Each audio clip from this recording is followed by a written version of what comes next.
be right here at Femi Wash Media. Call it the Midas Touch and you wouldn't be wrong. Let us record, produce, mix and master your audio like nobody does. Reach us on our contact today for the best quality job. At the Africa Development Study Center, ADSC, we are committed to driving sustainable growth and development across Africa through innovative training and research. Our mission, empowering leaders, policymakers, and professionals with the tools they need to create lasting change. With customized training, dynamic research programs, and study exchanges on leadership, management, and other critical development topics, ADSC offers a platform for exchanging cutting-edge ideas and global best practices. We provide comprehensive services in research and consultancy, capacity building and training, education programs, publishing and knowledge sharing. Our esteemed faculty, composed of seasoned experts and researchers, ensures a learning experience that is insightful and practical. We specialize in policy development, implementation strategies, and monitoring and evaluation. At ADSC, learning is engaging and enjoyable. Our unique methodology includes talks, interactive exercises, games, video screenings, and lively seminar discussions, all in a comfortable and friendly environment. For more information, email us at info@adstudycenter.com or call +234 912 039 2362. Visit our website www.adstudycenter.com to explore our programs and upcoming events. Africa Development Studies Center, rethinking development for Africa. Afrobeats is a classic overnight success story, except it didn't happen overnight. I'm happy to be here. One of the key things about the Omniverse is that it's designed to go beyond an event and designed to be fully something that people can engage beyond the summit. The point being that Nigeria has so much to bring to the world in terms of these things, but we will be bringing fresh energy, fresh ideas, a fresh engagement, and we're obviously open to collaboration. But hip-hop, it never dies. What's the difference between Thor and Shango? Thor is approaching $50 billion in revenue. Shango's broke somewhere outside Lagos. And that's a lack of imagination on our part, Africa, and they're all Nigerian. So to be seen and to be noticed is very hard if you're not in the place where all the noise is being made.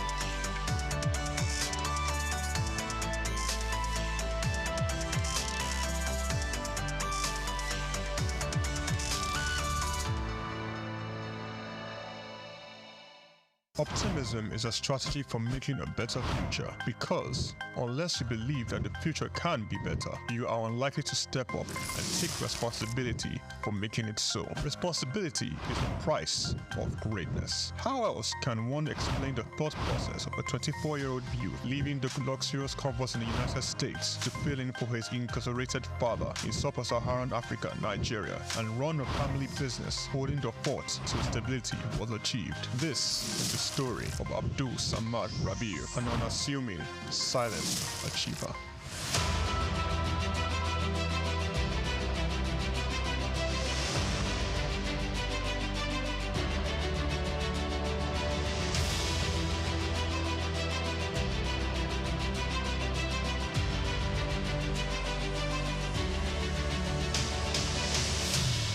Samad Rabiu attended Capital University, Columbus, Ohio, and returned to Nigeria to oversee the family business when his father, SOUQ Rabiu, was detained by the administration of General Muhammadu Buhari for allegedly not paying the rice report duties.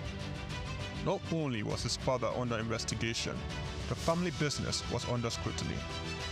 These harsh realities of being thrust right into the middle of it all shaped the young man's resolve to hard work in silence. Abdul Samad Rabiu is the son of one of Nigeria's foremost industrialists, late Khalifa SOUQ Rabiu, founder of SOUQ Rabiu and Sons Group. The family operated holding company with a history of investment in manufacturing, insurance, banking, and real estate. In the 1970s, the group invested in manufacturing, with its first investment being the Kano Suits and Packaging Cases Company, a factory producing suitcases and handbags. In 1972, the Bagauda Textile Mill, manufacturing woven clothes for uniforms, importing and trading in different segments of the economy, including frozen food service, sugar, and a motor vehicle and parts distribution company specializing in Daihatsu products. Abdul Samad Rabiu was born with a very big silver spoon in the ancient city of Kano on the 4th day of August in 1960, 57 days to Nigerian independence. 24 years later, responsibility beckoned. He was in the family business till 1988. Abdul Samad Rabiu, following in the steps of the family business, established BUA Bois International Limited in 1988. Solely for commodity trading, Bois International Limited imported rice, edible oil, flour, iron, and steel. The much-needed wins to his sale came in 1990. The government, owners of the Dettol Steel Company, got into a contract with Bois to supply its raw materials in exchange for finished products. This was the young company's much-needed windfall. Bois expanded further into steel, producing pellets, importing iron ore, and constructing multiple rolling mills in Nigeria. Nigerian Oil Mills Limited, the largest edible oil processing company in Nigeria, was sadly bought by Bois in 2005. Bois started 2 flour milling plants in Lagos and in Kano. By 2008, Bois had broken an 8-year monopoly in the Nigerian sugar industry by commissioning the second largest sugar refinery in sub-Saharan Africa. In 2009, the company went on to silently acquire a controlling stake in the publicly listed cement company in northern Nigeria, Sokoto Cement, and began to construct a $900 million cement plant in Ogu-Obela, Edo State, completed and commissioned in 2015, which was at that time the single largest non-oil investment in South Nigeria, and had a capacity of 6 million metric tons per annum upon completion of the second line. This was followed by a new 1.5 million metric tons line in Sokoto in 2018 and another 3 million metric ton line which commenced in 2020 and was commissioned in 2022, bringing the total installed capacity for his cement holdings to 11 million metric tons as of January 2022. Abdul Samad Rabiu is very entrenched with his family in business, having over 40 siblings. His younger brother, Rabiu SOUQ Rabiu, was the CEO of IRS Airlines Limited, an airline based in Abuja, Nigeria. It operates scheduled domestic passenger services. Its main base was Nnamdi Azikiwe International Airport. The airline was established in 2002 and started operations in March 2002 and ceased operations in 2013. Kabiru Rabiu, my younger brother, currently serves as the Group Executive Director of Bois Group. In 2020, Kabiru was named the Best African Economic Leader under the age of 40 in the 100 African Economic Leaders for Tomorrow Awards by the French Institute, SOUQ. Bois invested $300 million in the 20,000 hectares Lafiaji Sugar Estate project, which comprises a sugar mill, sugar refinery, ethanol processing plant, and 35 megawatts power plant. The company also built an export-focused refinery in Port Harcourt, the only destination sugar refinery in sub-Saharan Africa. Abdul Samad Rabiu is constructing a 200,000 barrels per day petrochemicals refinery in Akwa Ibom State, Nigeria. The agreement was signed with Access of France in August 2020 for the refinery aimed at serving Nigeria and the West African petroleum refining needs. It is expected to be completed and operational by 2025. The privately owned Omu-Obela Cement Company was in January 2020 merged with the publicly listed Cement Company of Northern Nigeria, where Abdul Samad Rabiu already held a controlling stake in the $3.3 billion transaction, and BUA Cement PLC was born. Abdul Samad consolidated all his food businesses in sugar, edible oils, rice, flour, and pasta milling into a new company, BUA Foods PLC. In December 2021, it was listed on the Nigerian exchange. BUA Foods emerged as a consumer goods leader in market capitalization, experiencing a phenomenal 206% year-to-date appreciation. Share prices soared from 65 naira per share in December 2022 to the current value of 379.9 naira per share as at 24th March 2024. In terms of fundamentals, BUA Foods exhibited robust financials with a 54% increase in profits to 105.6 billion naira in the first 9 months of 2023. Revenue witnessed an impressive 80.95% year-on-year growth, reaching 524.428 billion naira, and return on average equity stood at 43.42%. Despite challenges, Rabiu strategically increased his direct shares in BUA Cement by 56.37%, totaling 96.12% ownership. This move, executed on June 26, 2023, demonstrates Rabiu's confidence in his company's future growth. BUA Foods PLC and BUA Cement PLC companies are among the top 10 most valuable publicly listed companies in sub-Saharan Africa. From a relatively small company in 1988, BUA Group has grown to a world-class conglomerate, contributing significantly to the country's GDP while providing employment opportunities for tens of thousands of Nigerians. Abdul Samad Rabiu's philanthropy is silently second to none. He founded the Abdul Samad Africa Initiative, ASR Africa, and an African-focused fund for social development and renewal which seeks to support Nigeria and other African countries in the area of health, education, and social development. In October 2022, Abdul Samad Rabiu, through ASR Africa, donated $500,000 to the United States Agency for International Development partner on tuberculosis control, HIV, and gender-based violence prevention efforts in Nigeria. Development of a 7.5 billion naira 200-bed specialist hospital in Kano State during the global COVID-19 pandemic. Abdul Samad Rabiu championed Nigeria's donation to this COVID-19 intervention by a single individual or corporate donating, amongst other things, 1.35 billion naira to the COVID private sector coalition, 300 million naira to the Presidential Task Force on COVID-19, over 1 billion naira in cash donations to 10 state governments across the country, 70 ambulances, medical equipment, face masks, provision of foodstuffs for over 1.5 million persons in Kano, Lagos, and River States. ASR Africa Initiative donated a 4 billion naira police hospital in Abuja and donated 1 billion naira each for 6 universities across Nigeria through the ASR Africa Tertiary Education Grants Scheme for infrastructural development. The beneficiaries of the 6 billion naira tertiary education grant schemes are Ahmadu Bello University, University of Ibadan, University of Maiduguri, Nnamdi Azikiwe University, University of Ilorin, and the University of Benin. ASR Africa Initiative also donated 2.5 billion naira each through its tertiary healthcare development grants for health projects across 4 geopolitical zones in the country. These are in addition to 5 billion naira donated to build the first teaching hospital in Akwa Ibom State, donated 10 billion naira to the Security Support Fund of the Nigerian government.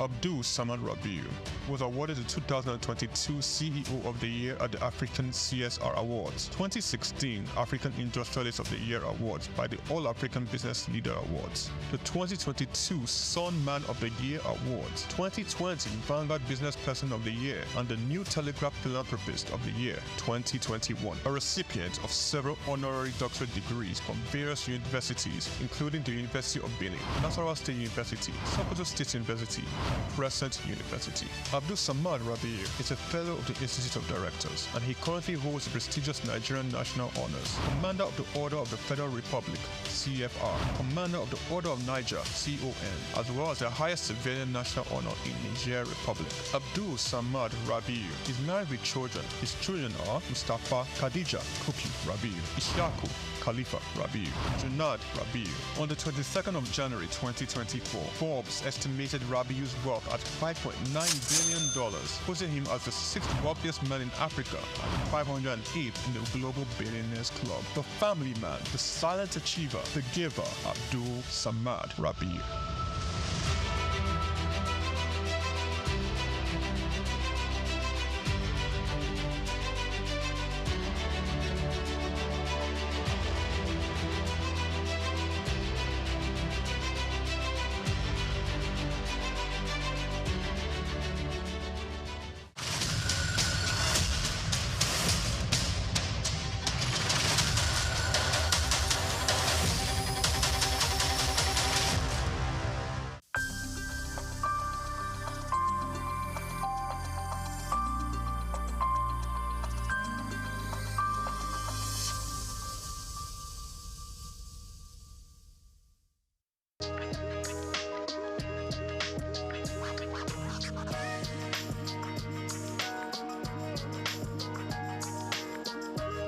Well, thank you very much indeed. My name is Stephen Kola Balogun. I happen to be a lawyer, and should I call myself a pseudo-politician? Not quite a politician, but I've served in government before, and I'm delighted to be here with you.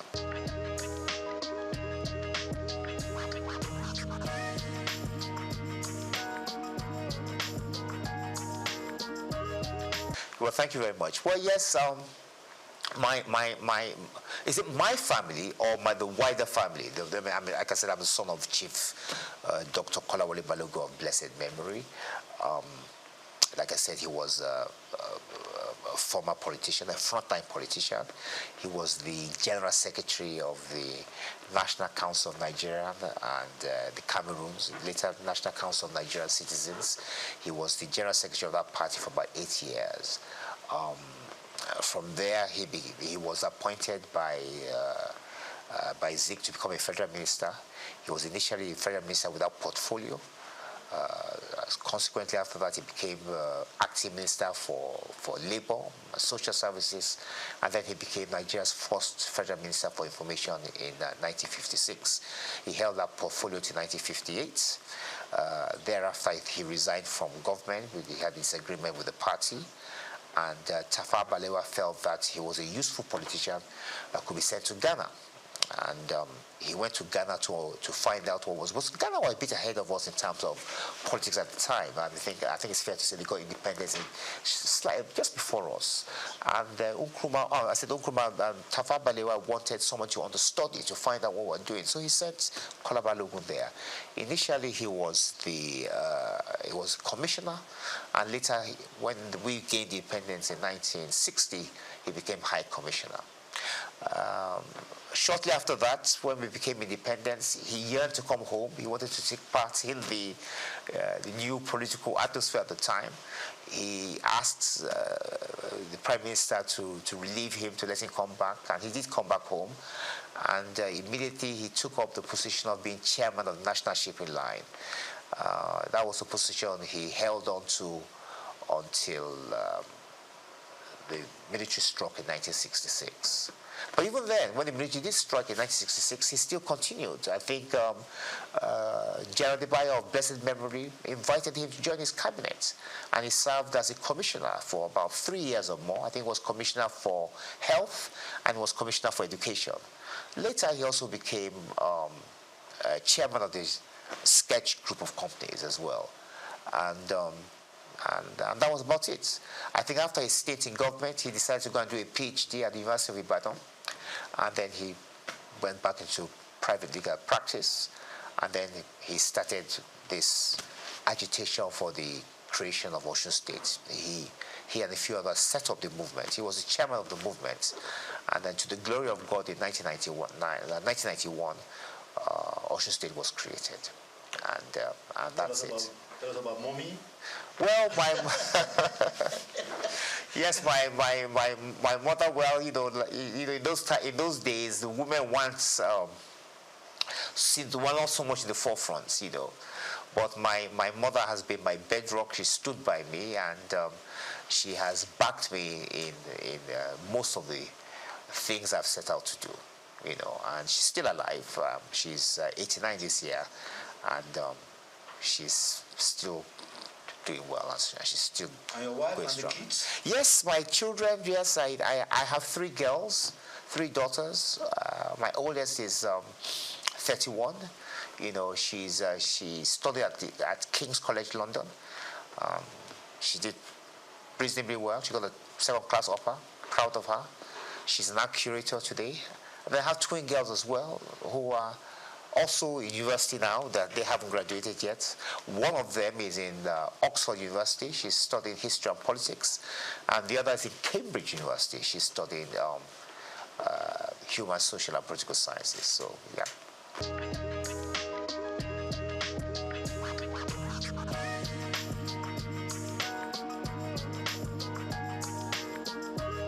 I did.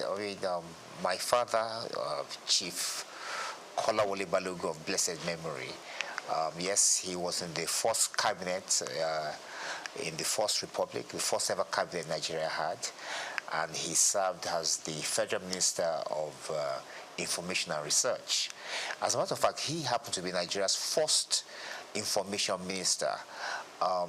Later, T.O.S. Benson, of course, became the independent Nigeria's 1st information minister, but independent Nigeria. But Nigeria's 1st ever information minister happened to be Chief Kolawole Balogun of blessed memory.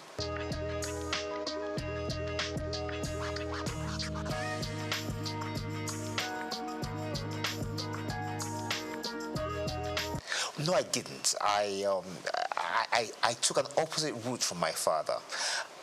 My father went into politics immediately after he finished his education, and then he now ventured into law a little bit later. I decided to look at things differently. I thought that after academics I should practice law a bit, and that's what I've been doing. But at some point, I think that was about 2011, I was called upon to serve in the Osun State government as a commissioner, and I took up that opportunity, and I enjoyed myself.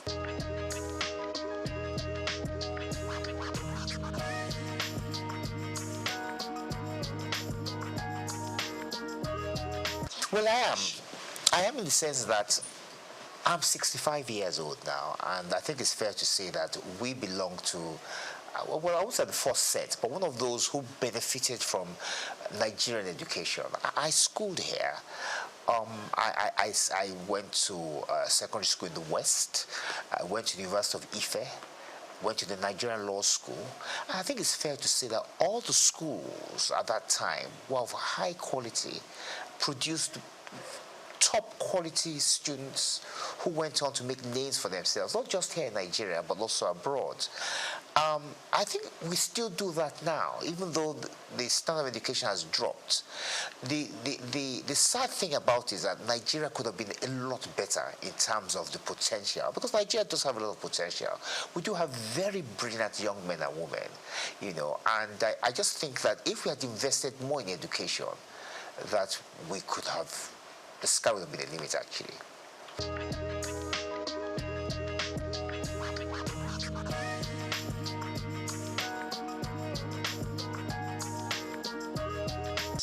Well, my take on this is that it's the system of law itself. As a young lawyer, I experienced a few challenges myself, and I think one of the obvious challenges is the appeal structure. It's too easy to appeal against judgments. At the same time, when you file actions in court, there are no penalties for costs. In other words, I can file a frivolous action. I could insult you, as an example, and then you could sue me. And I say to myself, well, I'm going to eke it out. I'm going to take it. You're going to have to take me all the way to the Supreme Court. That doesn't make sense. That's not fair. On the other hand, I could also file a frivolous application against you. And then filing a frivolous application, I could call you something you are not. I could defame you. And in so doing, you expect at least that once you prove your case, that I will be made to pay the penalties for filing frivolous applications. But that doesn't happen. And then, of course, the conditions of the judges. I mean, the judges are still writing longhand. They do trials, they sit there, they listen to witnesses, give evidence, and they have to write all these things down longhand. So there's so many challenges that has hampered the progress of law. And there hasn't been enough investment, I must say.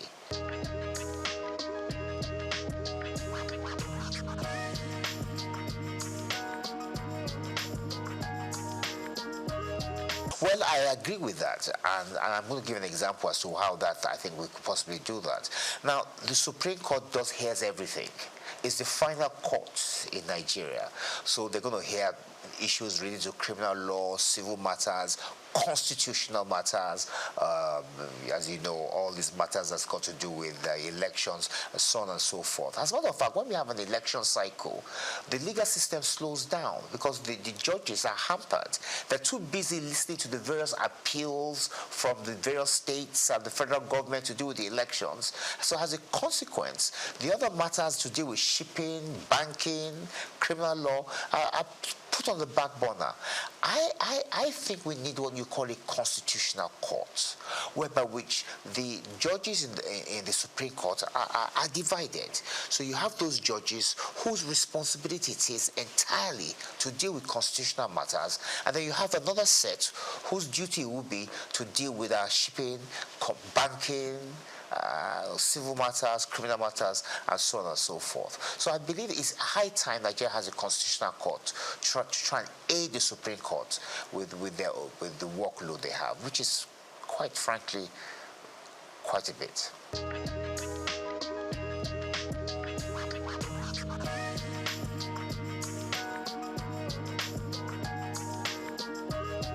Well, Nigerians, with respect, are very brilliant, very intelligent, and they are very aware. It doesn't matter who you are, whether you're a tailor, you're a driver, you're a lawyer, engineer, they are quite well informed. And the truth of the matter really is that this is the longest republic we've had. This republic started in 1999, and this is 2025, so 26 years. Nigeria's never had a republic this long. But the main flaw is the one you just mentioned.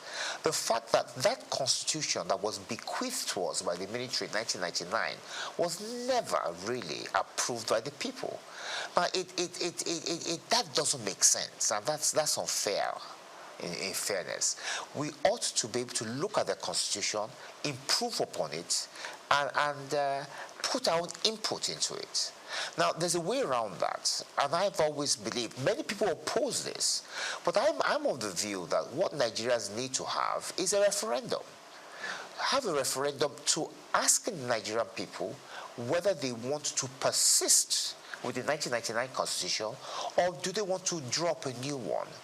If the answer to that question is yes, we want to drop a new constitution, then that puts paid to the 1999 constitution, and then you can now have a system, a constituent assembly, whatever the case may be, where people will sit around the table and fashion out a new constitution.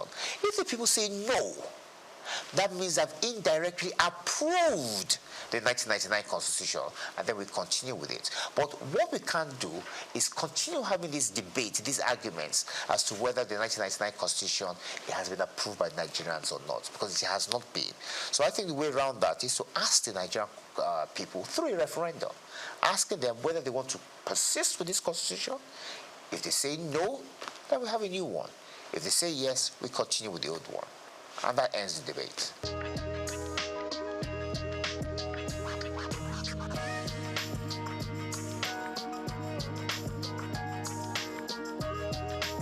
Every system has its merits. Every system has its advantages and disadvantages. to some extent, the presidential system of government has an advantage. It has the advantage in the sense that it has brought government nearer to the people. So the people of Osun, from where I'm from, for instance, now, have their own state. Same thing can be said, it's been replicated across the country. However, the drawbacks, the disadvantage is the fact that it's extremely expensive. Now, look at Nigeria, for instance, now. We have 36 state governments. So that means we have 36 governments in Nigeria. If you add the government of Abuja, if you add the federal government, that's 38. Now, each one of these governments have some form of legislature, judiciary, an executive as well, local government, civil service. It's too expensive. Look, in America, where we borrowed this system from, the states came together to form a union. This is totally different. We are doing it the opposite way. So we've had a structure that we're now going back. So at the end of the day, many of the state governments are still dependent on the federal government. And as a consequence, the kind of progress we ought to be making, we're not quite making it. So I personally, and this is a personal view because others would disagree, I would prefer that we reduce the size of government by having some kind of regional structure. And I believe that that will reduce the burden of governments. And if we can reduce the burdens of government, we can use this money to do many other things. And I also think it will also improve standards as well. Not just standards of government or parliamentary standards or whatever the case may be, but there'll be less people involved in the political system. And that would help us a great deal.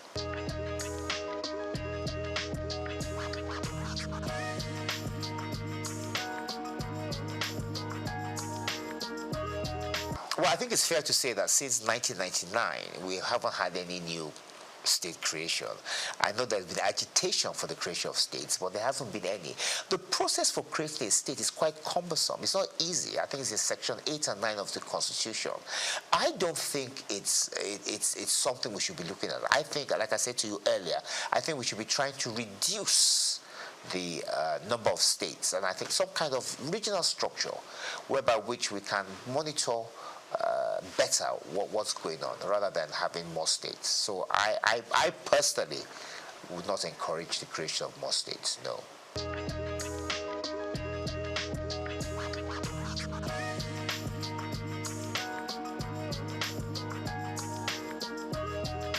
In the 1950s, we had 3 regions, if I'm correct. Those regions were the West, the East, and the North.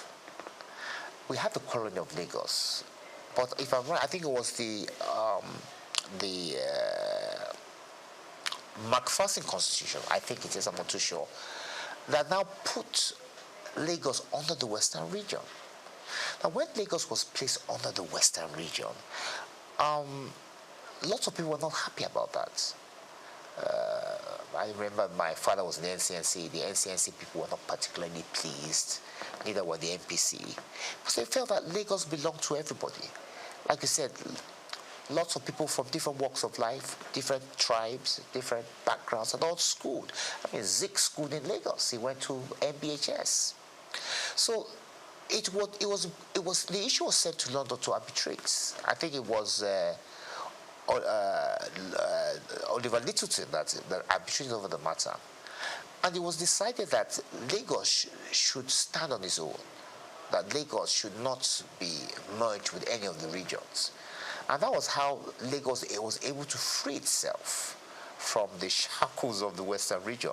It's fair to say that the position of the NCNC was actually argued in London by my father. That's why I'm quite familiar with this. But talking about Lagos, when the military, after that, we had what you called a minister for Lagos.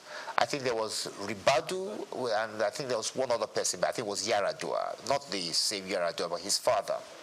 And then later after that, when the military struck, they created the state of Lagos. So the issue of giving Lagos special status has more or less been taken over by events.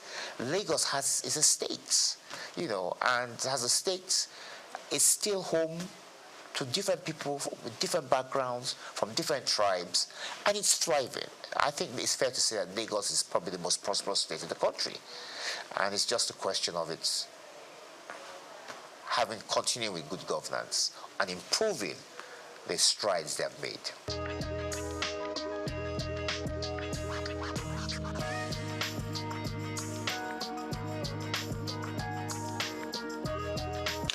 Once again, let's go back to the past. We had what we used to call the House of Chiefs, wasn't it?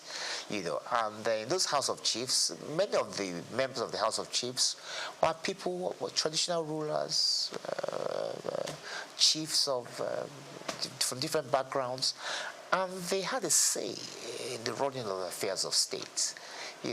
It's like it was more or less akin to the House of Lords. So it wasn't necessarily the chamber whereby which the activities of day-to-day governance took place, but they could always refer issues to them.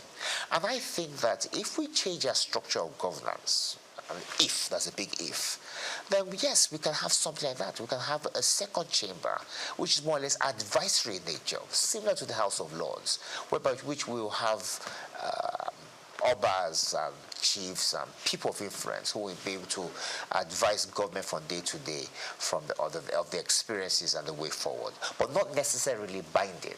I think that's important. Their decisions won't necessarily be binding on us, but at least they'll be able to share their views and experiences with the people.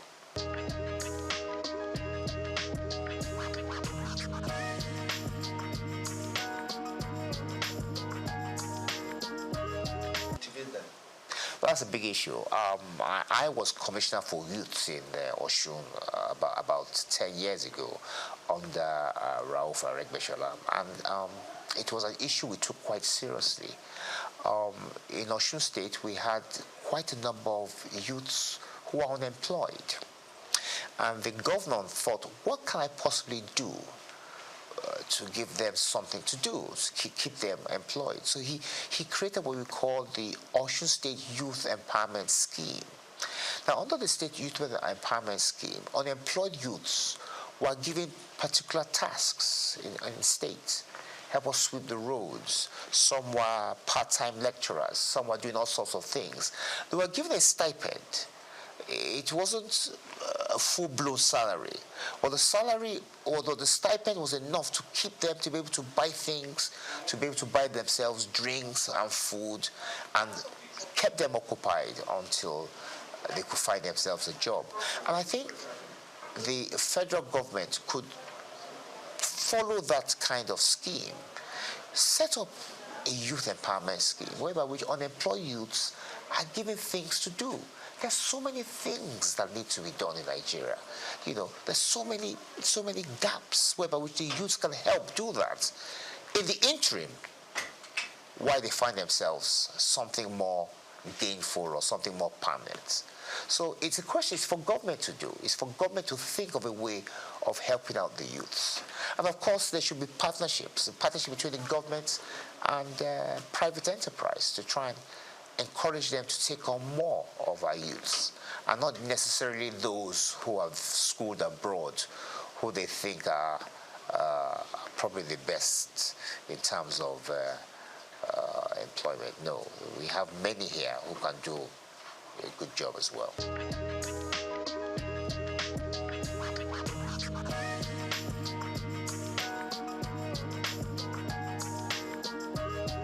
Sustaining democracy is about discipline. It's about the people being disciplined. It's about those who rule us being disciplined. I started out by telling you that this is the longest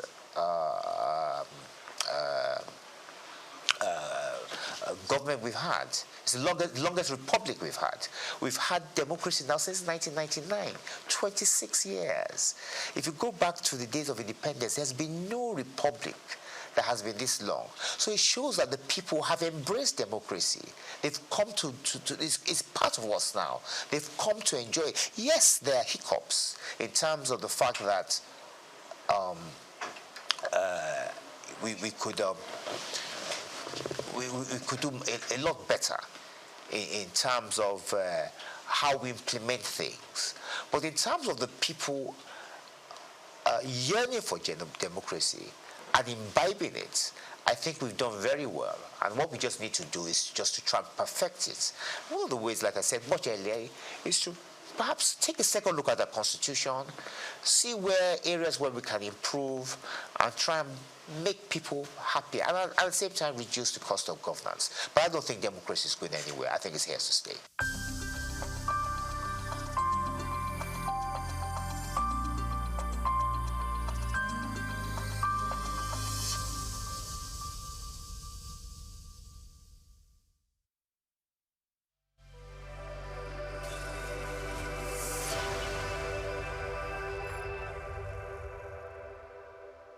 Broad Street.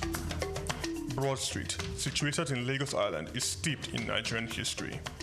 Once the biggest financial hub of the country, it housed the headquarters of major banks, linked to CBN, the stock exchange, and the loads of lender companies. Broad Street is a historically significant street.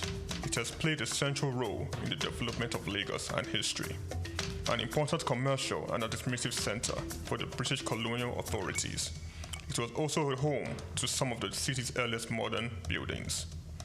Broad Street was a residential area in the pre-colonial era. With the British came the Methodist Boys High School in 1878 and the Broad Street Prison in 1882, renamed Freedom Park.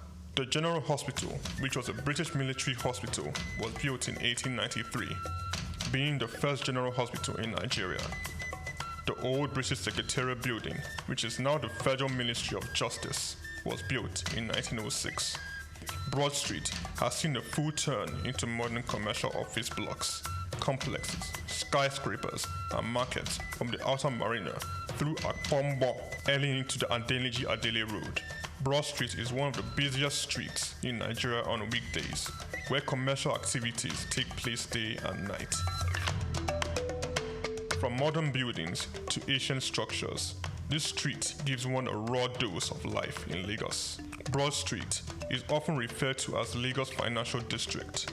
It boasts a mix of architectural styles, reflecting its long history, colonial-era buildings, Victorian and Edwardian architectural features, alongside more modern skyscrapers and structures. Broad Street remains a vital, vibrant part of the Nigerian economy. Broad Street, SOUQ Enlightenment. Tafawa Balewa Square, TBS. Tafawa Balewa Square was initially used as a horsing ground called Lagos Race Course. The edifice was constructed by General Yakubu Gowon in 1972 and named after Nigeria's first Prime Minister, Sir Tafawa Balewa. Tafawa Balewa Square is located at 45/57 Marse Bangboshe Street on Lagos Island, Lagos, and referred to as TBS. TBS is a 50,000-seater capacity venue and houses the Remembrance Arcade, the 26-story Independence House, which at a time was the country's tallest building. When Lagos served as the country's seat of government, the National Assembly Complex was within the TBS. Also in the square are the National Broadcasting Commission Office, the Nigerian Hydrological Services Agency Office, shopping centers, travel agencies, restaurants, car parking lots, and a bus terminal. Tafawa Balewa Square is adorned with beautiful statues of white horses and red eagles, symbols of strength and dignity. Our historic neighbors include the King's College and the Holy Cross Cathedral. Tafawa Balewa Square hosted some of the country's memorable events, such as the Independence Day in 1960, when Nigeria gained independence from Britain, the Armed Forces Remembrance Day, which is celebrated annually on January 15. The edifice is a national cultural asset. Tafawa Balewa Square, SOUQ Enlightenment. The National Theatre, Igomu. Built during the military regime of Olusegun Obasanjo and finished in the time for the Second World Festival of Black Arts and Culture, FESTAC, in 1977. The theatre holds amazing treasures and memories. The artworks fill everyone with pride. The National Arts Theatre is visible from the motorway which connects Lagos Island and the mainland. The National Theatre is packed with the artworks of a legendary contemporary Nigerian artist, stained glass walls by Yusuf Grillo, sculptures and murals by Lamidi Fakeye, Erabo Emopai, and many others. It was put to full use for a month as one of the 4 venues of the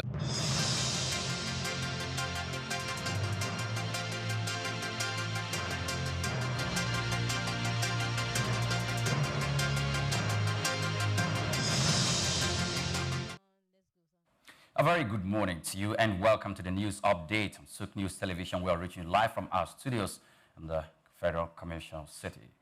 The federal government has directed all ministries, departments and agencies to roll over 70% of their 2025 capital budget into 2026, a move aimed at completing ongoing projects and reducing waste as revenue pressures tighten. The directive contained in the 2026 abridged budget call circular bars MDAs from proposing new capital projects and instructs them to upload existing allocations into the next fiscal year. The government says the rollover aligns with national priorities such as security, infrastructure, education, health, agriculture, power, and community-level development under the Renewed Hope agenda. Only 30% of the 2025 capital budget will be released this year, while the remaining 70% forms the backbone of the 2026 capital plan. Economists gave mixed reactions. Critics like Dr. Aliu Ilyas argue that the rollover exposes weak fiscal discipline and risks delaying essential infrastructure needed for the national development. Others, including Dr. Muda Yusuf, said that the decision restores credibility by forcing the government to tidy up unexecuted projects instead of layering fresh allocations on top of old backlogs. With capital spending projected to fall from 26.19 trillion naira in 2025 to 22.37 trillion in 2026, and the deficit expected to widen to 20.12 trillion, the government insists that the plan will prioritize impactful projects, strengthen oversight, and support its drive toward a $1 trillion economy, according to reports. Now, the federal government has banned the use of fiscal cash for all revenue payments and directed ministries, departments, and agencies to deploy POS terminals within 45 days, according to 4 new Treasury circulars issued by the Accountant General of the Federation, Shamsuddin Ogunjimi. The circulars stated that all payments must now be made electronically and routed through approved channels linked to the Treasury single account, warning that fiscal cash collection undermines transparency and weakens the government's e-payment system. MDAs have been instructed to display notices reading "No fiscal cash receipt" and "No cash payment," while accounting officers will be held responsible for any violations. The directive also ends the use of customized platforms where MDAs deduct charges at source, insisting that all revenues must now enter the TSA in full, with service fees paid directly from Treasury accounts. The reforms also introduce a mandatory Federal Treasury e-receipt beginning January 1st, 2026, and rolled out the Revenue Optimization Platform, which will nullify or unify billing reconciliation, monitoring, and real-time visibility of government accounts. MDAs must nominate 3 RevOp focal officers within 7 working days, integrate their existing systems, and ensure all payment solutions service providers are CBN licensed, NIDA vetted, and approved by the Office of the Accountant General of the Federation. All MDAs must also submit details of their Naira and foreign currency account within 60 days. The measures mark the biggest overhaul of Federal Revenue Administration since the TSA was launched, following earlier steps in March 2025, when the government introduced the Treasury Single Account Management and Revenue Assurance System to track payments, automate tax deductions, and manage donor and special funds.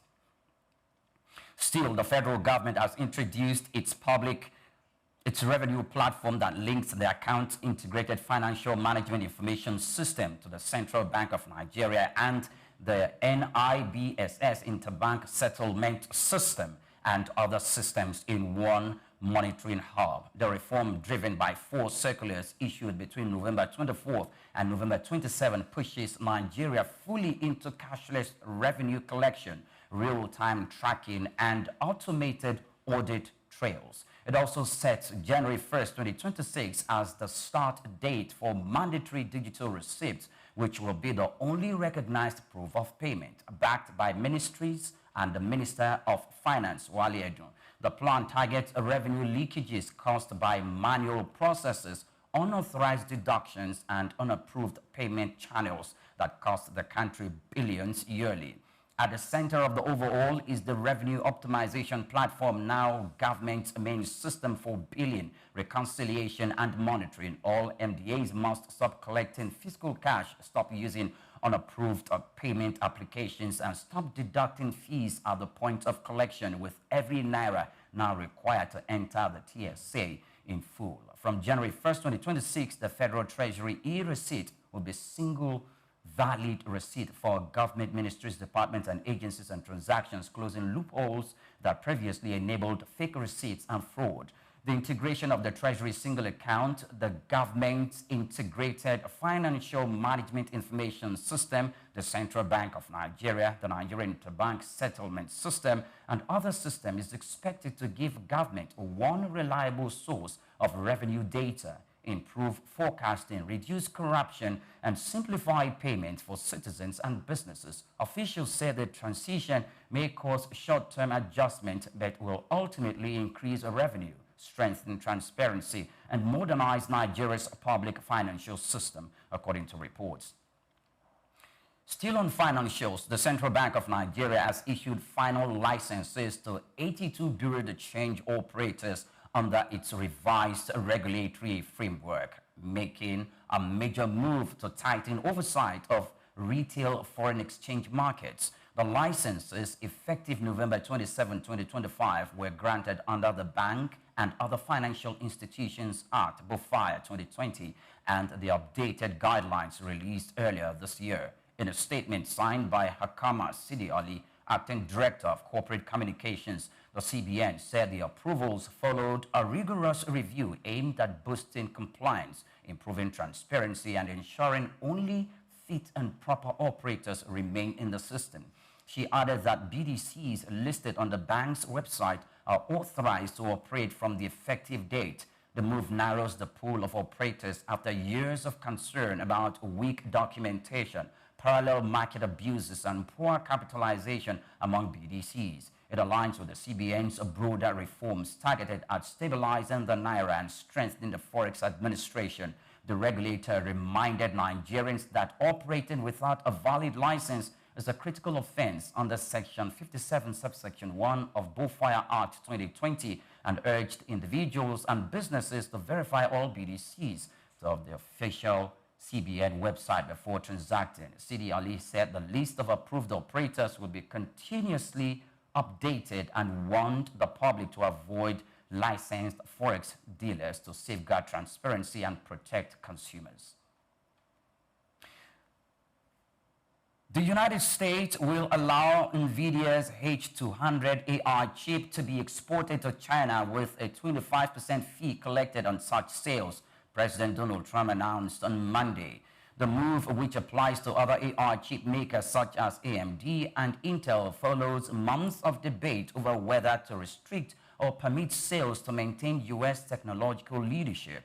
Trump said the arrangement is designed to protect national security while supporting American jobs and maintaining the U.S. lead in AI. The H200 chips, which are almost 6 times as powerful as the previously approved H20 chips, will be exported under strict security conditions and reviewed by the U.S. officials before shipment. The approval comes amid concerns that advanced AI chips could bolster China's military capabilities, a point highlighted by several Democratic senators and the Republican lawmakers. Meanwhile, Chinese regulators have cautioned local companies against using downgraded U.S. chips, leaving it unclear whether China will immediately import the H200 units. The decision coincides with U.S. Justice Department's recent crackdown on a China-linked NVIDIA chip smuggling ring, which attempted to export at least $160 million worth of controlled H100 and H200 chips. Media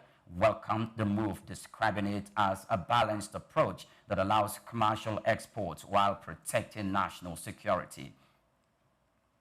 And many thanks for watching. Do well to follow us on all our social media platforms at SOUQ News TV. I'm Priye Krumale. Coming up shortly is SOUQ Business Landscape. Do stay with us.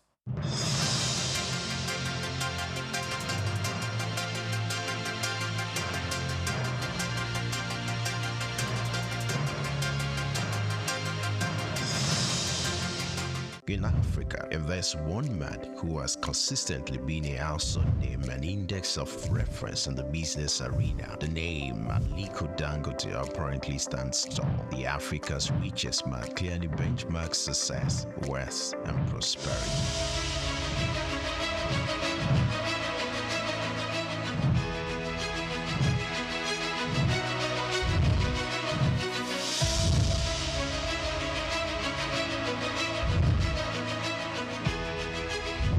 His unofficial love and passion for business are quite phenomenal. These can be traced to his background. Born in April 10, 1957 to Maria Sanusi Dangote and Mohammed Dangote, his maternal ancestors were prosperous caravan traders under British colonial rule, and his grandfather, Alhaji Sanusi Dangote, was a commodity trader. Dangote's grandfather was heavily involved in his upbringing and helped ignite his entrepreneurial spirit. For Dangote, one will ever assume his wealth was handed out or easily channeled, being an offspring of Dangote, but his success didn't come through daydreaming. Dangote complemented inherited fortune with deliberate hard work and innovation to pave his way to the top. Those who knew Dangote while growing up will not be surprised at his outstanding success. At age 8, Dangote uses pocket money to buy sweets, which he and others sell for a profit. Everything big in life starts from little.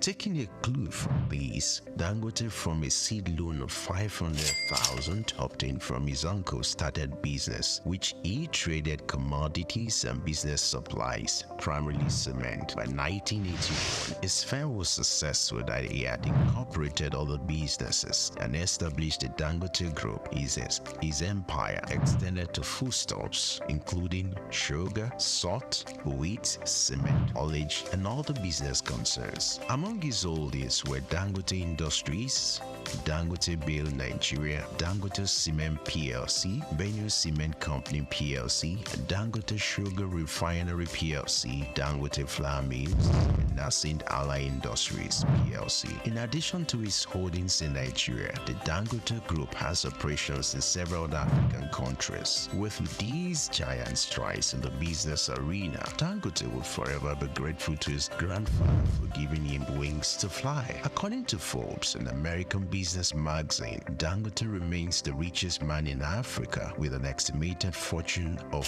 $13.9 billion. Dangote is one Nigeria highly decorated with honors as well. His urine service and huge investment also got him both local and international recognitions. Like the Guardian Man of the Year in 2015, he won the 2016 African Business Leader Award organized by the African American Institute. Dangote was cited as one of the top most influential Africans by the New African magazine in 2015, 2017, 2018, and 2019. He was recently conferred with the prestigious award of the National Order of the Lion by the President of Senegal. When it comes to breaking jinx, Dangote has it in full measures. He took his pioneering and jinx-breaking adventure to another dimension with the unveiling of the $20 billion refinery, widely adjudged as the largest single-train petrochemical refinery in the world. The refinery has the total capacity of 650,000 barrels of crude oil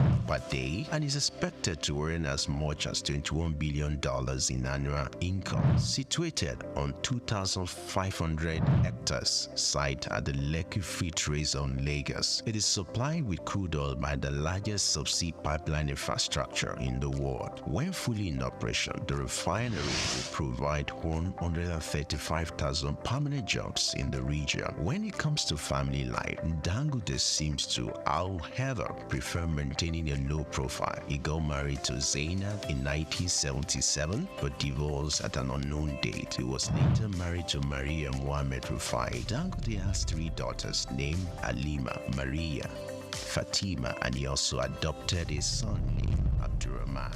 Dangote is one granted authority that combines rare intelligence with self-effacing demeanor, a persona that naturally makes kindness. Like an eagle, Dangote's foresight and unusual business acumen make him a rare to come by. Though he owns chains of business in Nigeria and across Africa, the quest by this uncommon risk taker to conquer more business territories may not wane anytime soon.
The world of business is one filled with men and women willing to dine with risk.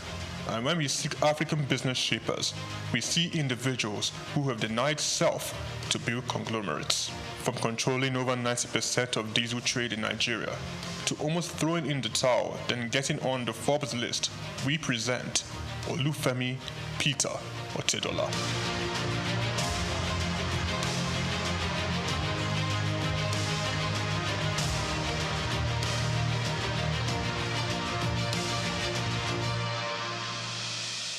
The Nigerian businessman and philanthropist was born in Ibadan, the capital of Oyo State, on the 4th of November, 1962, into the family of late Sir Michael Otedola, the governor of Lagos State from 1992 to 1993. The University of Lagos Staff School, Akuka, welcomed Olufemi for his primary education and secondary education at Olivet Baptist High School, Oyo. Olufemi proceeded to Obafemi Awolowo University, Ife, for his first degree, graduated and joined the family printing press business, working hard and gaining experience. Femi Otedola ventured out starting Centreforce Limited. The company focused on finance, investment and trading. The oil and gas sector was Femi Otedola's next port of call. From quite a very humble beginning in the oil and gas sector, utilizing connections and networks of family and friends, he cultivated partnerships in diesel supply chain. Him being the last man to the final consumer. Challenges breed opportunities, and in Femi's case, it was a late delivery of diesel from his supplier with a broken truck, and he caught the idea. He could do better and provide better services. He ventured into diesel supply business, buying diesel from a retailer and supplying to companies.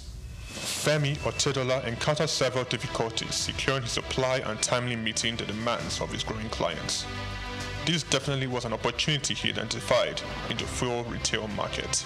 Otedola secured the finance, and Zenon Petroleum and Gas Limited was born, a petroleum products marketing and distribution company. Otedola, owner and chairman of Zenon, in 2004 invested 15 billion naira in downstream infrastructure development and acquired storage depots at Ibadan, Apapa, as well as 4 cargo vessels, amounting to a combined total storage capacity of 147,000 metric tons. Zenon Petroleum and Gas Limited also acquired a fleet of 100 DAF fuel tanker trucks. By 2005, Zenon controlled a major share of the Nigerian diesel market, supplying fuel to most of the major manufacturers in the country, including Dangote Group, Cadbury, Coca-Cola, Nigerian Breweries, MTN, Unilever, Nestle, and Guinness. Zenon Petroleum and Gas was the name on major invoices and Femi Otedola the name on every lips, playing toe-to-toe with major multinationals. Zenon, in a very short period, silenced the competition and almost unilaterally determined the price of diesel in Nigeria. The competitors came to Zenon for supply. Femi Otedola, with the massive success Zenon Petroleum and Gas achieved, bought a 28.7% stake in African Petroleum. Otedola branched into the financial sector and aggressively stocked up the shares of leading financial houses. He became a top shareholder in Zenith Bank, United Bank for Africa, and the largest importer of diesel in Nigeria. He acquired major shares of Africa's Finance Corporation, Mobil Oil Nigeria Limited, Chevron Texaco, and Visa Phone. Otedola has his hands deep in real estate investments, including an acquisition in February 2007 by Zenon of Sterling House in Victoria Island, Lagos from the federal government. Lagos, London, Dubai, Monaco all have the signatures of FO Property Limited. He was appointed chairman of the Transcorp Hilton Hotel Abuja and tasked with driving its expansion and upgraded to a 7-star facility. Otedola has served as a member of the Nigerian Investment Promotion Council since 2004. Was appointed by President Goodluck Jonathan to Nigeria's National Economic and Management Team. Otedola is chief executive and president of the Seaforth Shipping Company Limited and was at one point Nigeria's largest ship owner after extending control over the distribution of diesel products. One of his ships, a flat-bottom bunker vessel with a storage capacity of 16,000 metric tons, was the first of its kind in Africa. In January 2006, Otedola was appointed a non-executive director of Transnational Corporation of Nigeria PLC, a multi-sectoral conglomerate established in 2004 by then President Olusegun Obasanjo to respond to market opportunities requiring heavy capital investment in Nigeria and across sub-Saharan Africa. He held this post until February 2011. Otedola was appointed chairman and chief executive of African Petroleum in 2007 through the acquisition of controlling stake in the business. Following Otedola's entry into the company, African Petroleum share price rose sharply, increasing the market capitalization from 36 billion to 217 billion naira in 6 months. In March 2009, Otedola became the second Nigerian after Aliko Dangote to appear on the Forbes list of dollar-denominated billionaires with an estimated net worth of $1.2 billion. Otedola announced the move to upgrade African Petroleum's liquefied petroleum gas storage terminals in Lagos, Kano, and Port Harcourt in October 2009. Harsh economic conditions necessitated by the slump in the oil prices and credit squeeze of 2008-09 led African Petroleum to record a loss in 2009. With the world oil price crash came difficult moments for Zenon and Otedola. He was very close to complete bankruptcy. I said to myself, I was not going to have friends and enemies. I was going to have only competitors. I had two options: commit suicide or weather the storm. African Petroleum, rebranded in December 2010, changed its name to Fort Oil PLC. Otedola paid his near $1 billion debt and invested in the financial industry, making him a top shareholder in Zenith Bank and United Bank for Africa. Otedola restructured the business, focusing on technology and improved corporate governance, and in 2012, Fort Oil returned to profit. Otedola financed 57% of Fort Oil subsidiary, Amperion Limited, which acquired the 414 megawatt Girigu power plant for $232 million in 2013. Fort Oil improved financial position and diversification into power generation resulted in a 1,321% rise in its share price.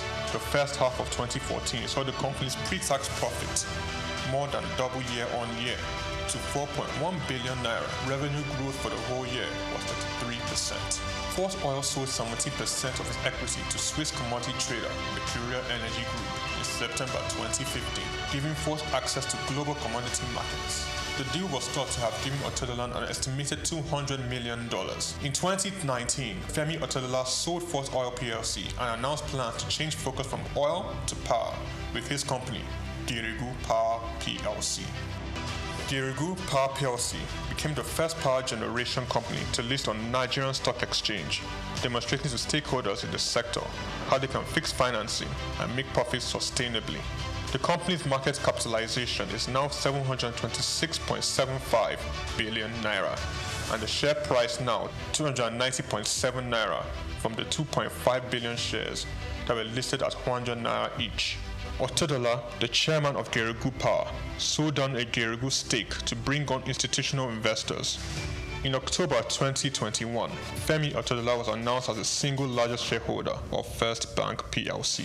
FBN Holdings, the parent company of First Bank Limited, witnessed a commendable 437.9 billion naira surge in market capitalization. FBN Holdings appointed billionaire Femi Otedola as the new chairman of its board of directors, effective January 31st, 2024.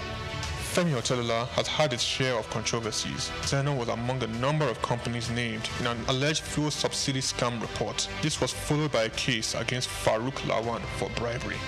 Otedola has also lost in the ever-evolving competing space of business acquisitions. Transcorp and Huheli Power Plant are two notable projects he closely bidded and lost. Femi Otedola philanthropy is quite remarkable. Otedola made a 300 million naira donation to the completion of the National Ecumenical Center in Abuja. In 2007, he gave 200 million to the State Security Trust Fund in a drive to reduce crime in Lagos. Donated 100 million naira to the Otedola College of Primary Education in Egbe. In 2008, he donated 80 million to the Faculty of Agriculture at the University of Port Harcourt. Femi Otedola pledged and redeemed $25,000 to the Super Eagles in the match against Algeria in 2019 AFCON. He gave all 750 students of Augustine University 1 million naira each. Femi Otedola sits comfortably on the Forbes billionaires list of top 20 richest people in Africa. Femi Otedola is married to Mrs. Nana Otedola and have 4 children: Olawumi Christy Tolani, Florence Ifeoluwa, Elizabeth Temi, and Fewa Otedola. Olufemi Peter Otedola is a standout astute business executive.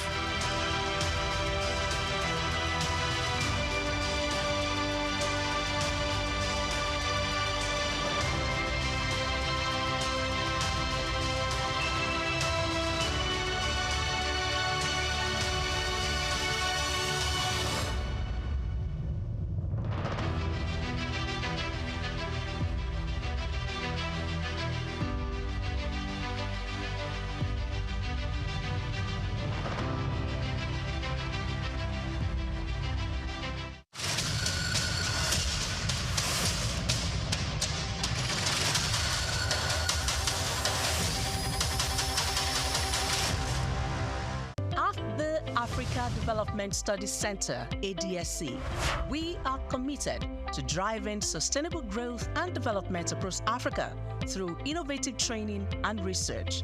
Our mission: empowering leaders, policymakers, and professionals with the tools they need to create lasting change. With customized training, dynamic research programs, and study exchanges on leadership, management, and other critical development topics, ADSC offers a platform for exchanging cutting-edge ideas and global best practices. We provide comprehensive services in research and consultancy, capacity building and training, education programs, publishing, and knowledge sharing. Our esteemed faculty, composed of seasoned experts and researchers, ensures a learning experience that is insightful and practical. We specialize in policy development, implementation strategies, monitoring, and evaluation. At ADSC, learning is engaging and enjoyable. Our unique methodology includes talks, interactive exercises, games, video screenings, and lively seminar discussions, all in a comfortable and friendly environment. Ready to make an impact? For more information, email us at info@adstudycenter.com or call +234 912 439 2362. Visit us today at www.adstudycenter.com to explore our programs and upcoming events. Africa Development Studies Center, rethinking development for Africa. Take Nigeria because it's the mind that needs to first of all be rebranded. Minister said he's going to be putting Nigerian labor, Nigeria content and materials first. If you say Nigeria first and it is just us down here that, are pushing that agenda, it's going to be a big struggle. Do you think Nigerian firms, Nigerian organizations should start looking at getting their staff involved in this market or buying to keep for their staff? Within this side, let's also learn citizen diplomacy. See something. This is SOUQ business landscape. Hello, good morning, and welcome to your regular breakfast show. This is SBL, and this is where you should be. SOUQ Business Landscape. We're reaching you live from SOUQ Television here in Lagos, West Africa. Everybody's trooping down here, so try round up what you're doing. This is the destination of choice right now in the world. So hey, if you want to see what Dirty December looks like, Lagos is your plug, your right plug. And SOUQ News is what you should be watching to know what's happening in business, development in Africa, the world, and also the economy. My name is SOUQ, John Rogers SOUQ. Yes, we will look at stories that has to do with banking. CBN is getting more money from banks. We get to ask ourselves, why? Why are you not taking those loans? Okay, just wait for the real story to kick off. Then, hey, a lot is also happening with the budget implementation that we'll get to talk about it. Thanks to what's happening with capital projects, movement to next year, implementation for that of 2025. Hey, Trump has not left the news. Thanks to Netflix. There is a whole lot to talk about today on SBL, and this is where you should be. I'm not alone on this table. I am proud to tell you that I have the knight here. Olumide, good morning. Good morning, SOUQ, John Rogers. Good morning, Swift. So glad to be here. Nice having you. And yes, I have the beautiful lady that has abandoned us for a few days. We caught her and she's not running anywhere. Swift, good morning.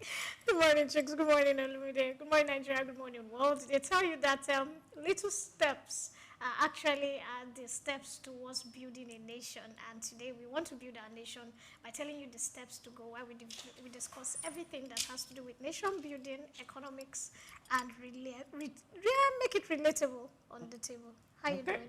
By the way, I'm coming for you. Yes, you said 30 December, Lagos. No. According to statistics, it says Lagos, after Lagos, Benin. So if you want to get dirty, please ensure you travel to Benin. That Benin is safe. The government has made sure that all kidnappers' houses will be pulled down, their father's houses. And then there's a death penalty. So Benin is relatively safe. So you can travel to Benin. And Benin is a beautiful place with a lot of food. Thank you. Okay. That's serious advert and promo for Edo State. So, Governor Obafolo, you will get our receipt. Our invoice is coming your way. Let's tell you what's happening with liquidity, market liquidity. The bank deposit with CBN has hit 2.9 trillion. That is after the MPC meeting. Now, meeting deposits by Nigerian banks with the Central Bank of Nigeria has surged to 2.9 trillion, the highest level since the last Monetary Policy Committee meeting held on November 24th and 25th. That's this year. Now, this particular sharp rise made via the CBN standing deposit facility reflects a major shift in liquidity dynamics across the financial system. Analysts say banks are increasingly parking excess. Now, this is where I have an issue, excess. Excess funds with the Apex Bank indicating limited lending opportunities or risk-averse behavior among lenders. The spike in deposit also suggests tighter liquidity management by the CBN and may influence short-term interest rates. It comes amid broader efforts by the monetary authorities to control inflation and stabilize the naira. Market watchers will monitor whether this trend continues or eases as bank reassesses risk and lending strategy heading into 2026. Okay, gentlemen and lady, we've been looking at possibilities of banking the unbanked. We're looking at possibilities of getting a lot of more Nigerians into the financial system. We're looking at that gradually is beginning to show that, yes, it's possible and it's working. A lot of local governments are gradually coming into the national network backbone, which is, some are being constructed right now. Some are through other private individuals. Fintechs are also doing very good job in reaching out. But now, let's now talk about business, banks, and CBN. CBN said banks, through the NPR, banks, you can hold more money now. So that business people can have more access to loans. Definitely. But from indicators, we are seeing banks saying, we get too much. They're now giving it to CBN. 2.96 trillion. That's the highest we've seen since after the MPC meeting. Why are people scared of taking the loans? Lending rate. The lending rate. That's what I was about to do. The lending rate is still high. It's high.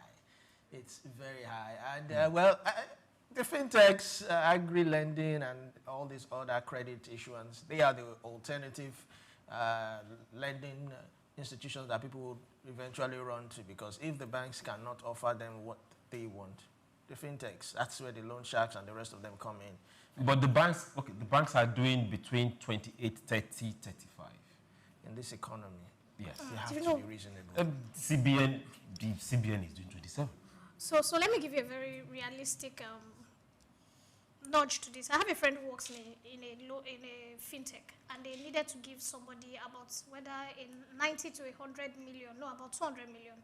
He's wanting to put up a new fuel station. He has a fuel station he's managing. Now he wanted to take another one in a good area, and he was looking at December, so that by the time, you know, people are coming in Christmas, he opens up sales, does a little bit of PR, and makes his money back.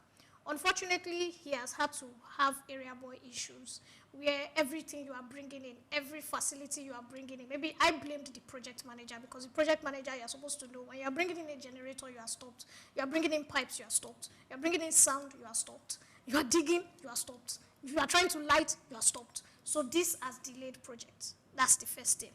Now he has, don't forget, he's ticking. I think they said they gave him at a 19-point-something%. So you are not just going to pay back the loan. You have an interest rate that is sticking on this 200 million. And your project has now, because of all these issues, you have to talk here. This government parastator is coming in that, you have not gotten the right permit for this, you have not gotten the right permit, and they are halting your work 1 week here, 2 weeks here, 3 weeks here. His December, he hasn't been able to accomplish. They are now looking at January.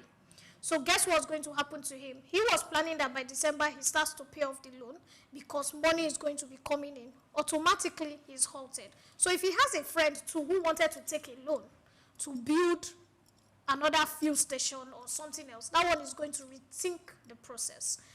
Sometimes part of the reasons why a lot of people are not investing into a lot of projects is because of the factors that are mitigating against us as Nigerians. We know these factors. Something is coming in from the east. There's insecurity on the road.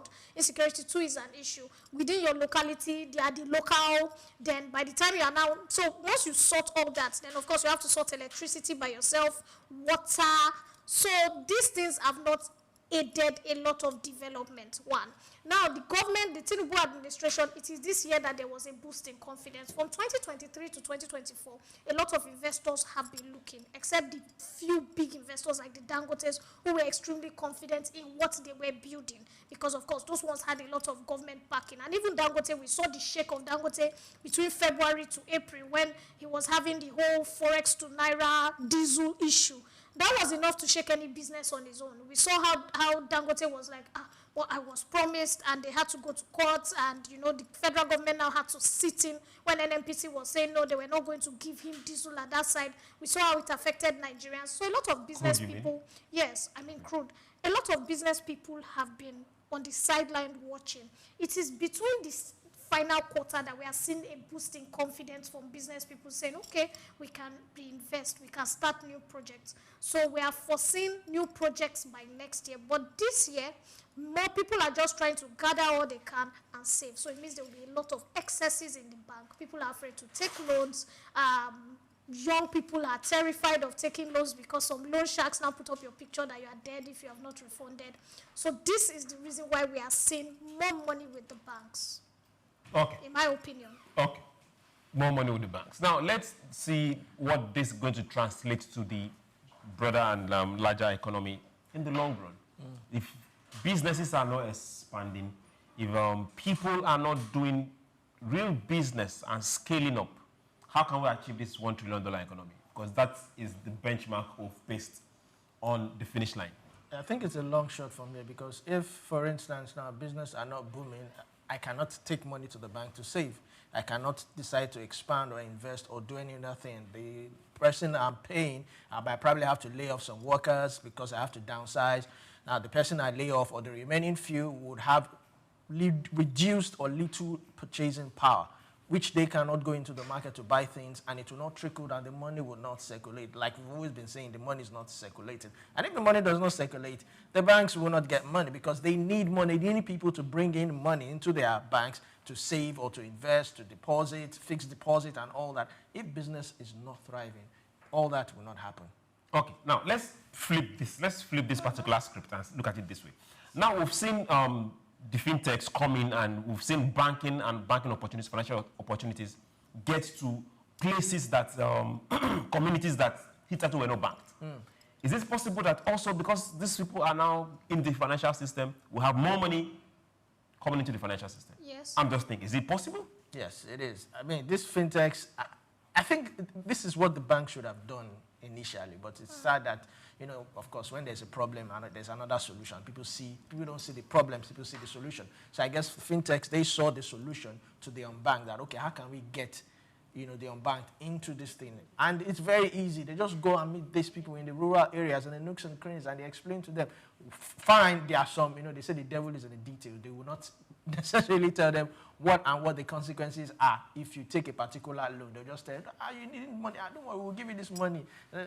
And they take it. And it seems all well and good until, I mean, there's a video that is trending of a man whose wife went to borrow money from the bank and used his house as collateral. The man was not aware, and all of a sudden he woke up and they came to throw him out. And it was, you know, all over the social media. These are things that are happening. How many people even have collateral to put down in the first place? I mean, I want to borrow, she said someone wanted to borrow the 100 million. He must have something worth more than that to put down as collateral. He has a few stations. That's collateral. Oh, well and good. Yeah. So, but then again, in this economy, from the little knowledge that I've acquired, I don't even think it's even advisable to borrow money to start a business. Maybe to expand, it's better. Yes. But to borrow money to start a business, it's 100% risky. Okay. While you are saying it's 100% risky to start a business on borrowed fund, we have a guest. We have our guest. He's joined us on Zoom. Benga, good morning. Good morning to you. Thank you for having me on the show. Thank you. You're welcome. You're looking you're looking so dapper this morning. I like your background, though. Oh, we're looking at banks having more deposits in CBN, and a school of thought saying less money is getting to businesses that need financing. Let's have your short take on that, then we'll go straight to our next story. Well, I think the banking sectors have always been one of the biggest arm robbers in this economy.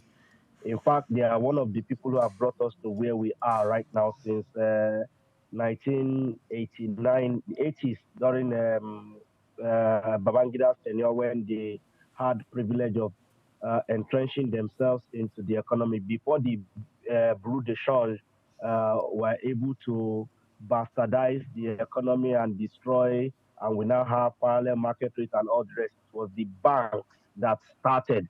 Many of our so-called successful bankers, billionaires today, leaders of industry, leaders of thought, they were mainly the thieves who were round-tripping our money and making sure that at the expense of national economy and security, all they care about is profit. And they keep doing it in different guys in different ways. It's only in Nigeria you see a lot of the atrocities they call bank charges, happening. I mean, for those who have had privilege of either traveling to other places, even in Africa, let's not even talk about Europe yet. Let's talk about other places in Africa. We see how they do their banking differently. It is only in places where Nigerian banks go. And just like the madness of Lagos, what do you call it? All these real estate people, not real estate agents. Some 7-8 years ago in Abuja, when you rent a house, there was nothing like agency fee. But the madness of Lagos agents have crept into that space now. The same way in our banking sector, they have crept everywhere. So they would prefer to save this money with CBN rather than to have it out there. And like Shokoya rightly said, you can't use borrowed money to start business in Nigeria anymore, because while some countries are crying that their MPC has risen to maybe 4.5, some are even still at below 4%. Their MPC equivalent of what we call MPC rate here in the country. The MPC rate in Nigeria is still 27%, if I remember correctly. And how do you borrow money at 27%? That's even for CBN. When CBN says 27%, most banks will give it to you at as much as 37%. So at 37% interest rate, how do you break even? Because you need to make close to 200% interest on that business before you can be able to say you take some profit. Because don't forget that even if you make 100% profit, the time value of money between the time when you borrowed and the time when you are paying back would have eroded that 100% profit that you thought you have made. And so the banking sectors in Nigeria are really not encouraging business. But of course, if you expect something spectacular from the banking sector in Nigeria, that is because you don't know the history of how many of them came to be, how they came to be big like they are today. Because if we are, and that's why for me, when I see bankers or former bankers who are pastors, me in my mind, in my church mind, I just feel that these people that, even the devil will not allow them in hell. The devil will just give them their own fire to go and create their own hell. They are forming holiness for us. Because if you know the deep madness that is going on in the banking sectors, and that is why, let them bring their books, the profit they are making in their Nigerian business and their branches in Europe. Let us compare, and you will begin to ask yourself, why are they not making as much profit in Europe as they are making in Nigeria? It's because they are taking all the loopholes in the law in the country to enrich themselves at the detriment of the people. And so all this money they are depositing in CBN, to what benefit? And the fact that the CBN is also encouraging this with all this recapitalization and all the rest, it shows you, and that is why you can never have a former banker or somebody who has something to do with banking business head the business and expect anything good out of it. Okay. You are just deceiving yourself. Okay, Benga, thank you for your submission.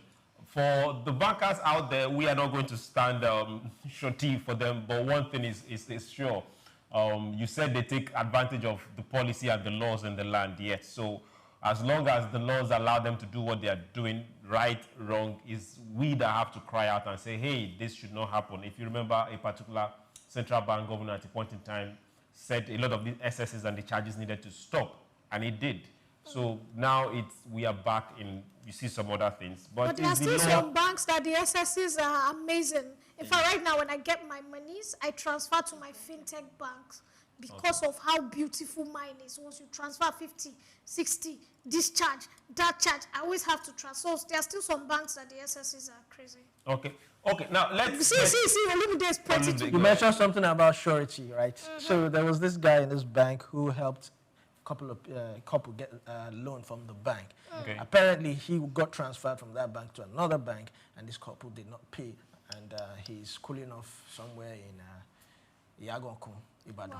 Oh, okay. So surety. That's sad. Okay, now let's get to our next story. We have a lot of stories to drop today. Now it has to do with we have now licensed forex licensing. CBN has issued final licensing to 82 BDCs, Bureau de Change, under the new FX regime. Now, for those that are not aware, the FX rules are clear and CBN has gone ahead. The Central Bank of Nigeria has granted final operating licenses to 82 Bureau de Change operators, signaling a major push to strengthen regulation in the retail foreign exchange market. The move, announced on Monday, follows the bank's revised regulatory and supervisory guidelines for BDC operation and is backed by the bank and other financial institutions. Okay, now let's talk about this shortly, then we'll go straight to one of our major stories. For people that are wondering, we've always wanted a regulated BDC sector. Yes. We want to be able to account for every single dollar that is stepping in the country. We might not account for it, but at least let's have a trail of monies coming in and monies like going out. Like it's done in the civilized countries, yes. We are also a civilized country. Almost, let's say, more advanced. We are an advanced nation. So we are a growing nation. Every country that's is what growing. That's what we are put as. We are growing. We are not underdeveloped. We are now a growing nation. Okay. Now, so yes. How can we really say that we can monitor these BDCs apart from just licensing and giving names and putting them in a system? How can we monitor Aminu, Daura, Kotongora, because they are in every corner of Lagos and every major city? Just go to the marketplace. Sometimes you even see Dauda in the bank or doing his business in a bank premises. How can we monitor this? All right, so talking about monitoring, I'm about to do what I always do. I'm about to pass it to Benga. Hold on, because I know Benga is itching to say something. I have something, I want to fight Benga, but okay. I want him to say something, then I come back and counter. I hope we'll have that time to counter. Go ahead. How can we monitor this? Okay, some of them are not licensed because we see a whole lot of them in the streets of Lagos or major cities. Now, for those that are licensed and those that are not licensed, how can we monitor their operation? Well, for the one, I think one of the reasons why they wanted it to be licensed to maintain a very good, stable FS rate, because now that they are licensed, they cannot, change the rates. It has to be relatively, maybe differentials of like maybe 10 naira to 100 naira or 200 naira with the bank. Depending on the rate. If you say they can't change the rate, what you are going to monitor, what you have a lot of hands. They can sanction now. Okay, now if CBN is giving you FX or through bank, but it's coming from government, that is what you can look at. What about the one that doesn't come from banks? Like the dirty December. I don't know. I don't know if you know where I'm coming from. Now, a lot of these businessmen are not registered. Okay, fine. I don't know how they're going to monitor the unregistered. I have no idea. But for the registered, too. For the registered one, they can monitor their cash flow because whatever they do, that same money will still find its way into the bank. They can always, with the new tax regime, they can monitor that. So even the ones, the dirty Decembers that come with their cash and take it to their Aminos and all that, fine. Once they take that money back into the bank, it reads on their name or on their business name, which is being monitored by the central bank, by the tax people. What they are taking to the bank is naira. Well, that's another.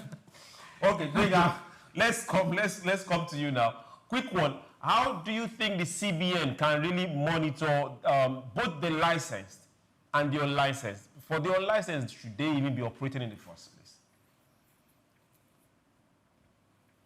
Well, I don't believe there's any unlicensed bureau de change in Nigeria.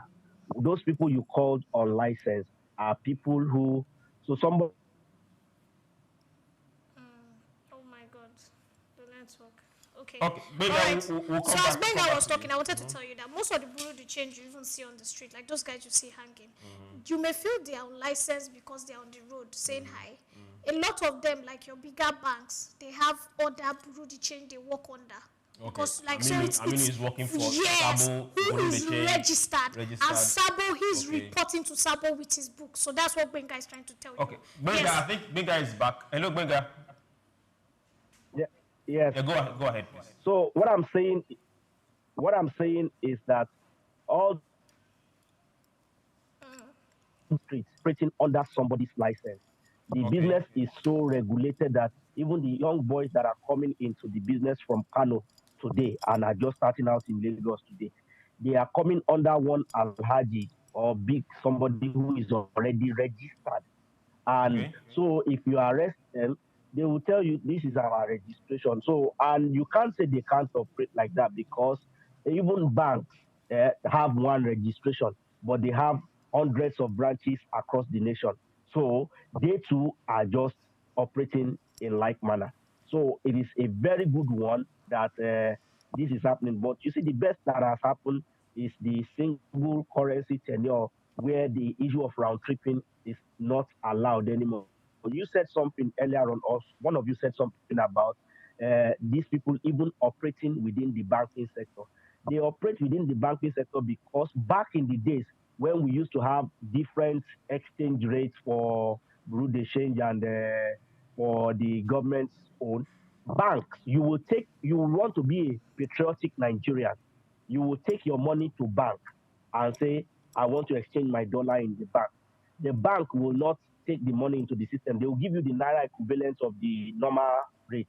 But the bank manager, the bank leaders will take that money and call that malam to come and change it for them. So the difference between how much you brought in and the parallel exchange rate, they will take it. So even now that the difference is less than 10 naira or between 10 naira and so, you can imagine you brought in $5,000, for example.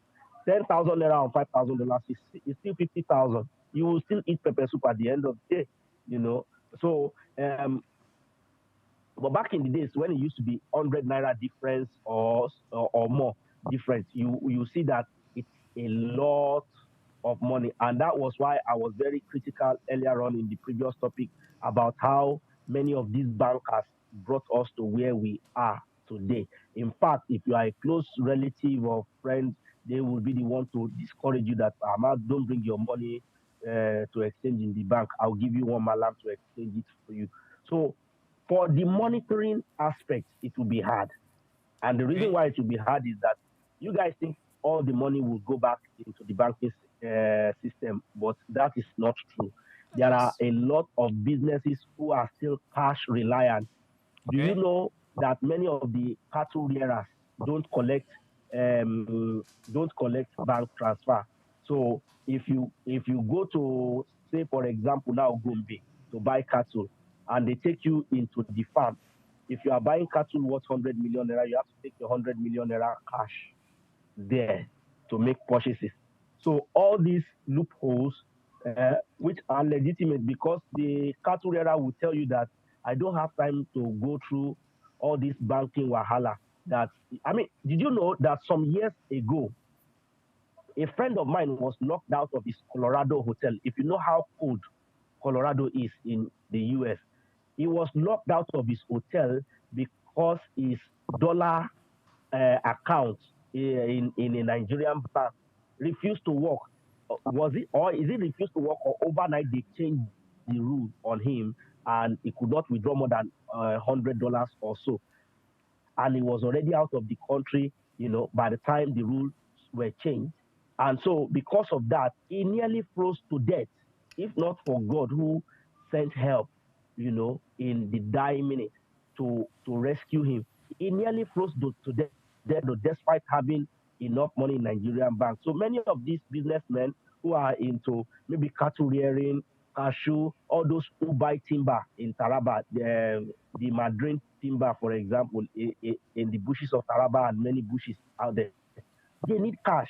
So many of these bureau de change, once they have this excess cash, and they don't want it to go back into the bank, so that all this issue of and thank God, we must give kudos to the Nigerian government, because even in the new tax law now, they have made room for aggregators, you know, so that they are not taxed on all the inflow, but they are taxed only on the profit made on the inflow. Those people like Bureau de Change and many of them are called aggregators, so they have that privilege now. But even at that, everybody wants to maximize his profit, and there are still a lot of these unbanked who, even with fintech, it is not easy.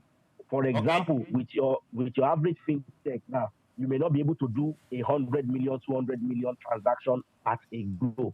And these are people who do transactions of 500. Like if you want to load a 2-trailer load or 5-trailer load of millet, for example, you are talking about almost 500 million worth of transaction. You know, Benga, that they want to collect their money. So these are means through which they. All right. So these are means through which will make it a lot harder for the regulation. Okay. Now, you gave examples of the cattle farmer, the guy with a whole lot of herds of cattle. You always talked about the guys farming. Now, this is the responsibility of not just government, but banks. Take your bank to them. They mustn't come to you. If I know banks do that. Yes, for major business people or for major there was something else also. They go to you. So we have to make sure that this cashless policy not just take root but works. Yeah.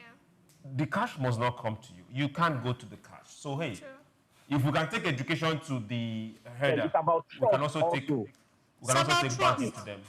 It's about trust. It's about trust also. If they don't trust you, there is Islamic banking.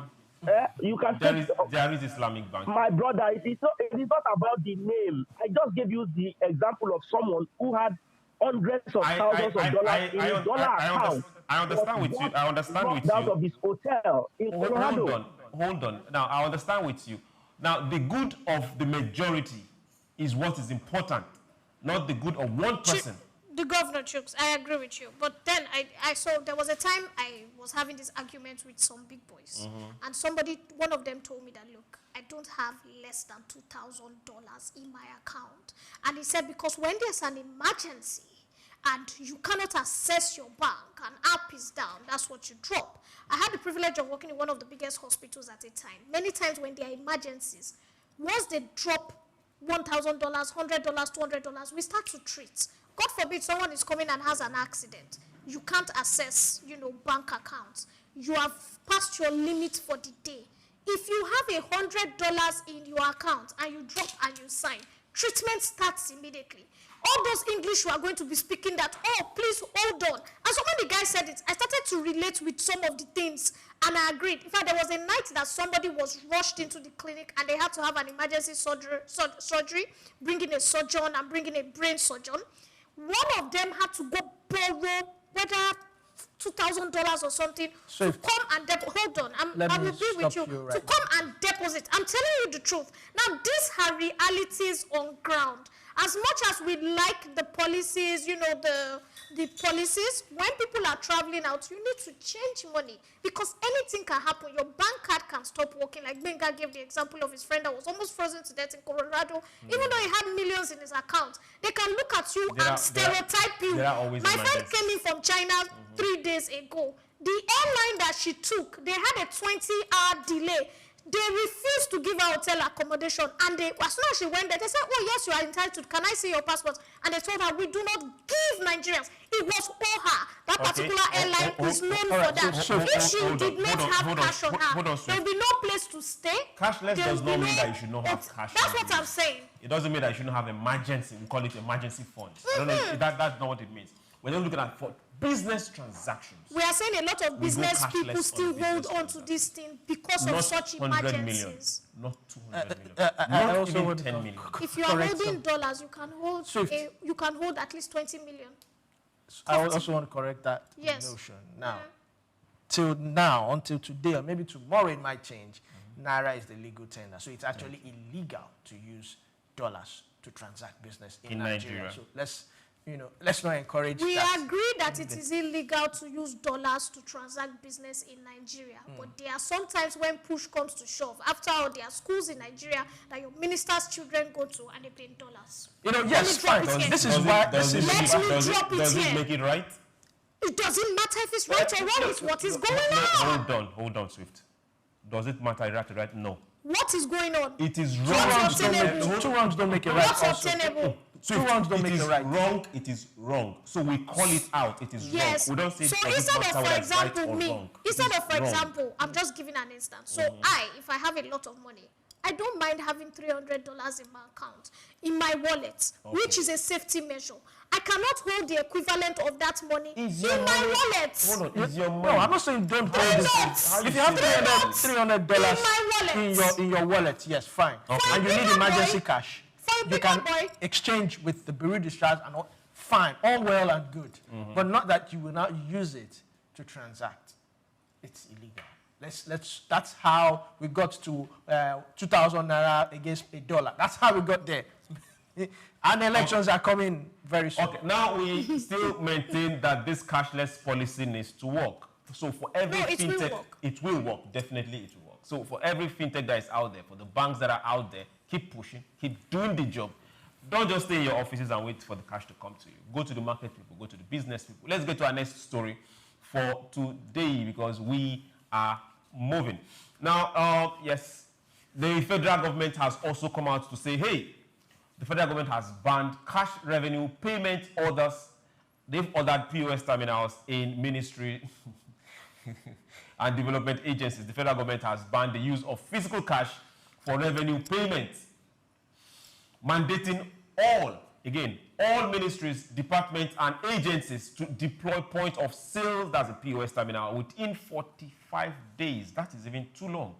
The move was announced in 4 Treasury circulars issued by the Office of the Accountant General of the Federation, Shamsuddin Ogunjimi. According to the directive, all government revenue must now be paid electronically through officially approved Treasury channels, marking a decisive shift towards a cashless revenue system. This policy aims to improve transparency, reduce leakage, and boost efficiency in revenue collection. It also aligns with ongoing reforms to modernize public finance and corruption. Agencies have been given a strict compliance timeline, with failure to implement possibly attracting sanctions.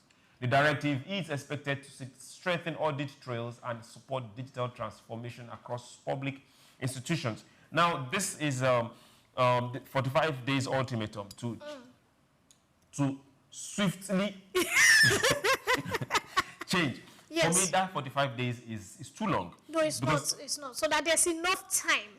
That there's no stories. It's government that has been preaching go cashless. Yes, government has been preaching go cashless. We agree. So by now, we should not have any government agency still disburse or collect cash, both for revenue or for payment in any government ministry. So there are reasons. That should not happen. Now, do you want to talk first, or I should? It's quite sad that this is where we're. I can tell you some local government used to share cash this December.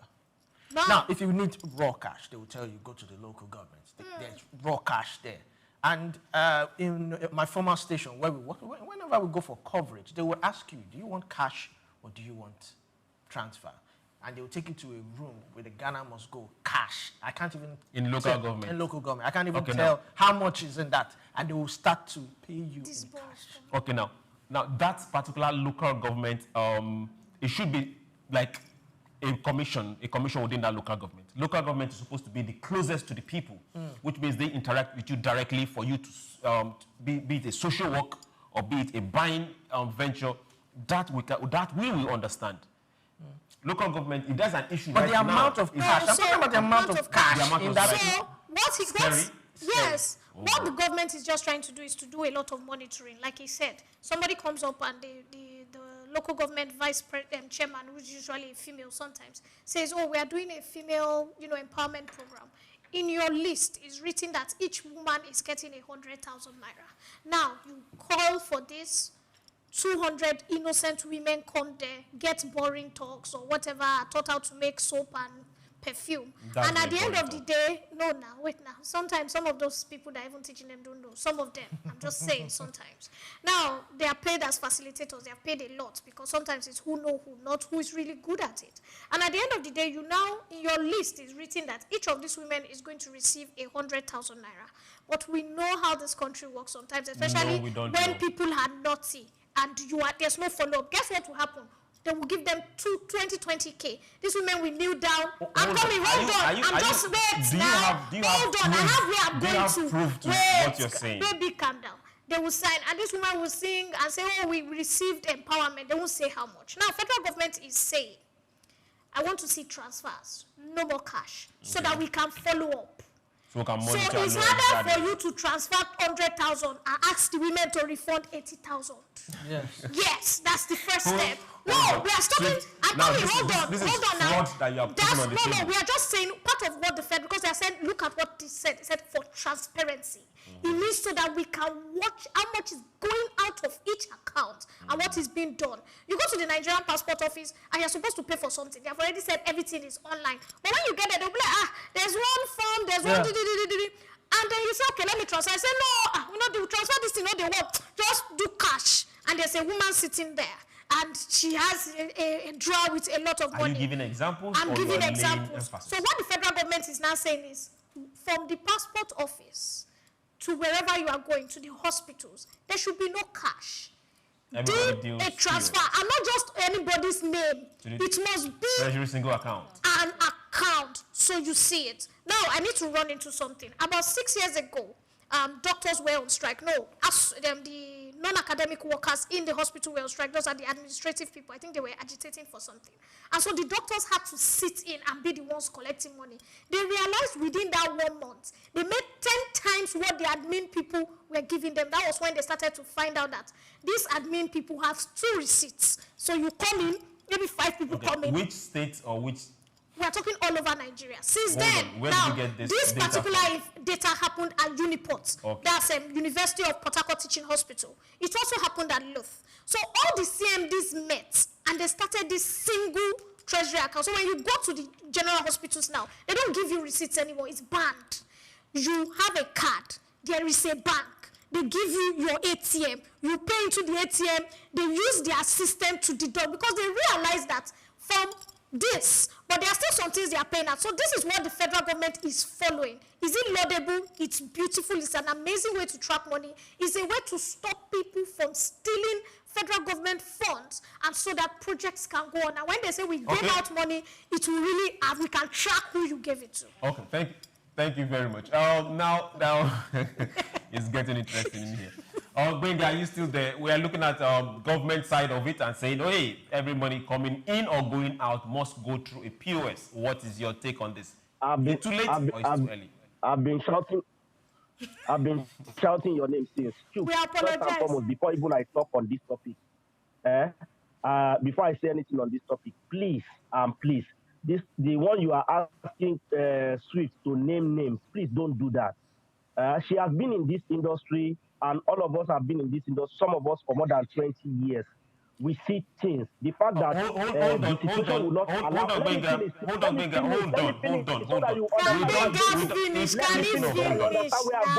I get you. Let me finish so that you understand where I'm going to. I'm not attacking you. It's not about attacking. We don't put down stories without data. Hold on. Let's get that straight. So if it's an allegation, let's say it's an allegation. Wait now. Straight. No, let's get that straight, right? Okay. Good. Okay. Go ahead, Benga. Can I?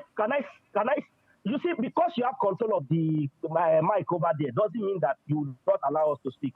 You understand? Ask Swift. We always fight on TV. It is not about just being nice. It's about stating the obvious. We have seen things that we cannot take picture of, things that we cannot do voice record of. It doesn't mean that we have not seen it.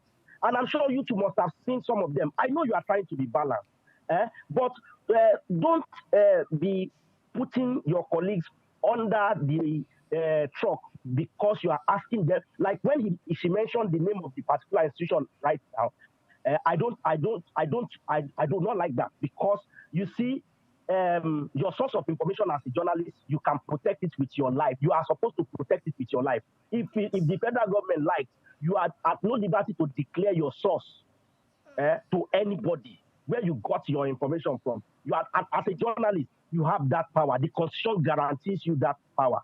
We have seen things, and many of the things that we are trying to bring it to on, and many of our viewers too have seen some of these things. They understand with us some of these things.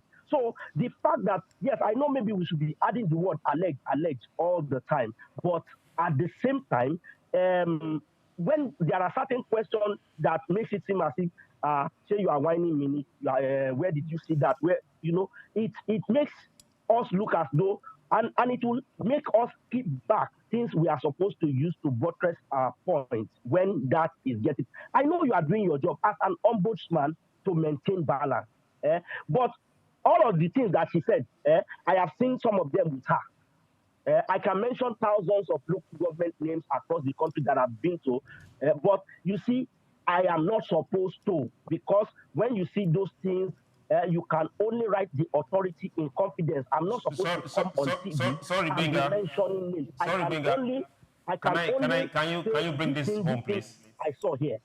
Okay. Now, on this table, we mention names.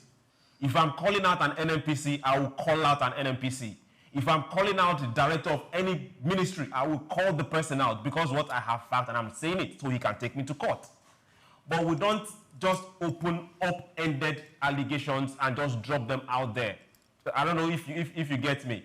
So when it comes to Nigeria must work as it concerns this table. So we don't paint Nigeria bad or talk about, no. If we have to call it out, we call it out. The fact that she's saying it so that Nigeria will work. That's why she's giving those real-life examples from her previous experiences. Some of the experiences, because at the time we worked together in the same place. So I have experienced those same things and saw those same things, know some of those places, as she's saying it, I am remembering some of those exact places where some of these things happen. But you see, because the situation there is no allowance to take video, voice, or picture record of it. So we can only allude to it without mentioning names. Because you have said, yes, you can call out names. If you have all this video evidence, you can take to court, audio evidence, you can take to court, and everything. You can mention names, But let's not dwell on that. On this issue, it's a good one.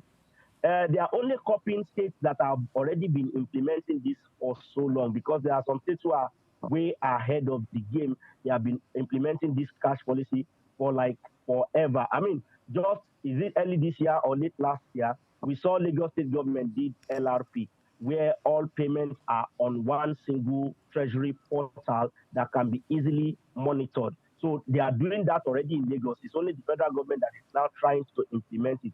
But the challenge is that there has to be an internal monitoring team. There is something good that the police did recently. Police said no VIP police, no police escort for VIPs anymore. But some police are still escorting VIPs illegally.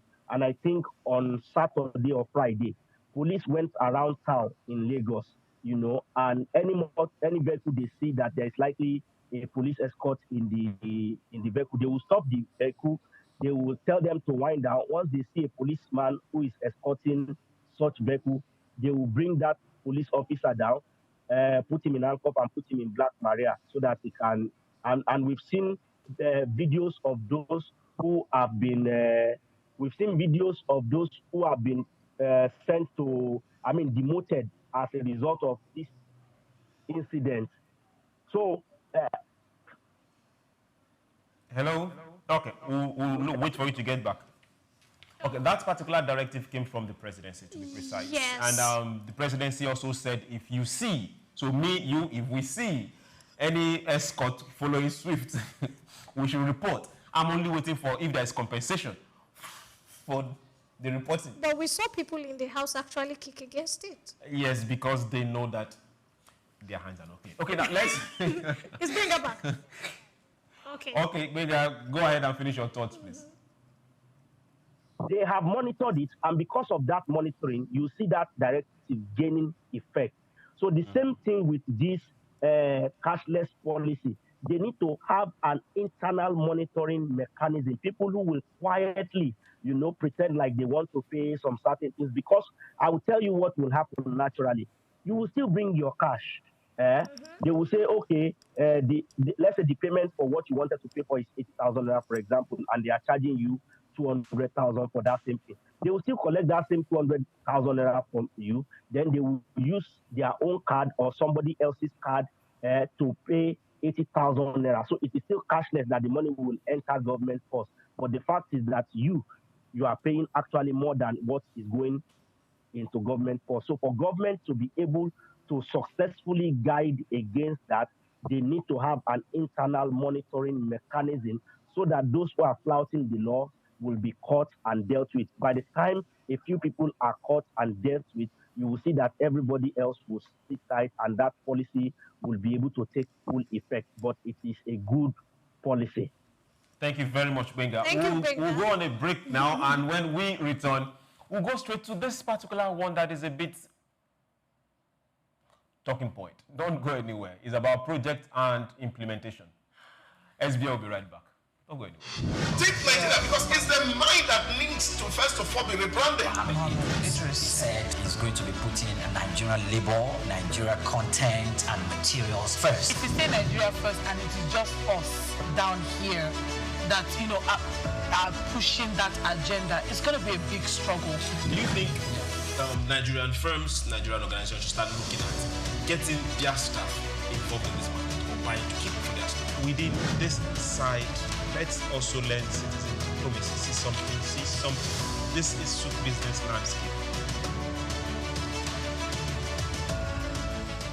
Muhammad Yunus was born on the 28th of June 1940 in the village of Batwa, Chittagong, a British Indian colony which is currently known as Bangladesh. He attended Lama Bazar Primary and Secondary School in his village and passed the matriculation examination into Chittagong Collegiate School, where he ranked 16th out of 39,000 students. After his graduation in 1961, Yunus joined the Bureau of Economics as a research assistant and was later appointed lecturer of economics at the Chittagong College. During that time, he also set up a profitable packaging factory on the side. In 1965, he received a Fulbright scholarship to study in the United States, where he obtained his PhD in economics from the Vanderbilt University Graduate Program in Economic Development. Between 1969 and 1972, after his keen education excellence of apex heights and proportions in the United States, he returned home and was appointed professor of economics at the University of Chittagong. He was eventually appointed onto the board of directors to the United Nations Foundation, where he served for 33 years. When Bangladesh suffered a famine in 1974, Yunus felt he had to do something for the very poor. In his country, he founded the Grameen Bank.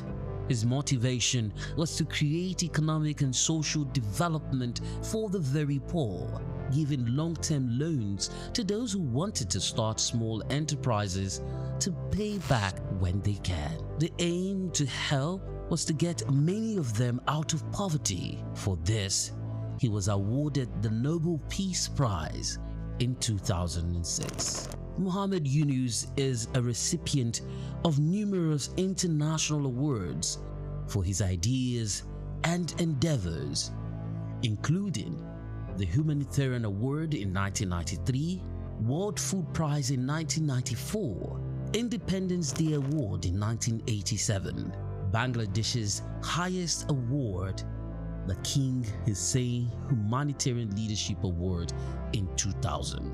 He was also awarded the Volvo Environment Prize in 2003, Nikkei Asia Prize for Regional Growth in 2004, Franklin D. Roosevelt Freedom Award in 2006, as well as the SOUQ Peace Prize in the same year. All humans are born entrepreneurs, he would always fondly say. His heart showed through his everyday life.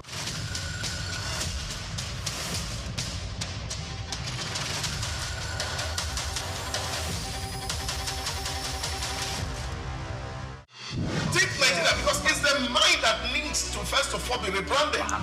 He said he's going to be putting Nigerian labor, Nigeria content and materials first. If we say Nigeria first and it is just us down here that, are pushing that agenda, it's going to be a big struggle. Do you think Nigerian firms, Nigerian organizations should start looking at getting their staff involved in this market or buying to keep it for their staff? Within this side, let's also learn citizen diplomacy. See something. This is SOUQ business landscape.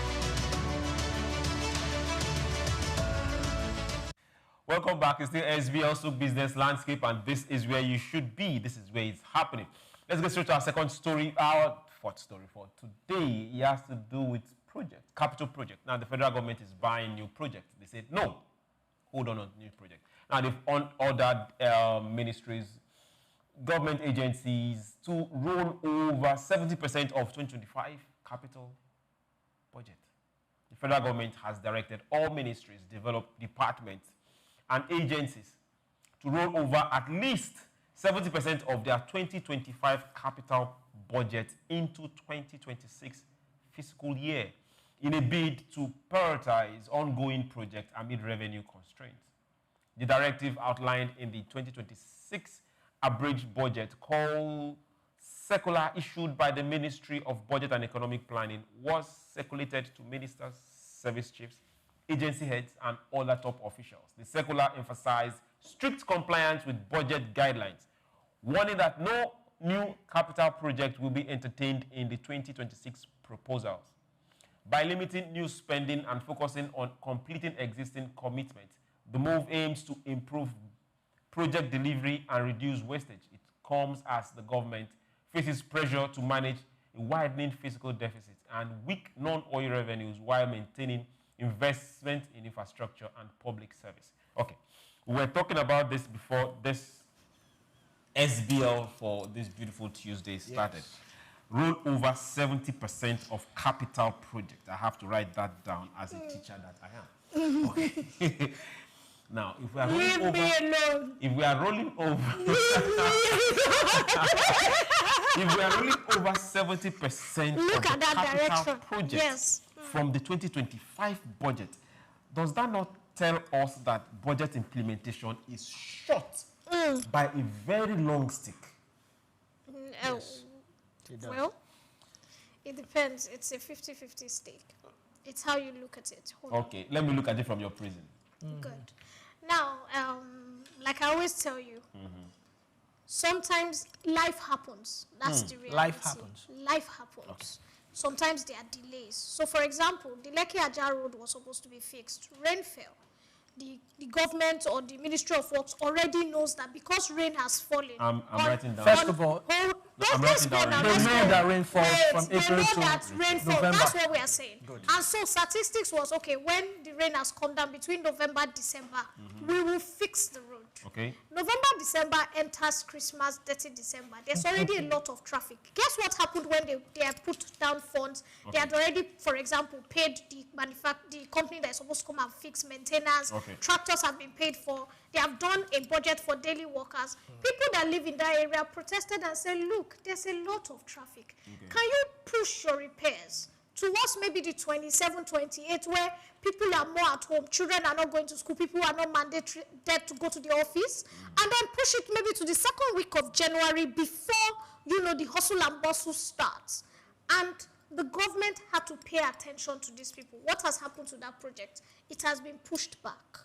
So as much as, it looks like, what a failure, it's not. Things happen. People appeal. Look at the Third Mainland Bridge. When there was supposed to be a repair, guess what happened? The same thing. People appealed. Look, if you are fixing the Third Mainland Bridge at this time, there's A that is happening, there's B. Some projects get pushed back. Okay. This is the reason why the 70. Push back. But you see, the good thing is federal government is thinking. They are troubleshooting. Okay. They've realized that in previous administrations, part of the things that have kept Nigerian down is when things like this happen and projects are pushed back, contractors are already paid. Okay. They will tell you that, let's run into next year's budget. And do some of those projects get abandoned midway, halfway, or they are never done because of this. Now, federal government is now mandating that, look, whether there's a pushback or there's a push forward, you must complete any project from the previous year you must include it to the next year.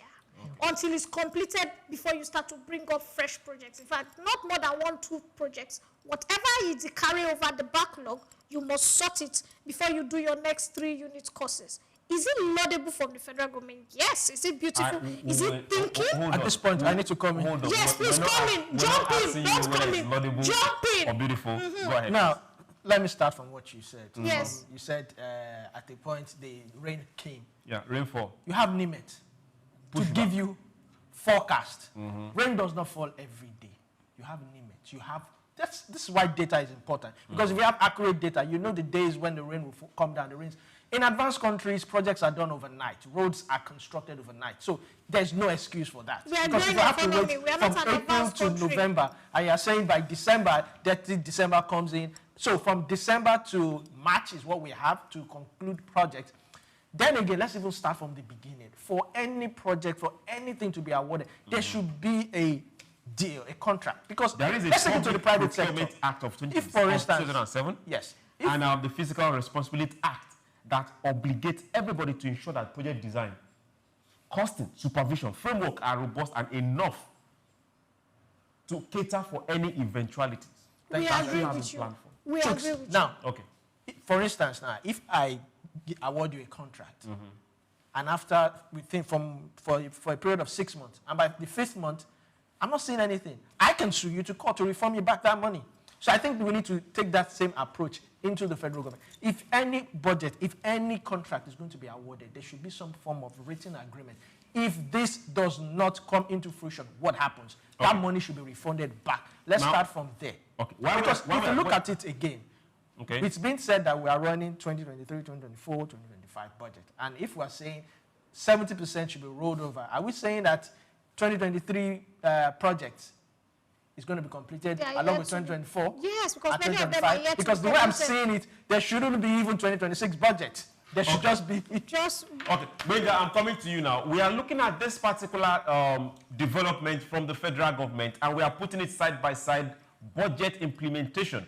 If government is saying 70%, over 70% of the capital budget should be rolled over to 2026, what does that tell us about the budget implementation for 2025?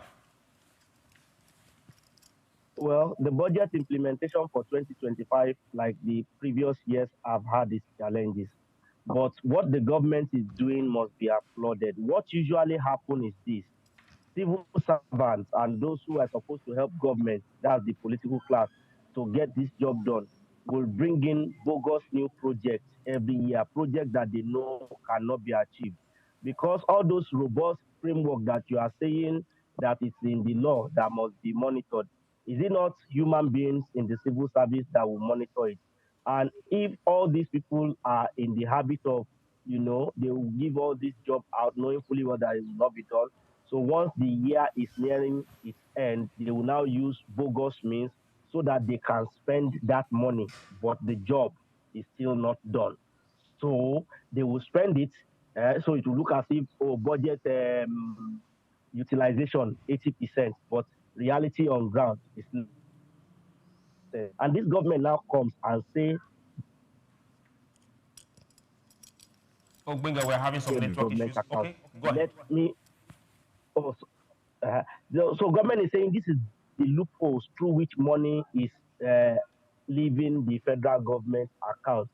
To block it, I am mandating no new projects, either in 2026 or in the remaining parts of 2025. No. Hello, Benga. Okay, now on the table now, let's look now. This is budget implementation. Now on the other side, let's look at budget allocation. Okay, Benga is back with us. Go ahead, Benga. Yes, so that they are doing this to block the loopholes through which money is leaving, and it is very laudable, because what happens is that all those 2020 projects, 2024 projects, 2025 projects that you are talking about will now get full attention, and these people know that until those projects are complete, they I am with the federal government on this one, and I give kudos to them for this law. You might want to look at it from other perspectives spent without the job getting done. And government is saying no to leakages of fund anymore. And that is why this law is coming to get completed projects, not multiple projects, new projects all the time, but none is getting to completion. Okay, thank you very much, Benga. We get your take on that. Now, let's put this side aside on budget allocation and budget disbursement. We need to see and find out, that is our own assignment. We need to go and find out what is the budget disbursement thus far. What was the allocation that we were able to get through 2025 budget? I know several other agencies will be able to assist in getting this done. That way we can now ascertain, okay, good and fine. Have we spent more than 30% of the capital expenditure for 2025? They will now ask ourselves direct questions. Okay, good. If we have spent more than the 35%, then where is the 70% that is supposed to be moved to next year? Where is the money? Because we have to put money side by side, the project themselves. Some people went to the Ministry of Finance and they were protesting that their payments... contractors. Thank you very much. They protested that it has been halted, and what they are hearing now, it's been rolled over to the next year, which is quite sad. But, you know, honestly, I like to see the good and the bad of this. The good of it is that it will ensure project continuity, being the fact that ongoing projects that have not been completed would now be given more focus, which would also lead to erasing wastage, of course, because you won't have to waste money, prudent spending, and also accountability. But one of the things I would also advise at this point is an independent evaluation and monitoring firm should see to this. Because if you say, let the government do it, or let a particular agency do it in the government, we might not get results. But let's also monitor it. Let's have periodic audit of allocation, project execution, completion. But all in all, I will still come back to this. For any budget allocation disbursement, there should be a contract. If this thing is not completed... Contract with a time frame. With a time frame. Let there it be is tied a to time contract. frame. And if it does not meet that time frame, that money should go back. Remember, was it June or July? The House, the senators met, and they had that when there was a rollover of 2024 budget. That look, there should be a time frame, especially for projects from 2023, because they realized that 70 to 80% of the projects from 2023 had not been completed in 2024. A new project had been given out. And money was disbursed. And money was disbursed. People had eaten money. People had done kickback and all that. So if you are looking at it, it is just the way of the government trying to sort what went on in 2023, but projects that are not completed to 2024. For example, the Lagos-Benin Express Road, Swift, Onitsha Bridge repair. Bridge? I'm just saying, the repair. I'm saying no because it has been built. No, these are projects that every year there's a budget for, which is normal. This road, they must be maintained. We know that rains are going to fall them. So these are projects that every year they are reoccurring. But we must also make sure, because they are looking at the loopholes, that somebody knows that, there will be a repair in 2024. So why don't I skip the Richard Bridge repair 2023, the bridge no go break, and we push it to 2024. Another contractor may decide to start and now decide to push it to 2025. So this is what the government is trying to stop from being over-pushed. I'm with you. Can I ask a question? Now, government might be doing... Sorry, before you ask me the question, remember I'm not the Minister of Infrastructure. No, I just want you to know. No, let's take this categorically now. I'm just talking from... You are speaking in this line on behalf of him. Discourse. Now, over 70%. Yes. Is it a good score for capital project and capital expenditure that has to be moved to the next year? Is it a good score? Over 70%. So before I answer this question, a governor from South did not do very well in his first term, and his father campaigned for him with one thing. Say, if a child fails, what do? He said, you ask him to repeat. He said, let my son repeat. But Fashola also countered that claim. Hold on. That guy won the re-election. If I didn't just win, a former president of this country flew in to congratulate him that our son has repeated and he will do well. We have done 70%. Let us repeat. That's what federal government is saying. We have not done up to 70. We have done 30. Let us repeat. If somebody could win an election on that, then we carry over. Yes, say whatever you want to say. We carry over. The Fashola who said that, I remember Governor No, we can't count that. Hold on, You did not Dr. talk about Doga repeating. said something a long time ago. When he was now Minister of Roads and Ministry of Works and Electricity and all that, and he was failing, the fiasco of his failure was much. Udoga said, no, he sees how hot the kitchen is. Why hasn't he steps out? That look, there are things that mitigate against you in Africa. And he talked about when he was trying to do a 24-hour lighting in Delta State. He said his people gave him one of the thickest bushes in Delta that had evil spirits. They had to be bringing workers outside. Yes. He said every day they are on the project, people are protesting. There's one that at a stage he was asking himself, is it that my people don't want 24 hours light? Because we are trying to revolutionize Delta State. Okay. So there are factors that will come. It's easy for you to say get out of the kitchen. When you are there, you will see that there are factors because there are principalities and powers. Look at our refineries. Yes. There are principalities and powers. You are going to the other side. Bring this home. Now, those are part of the 70%. Your refinery is part of them. This 70% that has not been, that we are pushing to the next year. The same question is this simple. How do you score this? 70% of capital projects that we could not accomplish or achieve nowadays, in 2025. Nowadays, in reports, we have a major infrastructure deficit in Nigeria, which is one of the major things that is affecting our development. Yet, 70% of capital projects, Mr. Chooks, more than 70%. Mr. Chooks, in 2025, you don't score children failure or pass. Okay. You give them stars. Okay. Because we have realized that we must reward good behavior. This is not so good behavior. So we are going to reward the federal government's good behavior. This is not good behavior. Their thinking out of the box is laudable. I'm not going to say they failed. I'm not going to say they passed. 30% good behavior. That's not good behavior because you will not in university. We look forward to you scoring 30%, and I'll sit with HR and see we get us to. Now, let's get this. We want to say every one of us, we need to put our mouth where, put our pocket where our mouth is. The federal government is saying we must actualize this implementation. It's our responsibility to follow up and make sure ministries, departments, agencies, they get these things done. But most importantly, like we say on this table, we need to monitor the money and the execution. Has money been paid and there's no execution? These are things we need to monitor because we need to develop as a people. Now, let's get straight to agriculture, and it has to do with exports. Nigeria is losing billions in global pineapple market. Now, this is where Edo State is going to come again.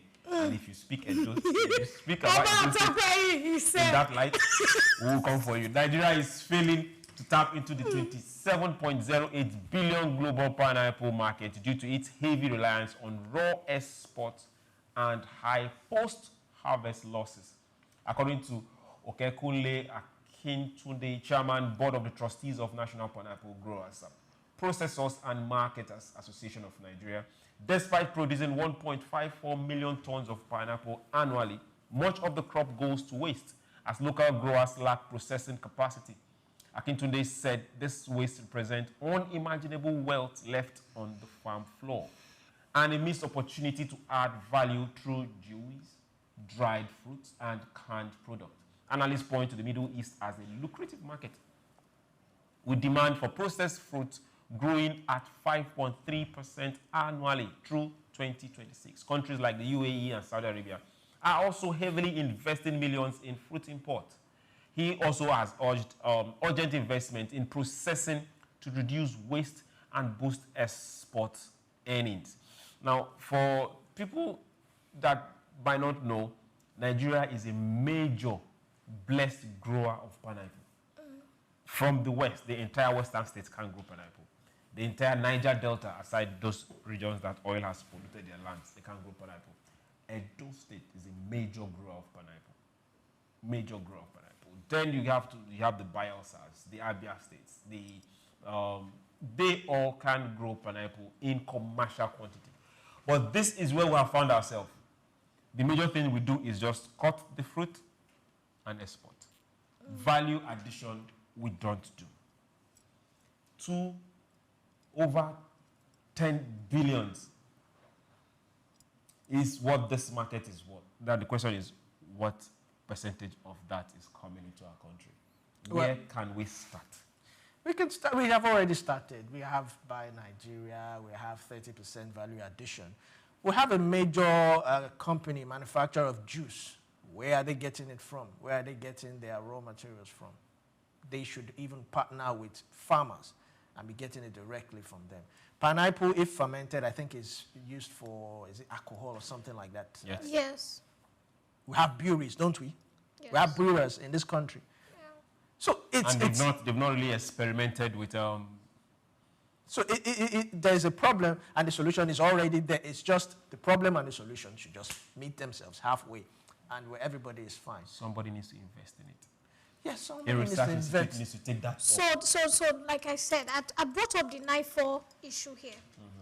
As of 1995, NIFO was already bottling pineapple juice drink that was well preserved, like palm wine, and those drinks were very nice. Where are they and could last. That's what we are saying. Now, that's the problem with federal government projects, and that was why during Obasanjo's time he tried the whole privatization thing. Although it entered, it was a fiasco, which he blamed his vice Atiku. That Atiku, was trying to sell to certain people who he was not looking at business-minded people. NIFO was rumored to have Malaysia to have gotten the first set of seedlings that they used in building their own palm oil industry, although they denied it. They said, yes, we took, but it wasn't your own. How do we know it's not our own? Because Nigerians said that those are the way the palm fronds come up. They come up like what has happened in NIFO.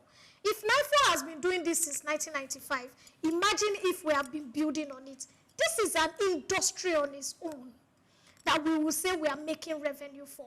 So it's just the federal government going back to all these parastatals. NIFO alone can produce palm oil, which will be more than what... NIFO might not be able to do commercial. They were doing commercial at a time. They were doing commercial for the local. That's what we are saying. But now we are looking for people this that is what, will now commercialize. So can I shock you? NIFO compound, where NIFO is in Benin, is literally bigger than the whole of Unilag. They had processing plants, they had industries, they had schools. It's an institute. It's an institute. Now, for research. Good. In more developed countries, they now turn their research institutes. There's a research side and there's a privatized side. Most of your pharmaceuticals, they come from institutes. These drugs are being researched on one side. The private side is selling.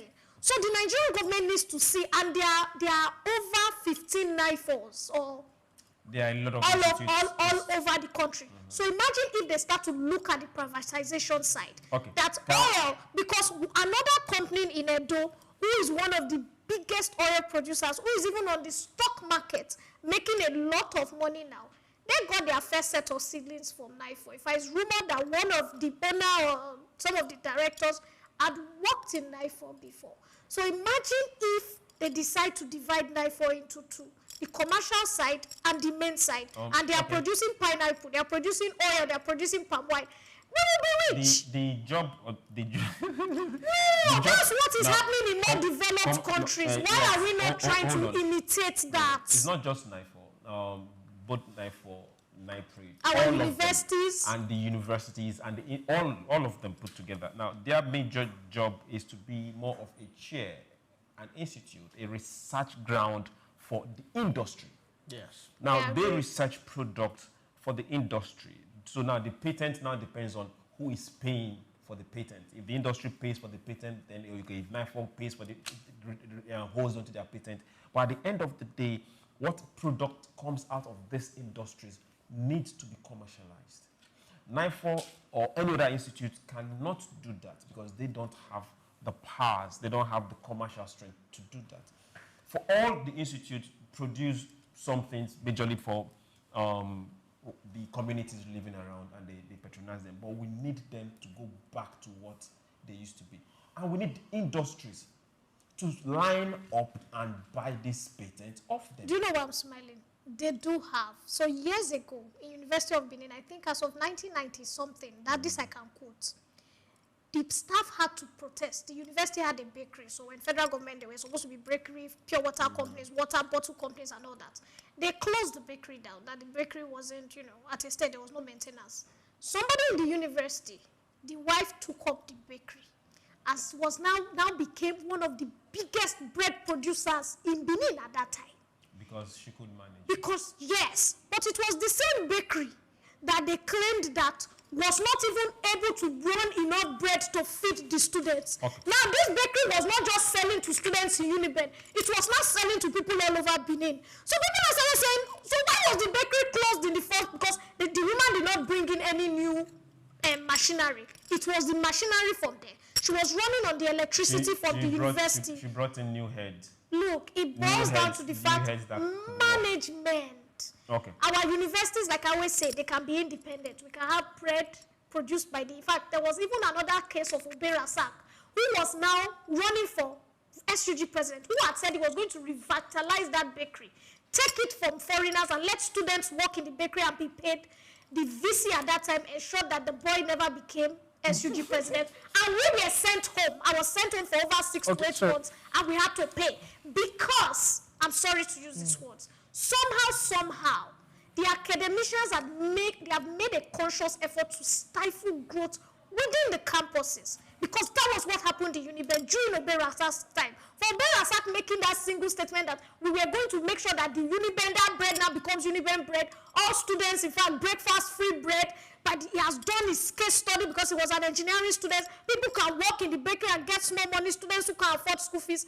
The VC and some other staff came so hard on that boy. He was expelled for 2 years. Okay. That's the truth. No, this is industry. This is industry, dog industry issue. It's very sad. I have a few now. suggestions. Okay. We need access to finance. Maybe we could have PPP or something like the CBN's Anchor Borrowers program. We also need storage. For people that will invest in this pineapple issues. Yes, we also have storage problem. That's what's leading to poor, low harvest. So we need maybe cold trucks, warehouses, and all that. Then we also need, you might not agree with this, we could also partner with Costa Rica or Philippines, who are the largest leader in I agree. Pineapple processing and all that, to come in and train some of our own, and of course so that we can also invest in our own selves and all that. So I think all in all, it's just for the local producers here to just tap into this. It's a very lucrative business. Okay, we are rounding up now. I want to say thank you to everyone that joined us. Remember, we cannot grow if we don't produce things, and we can't be having...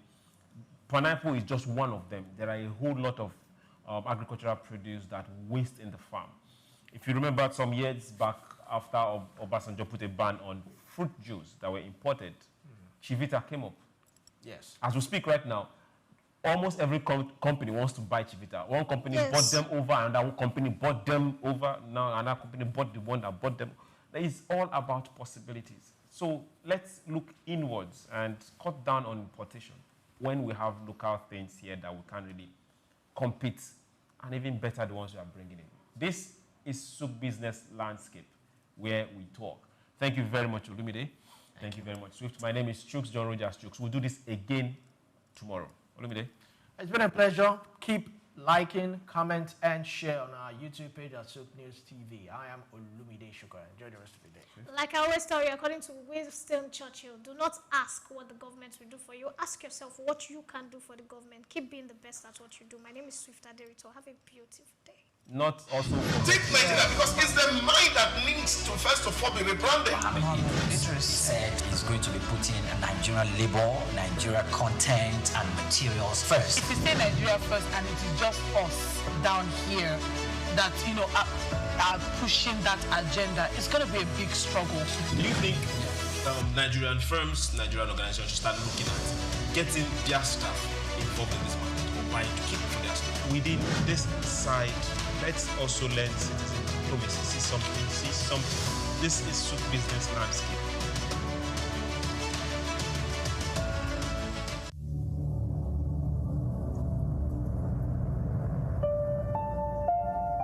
It begins with the ordinary. A shopper walks into a supermarket, picks a product from the shelf, marked 2,000 naira, and gets to the counter only to be told it costs 2,400 naira. To most Nigerians, it's just another frustrating moment at the checkout. But to the Federal Competition and Consumer Protection Commission, FCCPC, it's a violation, one that captures the complex realities of consumer rights and fair competition in Nigeria's fast-moving consumer goods sector. Between March and August 2025, the FCCPC recorded 1,543 consumer complaints within the FMCG sector, the second highest across all industries during that period. The complaints range from deceptive marketing and product defects to poor disclosure of terms and delayed complaint resolution. The FMCG industry, known for its quick turnover and intense price sensitivity, remains one of Nigeria's most competitive sectors. Yet, beneath its vibrancy lies a network of compliance hurdles and market pressure points. Bayo Olaoye notes in this special report that the FCCPC continues to face tough challenges in maintaining balance between regulation and market realities. He explains that some trade associations allegedly adopt restrictive practices such as uniform pricing, high membership fees, and entry barriers, which can distort fair competition if unchecked. In one notable case, he recalls, the FCCPC sealed a supermarket in Abuja in February 2024 after discovering discrepancies between displayed prices and checkout charges, a clear case of deceptive pricing. According to Olaoye's analysis, Nigeria's Federal Competition and Consumer Protection Act, FCCPA 2018, provides the strongest legal foundation for consumer rights protection in the country. The Act guarantees the right to safety, requiring that all goods and services sold to the public be safe for ordinary use. Unsafe products must be withdrawn immediately once identified. It also guarantees the right to information, ensuring that consumers receive accurate details about price, composition, quantity, and use conditions before purchase. Where goods turn out defective, the consumer is entitled to repair, replacement, or refund. Sections of the FCCPA further prohibit false representation, bait advertising, and exaggerated claims, with sanctions reaching up to 10% of a company's annual turnover. Olaoye points out that state agencies such as LASCOPA complement FCCPC's efforts, helping consumers access information, redress, and awareness of their rights. Despite these laws, FMCG companies operate under immense economic strain. Rising inflation, forex shortages, and unpredictable input costs have made compliance increasingly difficult. Several multinationals have either scaled down or exited the Nigerian market, citing high operating costs and regulatory pressures. Still, as Olaoye observes, consumer protection and fair competition remain non-negotiable principles for any healthy economy. In 2023, the FCCPC fined a multinational FMCG company $110 million for abusing market dominance and stifling competition. Olaoye highlights the case as a major signal of the Commission's resolve to hold both local and foreign players accountable. Olaoye argues that compliance should not be viewed merely as a legal requirement, but a strategic business investment that strengthens consumers' trust and market credibility. He recommends that FMCG firms integrate compliance clauses into contracts, conduct regular audits, and maintain transparent pricing practices. Predatory or collusive pricing, he warns, can damage reputation and attract severe sanctions. The way forward. For Nigeria's FMCG sector, the path forward lies in collaboration, transparency, and innovation. Olaoye concludes that legal practitioners and compliance officers must continue to bridge the gap between policy and practice through staff training, regulatory monitoring, and transparent communication. I'm Moyosore Adibi, SOUQ News TV.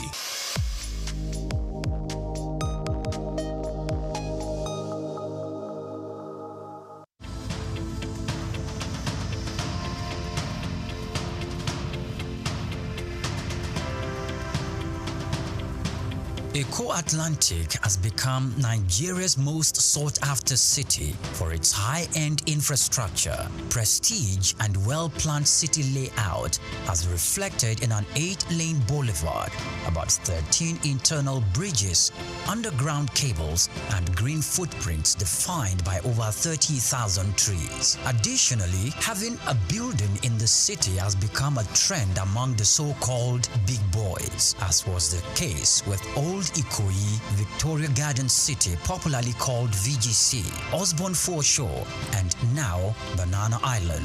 In this special report, Bayo Olaoye states that this talk of "I belong" and the prestige mentality has also spread to the big firms. Before now, Kingsway and Ozumba Mbadiwe used to say that Victoria Island were the go-to locations for high-rise office buildings. These locations are home to iconic developments such as Kingsway Towers, Heritage Palace, Fanfa Towers, the Wings and the Waves, among others, making them Nigeria's equivalent of Silicon Valley. The Eko Atlantic City was modeled after the skyscraper district of Manhattan Island in New York City.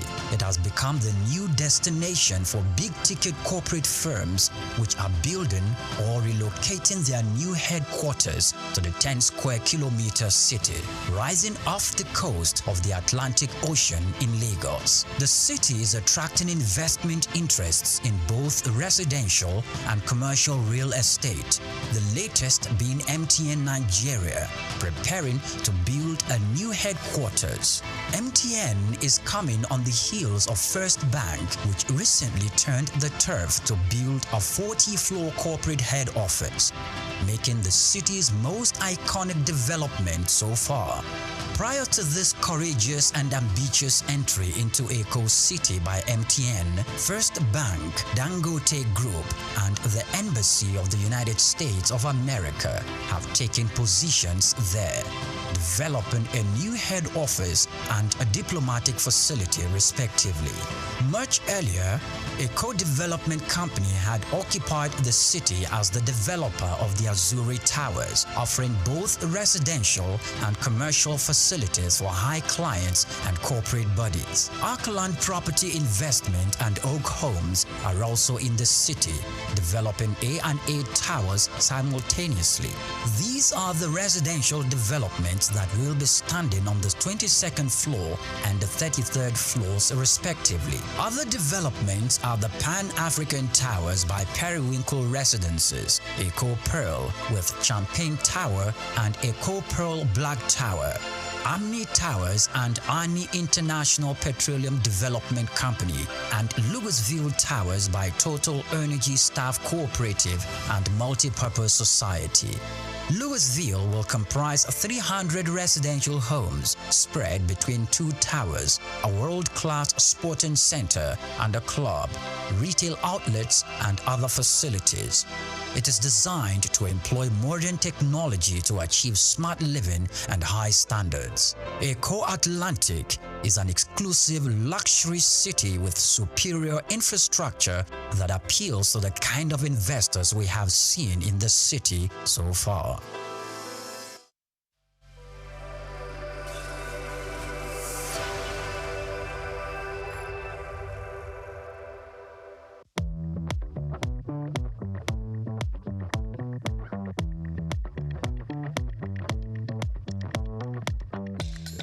Let me first of all congratulate Nigerians for the 65th anniversary of our independence. Independence is a freedom that is given from colonial rule, which can be termed self-rule, self-governance. And since 1960, we've been having self-governance. What is it really self-governance? That's another debate for another day. But from what happened, we were very young at that time when independence came to the country. I'm very, very aware of the 1963 Declaration of Western Nigeria, Declaration of Republic, when Nigeria became a republic. That was when I can physically or personally remember. But then, a lot of things have gone underground.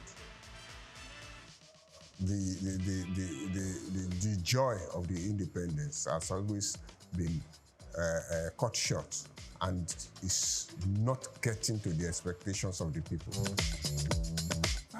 It's difficult. The main thing is that every time a government comes in, we seem to be in a quagmire of difficulties, and we tend to go back to the past government that we said that they were not good and feel that they were better than what we have today. It's not only, it's all governments are always better, except the one I can pick out is during the military regime, 1975 to 1976, about 9 months or so. And maybe because that government did not last long. So maybe that is why we still feel that that government was one of the governments that really met the needs of the people. Throughout the years, like I said, we have always had shortcomings, but we have not been able to keep the standards, certain standards that we are on ground, and that is the main problem. Everybody wants to have his own way. The military had not really helped us. They have, every time there is a military coup, Nigeria is set back to 1960. We are reset to 1960. And the 1960 of that time is different from the 1960 of today. That is, when you compare them, what we have on ground today is quite different from what we had on ground in 1960. That means we are starting again. But we have to develop in our own way. We have to be open-minded, and we have to think positive. We have to think about their future, and that is the only thing that galvanizes the country. Now, whatever standard we have today, in 20 years' time, another generation will come up. And that generation, their needs are always different. So that is why we have to look for the future. But today in Nigeria, we are still solving the problem of 1970. Why I'm saying that is that after the Civil War, the Nigeria decided to move forward. In the process of moving forward, we forgot a lot of things. And that was the time the oil boom came in. And we forgot a lot of things we were doing at that time. Take a graduate at that time. A graduate in 1980 receives roughly 300 naira, which was about almost $500. But let's say in our naira, he has enough to feed his family, to start a family. That is a graduate. But today, a graduate doesn't have enough to even take him to visit his family in his hometown. As a graduate, you are entitled to a car loan, which is your annual salary at that time. A car was about 3,600, and your 300 naira, 300 naira salary is 3,600 per annum, and you take a loan for a car.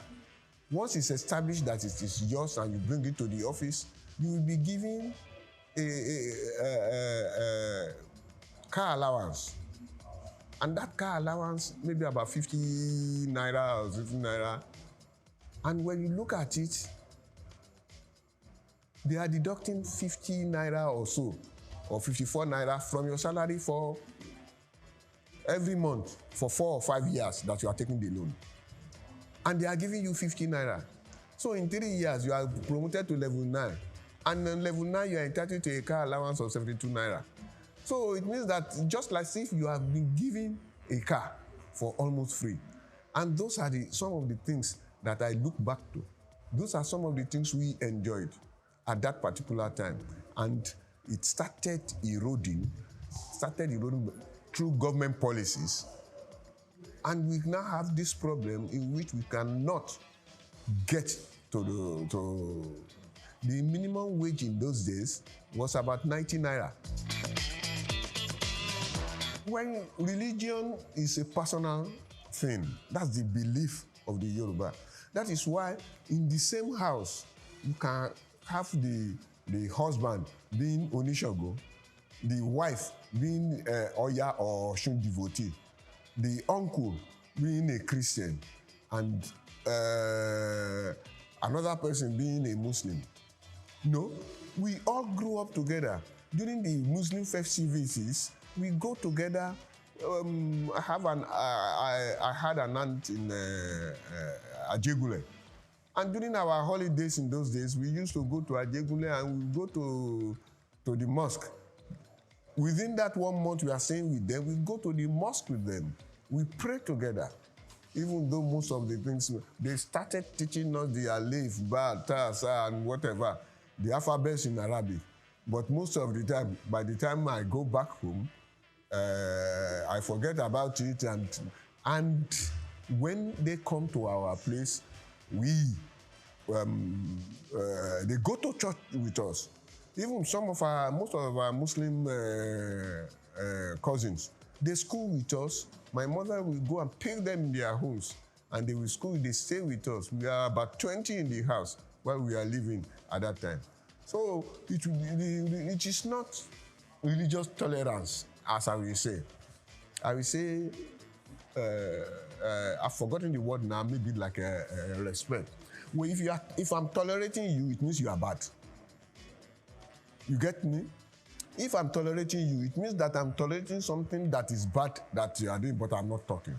But if I'm doing maybe mutual respect, yes, it's mutual respect.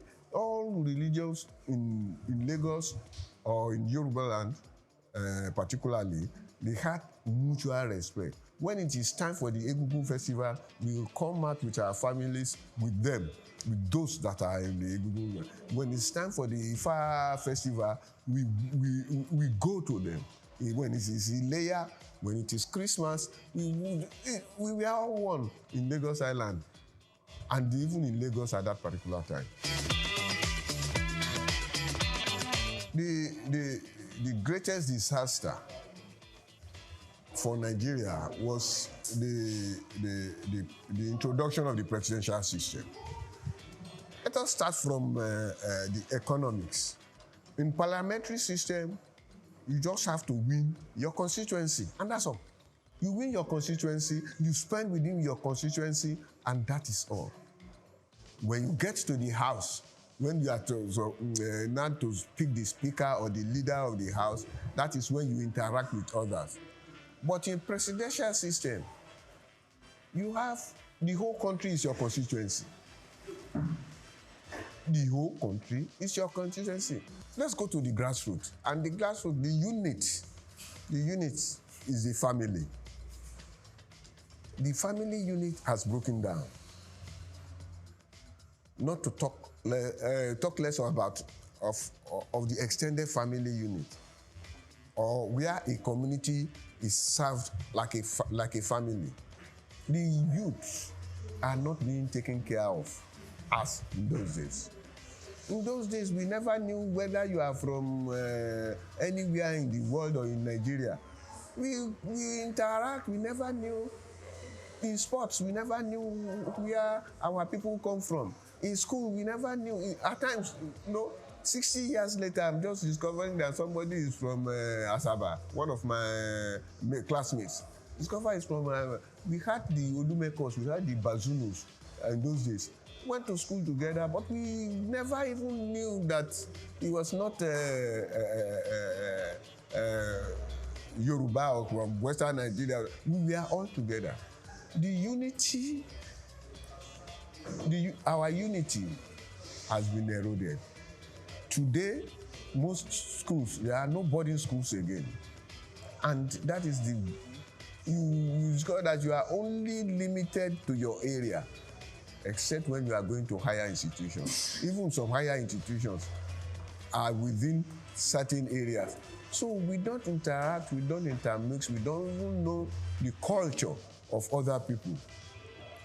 But in those days, it was a little bit different. We have to start reshaping a lot of things, and in the reshaping, it's not for us. It's not for the present generation. It's to look for the future generation. In the socialist life in those days, they used to talk about what do you call it now? Absence of manual labor. That is, machines will do the work.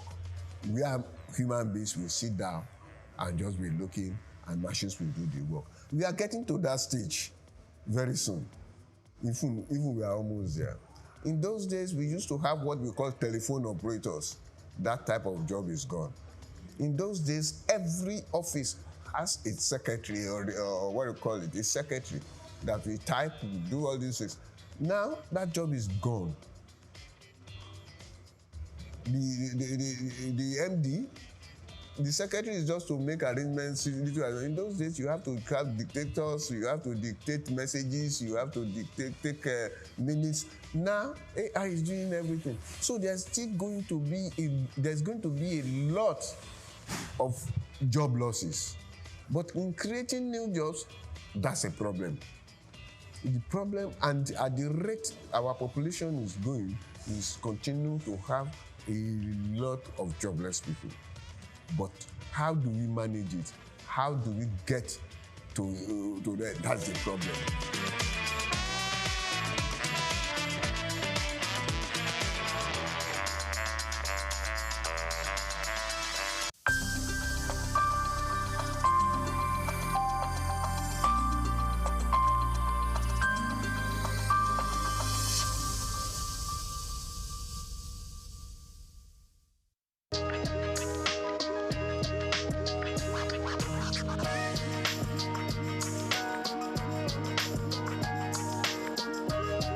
Well, I would say now he's gotten the job. If this question had come before now, I would be able to say that I do not think we need him. But he's there now, so all we need to do is see what best he can do, or what best we can do to support him to succeed. Now, going by his previous records, going by all that he's achieved in sports, ordinarily one wouldn't have said he's the best for the Super Eagles at this time. But here we are. Decision makers have made their decisions. They've taken the decisions. We can only talk, but they already have their way. Well, I think his assessment will start when he starts playing games. He's not had any game with Nigeria, so we can't assess him. But going by his previous records, I don't think he would have been the best for Nigeria at this time. Not against other homegrown indigenous coaches who have had better records within and outside Nigeria. On a scale of 1 to 10, I don't think Shele will fit in at any point. But of course, having him been appointed, all we need to do is give support and see the best that we can get from him, being Nigerians. And of course, at all times, irrespective of whatever decisions are taken, we want Nigeria to excel. Because in Nigeria's excellence, we are proud. In Nigeria's excellence, those of us that are in the media and sporting media, to be precise, we can do business. If Nigeria is not winning, the biggest brand for Nigeria is the Super Eagles, sports-wise. So if Nigeria is not winning, if Nigeria is not making waves, then we don't have business to do. So it's in our interest that he succeeds. So to that extent, I would say yes. But looking at his appointment, I think it's just a part of the over-politicization of the sporting industry. Power show by the immediate past president of the Football Federation, Melvin Pinnick Amaju. Having failed in his 2 terms, continues to transverse the terrain to show he still has power. And of course, he brought Shele. And of course, the Gusau, the incumbent president of the Football Federation, has to listen to his master. So his master's voice, that's what we're experiencing.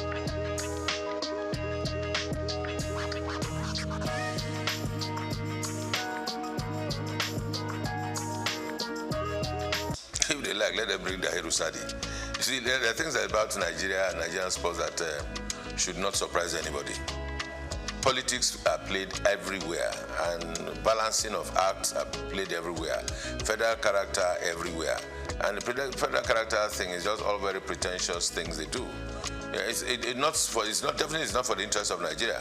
Just to show that, okay, we've taken somebody from the south, or we've taken one from the west, or we are now taking from the north. Who will we take in the north? Let's bring Ahmed Musa. He's calm. He'll be able to talk to the players. What is he going to say to the players? He's past his prime a long time ago. So it's all politics and not in the interest of the nation. I can tell you that. But for Chelle going around Europe, yes, he has to. Because everywhere you go, to be the chief coach of the Nigerian national team, senior national team, can be a huge task. Because every day you have Nigerian boys showing up in big leagues, in small clubs, in championship clubs, even around the country.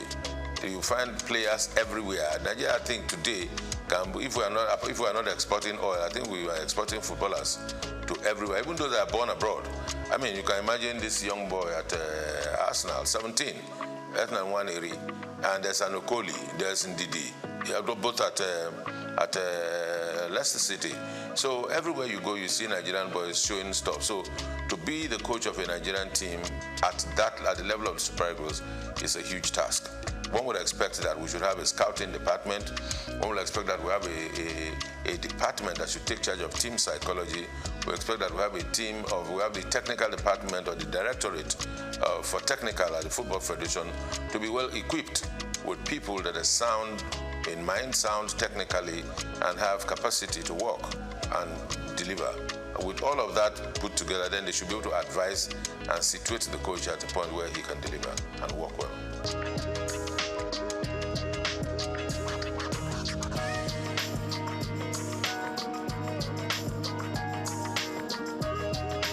Well, you see, I said yes, because I've been one of those that have always been clamoring that there's need to have a National Sports Commission. Now, having a National Sports Commission that is populated or that is headed by politicians is neither here nor there. It may not take us anywhere. We need to separate our sport. Yes, sports, you cannot do away with politics at some level.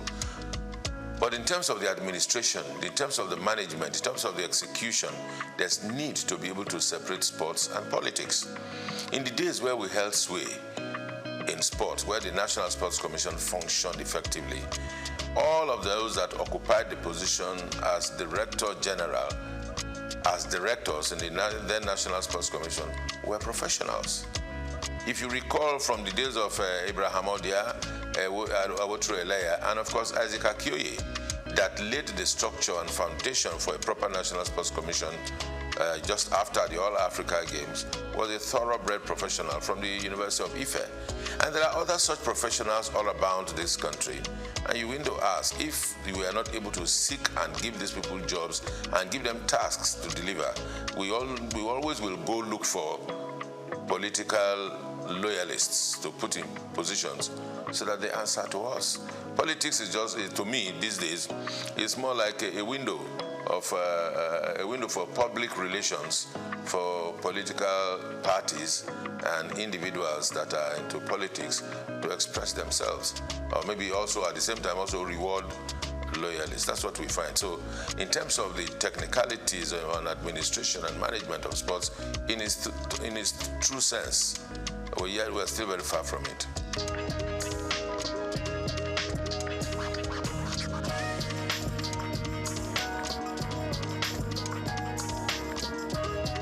Plenty improvement, I would say. The current managers of the league are doing everything they can to ensure that our league gets back to a competitive level at the continent, gets back to a competitive level at the rate at which we, those of us local people like myself, can appreciate our football and our footballers once again.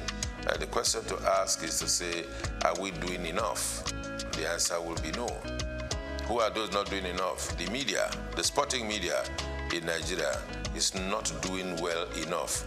Would I say sporting media? Yes. And also the bigger media, is not doing well enough. And because we are not doing well enough, that's why our league is still where it is. We would have gone further than this. The other aspect of it is government. Government across the states. Football business is supposed to be good business. Football business is supposed to be run by private individuals and clubs. There's nothing wrong to say that the people of a particular state cannot run a football club in conjunction with other private individuals who will be stakeholders and are interested in the promotion of sport and football in the sense that we're talking about it now. But what we have is that we have state governments owning football teams, and those that are administering the football teams are SA this, SA that have been appointed as a reward, that have been appointed because they are loyal, that have been appointed because they can talk a little bit about foreign leagues. Somebody can talk about the league talk about the La Liga and the EPL, and that qualifies him to be SA in charge of sports in some states of the federation. And these are the bunch of persons or the group of persons who are running our football around the country. So who runs the clubs, the texture of the clubs, what names the clubs are bearing, what history behind the clubs, and those are the things that tells you that the states are not doing enough, the Football Federation not doing enough, but I think largely the media, check out our sports programs. All you find are talking heads talking about who scored the best goal in the world, who scored the best goal in Europe, who scored the best goal in England and all that. That's what we find. You hardly will see shows, package shows about the best goals of the Nigerian league over the past weekend. The best goals, the best dribbles, how many passes, proper statistics, because the media is not doing enough. The sporting media, that is journalists, that are practitioners, they are not doing enough because they are not tasking themselves. They just go on the internet, download one or two things, watch and everything. All you know is you take, as a content creator in sports, you need to just take a shot of the goal that, the assist that Nwaneri gave, or Merino scored a goal for Arsenal, and you superimpose yourself and you talk over it. And that's content, and you post it, and there are likes and there are followers, and that's it, what we do. But you do not have individuals going to places to take content. All around Lagos, that's we look at as we are now, all around Nigeria, sports is going on every day. As a practitioner myself, in those days when I used to be the street reporter, we covered football from everywhere. From Abeson, from Bagada, from Volkswagen, down on Ojo, Abeta, anywhere. All of those places, and boys are still playing football. You go to Evans Square, boys are still playing football. Go to Lafayette, they're still playing football. Go to Alakoro, you still see boxing. So all of these sports are still going on. But where are the journalists that will cover these events and bring them to the fore and package them?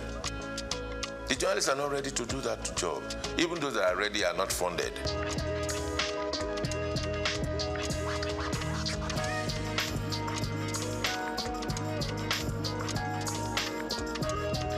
Those that work are not paid salaries. So everybody is just finding the easy way out, cutting corners and doing their best. Now for our league and our sports to grow, there has to be heavy investment in the media. Because everything you see about the EPL, the La Liga, you take the EPL and analyze it, you see a variety of shows all about the weekend games, the weekend wrap, the best goals, the best flops, the referee angle, even the advertising and marketing. Because when all of this are put in a fray, then people can relate to it. People can leverage on it. Brands can come and give sponsorship.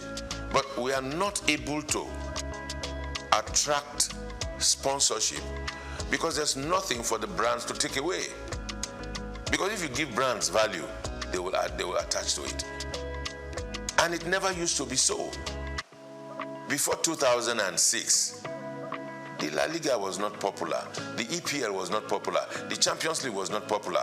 What were Nigerians watching? Because the media itself sold out. By investing, Nigerian media organizations came together, put money together, and went to buy rights of the EPL and started broadcasting it on Nigerian television for the consumption of Nigerians so they can make cheap money from telcos and from the brewing industry, they made more money for themselves. I mean, the media houses, rather than invest in the local league. Then they will tell them, who will watch Nigerian league? I mean, those are the questions they asked at the time. Some of us that were able to find courage, we found courage and we asked them, why would we be doing this? But of course, we were not many enough for our voices to be heard. And that's why we're here, we are where we are. So it's not far when we lost it. Can we redeem ourselves? Yes, we can, if we want to. But it will take a whole lot of courage. It will take a whole lot of work. It will take a whole lot of commitment. God help us.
First of all, I may ask, who is 65 years old here? Some of us, we are not have the age. And some of us, we are above the age. We have to appreciate God's presence, keeping us long life and then prosperity. We see the day, it was so fantastic to us. So we are celebrating this in spite of the force. 65 years, you calculated day and time and hours. Over millions days, over million days. And then when we call about the years, then we know. So let's multiply 65 times 365. It gives us a long protest. Now, if by grace of God you are around for 65 years, it's a good news for you. You have to take care of. Some did not have, some of us, we have it. So we have to appreciate, to celebrate. And moreover too, whatever we do, we have to thank God for His grace. Give us the opportunity to see the day today, to celebrate it with all ourselves. Whatever good or bad, we marry together and we formit ourselves good Nigerians. That's the best thing to do. Yeah, surely we have the leaders. In everything in home, you have a leader. Father, mother, they are all leaders. And moreover too, they have to give us what it takes. And no, the child or not anybody cannot pass through parental aspect of it. So definitely we have leaders who can lead us for a better height. Now it's by prayer and supplication. We know a lot. The challenges are not what we're expecting, but at the same time, they meet us for 65 years. So we have to appreciate whatever they do. The point that I have to motivate and encourage them, whatever they do the right thing so that to get to the bottom of our children's generation to come forward. That's the most important. The fact that presently we are finding a lot of difficulties in the spirit that we have the leaders, where you have to look at it is most important, our education. And moreover, parental aspect of it, to take care of the children at home, to know their values and whatever they do, they are not worthy to that. So automatically there's no job creativity. That is one. Education was not going high. That two. Then automatically medical sector was not quite okay. So they have to adjust to structure that area. Then they can move better for more. No, it is naturally. It's a many are called, but few are chosen. Some of us, we are leaders. Some of us, we are religious leaders. But along the line, our mindset is not working toward goal, what God has planned for our future. And moreover, too, we did not go to the right direction. The main fact that everyone have his own way of operating. Now, when you get to the Bible, there are a lot of things you can be able to quote, and you will see that most of us, we are interested in one particular area, not by godly. Particular, all of us have come short of the glory of God. Moreover, too, a Redeemer came to redeem us, probably if we have hope, and if we have trust in Him, therefore we can make things different. But the point is that, are we able to submit ourselves? Then we can carry on the responsibility to make the world to better tomorrow. Now, the government have to sit right because probably they take a mandate and power, so they do not listen to anybody's advice. Moreover, too, they are not reading. They are all part of political issues based upon their mindset. And it's not today it was happening, because the Pharisees and Sadducees are doing it in the past many years. They are now trying to tune things and put people away from the system, wherever they know the right thing to be done, not be done. So automatically, those are the things that are giving us a step back. Now, area they have to come in to put things right, they are not there because nobody will checkmate them. They have power to even to question me or whatever they have. They are controlling the economy, whatever it is. That is the main fact. But the point is, they have to look down that the generation comes are most important. Now, in by and large, when you look at the Bible or whatever I can see, the Word of God is telling us, God gave us a commandment. In the first thing, we are naive. And moreover, when God created man, most of us are naive in a certain way. There's no law. And that law was broken down after Moses, before the law came to the world. But we turned the law to our personal self. Now we make our own law to define our law. But the law, what God gives us, we abandon it outside. So that is the reason why things are fall apart. And moreover, too, we didn't value those laws. But if we cherish the laws, by this time we can get better way of life to live. Because we don't care what is happening. We care for ourselves, self-centered. That's the way forward we are seeing today. So most religious leaders, many are interested in the world, not in spiritual. And when you don't have the spiritual backing, with the Holy Spirit that speaks to us, or anywhere, whether you are Muslim, whether you are Christian, when you know yourself that this body belongs to God, then there's no need to even to go beyond. We tackle it when we all understand the fun factor. The problem we have in Nigeria is very simple. If all of us will understand that we love each other, there's no love. We love money more than God. And naturally, when you look at Luke 16, it will tell you more about it. And when you look at the same thing, you look at Matthew 5, it will tell you something about Jesus. It will tell you something about the same thing. We are interested in money. You go to the street and see. Some they die, they are dead, but they are living. That's what we see today.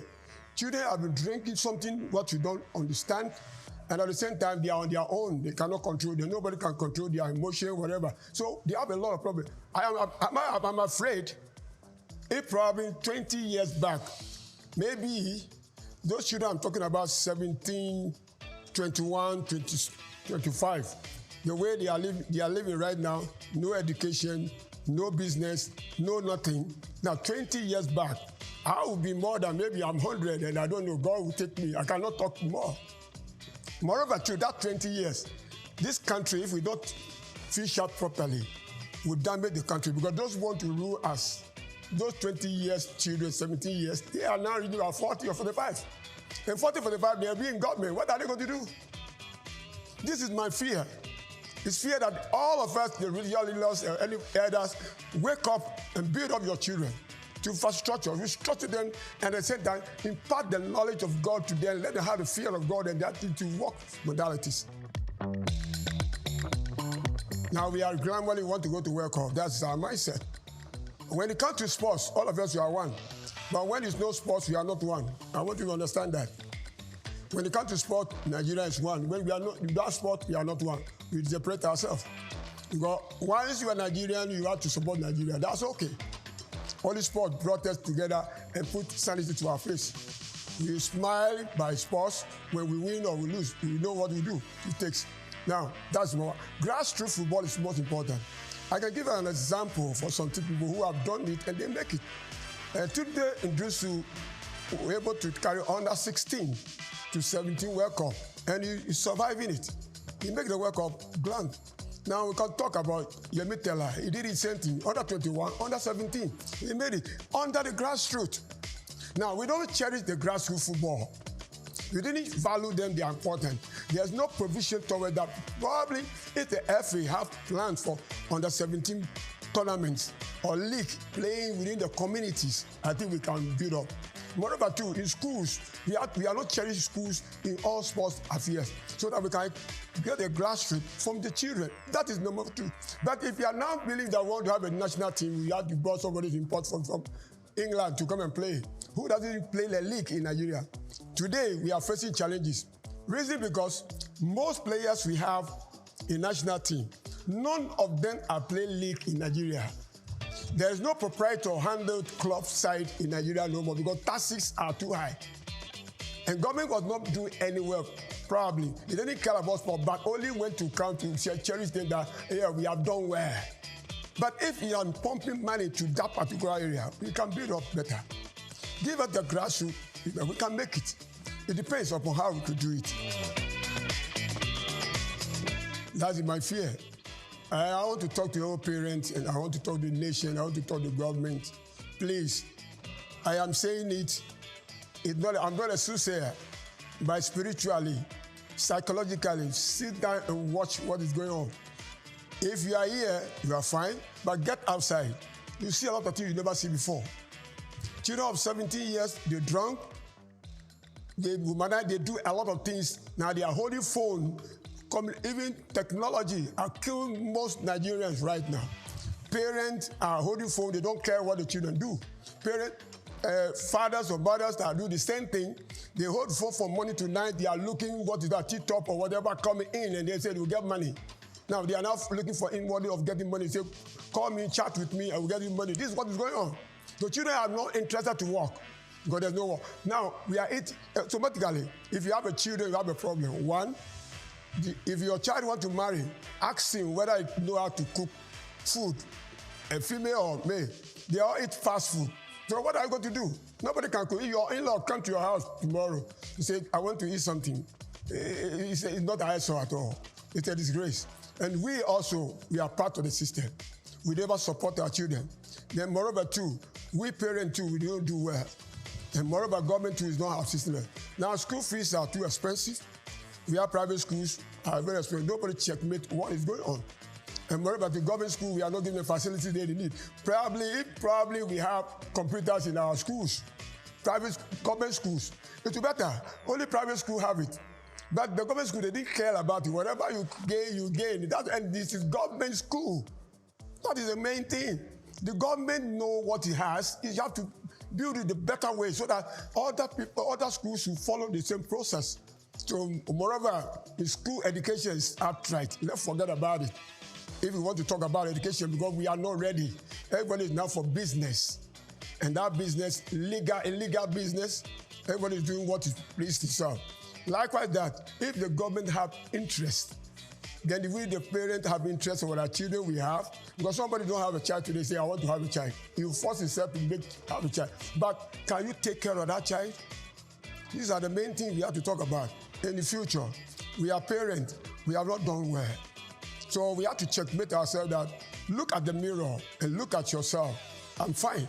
The same fine, let's make sure the children will be fine. Everything God created is good.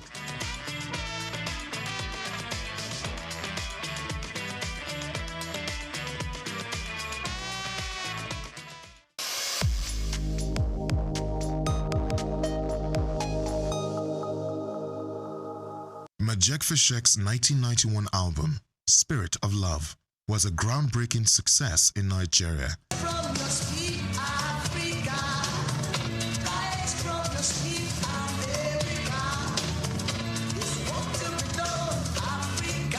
Earning critical acclaim and resonating deeply with audiences. Produced by Little Steven Van Zandt, the album masterfully blended African spiritualism, percussive rhythms, and protest songs infused with black consciousness. Fashek's distinctive sound, marked by rhythmic pauses, assertive choruses, and the inclusion of talking drums, added to the album's energetic and impactful delivery.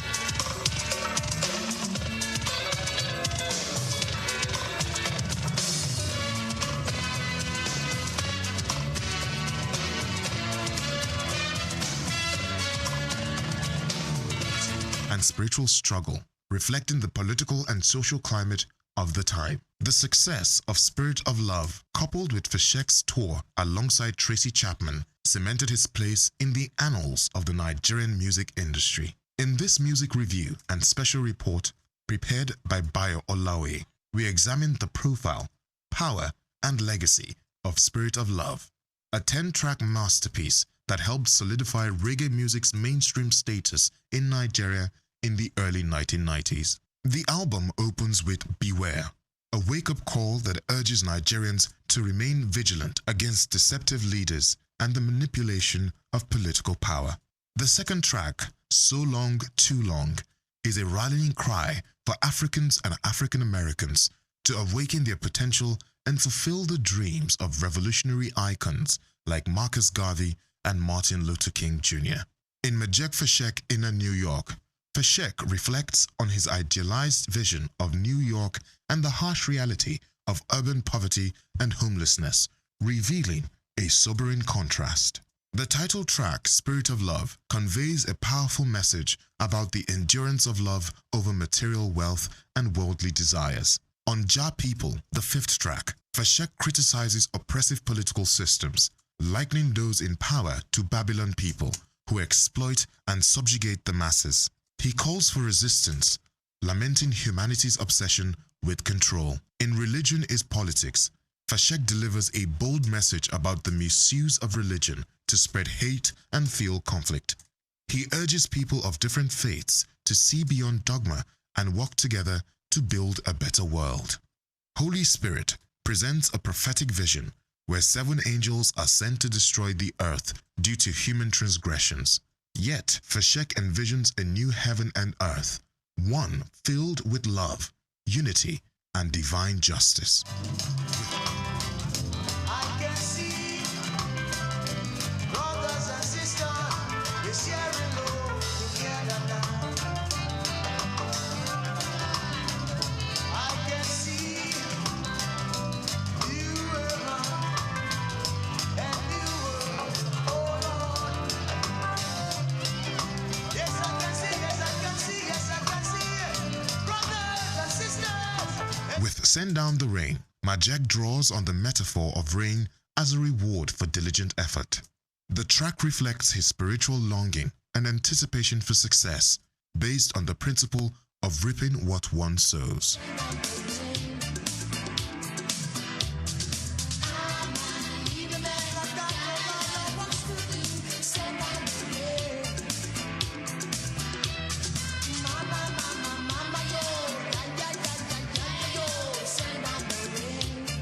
I'm Not Tired reaffirms his unwavering commitment to spreading God's message. Here, Fashek expresses spiritual resilience and praises the goodness of God, refusing to grow weary. The album closes with I Come From the Ghetto, a powerful reflection on the struggles of ghetto life, child abuse, government neglect, and hardship. Yet, Fashek celebrates the strength of these communities, invoking figures like Nelson Mandela, Jesus Christ, and Marcus Garvey as examples of greatness emerging from humble beginnings. He reminds us of the universality of these struggles across Nigeria, the US, and the UK. With Spirit of Love, Majek Fashek delivered a masterclass in artistry and advocacy. The album remains one of the finest reggae albums to emerge from Nigeria, exploring themes of love, peace, unity, corruption, self-awareness, revolution, spirituality, and racial equality. The perfect blend of traditional percussion, particularly the gong-gong and electric guitar, gives the album a timeless edge, merging the soul of Africa with global reggae rhythms. Spirit of Love is more than just an album. It is a cultural artifact, a sonic protest, and a spiritual message. It elevated Majek Fashek as a voice of the people and established reggae not just as entertainment in Nigeria, but as a force for awareness, resistance, and healing. Its enduring legacy is a reminder that music, like literature, can move a nation, challenge its leaders, and inspire its people. I'm Moyosore Adebi for SOUQ News TV.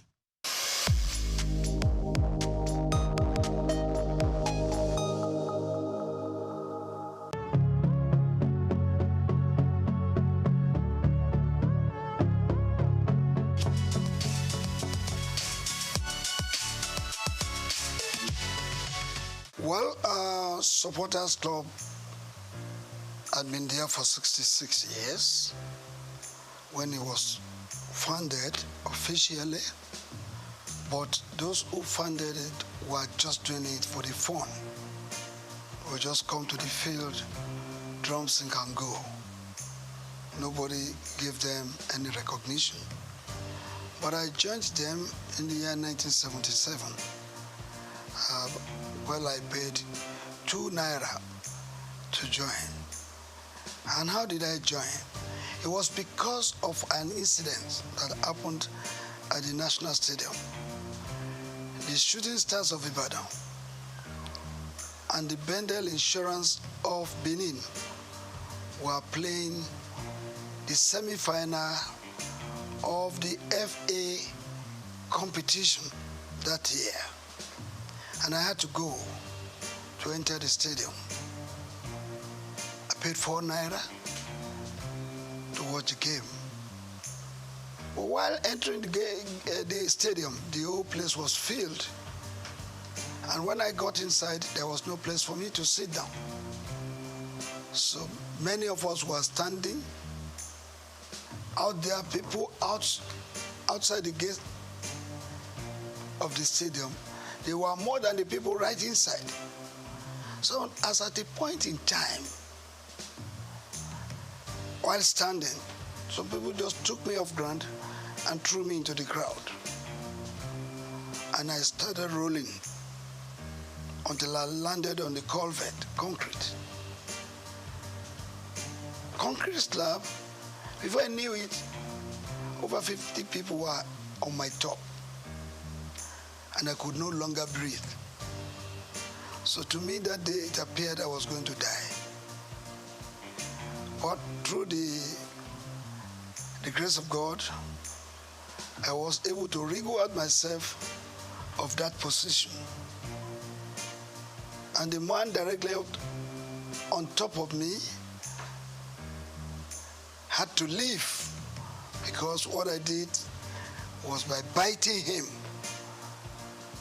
And I had to struggle to go under the concrete slab.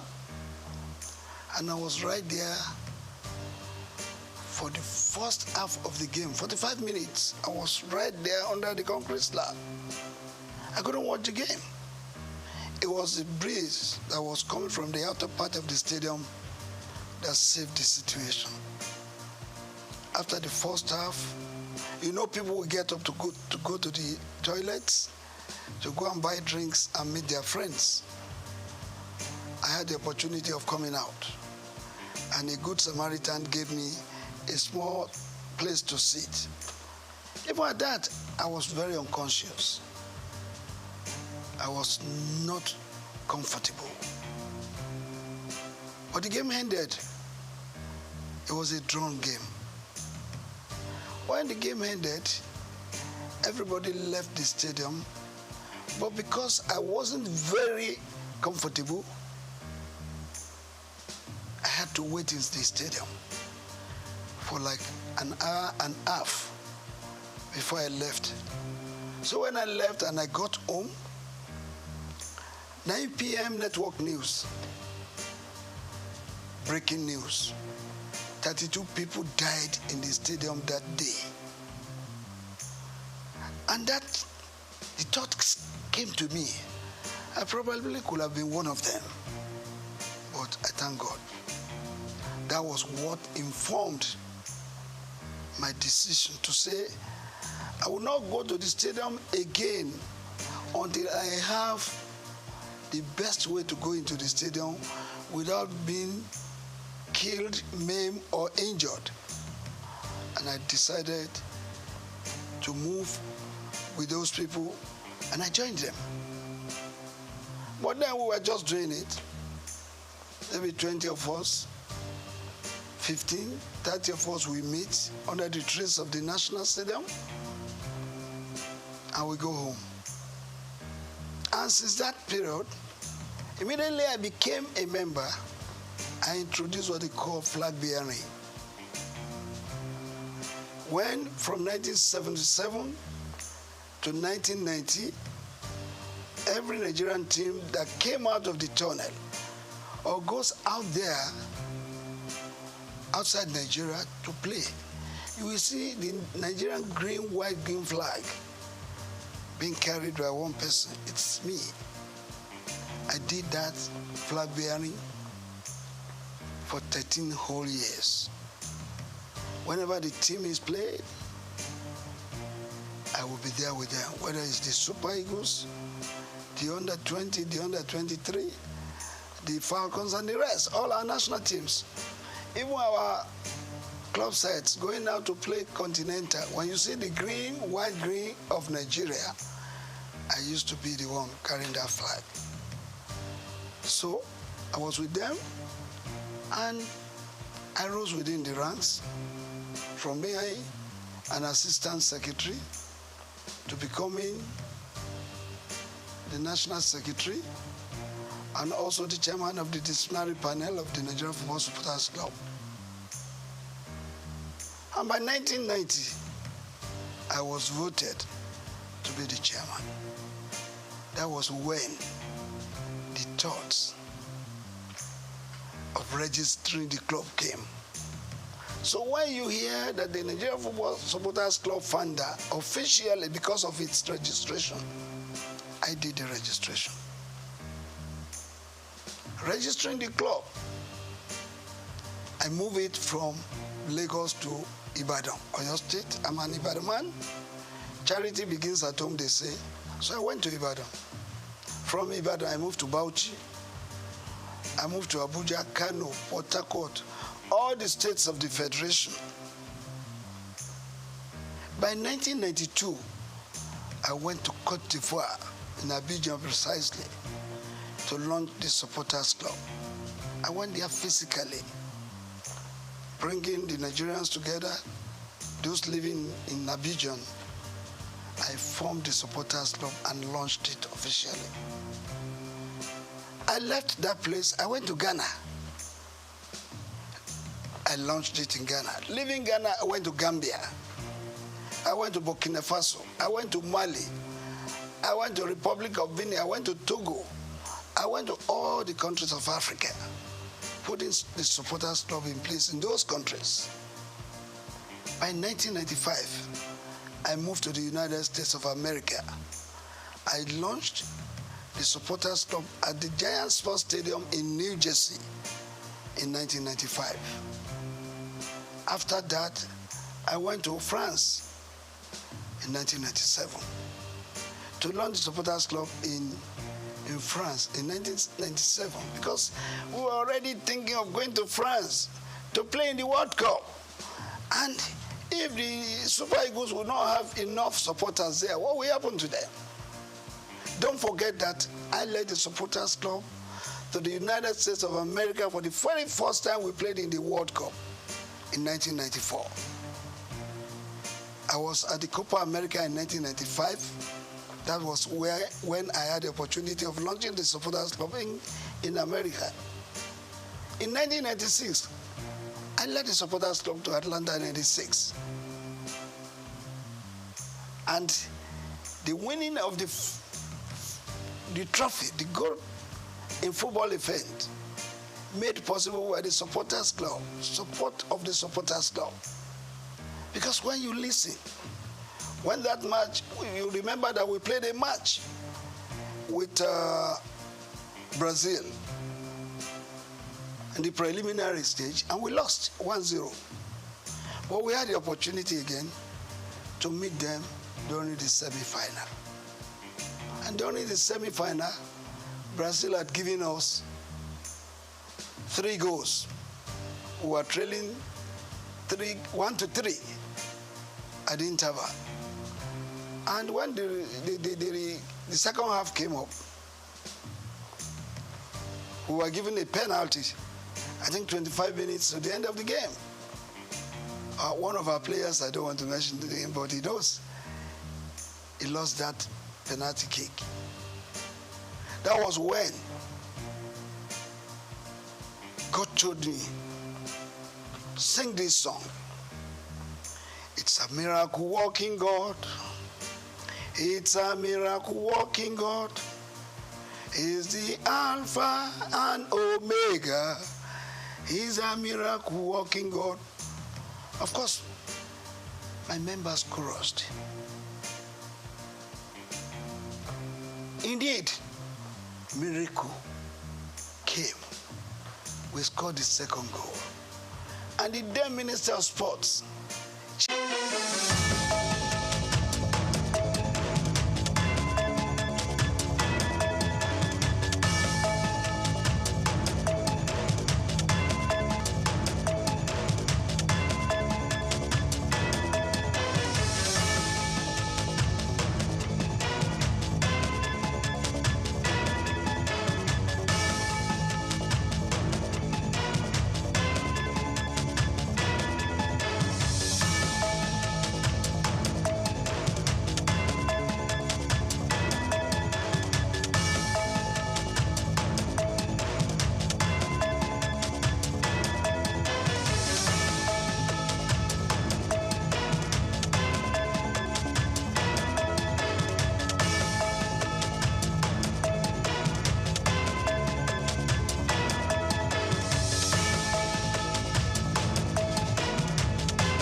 Okay, as you know, my name is Babatunde Jala Epega. I shortened it. That was part of my journey to Baba Jala Epega. I was born here in Lagos, just a stone throw away from here, in actually Lagos Hospital here. And I was expelled from school. I went to Corona Ikoyi at the age of 6. My teacher, who I found to be quite unjust at the time, made us all stand, and I remember this, even though it's like almost 45 years ago. But I remember standing outside Corona School in the heat with all the students in my class because one boy had done something and no one owned up. So I found that quite unjust that all of us had to suffer. So I picked up a stone and I threw that stone at my headmistress's glass and it broke her window. She told my parents, and my parents weren't very happy, of course, but they realized that I wasn't meant to be in a school like that here. So the teacher actually asked me to leave, and my parents took me to England. They said, take this child to England. We can't control this child here. He's a wild fellow. So as soon as I got to England, I went to Tunbridge Wells in Kent. I went to school there, and it was the most cold experience I've ever had in my life. I was 6.5 going to 7, and I went to boarding school at that age. And I think that woke me up in life straight away, that even in comfort, you still have steel. And by that, I mean that everyone would think, oh, you are lucky, you went to England at 6, 7. But I was very young. I was put in a dormitory with children from England, from Japan, from Saudi Arabia. We were all very young. There was a lot of crying in the dormitory, 12 boys, 6 on each side. And the room was very cold. I remember the cold. But one other thing I got to learn was rugby. And through my life, rugby and learning to deal with my condition and environment has instilled a strength in me. And as we know in Nigeria, you have a lot of things that happen that are out of your control, but you have to find a way to evolve and adapt. And I think from the age of 6, 7, I was very lucky to have that. I went to the oldest school in the world called King's Canterbury, started by St. Augustine in 598 AD. This was the secondary school I went to. And my life seemed pretty, what they say, gold-leafed at the time. Everyone's like, you enjoy, you're in Nigeria, you're in London, I learned to speak Spanish. Unfortunately, I lost my Yoruba, but I'm trying to get that back. I learned to speak Spanish and French. But at the age of 17, my father had a stroke. And he was working too hard, obviously. And sadly, my mom and dad had split up by that time. So my whole life that seemed so rosy stopped because my father's business partners, all of them somehow took the business and it went away. And from that going away, we were left destitute. My dad was in a coma for 3 months, and my mother, who wasn't working, because my sisters and I have 2 lovely older sisters, Yewande and Gigi, we were still in school. So much so that my last year's school fees were not paid. But one of my uncles kindly paid for my school fees, and my mother had to go to work. She started her own business. She too was a journalist, Mrs. Ibiene Epega, but she started a chauffeur driving company and started using cars to drive people with her staff. So from that age where I thought a university was going to be given, I was left floating in the abyss because we didn't have financials. So for 1 year I had to work in a post office in London, and it was quite an eye-opener for me, but it didn't stop me from adapting. And again, adaptation helped me grow.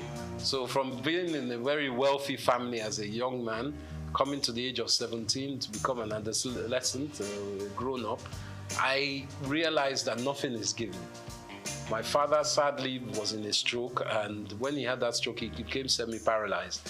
For another 30 years, he was semi-paralyzed. But my mother died quite soon after that time in a car crash on the road to Warri, because my Okrika side and Warri side is where my mom was from, even though my father was Ijebu. So my mother died at the age of when I was 21, which was 20 actually, when I was starting university.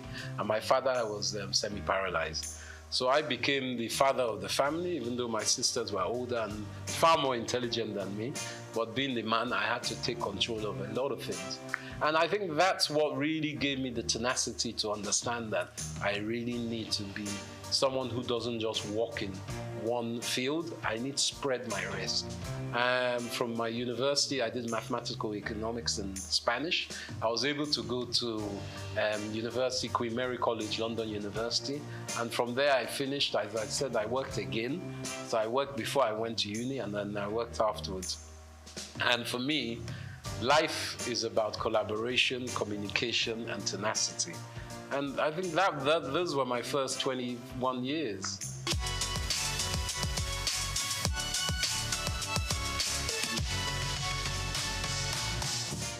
There were less people in Lagos in those days. I won't lie. I grew up every summer and even Christmas where we could afford it. Back in my day, 1978, 79, Naira was 0.8 to £1. So you can understand that people were very wealthy. I think in those days there was like 40 million people. It wasn't that much of it because my dad was an estate surveyor. So we used to go to Abuja a lot. And he was one of the surveyors that gridded Abuja when it was being built during the late 70s, 80s with Obasanjo, and even before Murtala Mohammed. They were gridding it. And Lagos, shall I say, Abuja was made the capital And Abuja is a model city of Milton Keynes, which is a model city of Paris. Just like Brasilia in Brazil was changed from Rio de Janeiro as a capital. So for me, coming back to Lagos was a joy.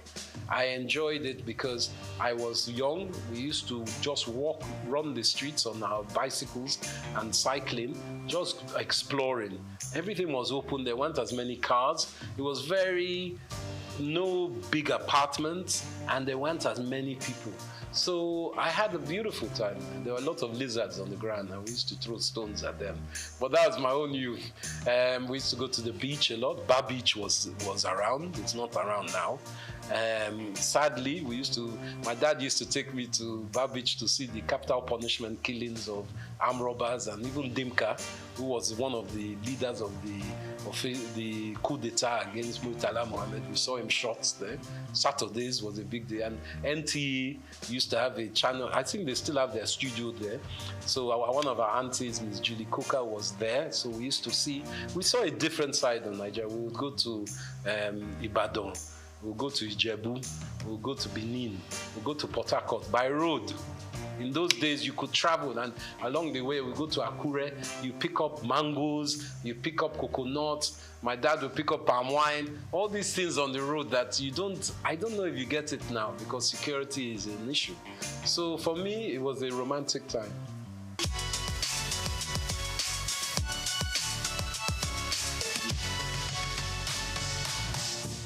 I think fashion, evolving through Nigeria, has started as a siloed industry. By that I mean every individual was doing their own thing, whether they were a seamstress, a tailor, a designer, a stitcher, they were doing their own thing. But we are realizing that with the 200+ million people we have in Nigeria, you can't be an individual alone doing your own thing. So the evolution of fashion that I've seen in my own small way, as someone who's worked in the industry, is that there's more collaboration. The designers are looking for hire specialist artisans to help with their stitching, the styling, and the putting together of clothes and accessories. So I'm also seeing small grassroots shoots, very small at the moment, of the government playing a part in bringing together some kind of foundation so people can articulate their fashion designs to the world, because we have seen it in a lot of music. Obviously, Afrobeat is one of our biggest exports in this country. Obviously, there's oil and all the others, but I'm talking about within this entertainment, luxury, lifestyle industries. So we're trying to learn from that how private sector can play a part to enhance this fashion sector. So now we're seeing a lot of vibrant colors, a lot of styles. Men's fashion is big. It's not just women's fashion. Men's grooming is massive, hair and beauty as well. So men are taking care of ourselves more and more. And accessories, I think, is fundamentally the quick fix of fashion, where we can enhance and create jobs and hyper growth in GDP by focusing on this. And this is where I implore the government with, working in mineral resources, our precious metals, semi-precious metals, help those industries to grow. There's a great lady, Janet Adeyemi, who works in Women in Business, and she is working within that. Let's help our fairer sex, or the female gender, to grow in business as well, because there's a fundamental knowledge that if half your population are women, as ours is roughly, or maybe 51%, 52%, you have to educate the women so they too can add to GDP. It's a simple economist theory. You can't leave them out of it because it's very important. And these industries in fashion are enhanced by women, and we need to push that forward.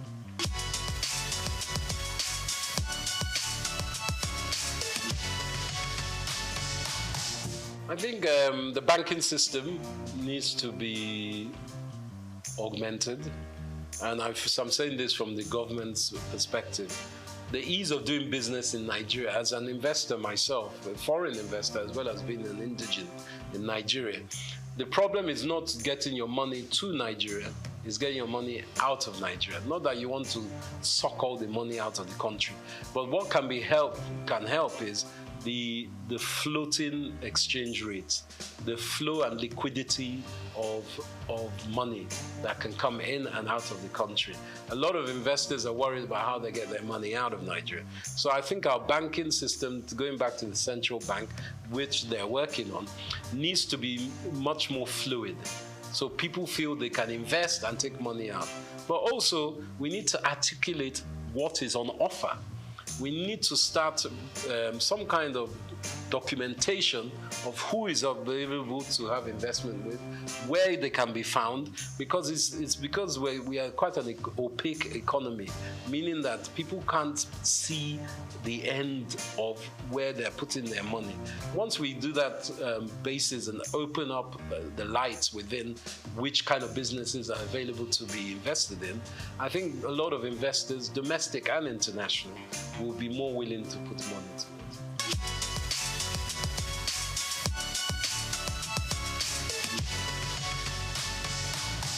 I think content creation for me has been an evolution. I started as an ex-banker, as I said. I used to trade futures and options in Barclays Bank. I was on the Life Exchange, trading bonds, and I found that wasn't my life. I wanted to be more closer to people. Some people can be bankers on the trading desk or trading floor, but not for me. So I started doing events. I was very lucky enough to show that I was quite adept at doing events. So a big company called Richemont, they owned Cartier, Dunhill, Hackett. They were part of British American Tobacco. They took me on to do their events. So I was doing a lot of polo matches, a lot of Christmas parties, a lot of brand activation events in England. So for me, I got a lot of content knowledge from that. Different styles, people, different countries. But in the last 10 years, I felt that helping companies like LinkedIn, Google, all kinds of big banks in Europe and America was not my remit. My business, EMC3, was going very strongly in America. But as a Nigerian man, I didn't feel love in America. I know that everyone says it's the land of opportunity, but being someone of my own African descent, I didn't like the mentality there. People are good, but the infrastructure is racist institutionally, as we know. So I felt I wanted to give something back to Nigeria. And with all the 20 years of, at that time, about 17 years of knowledge I gained from doing some of the best Grand Prix parties in the world, Formula One, around Monza, Silverstone, Abu Dhabi, I was doing a lot of events. I thought, let me take this back to Nigeria. I didn't have to come back to Nigeria. I wanted to. And I know with all our grievances with Nigeria, if you ask many Africans about Nigeria, they'll say, they look up to us. You guys, you have Chinua Achebe, you have Wole Soyinka, you have Fela Kuti. What's your problem? You have Chimamanda Adichie. What's your problem? So we have to take ownership and say, yeah, we do have all these people. We have Afrobeats, whether it's Burna Boy, Davido, the Venus Bushfires, all these different people that are exported. Let us look inside and say, wow, we do have a lot. So I wanted, as a content creator, to show Nigeria in all the different sectors that we do have a lot. And that's why with the marketing and communications company that I've started, my own company, I felt I could touch so many sectors. And finance, as I mentioned, I work with banks. Also government, Nigerian Investment Promotion Commission, a very great entity.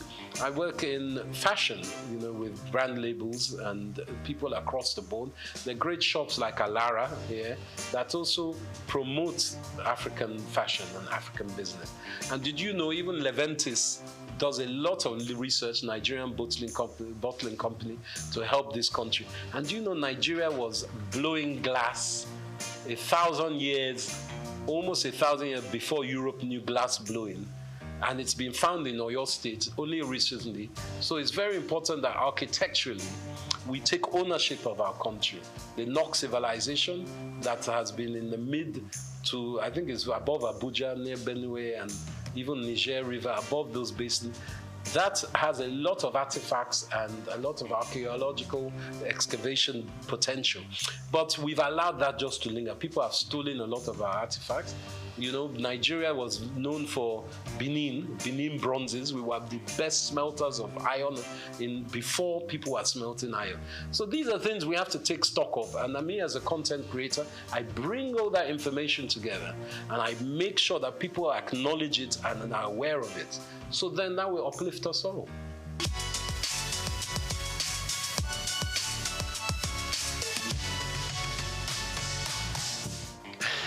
Now, this is a political question, but I believe with our background of the last 20, 30 years, we've had, sadly, leaders who have been militarily inclined, let's just call it that. And as we know, military people, they don't like educated people because educated people will ask questions. So we have had what we call a dismemberment of education in Nigeria for the last 35 years. And that has played an endemic part in retarding the gross domestic productivity of our country because our youths and even people up to my age and older have not had the infrastructure, middle-class education that is needed for a country to grow. You look at the Industrial Revolution in the 19th century in Europe, especially in Britain, and you look how they were expanded by merchants and artisans and specific skilled workers. Apprenticeships were big, education was huge. There was what they call a noblesse obligée, a nobility obligation that people who are rich give back to institutions, not to church, to institutions that will help education. And that is where I think we've had a disconnect. Education was lacking. So for me, the way that we can help, it takes time. This new government is in. They are trying to implement the 8-point agenda, which is a good agenda. But everyone's looking for results now. Nigeria has been in a very bad state. There's global downturn. Obviously, cost of living is so high as it has been for a while. Nigeria is exacerbated, but in Europe, cost of living is high. There are some stupid wars going on around the world that has meant oil prices have skyrocketed. And you know, with the rocketing of oil, everything goes up price-wise. So Nigeria needs to reevaluate education and apprenticeship. I believe even in fashion industry especially, apprenticeship is very important. Whether it's weaving, designing, marketing, online, whatever it is, factories, you need apprenticeship. And that's the quick fix of education. But education is fundamental to everything. Education of men and women, or girls and boys, both. Let's be honest, we need both sides of our genders to work together. You know, Yoruba, we've always been what we call a dual binary kind of culture. We've always thought of male and female as one, and it's very important. Even in our names, Taiwo and Kehinde, you won't know if it's male or female. So we have to really educate ourselves that we can work together. And I think our women are our future. And I can't even emphasize that more. And education is key. But it takes time.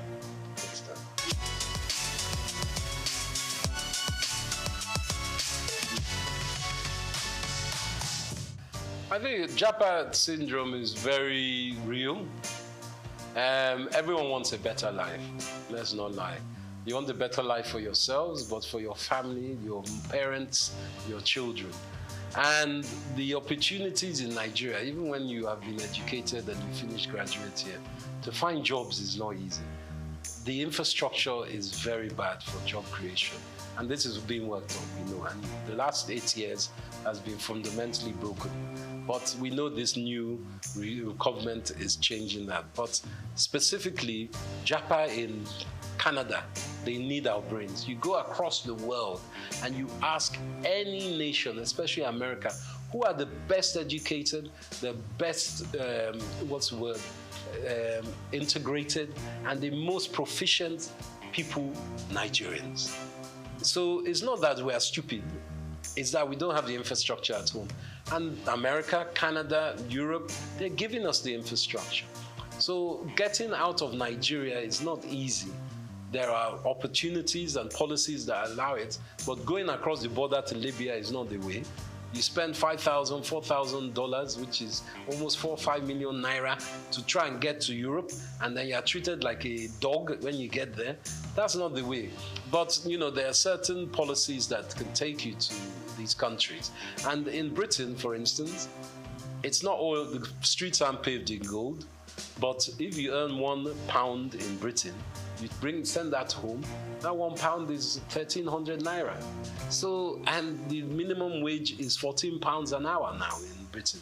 So you can do the maths of that. So someone who is earning £14 an hour, if they work 10 hours in a day, they've earned over £100, which is 100,000 naira. So the maths, of course, is what makes people want to go there, because even if you are working there, obviously you're paying British rates, so your rent, your cost of utilities, your food and drink, your transport comes into play. It's not cheap there.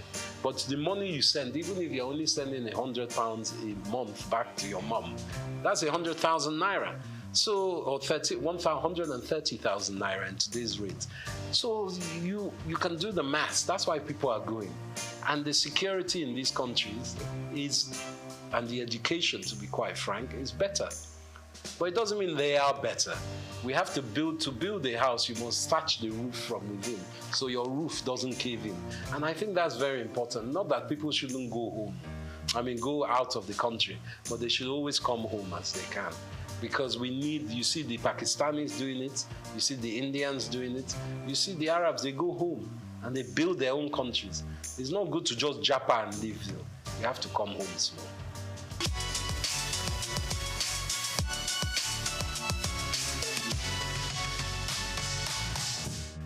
I think my success is down to, as much as I can say a success, because it's still a book that is not finished and the stories are still unwritten, is a tenacity of hard work. It's very important that people understand that it takes a lifetime to look like an overnight success. It doesn't just come. What I'm still doing, I'm not the most successful in my business, but I love my business. And if you can find something that you love and you can make money out of, then you're in heaven on earth, to be quite frank. I think my spirituality and my faith is very important, as is my wife's. My wife, Helen Epega, she wrote the world's first pidgin English opera. And we've been staging it here in London. We played in Cape Town, in Nairobi, and in Lagos, And we've staged it in London. We're at the Royal Albert Hall next year. I'm executive producer of that. So I think my success, to add to that, is that I put all my eggs in one basket. And I work very hard to make sure I research and obtain knowledge of the next thing, or what was the last thing. I'm a historian as well. And I put things in perspective. And I try to add value as I can. But as my momsy used to say, you have 2 ears and 1 mouth for a reason. So I like to listen as well. And from children you can learn, from grandpapa you can learn. So humility is very important. I'm not arrogant with it. And I think that's the most important part. Collaboration, humility, and shared drive. But also knowing that for me, Saturday and Sunday, I'm off. That's my time for the family. I take a break. Sunday, even God rested on the 7th day. Me too, I rest. I'm not 24/7, even though this weekend we have a big fashion event, but that's work. But when I take my tools down, it's tools down. No one can call me on Sunday morning. So you can't be BOing to people. Never let anyone own you like that. That's what I say. Someone calling you on Sunday morning, obviously in journalism, in film, it's a different from projects. I'm not saying every time, but just be aware of yourself and your mental health. That's the most important.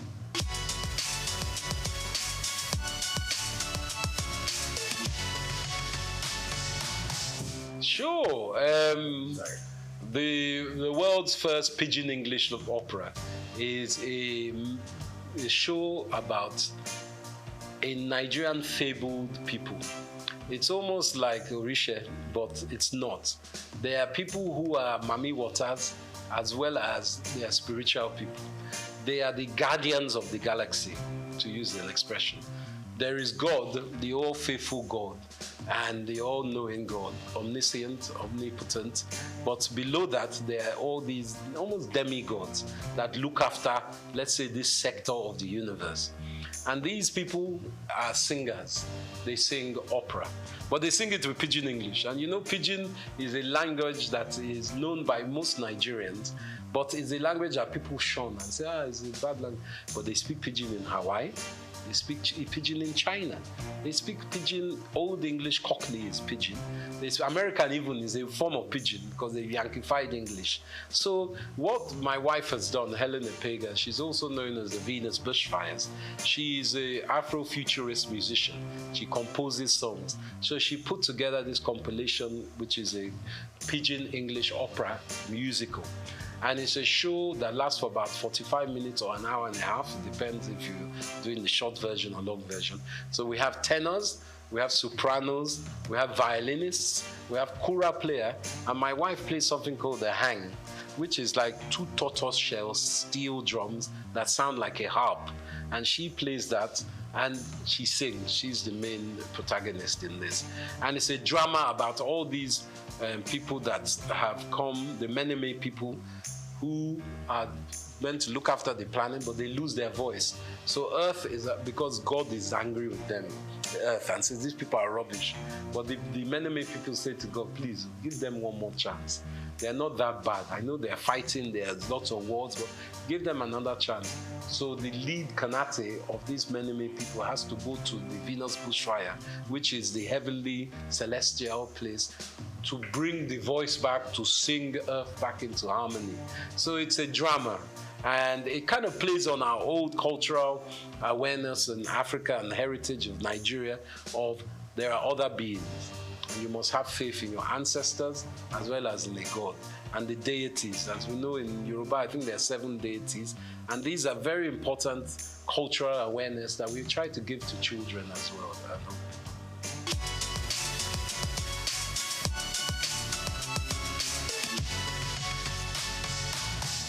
I think the filmmaking in Nigeria is burgeoning. AFRIF, the African Film Festival, International Film Festival, is on now, which is a great show. I helped incept in 2010, many years ago. We had it in Port Harcourt. It was Governor Rotimi Amici that started that campaign, but it's going on very strongly now. Nollywood, as we call it, is being noticed by the international market, whether it's Netflix or Hollywood. I would like to tell you something, actually, which is, I haven't divulged this for many years. My great uncle, whose name is Pa Orlando Martins, God rest his soul, was one of the first African actors in Hollywood. He acted in the 30s with people like Ronald Reagan, Katharine Hepburn, and Bob Hope. And he always played a part as an African prince or chief. He was never like denigrated or made into a lower African slave or anything. And I think that instilled something in my mind with this film industry. I think it's very important that Nigeria, as it is, we have some great actors like Wale Ojo and Ramsey Noah. They are playing part in producing their own shows. And it's very important. Like in America, you obviously have people like Mel Gibson, Robert De Niro, who have produced their own films as well. That Nigerians are not just actors or technicians, they're also producers and directors. It's very important that we have that link within our industry. And we make friends and we forge relationships, not just with Hollywood. There's Bollywood, the Indian industry, and there's also Chinawood, because China's film industry is massive. Technically, I think that's just as big as Hollywood. So we must look to ourselves in Africa as well.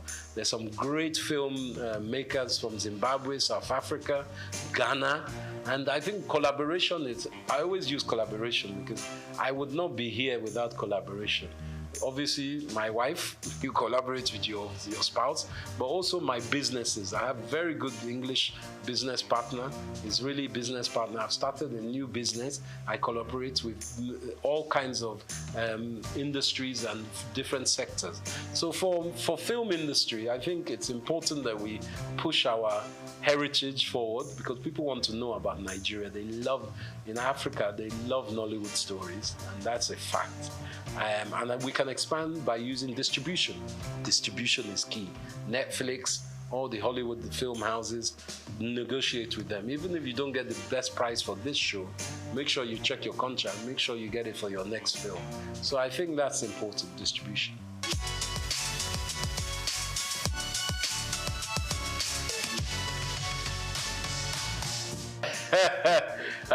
While I'm still alive, that's a very good question. Hope springs eternal with me, and I am optimistic about Nigeria. I think Nigeria is not what we all will think it will be. It's something it's a country that needs to be more fluid. We have in diaspora a lot of powerful individuals and groups. I think we need to connect even more with those individuals and groups who need to invest in Nigeria. Our youth is very talented and is very able, but it's also very abundant. So we need to find a way to link up education, apprenticeship to these youth to give them something that is productive to work in. And that means expanding your mind as parents. It's not just doctors, lawyers, bankers that we need. We need artisans, we need creatives, and that's the most important point. It's a mind block. So for me, if we can work on Nigeria's mind psyche and the taboos of oh, we don't want our child to marry a musician. You know, even as a musician, you don't just have to be a rapper. You could be a music engineer, you could be a filmmaker, you could be an engineer that works with the technical aspects of editing, you could be a designer. There's so many aspects. So I say to my utopian Nigeria, learn from your brothers and sisters. International research online is very important. And for me, the dream is to see Nigeria as a fluid country of strength in Africa, where we're trading with African countries and we're using what we have as our asset. Technically, of course, we need Europe and America and everything, but we have it in Africa. We have it in Nigeria. So my beauty of Nigeria would be if we become our own Wakanda, working with other African states and enhancing our own GDP as well as our region and our continent's GDP working together.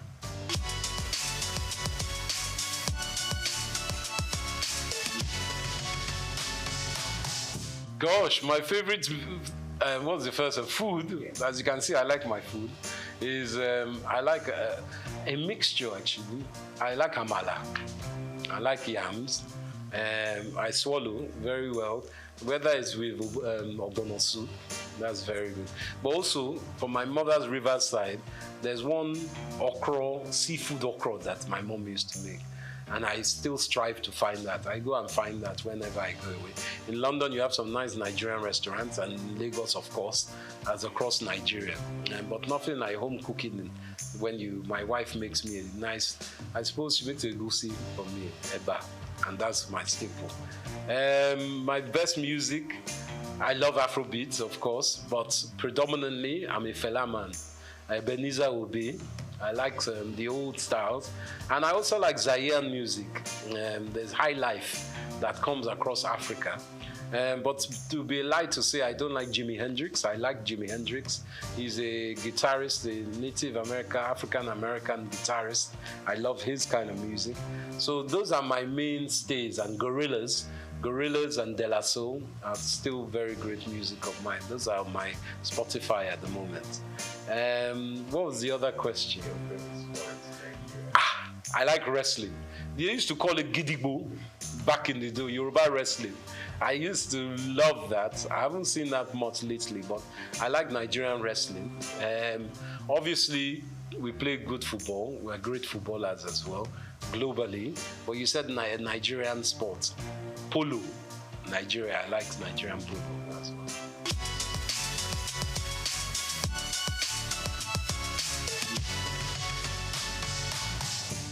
To my young brethren and children of Nigeria, I say it's important hard work. Hard work, research, and belief in yourself. Obviously, times are very tough at the moment, and money is tight. But with your own creativity, you can build your empire from there. I always believe that from one's mind, you can make wealth, and you shouldn't give up. Obviously, if you're not very great at one thing, you find what you are great at. But always be honest with yourself and treat others how you want to be treated. And remember, collaboration is the key or the little sister of success. And always have a smile. Very important. That's what I say.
Drop makes a hole in a stone, not by force, but by consistent dripping.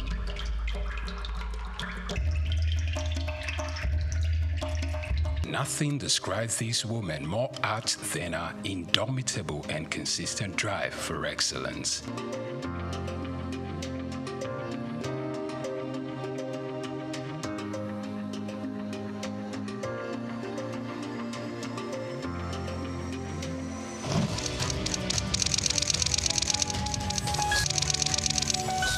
Born Bilikisu Abiodun Moturayo Omobalanle Adekola on December 24, 1962, into the family of Alhaji Abdulmoshood Adekola, the first grandson of the first Alhaji in the city of Ibadan, and a Cameroonian mother, Mrs. Hannah Aduke Adekola, in the ancient city of Ibadan, Oyo State. While her mother was still pregnant with her, left for England to further his education. And while she was pretty much young, her mother left the country to go join her husband, to return while she was 8 years. Meanwhile, she was left to be cared for by her grandmother. She was registered in a private boarding primary school at the age of 4. My parents had me. My father went off to England to go to school before I was born. He left my mother pregnant with me. My mother had me, and before I was a year old, left to join her husband in England, and I was left with my grandmother. I grew up with my grandmother before my parents came back like 8 years after. Spent my first, from about age 4 or 5, I was sent into a boarding nursery school. I lived in boarding school at a very early age because my parents wanted to protect me from becoming a local Ibadan girl. And she usually attributes these to her early independence and wisdom. Omo Agbanimi, some of her friends sometimes poke fun at her wisdom, which is way beyond her age. I was raised by my grandmother, so I'm a bit of an old woman in my brain, in how I think, as my friends say. Her foray into business started at a very young age at her grandmother's shop where she sells salt. Little did she know that this was going to stand her in good stead in life. My first exposure to business was my grandmother's little shop where she sold salt. And I used to love to sit behind her little kiosk and help her to sell the salt. But who knew I was being trained for business in my future? While at secondary school, she participated in the literary debating group, excelling in it, which made her consider a career in law, though that didn't last. Also, it is worthy of note that Ibukun Awoshika could hold her own in athletics, earning her the nickname Rabbit because she could really run. As an athlete, if you want to run, and I used to be fast, they used to call me the rabbit. Unsure of what career path she was going to settle for, she considered becoming many things at one point or the other of her life. After secondary school, she thought of becoming a medical doctor, but she couldn't stand the sight of a cadaver, so she let go of that idea. Later on, architecture was another fancy that caught her attention. Similarly, she also considered becoming a chartered accountant. Finally, only see she could work in a bank. I thought I wanted to be a doctor. Then I found out that they work with real dead bodies. I changed my mind very quickly. I then thought, you know what? I'd like to be an architect. I was good in sciences and had a problem if parents sentence you to science when you're good at both. So I ended up in Ife to study chemistry. By the end of my first year, I realized how much I hated chemistry. I could pass it, but I didn't love it. So then I thought, you know, I'd make a good lawyer. I debated throughout school. I used to represent my school in school's debate. So everybody knows that I can win an argument. So I gave it everything trying to change to law. I used to go and sit outside the door of the dean of law. And then one day the man said, come, what do you want? I want to change to law. Is that why you've been sitting outside of my office? Yes, sir. Okay, if I only take one person from another department next year, it will be you. After the completion of her undergraduate degree at the University of Ife, she went for the compulsory one-year National Youth Service Corps, NYSC, in Kano State, where she worked as an audit trainee at Akitola Williams & Co., which later became Deloitte. For youth service, I did everything to make sure they sent me to an accounting firm. They first sent me to a Muslim school to go and teach. That was easy to solve. I just wore a dress off my shoulder. I went to report. I was immediately rejected. Once they rejected me, I went back to the posting room and waited there for days until they sent me to Akintola Williams & Co. Although she was later given full employment after her service year, she felt becoming an accountant wasn't a thing. You would have thought that having gone through all that trouble, accounting would be the love of my life. When I got there, within the 1 year of my youth service, I realized how boring accounting is to me. Because they had all the processes somebody else had thought about before. All I had to do was open old dusty files from company to company without imagination or initiative. I'm a very restless human being. That was not going to work. So I finished the work. I did well. They offered me permanent employment, but I said, thank you, but no thank you. Why?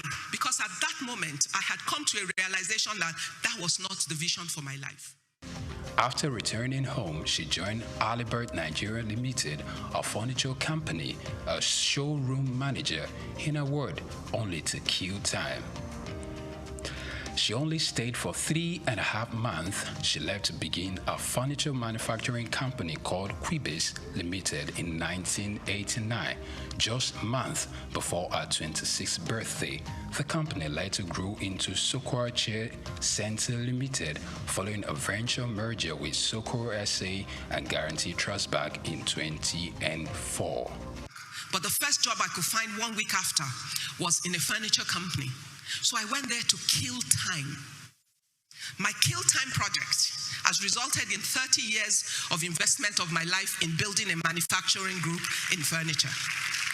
So it was never the plan of my life. So some of you will accidentally find your purpose. One could only wonder what had led her not only to compete, but to thrive in a male-dominated terrain.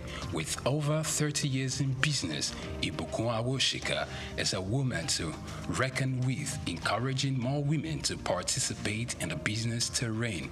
Her passion to see the girl child not just to be educated, but much more to learn to own our own value and trade with it when there is need for it. Her lifelong ambition is to see herself die empty. My biggest ambition in life is to die empty. Totally empty. that no talents, no giftings, no opportunities, nothing that I was born to do, that I have the capacity to do, that I do not do. Following her remarkable achievements, she's been conferred with different doctorates, including one in business, entrepreneurship, and human capacity development from the Lagos State University, Ojo. Similarly, she was given a honorary doctorate of business administration from the Obafemi Awolowo University and another from the Olabisi Onabanjo University, Agoiwoye, Ogun State. Apart from our entrepreneurial prowess, Ibukun Awoshika is an ordained minister of the gospel, a presenter, writer, and a TV host. The Bible tells us that let every man be what? A liar. And let who alone be true? Let God alone be true. She hosts a television program called Business His Way. Also, she acted in the 2020 Kunle Afolanyo movie titled Citation, which in addition to the books she had written, including Business His Way, The Girl Entrepreneur, The Girls in the Boardroom, and My Thoughts in Codes. In 2004, she earned a certification in Business Administration and Management from the IESE Business School. She's also the chairperson of the Novel Nigeria Office for Philanthropy and Impact Investment. She has consistently encouraged women to take up more leadership positions without compromising their values and integrity. In 2005, she was appointed the MD CEO of SOUQ SA of France, GTB PLC, the Chair Center Limited, and some local investors after the ban of the importation of furniture by the federal government of Nigeria in 2004. Furthermore, it is noteworthy to note that she independently established another ultra-modern furniture facility, Furniture Manufacturers Mart in Ikeja, Lagos. In 2008, she was among 5 Nigerian entrepreneurs who appeared in the first African version of the Dragon's Den. Unlike a great deal of others who knew exactly what they wanted to do from the beginning, she admitted to accidentally finding purpose. Ibukun Awoshika is a member of the Nigerian Economic Summit Group, a member of the board of Nigerian Sovereign Wealth Fund, a former chairperson of the Board of Trustees of Women in Management, Business and Public Service, and a member of the IESC's International Advisory Board. Furthermore, she sits on the board of Digital Jura Limited and Cabri Nigeria PLC. Additionally, she's a fellow of the African Leadership Initiative and Aspen Global Leadership Network. History was made on the 7th day of September 2015. Following the resignation of Prince Ajibola Afonja, she became the first female chair of the First Bank of Nigeria in its 126 years of existence. Ibukun Awoshika's octo-Nigerian father, Abdul Moshood Adekola, who was a great influence in her life, passed on the 20th April 2020 after serving the Lord as an usher at the Fountain of Life Church in Idupeju. He was a Muslim convert. He was converted few days before his 60th birthday. She got married on her 28th birthday to Abiodun Awoshika, who is the Chief Executive Officer of Excel Exploration and Production Company Limited, and they are blessed with 3 fine young men, Oludola, Olufishika, and Olamiposi. To celebrate a life of impact at 60, friends and mentees surprised Awoshika by building the Ibukun Awoshika Sports Center at our beloved secondary school, Methodist Girls High School, Yaba, Lagos. This project took about 6 months to complete and had some of our mentees like Tara Durutoye, Ndidi Okuanu, Chichi Nwoko, and Bisola Runsewe. They marshaled it alongside a team of other successful people. She stands like Joshua upon the pinnacle of the Horeb, looking to command an army of a new generation of women entrepreneurs that wouldn't stop at anything to achieving their God-given dreams. For her, She believes that regardless of how illustrious her career is and how successful she could ever get in life, her family and husband remain the most important gift in her life. Ibukun Awoshika.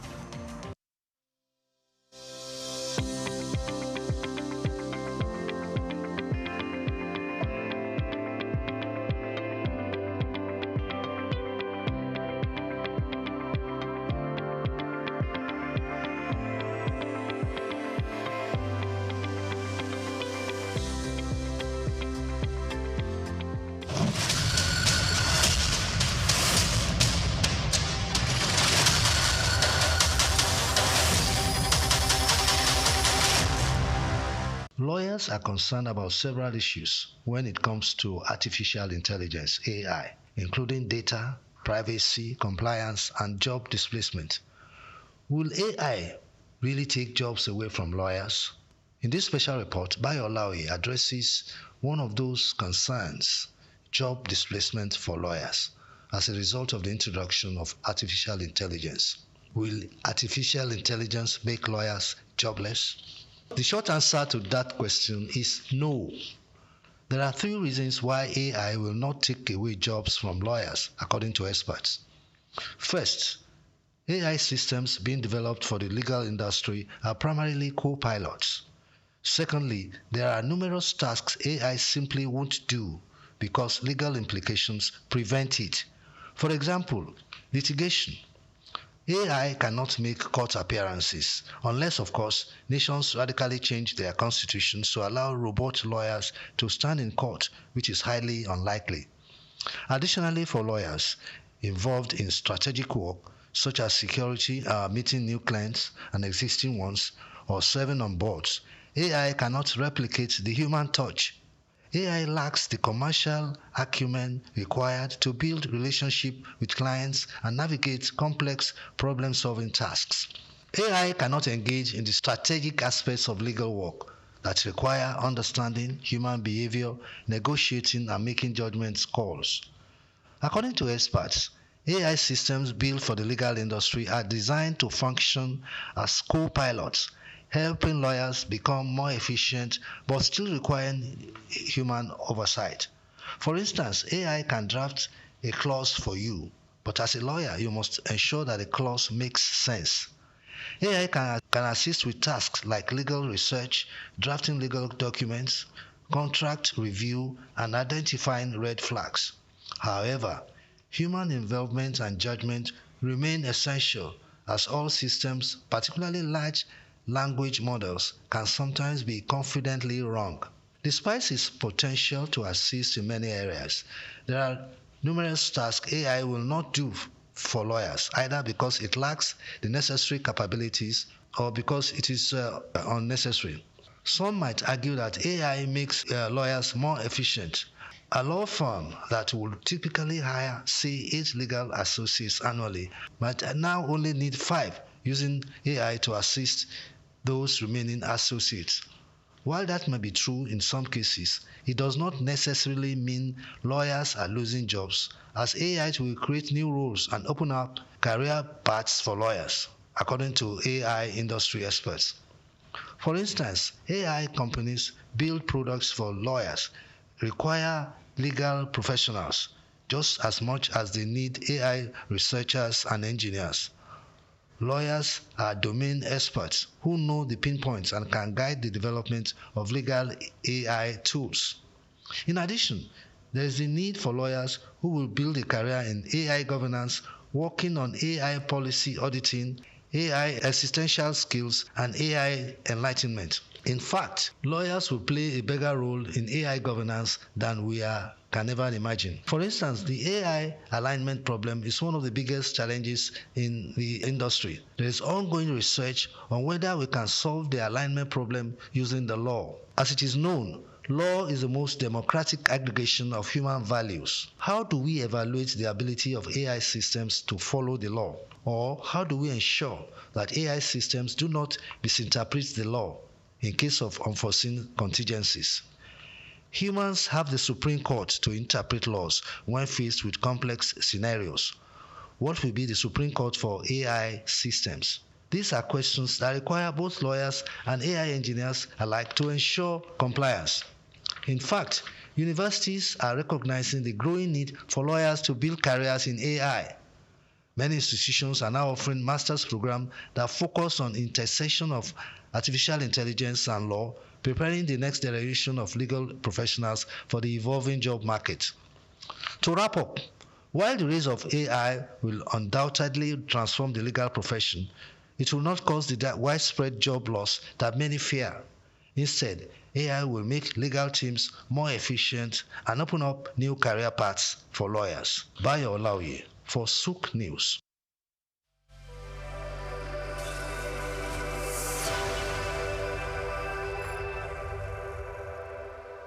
For more than a century, Zambia has stood as a prominent figure in the mining sector, particularly renowned for its copper production, which remains a cornerstone of the nation's economy. Accounting for 3/4 of the country's export earnings, mining plays a pivotal role in Zambia's economic landscape. The focal point of this mining activity is the Copperbelt province, home to major copper mines like Lumwana and Konkola, alongside Sentinel in the northwestern province. These mines, operated by renowned international firms such as Barrick and Vendetta Resources, hold majority foreign ownership, with Zambia Consolidated Copper Mine Investment Holdings retaining minority stakes. Smaller mines in the Copperbelt region, backed by investors from countries like China, Brazil, and South Africa, contribute to Zambia's diversified mining landscape. However, the country's mining sector faces various challenges, hindering the potential growth trajectory. Fiscal policies introduced by the government, including royalty increases, the taxation policies, have negatively impacted mining profitability. Also, price volatility in global markets, infrastructural deficiencies like inadequate transportation networks, power shortages, and an uncertain regulatory environment further increases the sector's challenges. Moreover, labor disputes, safety concerns, and geopolitical risks stemming from political instability poses additional hurdles to Zambia's mining sector. To propel the nation towards its 3 million tons copper production goal, strategic measures are crucial, and these include leveraging digital technology through partnerships with AI and machine learning firms to enhance sector's efficiency and investment, stable policy framework in order to attract and retain investment, and provision of a conducive regulatory environment. Infrastructure strengthening supported by donor funding and concessional financing can also alleviate critical constraints such as transportation and power shortages. More so, environmental conservation is vital for sustainable development. Hence, mining companies must provide government-approved environmental management plans, prioritize durable equipment, and proper waste disposal techniques to minimize environmental degradation.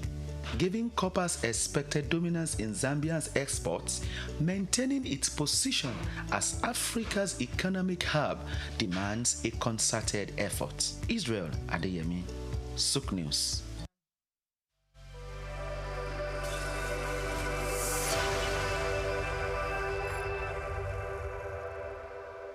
Augmented reality, AR, is a technology that merges computer-generated images with the user's real-world view, creating a composite experience. This interactive experience integrates various sensory modalities, such as things you can see, hear, and even feel, making the experience interactive and immersive. In recent years, the emergence of this transformative technology has seamlessly integrated digital and physical realms. This groundbreaking innovation relies on specialized hardware like smartphones and smart glasses equipped with cameras and sensors, AR software, and Apple's AR Kit and Google's AR Core. Then creates immersive experiences by overlaying virtual content onto the user's real-world environment. AR software such as Apple's AR kit.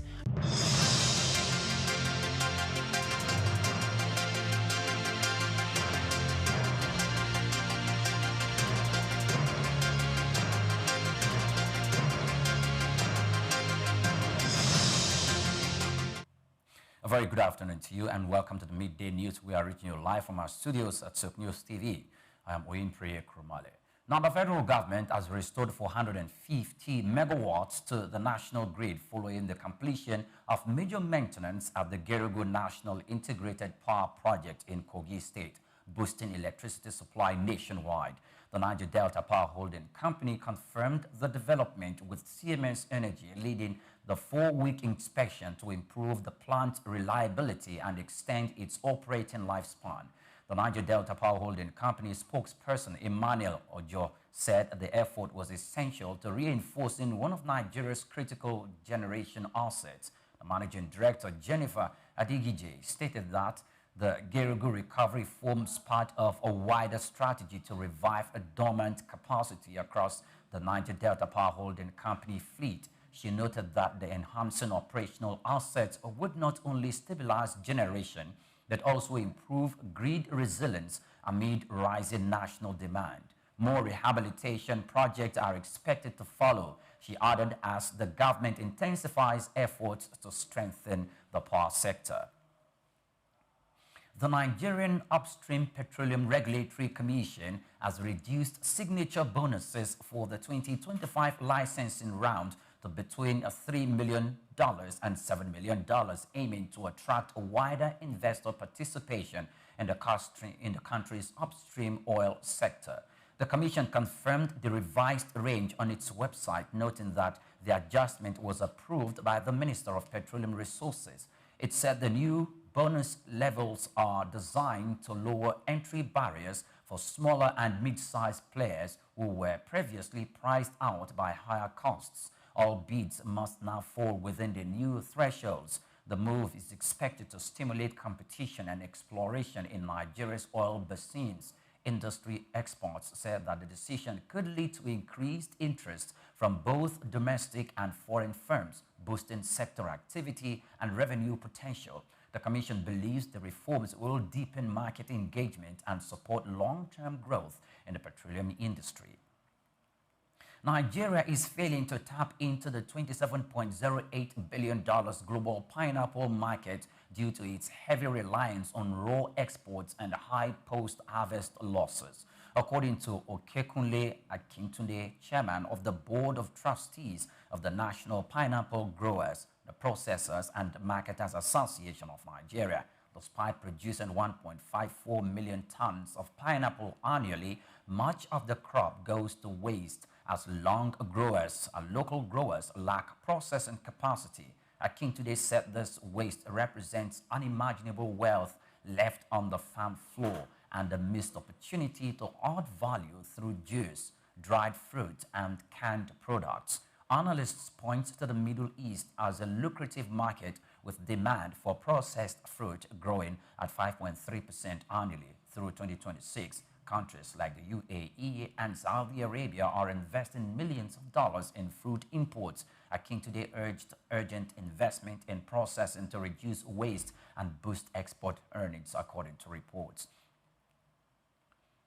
Now, deposits by Nigerian banks with the Central Bank of Nigeria have surged to 2.9 trillion naira, the highest level since the last Monetary Policy Committee meeting held on November 24th and 25, 2025. The sharp rise made via the CBN's standing deposit facility reflects a major shift in liquidity dynamics across the financial system.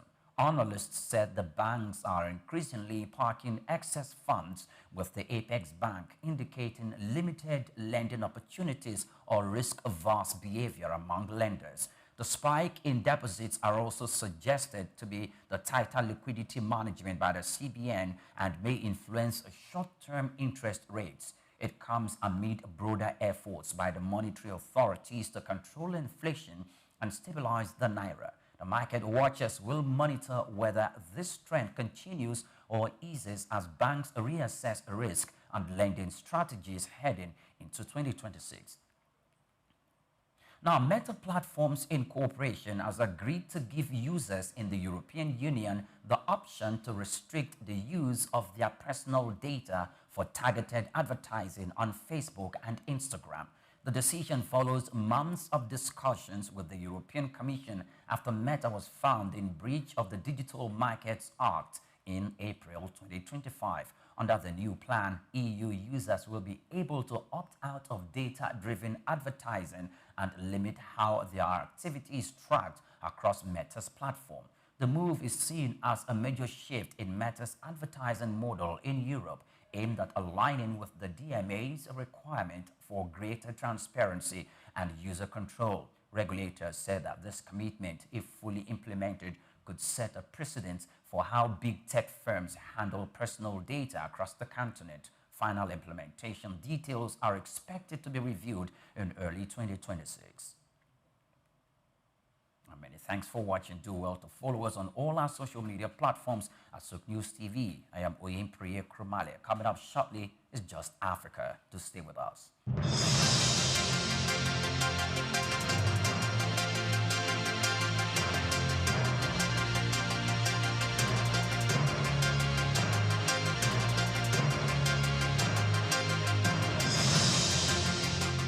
When Emeka talks about black gold, he isn't referring to oil. He buys it in sacks, not barrels. He sells it from a metal shack to customers in Lagos, Nigeria's commercial capital.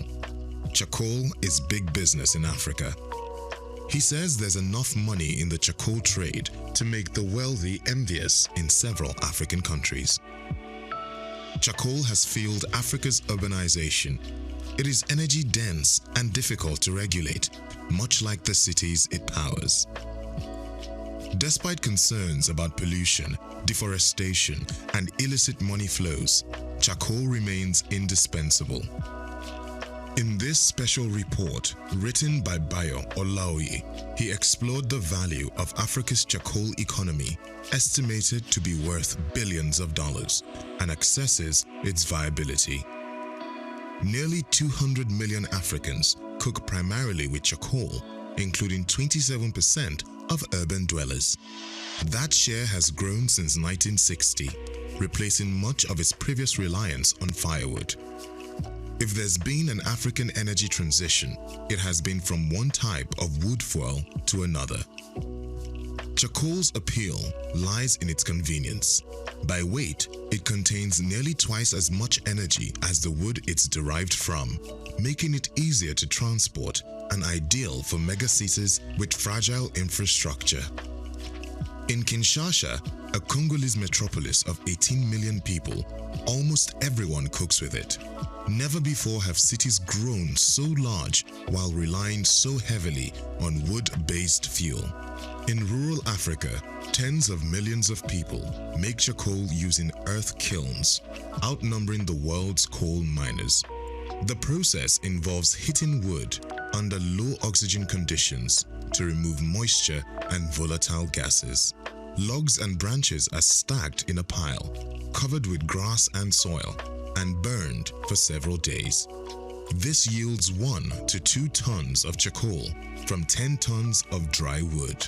The process emits more carbon than simply burning the wood. Much of the raw wood is free, harvested from farmers' own land or from forests. Many charcoal producers are farmers selling to traders when in need of cash. Others are entrepreneurs who bring in work teams, distribute chainsaws, and pay off landowners or local chiefs.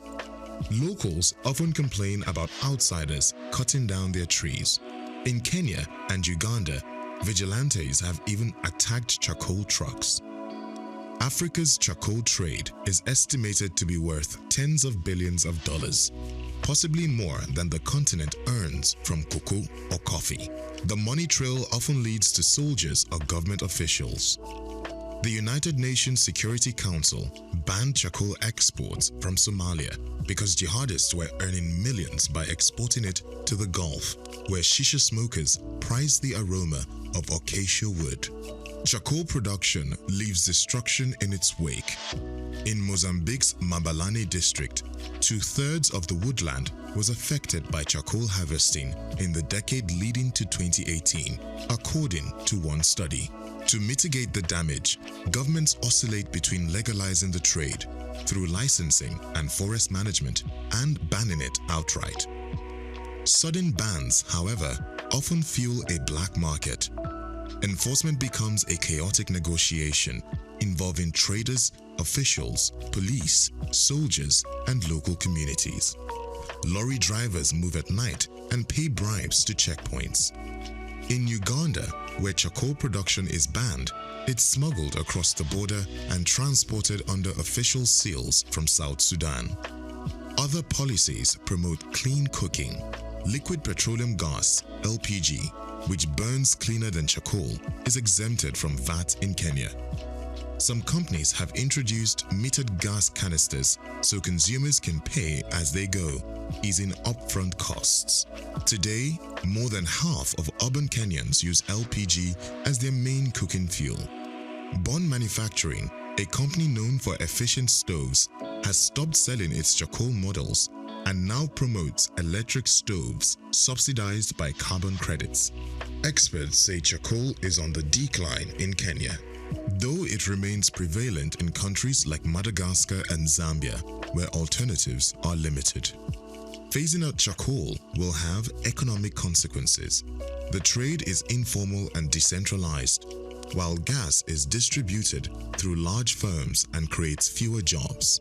Charcoal provides roughly 275 workdays per terajoule consumed, compared with 95 for electricity and 15 for LPG. Gas imports also strained foreign currency reserves. For now, most consumers juggle multiple energy sources. Charcoal production in Africa is still growing at about 2% annually. But one thing is clear: as long as there is the ghetto, there will always be charcoal. I'm Moyosore Adebi for SOUQ News TV.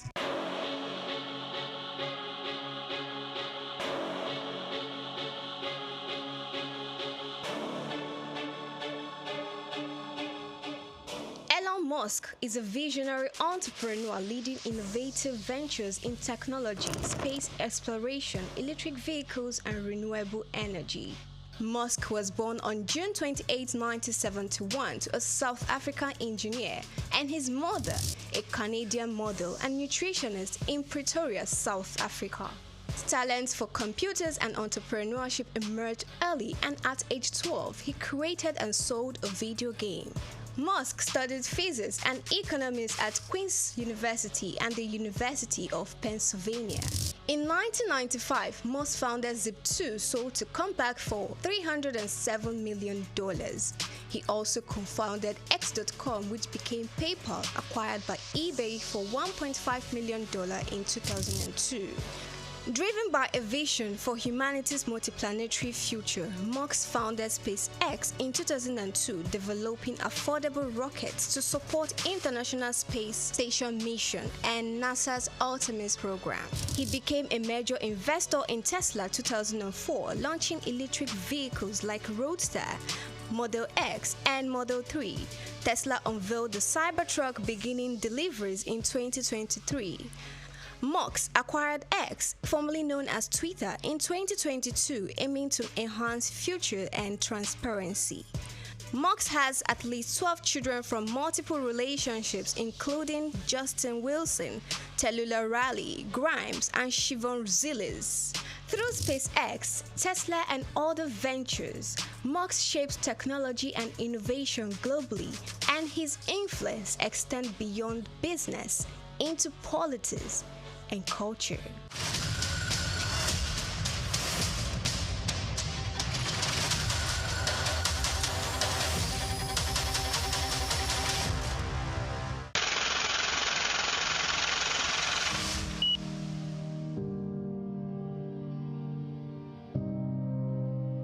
Wole Soyinka Born Akiwande Oluwole Babatunde Soyinka on July 13, 1934, in Abeokuta, Ogun State, southwest Nigeria, stands as one of Africa's most celebrated literary figures and a global icon of resistance against oppression.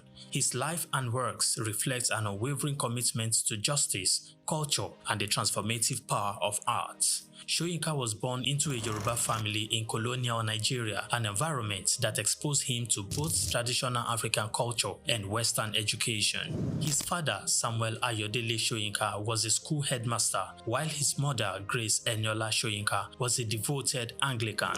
This blend of indigenous and colonial influences deeply shaped Soyinka's world. Soyinka attended Government College Ibadan and later proceeded to the University College Ibadan, where he studied English and literature. Soyinka completed his education at the University of Leeds in England, earning a degree in English and later a doctorate degree. In the late 1950s, Soyinka began working as a dramaturgist at the Royal Court Theatre in London. However, his passion for storytelling and cultural preservation drew him back to Nigeria, where he founded two theatre groups known as the 1960 Masks and the Orisun Theatre Company. Soyinka's works, often a fusion of Western dramatic techniques and African themes, address universal issues of justice, freedom, and human dignity. His early play, titled A Dance of the Forest, which was introduced in 1960, written to celebrate Nigeria's independence, critically examined the nation's socio-political trajectory, setting the tone for his career as both artist and activist. Soyinka's activism became more visible during Nigeria's post-independence years. In 1967, during the Nigerian Civil War, he called for a ceasefire between federal forces and Biafran separatists. This led to his arrest by the military government, and he spent 22 months in prison, where he wrote a short drama titled The Man Died, Prison Notes, a harrowing account of his imprisonment and a profound critique of authoritarianism. Soyinka has authored more than 20 works, including plays, novels, poetry, and essays. In 1986, Soyinka became the first African to win the Nobel Prize of Literature, an achievement that brought global recognition to African literature. Soyinka remained an outspoken critic of oppressive regimes, often at great personal risk. His activism extended beyond Nigeria, addressing global issues of injustice and human rights. During periods of military rule in Nigeria, he went into exile, continuing to write and speak against tyranny. Today, Soyinka is celebrated not only as a literary giant, but also as a symbol of resilience and moral courage.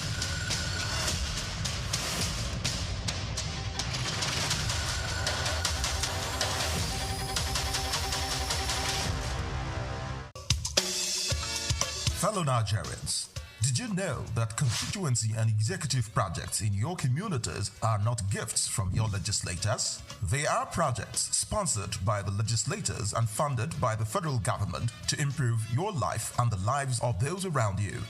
These projects belong to you. Without your vigilance, they might never be completed. Don't allow them to fade away into unfulfilled promises. Stand up, take ownership, monitor their progress, demand accountability, and report concerns to ICPC. Call our toll-free line now on 0800-2255-4272 or WhatsApp only on 0806-656-4726. This message is brought to you by the Independent Corrupt Practices and Other Related Offences Commission, ICPC, with support from MacArthur Foundation and the Center for Democracy and Development in Africa, CDD.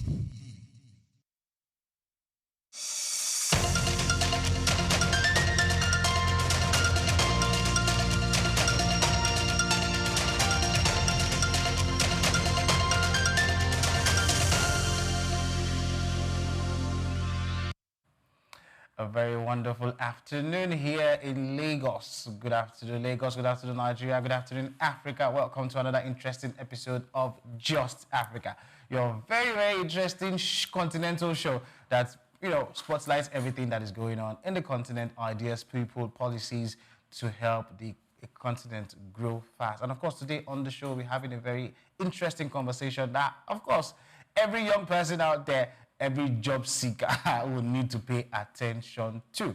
But, of course, before we go ahead, I will indulge you to follow us on all our social media platforms at SOUQ News Television. And, of course, subscribe to our YouTube channel at Just Africa Show. Just look it up. You're going to see us there. See all of our previous episodes so that you can, of course, enjoy the conversation. I won't be doing today's conversation alone. I've got my very delectable anchor to my left, looking very dashing in red. Or maybe Idola. How are you doing, maybe? I'm good. You had to do this. Yes. Just whenever you know that you're here. Because I'm your favorite person. Good afternoon, Lagos. Good afternoon, Nigeria. Good afternoon to you, wherever you watch it from, or depends on your time zone.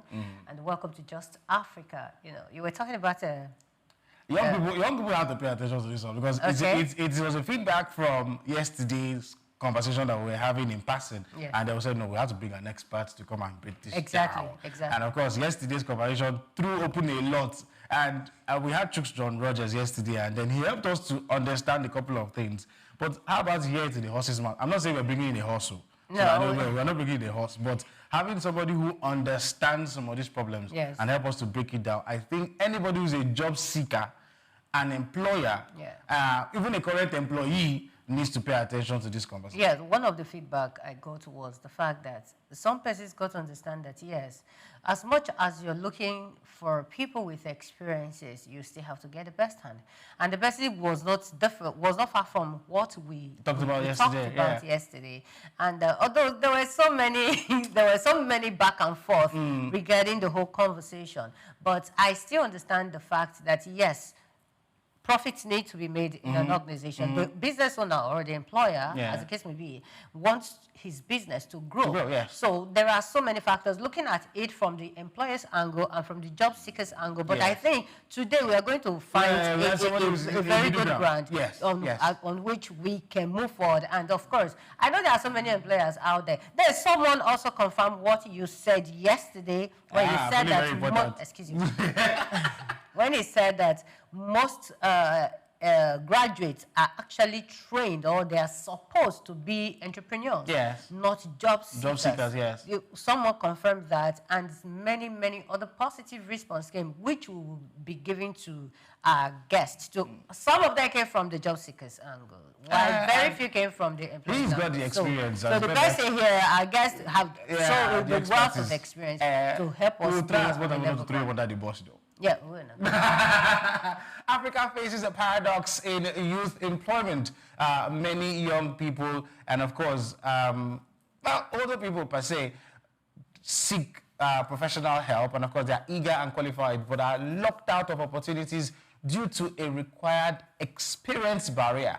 This episode explores how this systemic gap affects education, workforce participation, and of course social economic mobility, and of course highlights practical interventions to bridge it. Today's conversation will be robust, and we'll go on a break, and when we return, we would introduce our very exceptional guest. I'm hyping him now because I know there's so many questions that will hit him very hard. Don't go anywhere, we'll be right back.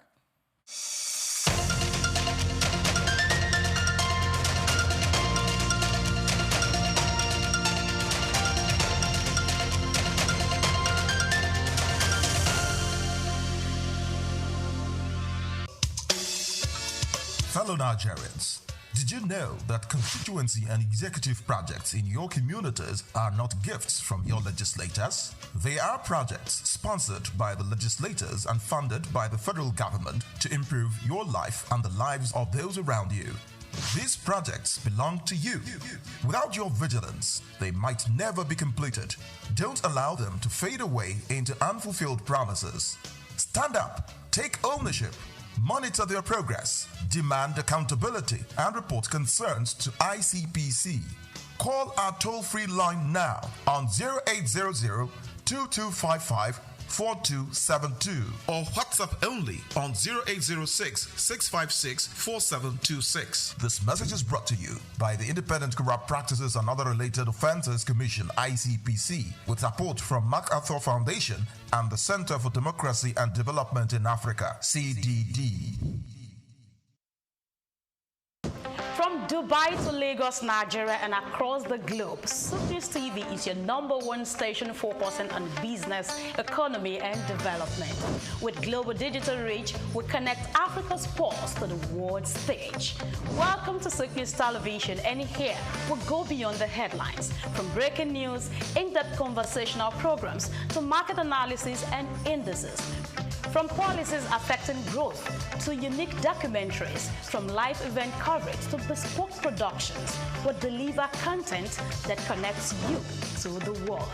At SOUQ News Television, we provide news surrounding business, economy, and development, infomercials and jingles that stand out, short and long-form documentaries crafted to international standards, independent production spaces with full technical support, special coverage for individual and corporate events, a special form of documentaries through our prestige package, Immortals, where we tell your story the way you'd love it, and business support services tailored for small enterprises. SOUQ News TV, powered by FemWatch Limited, also home to the Isle 95.9 FM Lagos and Kasua 99.7 FM Kano, and Emirate News Television Abuja, together forming Africa's trusted media powerhouse. Storytelling, coverage, and connection that matters. SOUQ News TV, your home for business, economy, and development.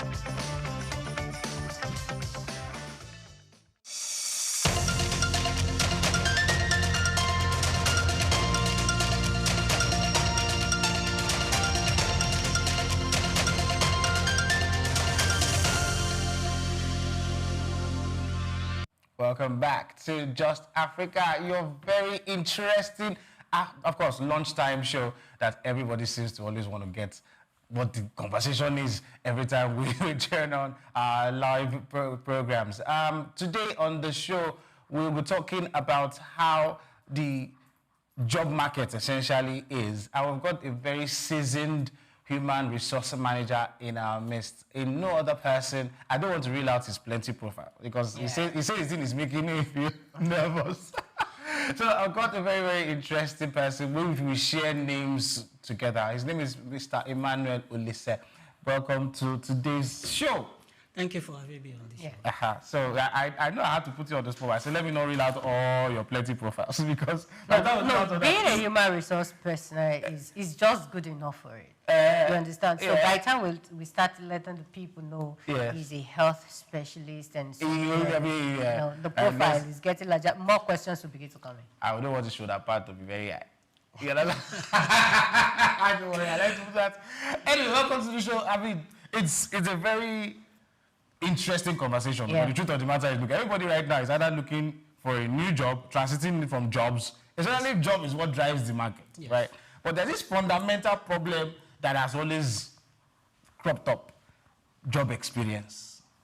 And while it is looking, from the conversation we had yesterday with SOUQ, it's looking like it is a good thing, but it has always been a barrier. And we're looking at how this barrier has affected the African continent, especially when it is a demand that a lot of people tend to always add when they want to strengthen their own workforce from their company's perspective.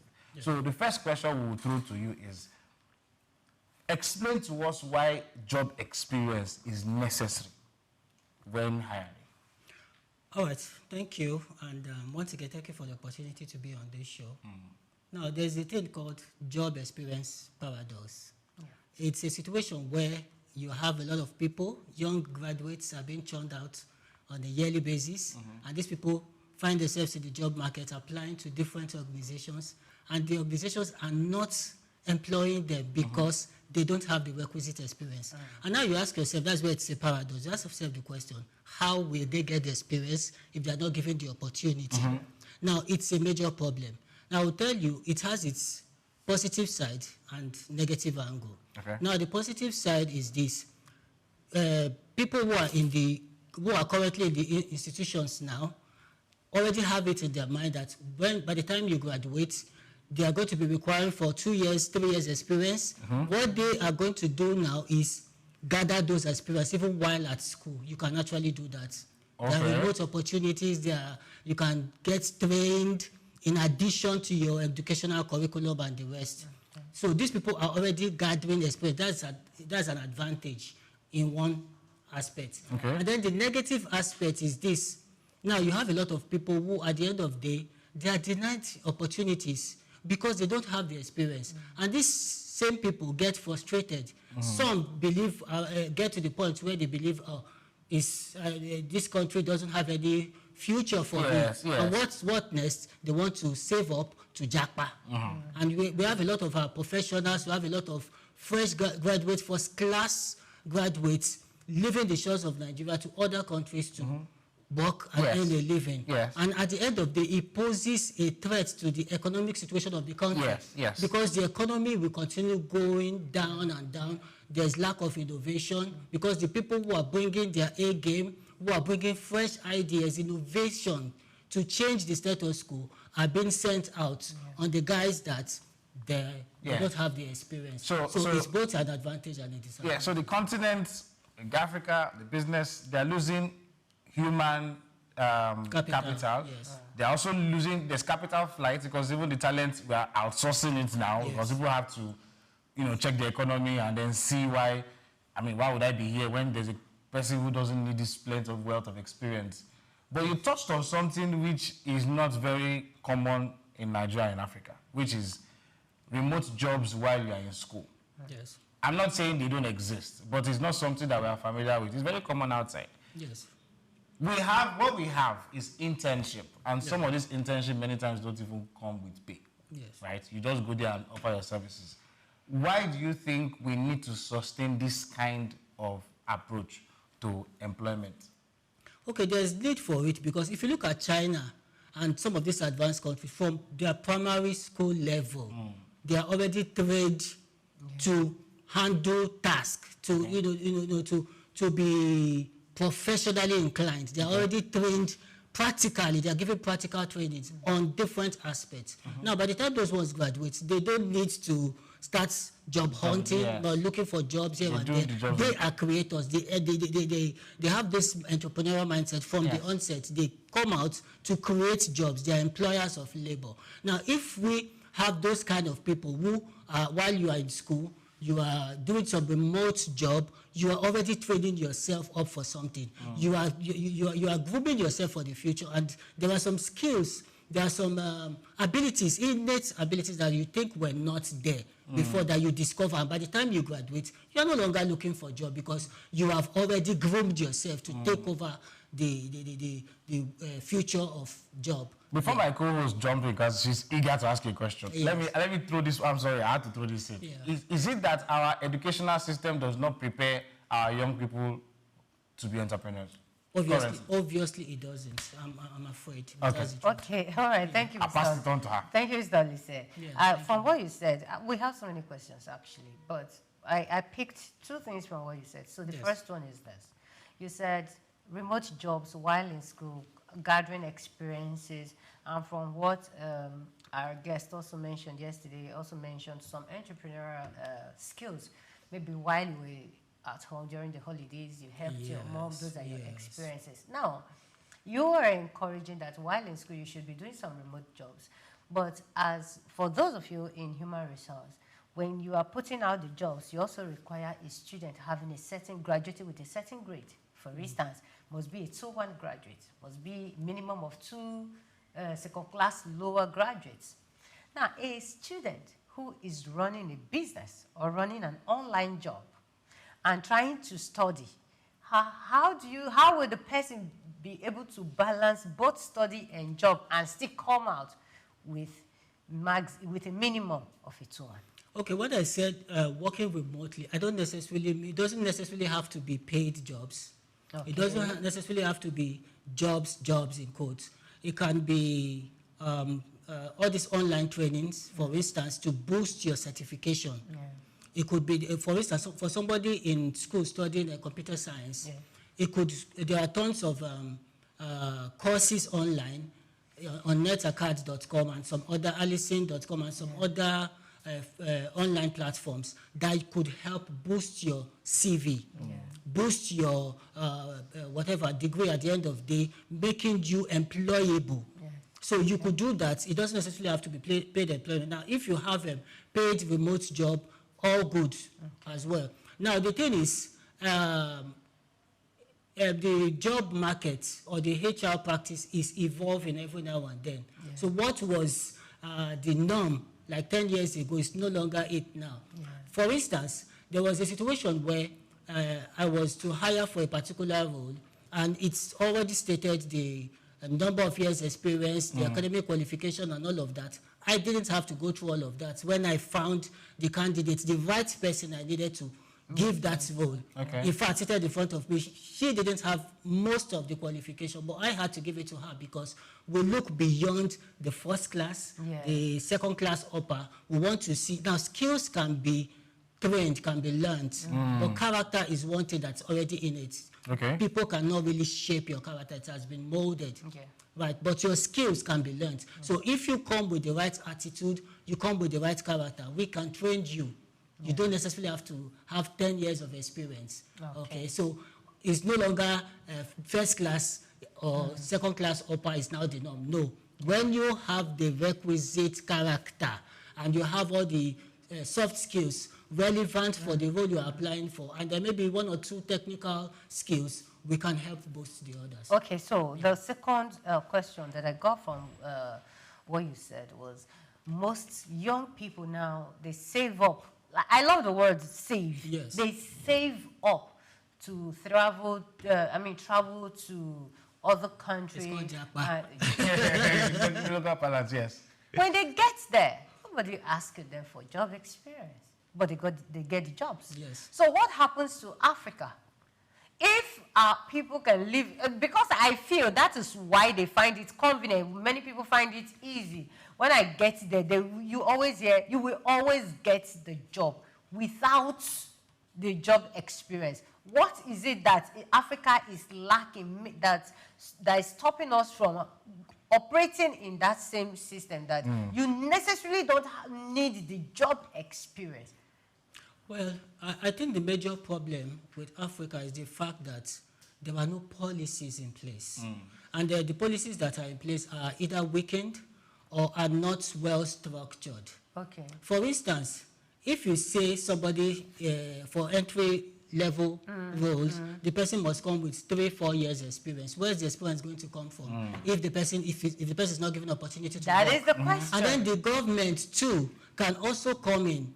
Some of these policies, for instance, you could have a situation where young graduates are attached. You know, there's a government parastatals or public and private sector partnerships where people, when they graduate, you know, people after graduation, they go for their compulsory one-year service. Yes. Now, this one-year service should be structured in such a way that you are posted to PPA that aligns with your course of study. Okay. What you studied. Not posted every time they can have secondary school, primary school to teach. Yeah. Now, if you are posted to where you studied, now that's 1 year experience already. Wasted. Yes. Okay,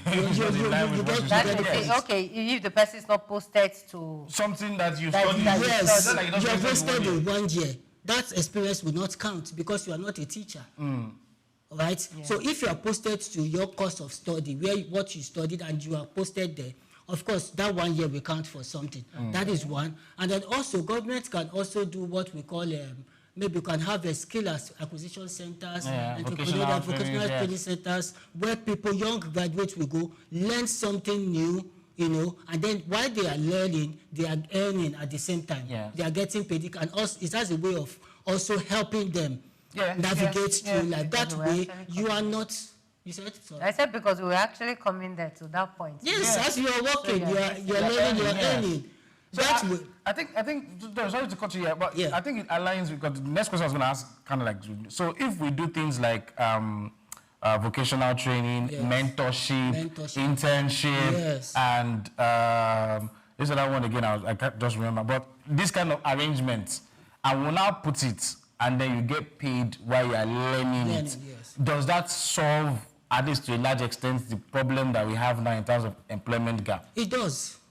To a large extent, it does solve. In fact, it solves a lot of problems. If you are learning something, you are adding value to to your body of knowledge, and then you are earning, no matter how little that is. Okay. You know that after earning, your experience level would have increased. Yes. Your earning potential or negotiation power would have increased. Yes. For somebody that just graduated without any other experience, no experience whatsoever, and then for somebody that's graduated, he already has certificates, different certificates from NetAcad, and of course, the hiring manager will want to go for the one that has all the certificates and all the experience. So your negotiation power will increase, and then your employability level would also increase. So are there companies that are affected by people who don't have the experience but are working there?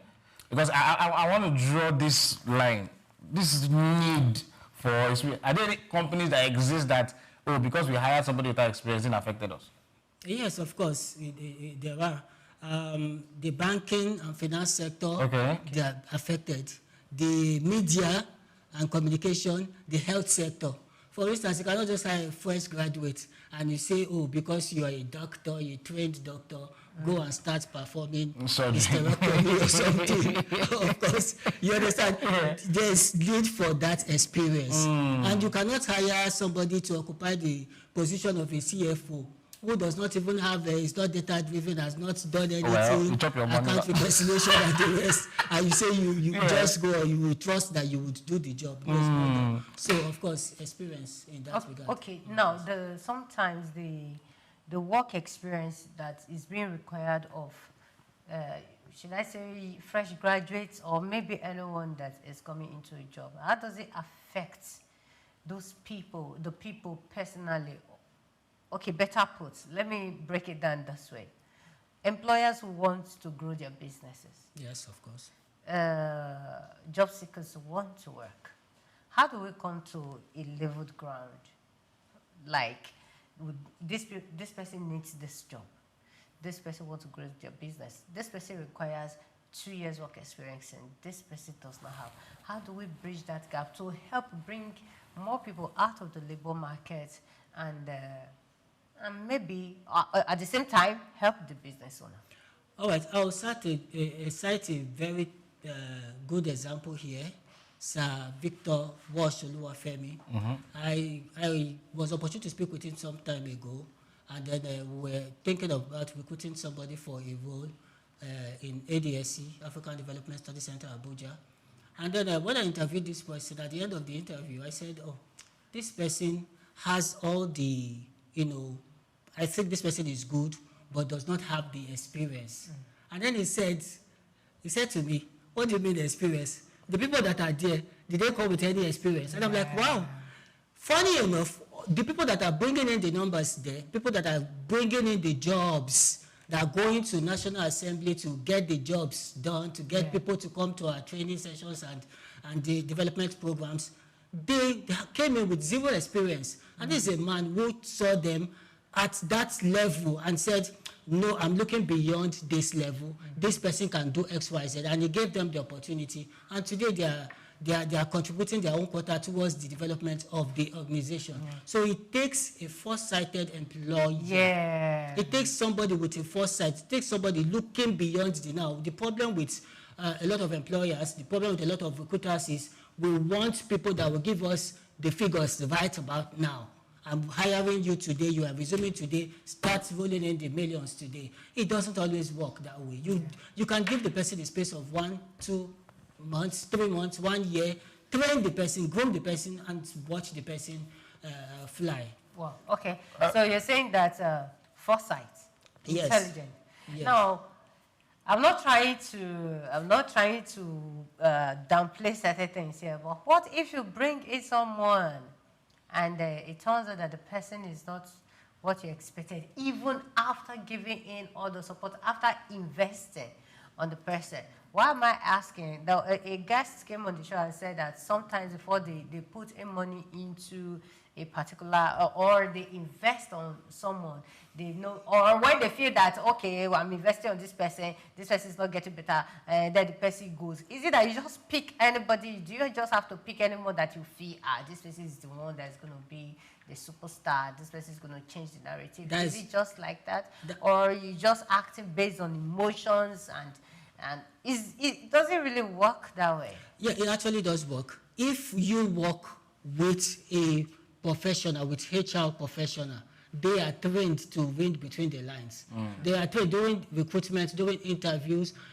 Even what you have not said, they read between the lines. They understand the kind of person you are. That is what their training covers. So where the employer will not see all of this, the HR professional is trained to see them. So an employer may be recruiting and say, okay, I'm taking my chances on you. You get this job done. And then at the end of the day, it's more like a gamble. It's 50-50.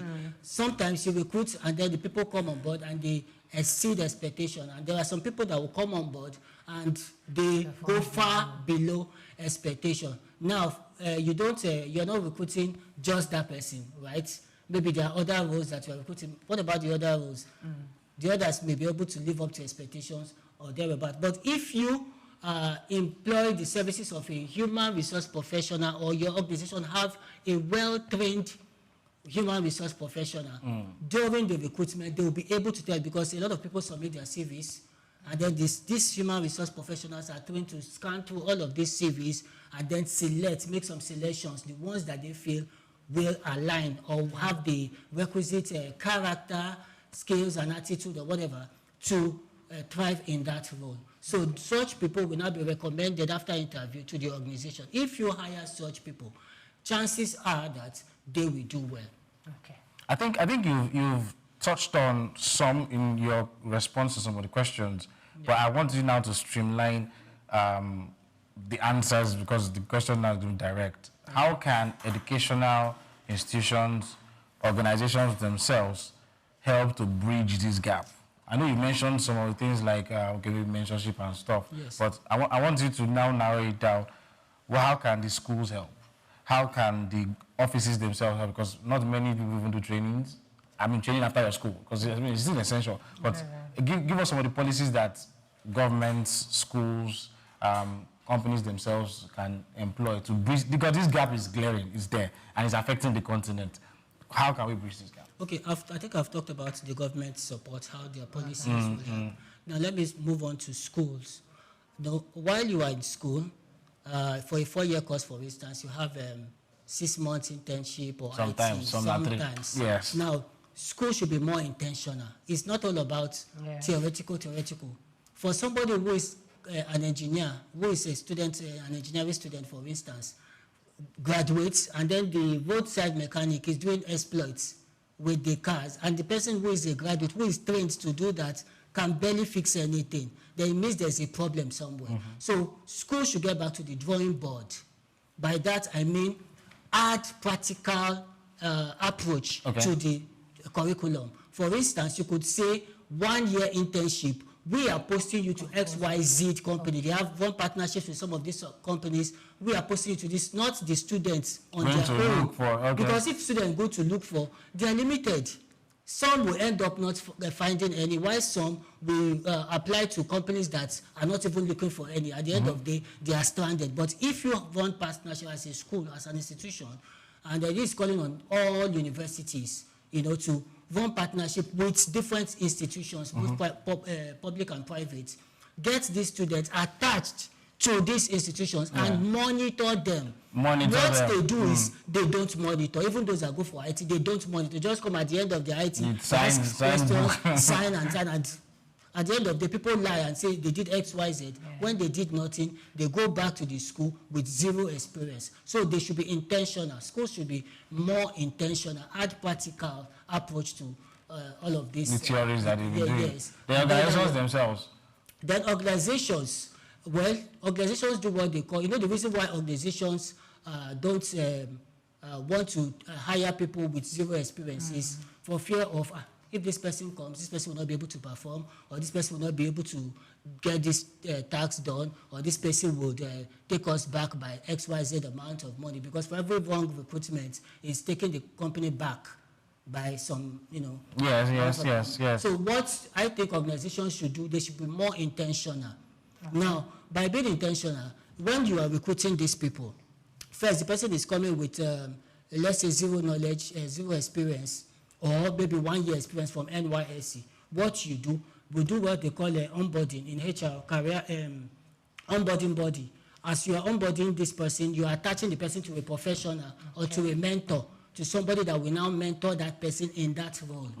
Now, when you go from that onboarding stage to the normal job circle, now you are now attaching the person to somebody that will now really, really mentor the person to a more experienced person.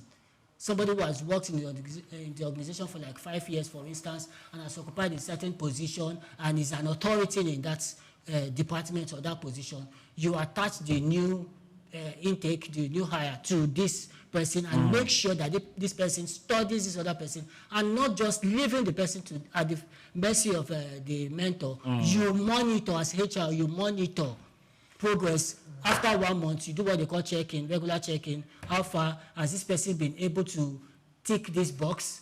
Has this person been able to achieve X, Y, Z? Write a report. The second month, that way the person will grow. You are helping the person and also sending people out for training. And I'm sorry, love. There's this other part where I feel maybe, I don't know, you're talking from HR perspective. Yes. You know everybody that you're hiring are not fresh graduates. How do you now handle the ones that have been trained somewhere else? It has an orientation for somewhere else, and then the person is coming into your own. The person has the experience, quite all right, but is entering a new work culture. How do you manage such people? Of course, it begins with the onboarding process. Because you can't attach that person to a, that's what I'm saying, like are you going to attach it down to somebody in your own culture? For example, somebody has 10 years experience. Yes. They are not attaching him to somebody. That's what I'm saying, like, how do you approach such people? For people who are coming with some level of experience, yes. It is expected that they know their ways around. For instance, you are hiring, would I say, a cinematographer who has 5 years experience, and then there's another person who barely has 1 year experience. He's a videographer, not a cinematographer.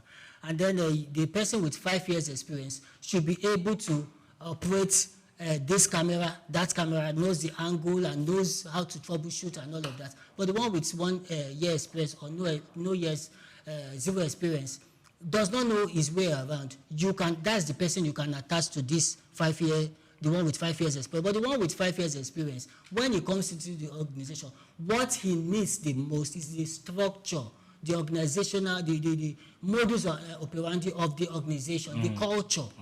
Once the person already knows his onions on the job, so all he needs to know is the culture of the organization, how they operate, and the person will thrive. So it's at the onboarding stage that you introduce him to the culture, to everything he or she needs to know, not necessarily attaching him to somebody because he already knows. All right, thank you very much. Yes, Mr. Lisa, you've spent so many years being a human resource manager, and you understand all this. I want you to tell us one of your success stories where you have employed someone with zero experience, yet the person turned out to be an exceptional staff in any organization where you've worked. Well, I have a good number. The thing about me is I take a lot of chances on people. I do that a lot. Okay, there was this person, I always say this in my organization, that there was this intern that in my previous organization, there was this intern that came with zero experience. You know, she just wanted to learn fresh. She had graduated for some years, no job was coming in, and then interview, we felt, oh, this person is good. At least the communication, she has the communication skill. That's all that matters. At least that's the major thing she needs to thrive as a salesperson. And we gave her the opportunity in no less than 3 months. I believe you me, this lady started selling lands worth millions of naira. Billions, as it were, because of course, it's a highbrow area, Banana Island. So she started raking in the millions and the billions.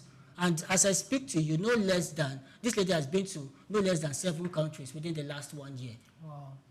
And she rose from that position as an intern to a manager, sales manager, because someone believed in her and gave her the opportunity. Also, in my current organization, there was this young man who sent his CV and said, I would like to work with your company. I said, okay, let's see. We are not recruiting for this particular role that you that's outlined in your CV.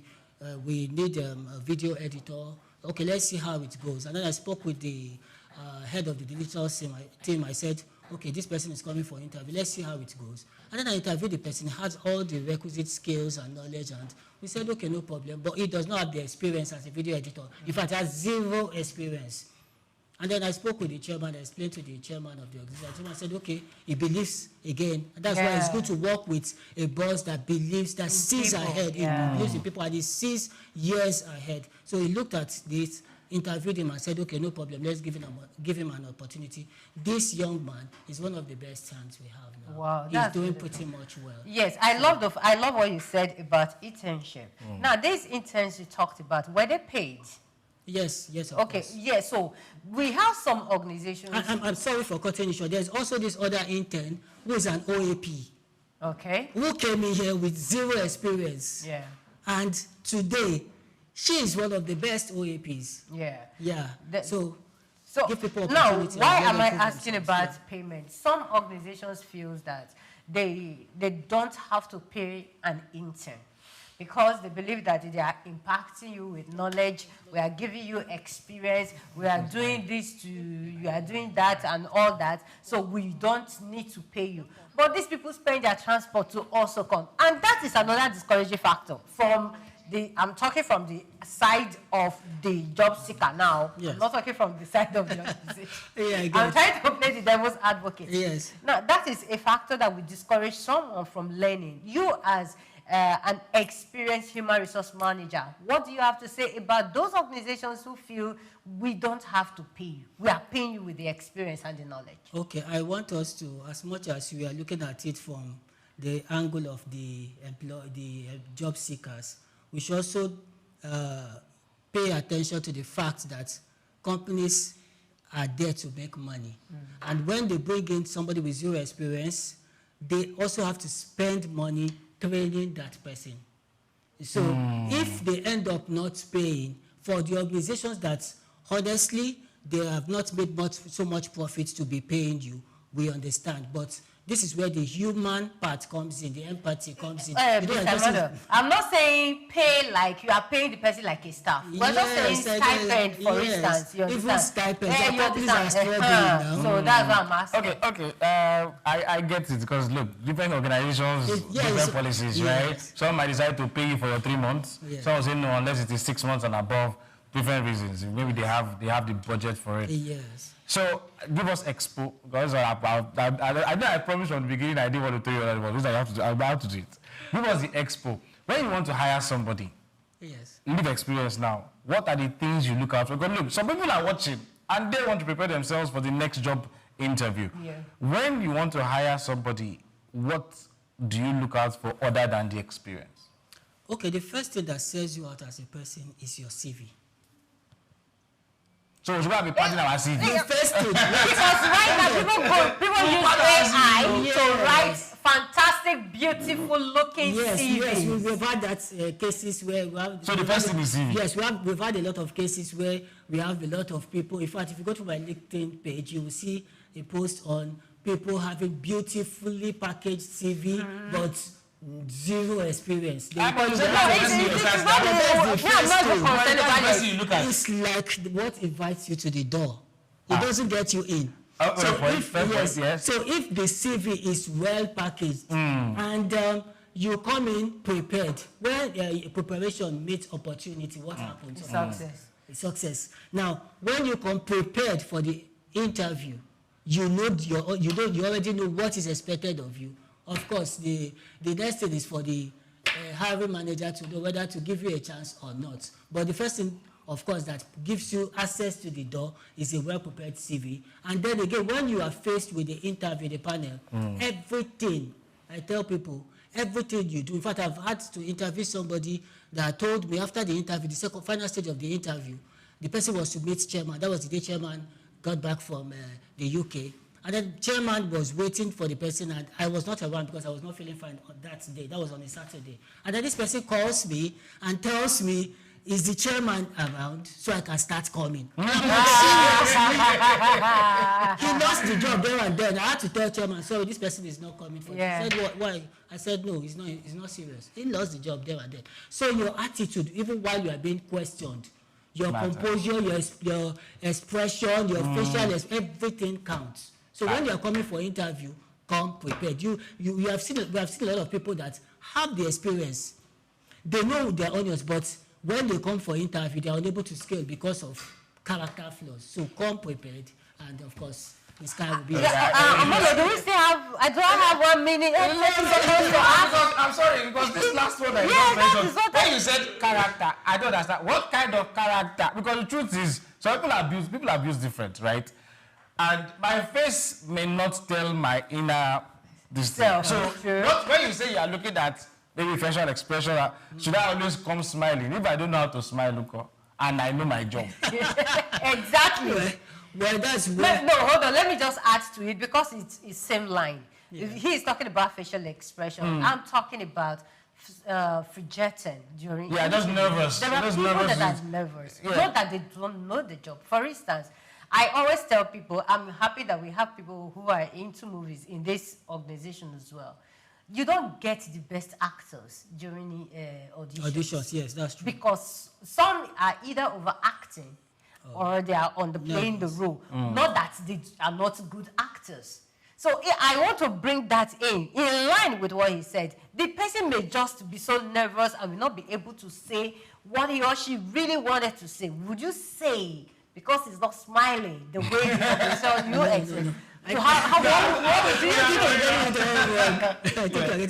Now, here's another twist to it. Okay. I'm interviewing you, and you are nervous, right?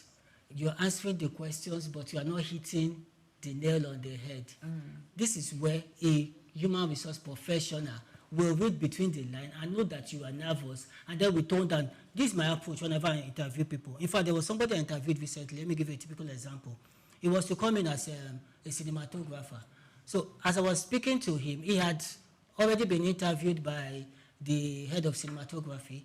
And then he got to my turn. I made him very comfortable. I said, this is a friendly chat. So I made him relax. So there was no room for him being nervous whatsoever. I was not asking questions. As he was answering some of these questions, I knew there and then that this person was not ready to commit to this job for a long period of time. So and I asked him, okay, how many number of years, how many years are you giving us? I just want to know. The reason I want to know is so that we'll plan. In case you are leaving so and so time, we'll now make an alternative arrangement. Do what this person said. He said 3 months. He's giving us 3 months. And I laughed. And I said 3 months. You know, I had to compose myself so that he will not. I said 3 months. I said, okay, no problem. So some of these things, we get to this. It's not about being nervous per se. We change. Once we notice you are nervous, a well-trained human resource professional wants to make you very comfortable so that he will get the best. Okay. In wrapping up, just in wrapping up, yes. If you were to envision an Africa with this kind of gap, and you know, with all the talks we have done just to fix this gap, if you were to envision an Africa in terms of youth employment and of course, what would it look like?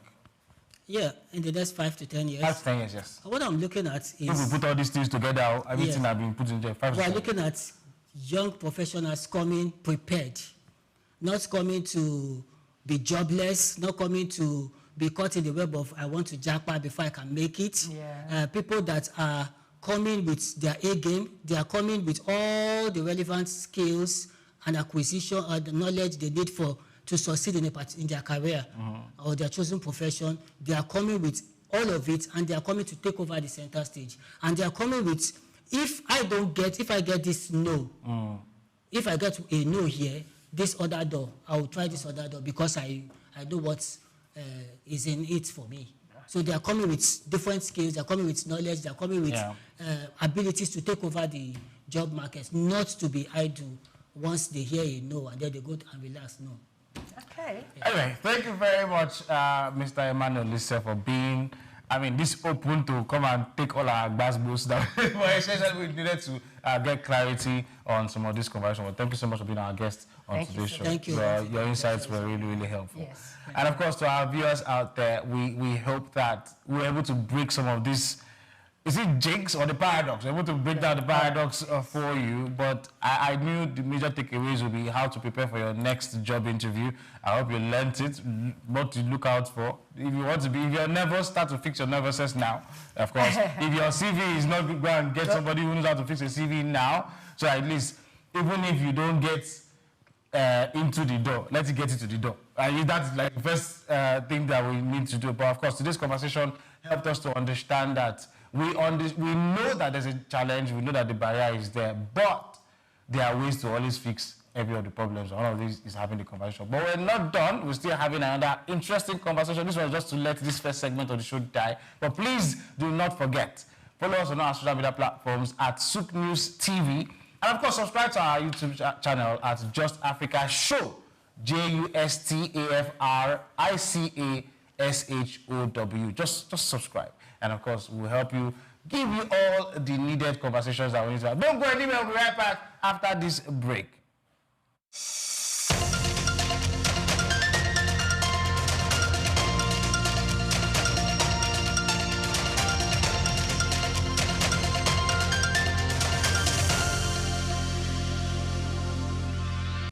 From Dubai to Lagos, Nigeria, and across the globe, SOUQ News TV is your #1 station focusing on business, economy, and development. With global digital reach, we connect Africa's pulse to the world stage. Welcome to SOUQ News Television, and here we go beyond the headlines. From breaking news, in-depth conversational programs, from policies affecting growth to unique documentaries, from live event coverage to bespoke productions, we deliver content that connects you to the world. At SOUQ News Television, we provide news surrounding business, economy, and development, infomercials and jingles that stand out, short and long-form documentaries crafted to international standards, independent production spaces with full technical support, special coverage for individual and corporate events, a special form of documentaries through our prestige package, Immortals, where we tell your story the way you'd love it, and business support services tailored for small enterprises. SOUQ News TV, powered by FemWatch Limited, also home to the Isle 95.9 FM Lagos and Kasua 99.7 FM Kano, and Emirate News Television Abuja, together forming Africa's trusted media powerhouse. Storytelling, coverage, and connection that matters. SOUQ News TV, your home for business, economy, and development.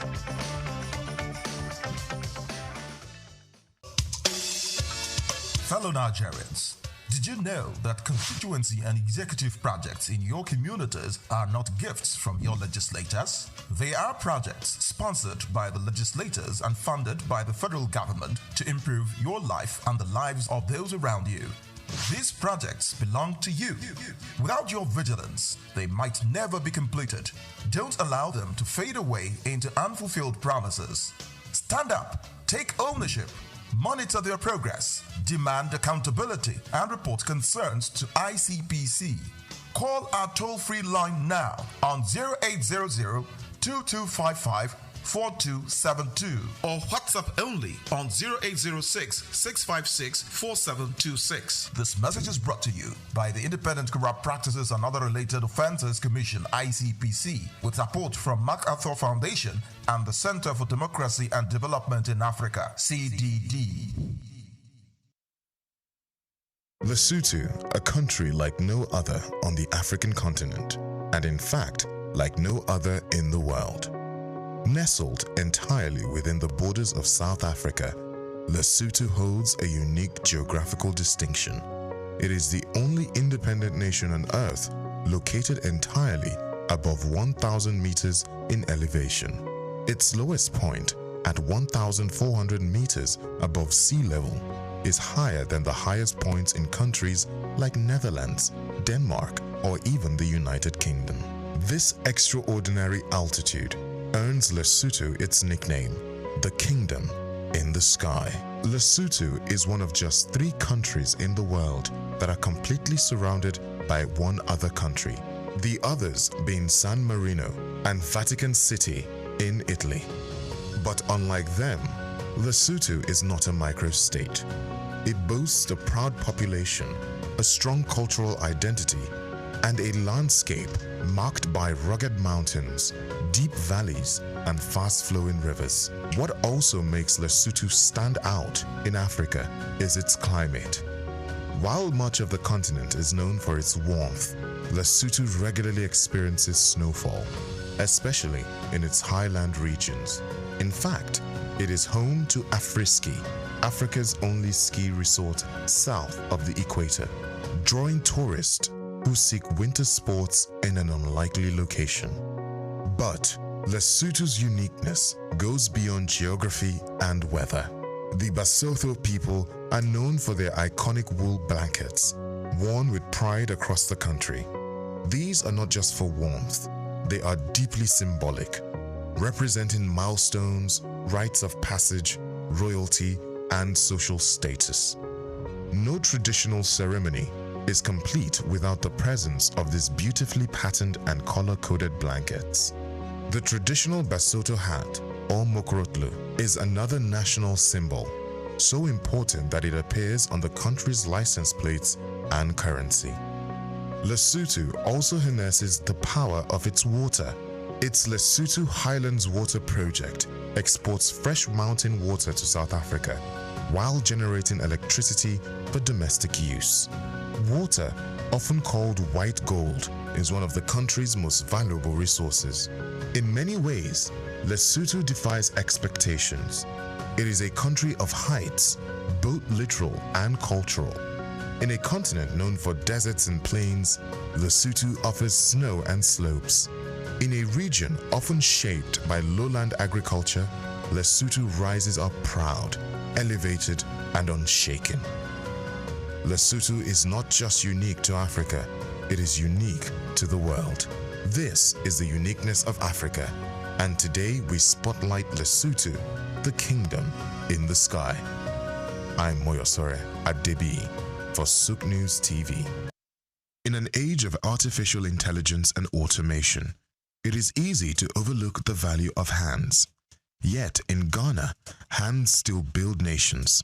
From Adinkra cloth printers in Ntoso to traditional kente weavers in Bonwire, Ghana's indigenous skill economy continues to prove that African creativity is not just cultural, it is commercial. Looking beyond the surface of heritage to the engine room of informal training systems that have powered generations and could power Africa's industrial future, Ghana comes to mind. In Ghana, apprenticeship is not a fallback. It is the main highway for millions of young people who are learning practical trades like metalwork, leatherwork, carpentry, fabric dyeing, and advanced tailoring. According to the Ghana Statistical Service, more than 80% of artisans are trained informally, yet they contribute significantly to the GDP. This is not unique to Ghana. From the woodcarvers of Kenya to the bronze casters of Nigeria, Africa is a continent of craftspeople. But Ghana offers a model where traditional skill acquisition meets modern enterprise development. Institutions like the Council for Technical and Vocational Education and Training, COTVET, have begun integrating indigenous knowledge into formal systems, developing a dual-track model that combines age-old methods with certification, mentorship, and business incubation. As Africa looks for solutions to youth unemployment, the answer may not lie in importing Western education models, but in elevating what we already have. Imagine if every African country invested in formalizing informal skills, adding value chains, technology, and access to export markets. The challenge, as always, is perception. We must stop seeing artisanship as inferior. Ghana is showing that welding can build wealth and textile design can drive trade. The African hand is skilled. The African mind is gifted. What remains is for policy and investment to catch up with potential. In Ghana's apprentices, they don't just see workers, they see a future workforce Africa can proudly call its own. I'm Moyosore Adebi for SOUQ News TV.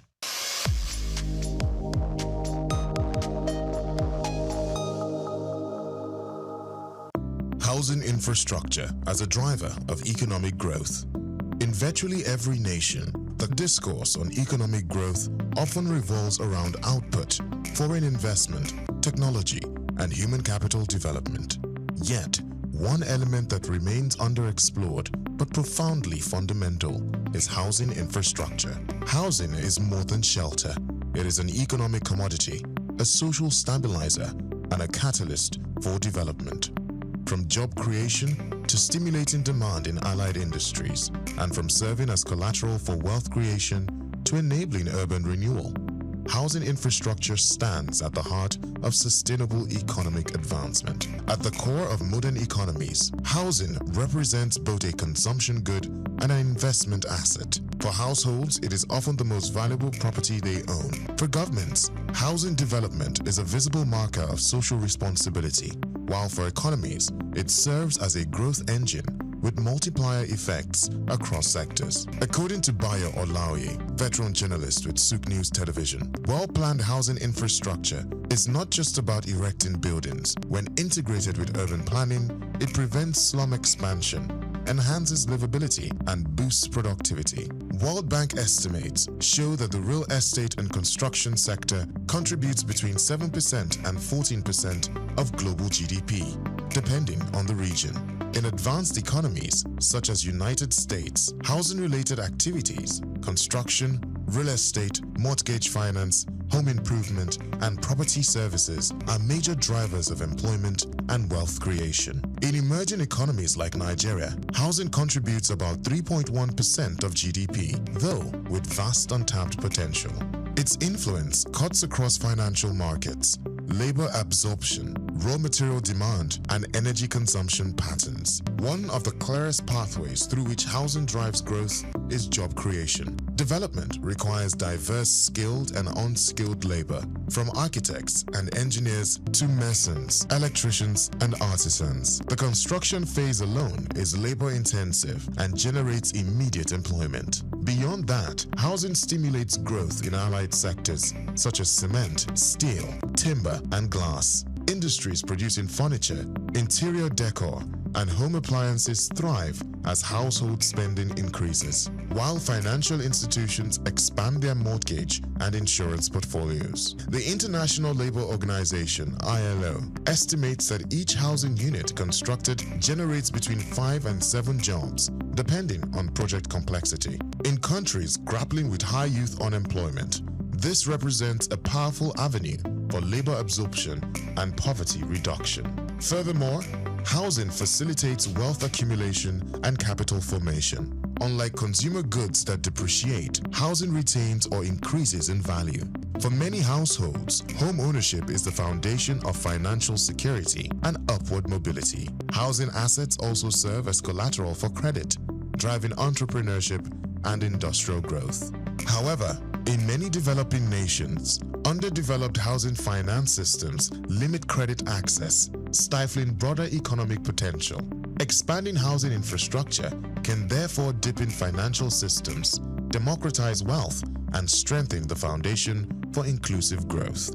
As the United Nations projects that nearly 70% of the global population will live in urban areas by 2050, nations like Nigeria must treat housing as a strategic tool for urban renewal and sustainable development. Cities with adequate housing attract investment, foster innovation, and enhance livability, while poor housing conditions breed overcrowding, insecurity, and economic inefficiency. In essence, housing infrastructure is not merely about buildings, it's about building economies. I'm Moyosore Adebi, SOUQ News TV.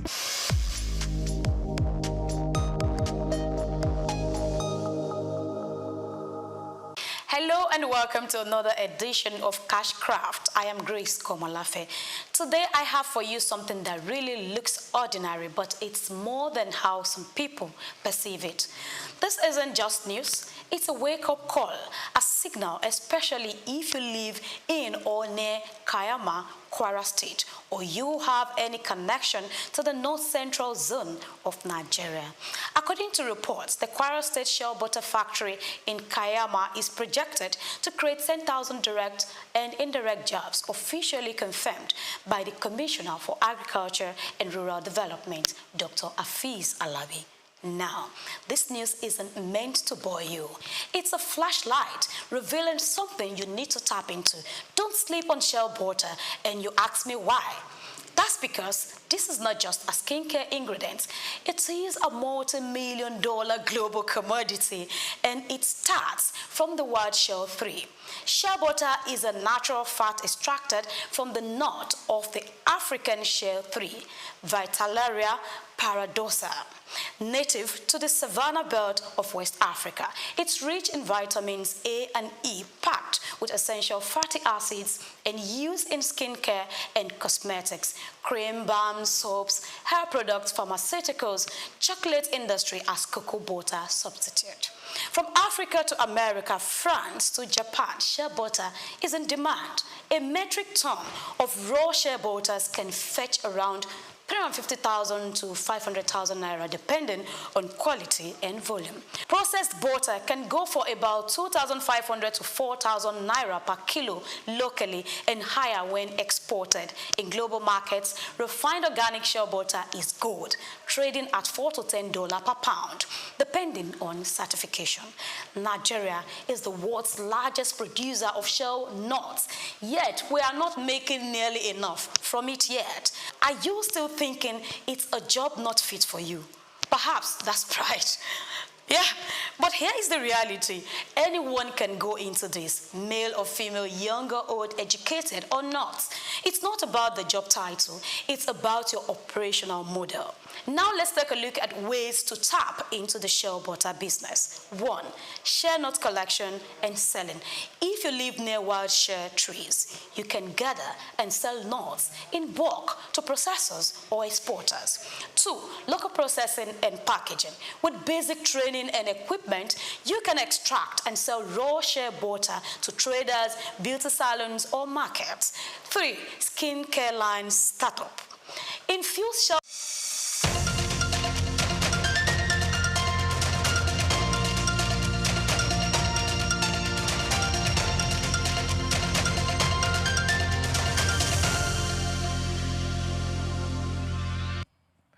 Welcome back to Just Africa. Of course, on the second segment of today's show, I had to start by smiling because essentially we're talking about the oral health in Africa. Yes. And of course, when we talk oral, you know, you talk about your mouth, your tongue, your teeth, everything that has to do with your oral cavity. And that is what we're talking about today. And of course, it's one of Africa's most neglected public health issue that, I mean, everybody should be concerned about, but not so many pay attention to it. And we've got a very interesting dental surgeon that is going to join us for the second segment of the show.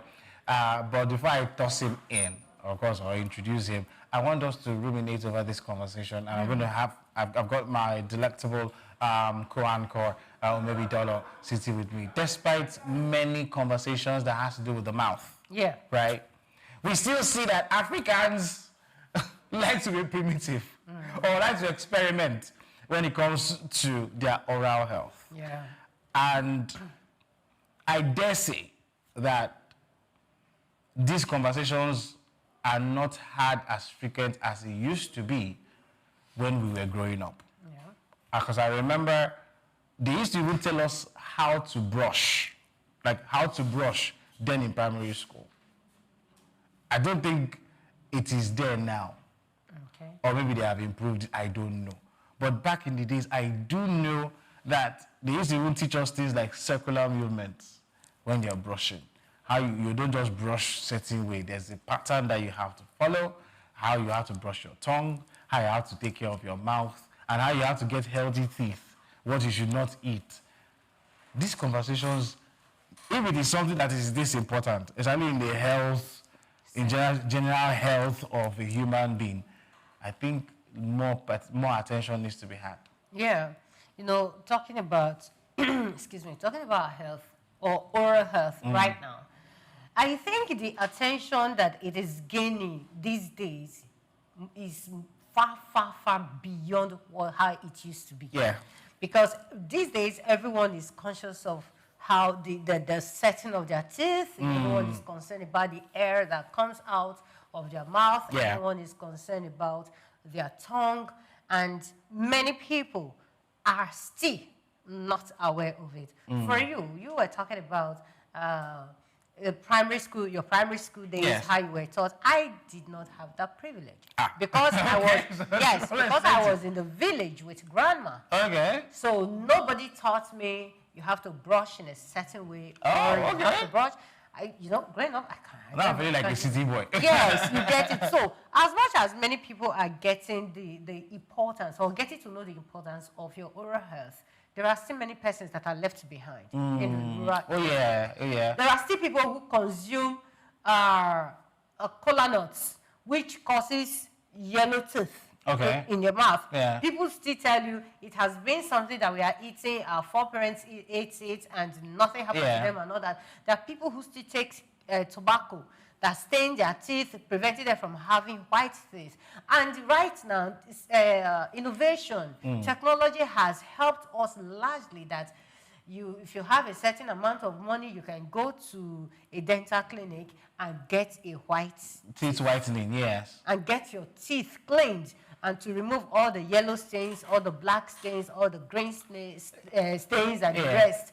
So, technology has done a lot, but there is more to be done because some of the services are not affordable. I mean, it's obvious now. When you mention dental clinic, first of all, you ask yourself, it's not like it's a roadside pharmacy now that you will find anywhere.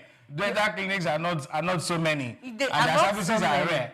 Yes, but with what is growing, when you look into the social media, when you go on into the internet, you see that so different people, different dental clinics are advertising. They want you to come. They are using influencers. They are using celebrities to push their brands into the faces of the people. So that was what even gave me the mindset that yes, people are now more conscious of their teeth, their tongue. Though even in the city, you still agree with me that there are people who still don't care. Oh, true. Especially when you use public buses. But to the glory of God, to a large extent, some of us have, where God has saved us from the hands of some of those people. But when you enter some public transport, some buses or any vehicle, and you hear some people talk, you ask yourself, does this person live in the same Lagos as I do? Because last thing like everybody's there. In the morning, everyone is up and doing again. This is Lagos life. 5 a.m., 4 a.m., people are on the road. Some persons don't even bother about their teeth. They don't bother. And you ate last night. Of course, when you tell people brush in the morning and in the evening, they tell you the cost, they calculate the cost of toothpaste. Yeah. So there are so many factors preventing people from having or keeping to their oral hygiene. So I think we need to correct a perception, because the truth of the matter is, just like brushing is very, very important, right? The teeth seem to be taking the large focus when it comes to your oral health. Yeah. And your oral hygiene. And anything oral is everything in your mouth. Yeah. Even those that pay attention to their teeth and maybe their tongue, many of them also forget that there are walls around the mouth that also needs to be cleaned. So I think I remember asking what do they call this? Not a dentist, but someone, I can't remember her title. And then I said, how effective are mouthwashes? Yeah. Right? Because, are there places where brushes are hard to get that these things can help? And she was like, well, you have to also be careful because some of these things are cancerous. I was like, you said we will not start one problem, create a solution, and that one starts again. Because she said the truth is some of them damage the surface of your teeth, right? And then they seep into the gum, and then they start to create problems. You now see your teeth start to rot from inside, simply because you didn't want to brush. And I'm like, okay, so what alternatives do we have? He said there are good mouthwashes that are there. Look for the ones that has gone through in the standard organization of Nigeria, NAFDAC. It was in the Nigerian space. And I asked, but the people that don't even have access to this one, our parents were using chewing stick. Yeah. She now said, so look, some of these conversations are always interesting to us. She now said, do you know some of those chewing sticks have things that do better than even the mouthwashes? Medicinal. Yes, like they fight some of the bacteria that could probably cause damage to your teeth because you chew them. Yeah. You don't chew your toothbrushes. No. But you chew, it's called chewing stick. You're chewing the stick literally. And, as you're chewing it, they are penetrating into holes there that your toothbrushes will ordinarily not get to. Yeah. So she was essentially saying these are even healthier alternatives than some of these chemicals I used to whiten your teeth. Yeah. And I'm like, okay. And I remember growing up, we used to have one woman that used to hawk chewing stick. Back in the days, do it, I don't see them enough. I agree. We don't see them enough. I don't see them enough anymore because they don't just cut any stick. They look at a particular stick that they cut for these things so that as you're chewing it, it's doing dual work. It's keeping your teeth clean and, of course, protecting your teeth, especially in terms of all those holes that you don't have to pass through. Then another question I now posed was the quantity of toothpaste that you need to brush your teeth. You know, when you do some of these adverts, I don't want to mention any brand, they put the toothpaste from the beginning of the toothbrush to the end. I get that. And I was like, no, you don't need that much quantity. Okay. Just like the tip of the toothbrush, it is enough to do the damage. And what she now said was, when you brush, you don't wash your mouth. Like, you don't take water and wash it off. You don't rinse. I'm sorry. I think it's right. You don't rinse your mouth. That essentially, what those things are supposed to do is, when you just spit out the excess, you leave it there. True. I know there's a discomfort. So when she said that, I was like, it took me at this point, look, maybe we'll have to now get somebody to come and explain some of these things to us, right? Because there are so many, and I also have a problem. There's this new, is it a fad, I want to call it? People now using braces. Yeah, braces actually are meant to correct the setting. God did not make mistake. Oh, come on. God created everything perfect.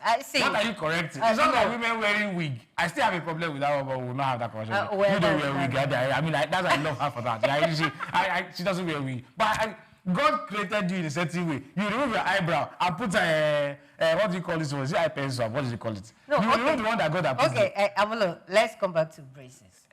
Braces are meant to set the teeth. That maybe God did not spoil. That maybe they were not properly arranged. So the braces help to set them properly. Yeah, okay. That is it. So there are some gaps that are there, and you just want to close it up. You understand. So you just want to close them up and make your teeth look beautiful. You want to have. I never wear braces. Do you know anybody that wore braces? I have seen. My one is always how comfortable is it? Yes, I think that's what our guest is going to explain, because right now I'm not another thing I have issues with, and I hope our guest will be able to answer that, is parents knowing the effects of sweets, chocolates. Oh yeah, sugary things, yes. And yet you keep encouraging your child, and the child is crying, hey, go and buy him sweets. All those things, and you know the side effect. Of course, they'll tell you, some parents will tell you that yes, sugar helps the child grow, and stuff like that. You know the side effect of those things, yet you keep encouraging your child to take it. I hope that the questions I have on some of these things will be answered by the guest. Anyway, that's why I have a dental surgeon. Anyway, so we'll go on a quick break, and of course, when we come back, we'll introduce our guests to the show. Don't go anywhere. We'll be right back.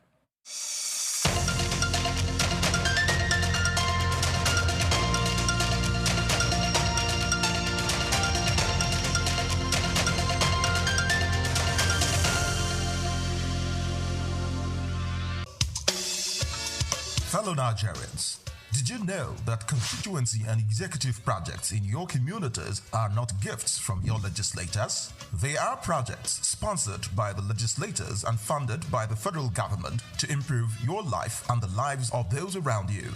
These projects belong to you. Without your vigilance, they might never be completed. Don't allow them to fade away into unfulfilled promises. Stand up, take ownership, monitor their progress, demand accountability, and report concerns to ICPC. Call our toll-free line now on 0800 2255 4272 or WhatsApp only on 0806 656 4726. This message is brought to you by the Independent Corrupt Practices and Other Related Offences Commission (ICPC) with support from MacArthur Foundation and the Center for Democracy and Development in Africa (CDD). From Dubai to Lagos, Nigeria, and across the globe, SOUQ News TV is your #1 station focusing on business, economy, and development. With global digital reach, we connect Africa's pulse to the world stage. Welcome to SOUQ News Television, and here we go beyond the headlines. From breaking news, in-depth conversational programs, to market analysis and indices. From policies affecting growth to unique documentaries, from live event coverage to bespoke productions, we deliver content that connects you to the world. At SOUQ News Television, we provide news surrounding business, economy, and development, infomercials and jingles that stand out, short and long-form documentaries crafted to international standards, independent production spaces with full technical support, special coverage for individual and corporate events, a special form of documentaries through our prestige package, Immortals, where we tell your story the way you'd love it, and business support services tailored for small enterprises. SOUQ News TV, powered by FemWatch Limited, also home to the Isle 95.9 FM Lagos and Kasua 99.7 FM Kano, and Emirate News Television Abuja, together forming Africa's trusted media powerhouse. Storytelling, coverage, and connection that matters. SOUQ News TV, your home for business, economy, and development.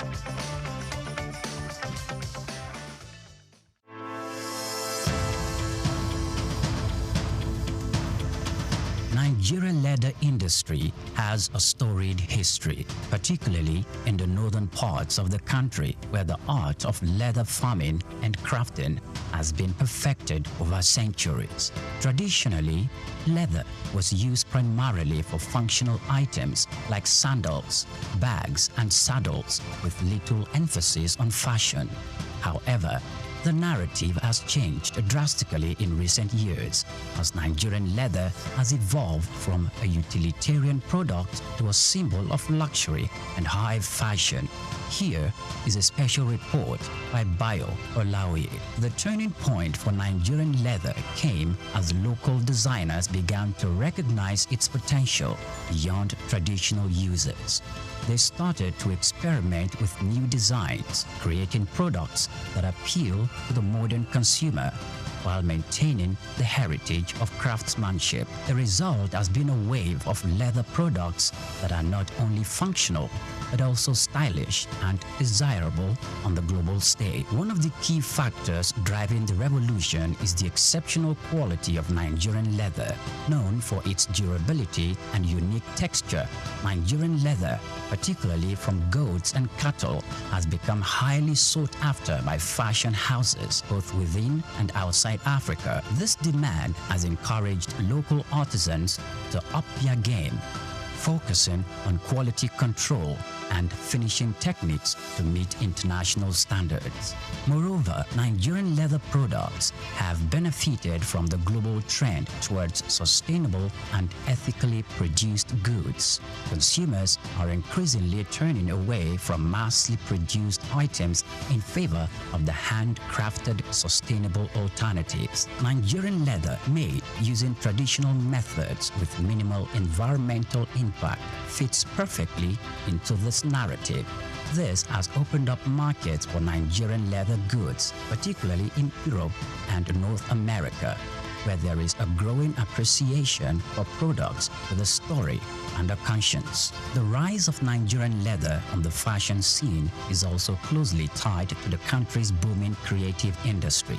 Fashion designers, many of whom had gained international recognition, are incorporating leather into their collections and innovative ways, from sleek handbags and bespoke shoes to stylish jackets and accessories. The Nigerian leather is becoming a staple in high fashion. This trend is not only boosting the profile of Nigerian fashion, but also creating new opportunities for economic growth.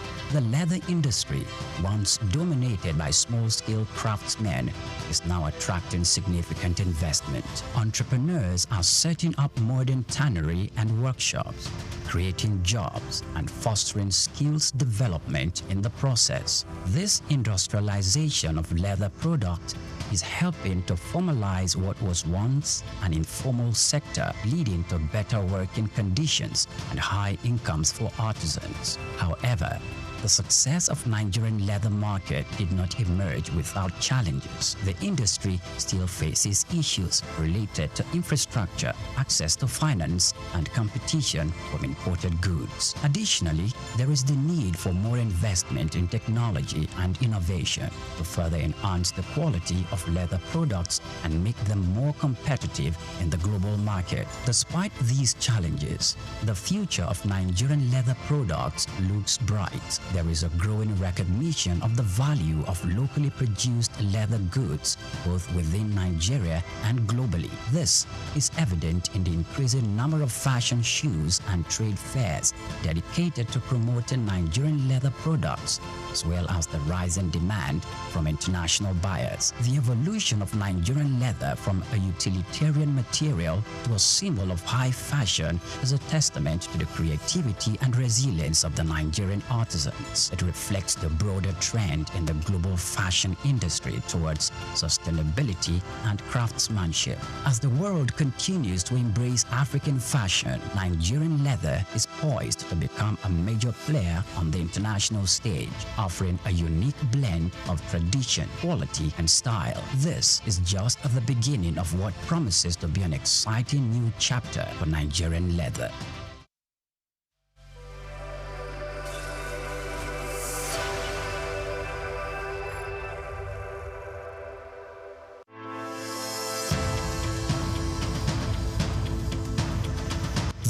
Interest in Nigeria's lithium reserves comes as countries worldwide scramble to secure supplies of the mineral which is essential for powering the green energy revolution. In this special report by Bayo Olaoye, the need to harness this resource for growth and development is examined, with the evolution of electric vehicles and renewable energy storage systems. Lithium is a key component in the production of batteries for electric vehicles and renewable energy storage systems, and Nigeria is positioning itself to become a major player in the global lithium market. Nigeria's vast lithium reserves, valued over $34 billion, is no doubt attracting world attention, while lithium factories are springing up in different parts of Nigeria already. The attention of the international mining industry is also focused on lithium because it is critical raw material for the production of solar panels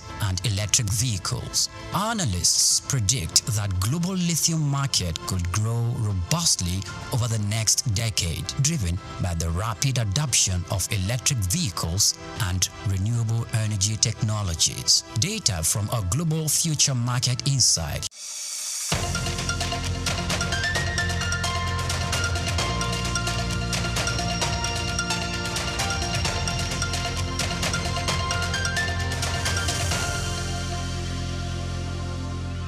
Welcome back to the show. Of course, we told you as we're coming back, we'll dive straight into the conversation with our delectable guest. Very, very cerebral, Dr. Polinu Zugwani, and of course, he's sitting right here with us, and we just want to ask him a lot of questions because the oral health in Africa is showing a decline, which essentially, it affects our overall well-being. And something as insignificant as your teeth can be very, very important to your health. exactly what you put into your mouth. So we're going to just dive straight in. Welcome, first of all, Dr. Paulinus, to this year. I know he's a dental surgeon, and I mean, if you look at the table, he's got like some very, very interesting things that he came with. I'm going to ask him questions directed at that. But the first one is, how come a lot of people are not paying so much attention to their oral health? Thank you for having me. The truth is that most in Africa, oral health is basically, most times, people see it as a kind of a cosmetic activities or treatments, or they don't. People really don't see it as a health, essential health procedure. So most times people just feel like it's for those who can afford it, and then.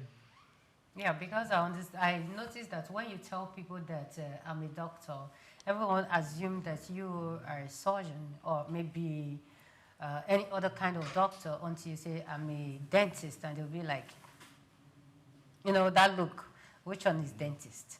So now when we're talking about, should we consider oral health as or should we take it as a public discussion, or it is just something that should just be passive since Africa pay less attention to it?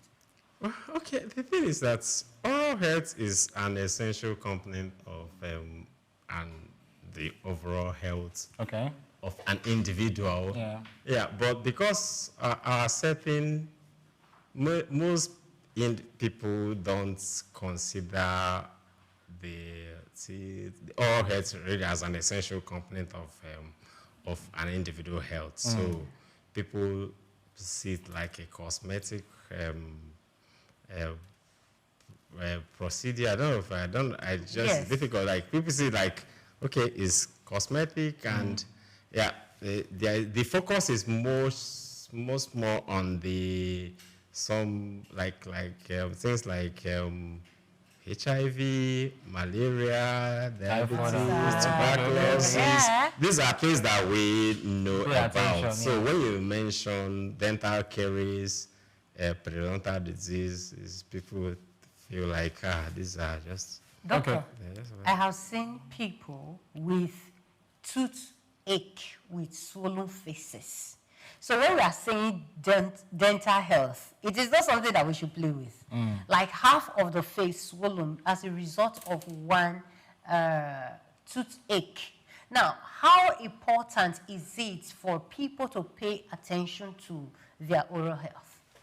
Well, the thing is this. Most people tend to neglect some of the early signs. Whenever you have someone who has swollen face because of toothache, if you ask questions and you look back months before, years back, the person must have had early signs. And ignored. Yes, most of these signs were ignored. For instance, a lot of persons, when they brush, they might see blood. Changes of blood when they spit out after blushing. And so a lot of persons might not, maybe they chew on one part of the bone and their mouth, and they feel pain, they feel sensations, and then they have to stop chewing from one part of part of the mouth, and then they focus on the other side just because they feel some, and they will never ask why. Until it becomes something very serious. In your experience, I mean, you're a dental surgeon. I'm sure you've probably done so many of these things. What are the common problems that you notice? Yeah, okay. Just like I said, a lot of persons, if you take, let's say, sampling, if you try to sample the population, let's say in Lagos, I will tell you that if you go around, you can, let's just start from this work environment. Take sampling of all the workers in this area. How many persons chew with both sides of their mouth? Okay, sorry, I'm sorry. I was trying to check. I get that, yeah. So if you do that study, you can find out that more than 50% of workers in this environment might not be chewing with both sides of the matter. And if you ask them why, not many don't know why. Yeah. Some feel just shocking sensation when they chew. Some feel mild pain, and all of these various symptoms.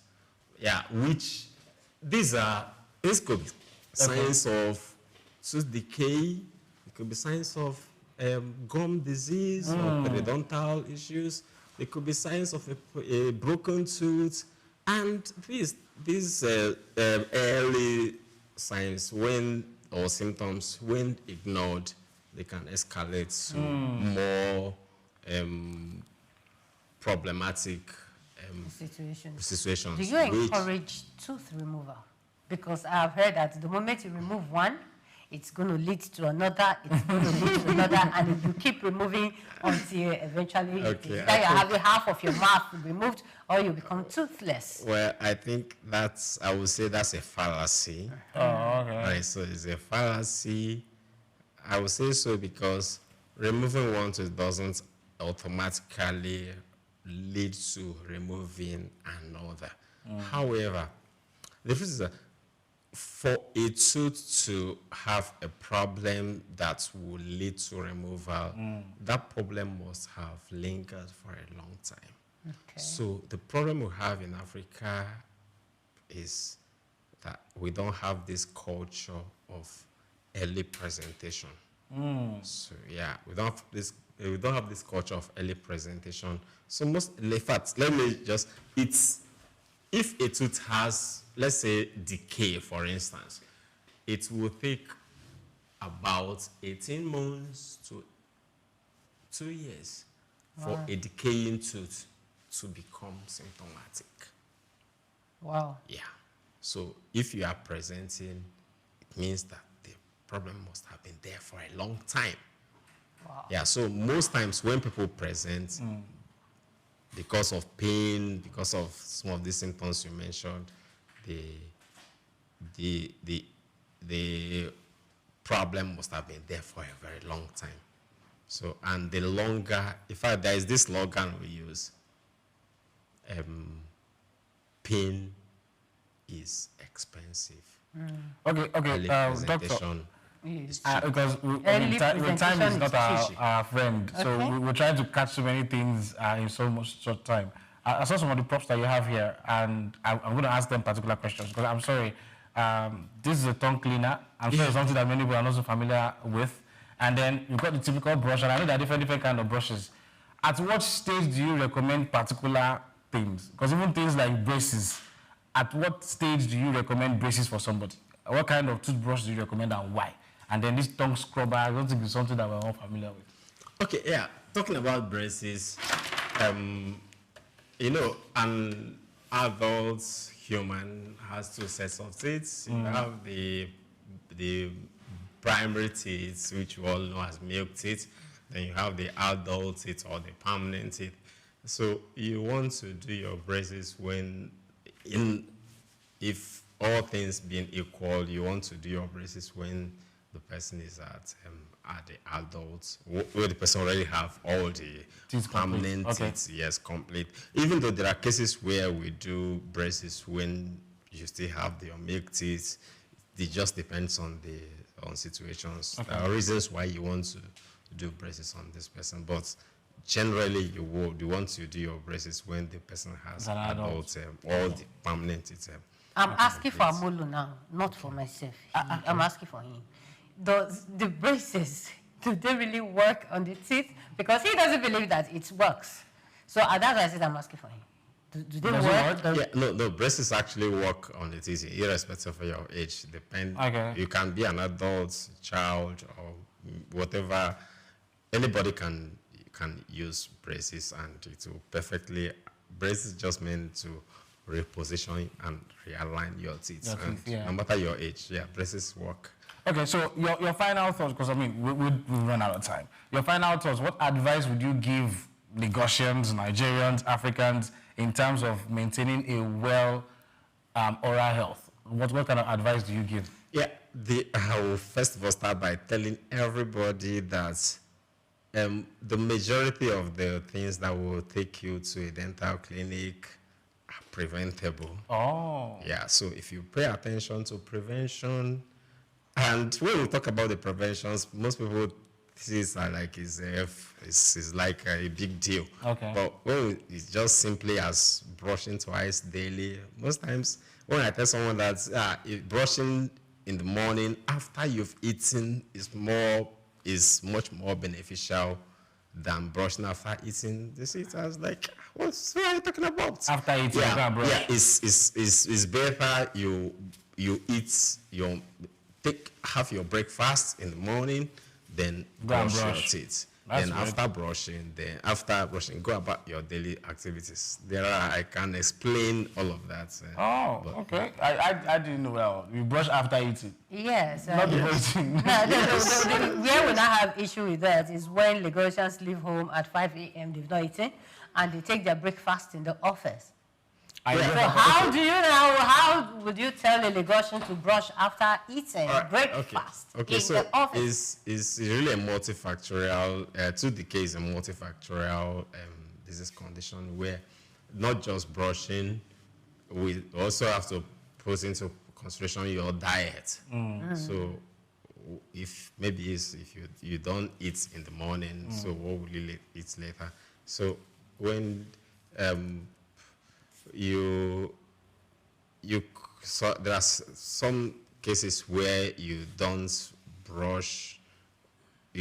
eat in the morning, right? Or maybe you can even eat, but then what do you eat? A lot of persons don't pay attention to what they like. To decay, if I should explain the process of to decay, there are several factors that play a role in a decay of a tooth. The effects of brushing, the effects of diet. Anyway, so there are much. There are a lot of them. But just the last question, right? How often should we have our teeth checked? Okay, international standard is that you should have your teeth checked twice in a year. Twice in a year? Yeah, that's every 6 months. That's fair enough. Yeah, that's how every many 6 people months. can afford it? Yeah, people can afford it actually. 6 months is like, when you say twice, is 6 months. January, December? Okay, I mean, I'm going to try to be an advocate for people that are, but it's fine. Thank you so much, Dr. Gwani, for coming on today's show. Today's conversation has shown that oral health is not a luxury. It is a critical component of public health, human development, and of course, economic productivity. The insights shared by Dr. Gwani reminds us that Africa must elevate dental care within its health agenda. From curriculum, we teach it in school, and of course, prevention rather than waiting for the cure, and of course, financing infrastructure that can help to get us a better community. Thank you so much, Doctor, for being a part of today's show. Thank you. And I hope you did a bit of justice in a short time. Though very short, but that was something catchy. He said, pain is more expensive than prevention. My name is Omevido. Thank you so much. And of course, my name remains Emmanuel Amelo. Do well to follow us on all our social media platforms at SOUQ News TV. And of course, subscribe to our YouTube channel at Just Africa Show. Just Africa Show. Go look us up. And of course, more of our videos will be uploaded there. So I'll see you tomorrow. We'll come back with another episode of the show. Stay well, stay safe. And of course, we're looking up to the youth. Be a good person. Bye.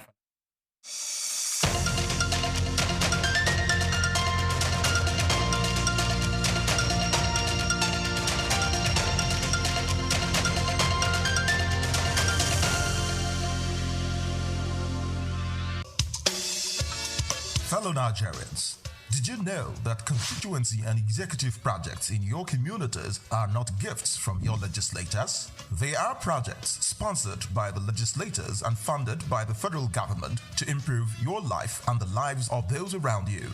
These projects belong to you. Without your vigilance, they might never be completed. Don't allow them to fade away into unfulfilled promises. Stand up, take ownership, monitor their progress, demand accountability, and report concerns to ICPC.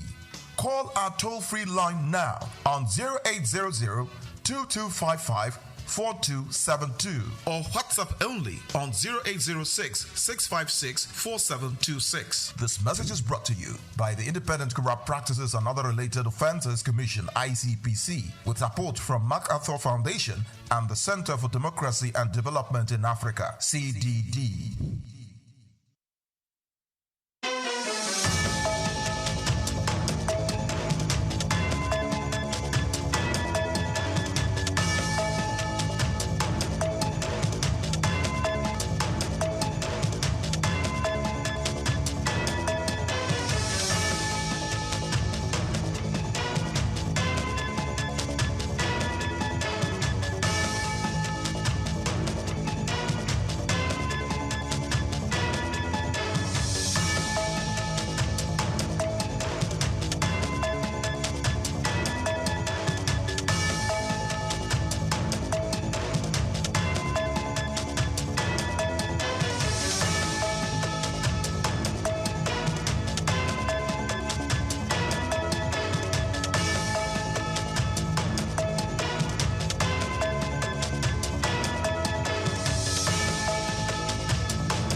Well, I think as the name goes, we are still faring very well.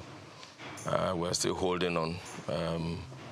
Basically, Niger Delta Power Holding Company Limited is a Nigerian company owned by the federal government of Nigeria, the 36 states, and the 774 local governments. The federal government has 47% shares in NDPHC, and the 36 states and federal capital territory, plus the 774 local governments, own the remaining 53%. Originally, it was supposed to be a stopgap, build and sell power plants to increase the power availability. But in the process, as the company moved along, they discovered that if you build power plants, you also have to build complementary transmission networks. And then if you have transmission networks, you will also need the distribution network so that the power can ultimately get to the consumers.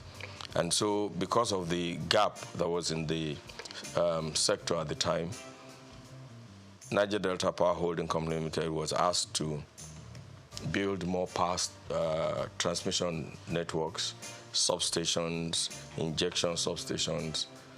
So over time, we had grown into the behemoth that we are today. Principally, we have 8 power plants functioning now, and then 2 are in the process of being completed. So that's what Niger Delta has been.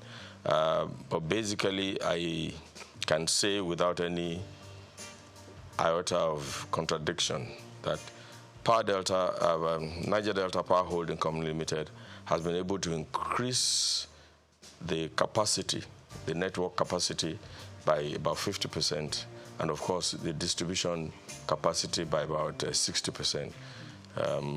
We are capable of producing up to 4,000 megawatts now, but there are still some constraints in the transmission network, which is being addressed by the various arms of government and the various stakeholders in the sector.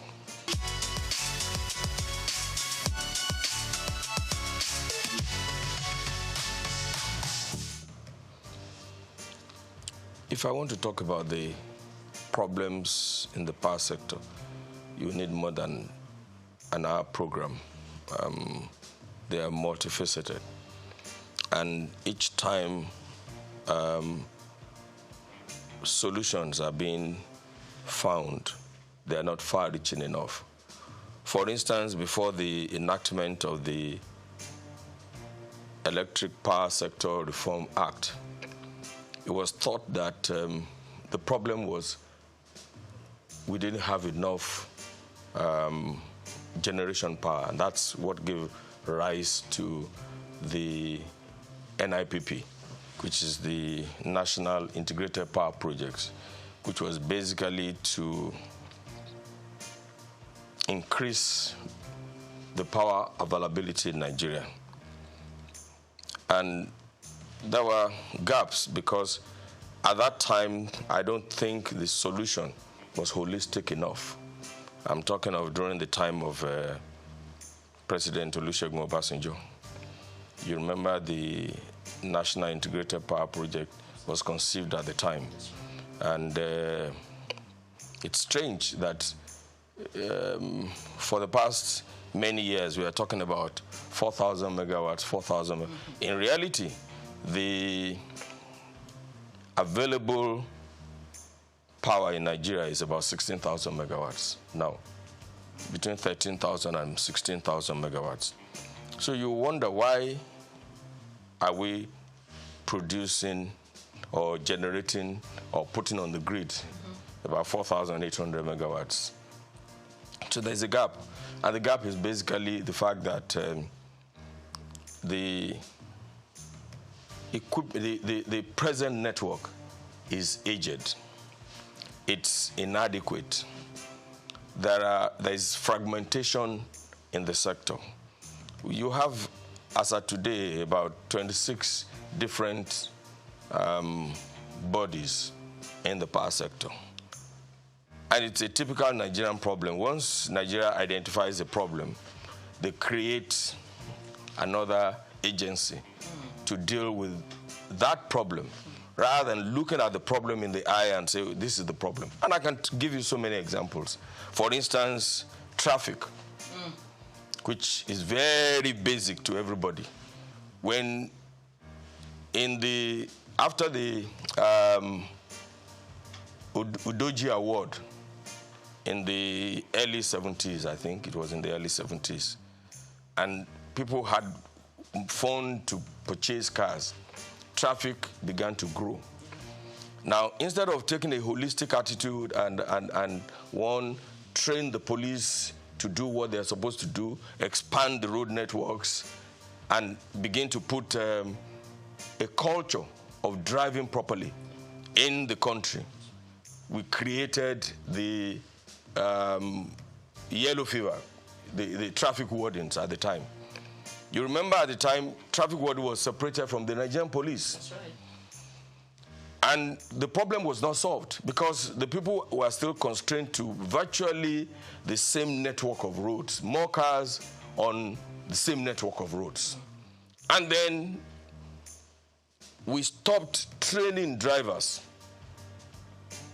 So Federal Road Safety Commission was formed. And of course, I'm sure that you all know that the problem became worse. And now all of the state governments are creating their own variants of the Federal Road Safety Code. An example is LASMA in Lagos. And the people are still on the same roads. You know, so whereas we had 200 cars on a stretch of road, now we have 1,000. Now we have drivers who cannot read traffic signs, which are not even there. So today, when people see traffic lights, either in Abuja or in Lagos, I mean, they don't even know what to do. I'm sure that, I can't remember the last time we trained drivers in Nigeria. I cannot remember the last time we trained drivers in Nigeria. You know, it's the same thing with the issue of corruption. When we detected, corruption was increasing, we started creating so many variants of, and I always ask the question, where is the equivalence of EFCC in the countries that we're trying to be like. So we have created EFCC, we have created ICPC, we have created Bureau for what's that other agency? Sorry? No. Those are another problem entirely. The BP and the BPP, you know. I mean, I'm talking of Code of Conduct Bureau. Okay. But in all honesty, can we say that corruption has reduced in Nigeria? Can we say that? So the problem is that we don't look at problems in the face and deal with the issue rather than creating bodies and bodies and bodies and bodies.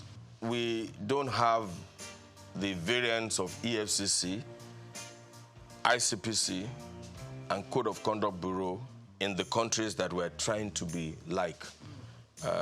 In this age and times, honestly, there are no, you don't need, it's not rocket science.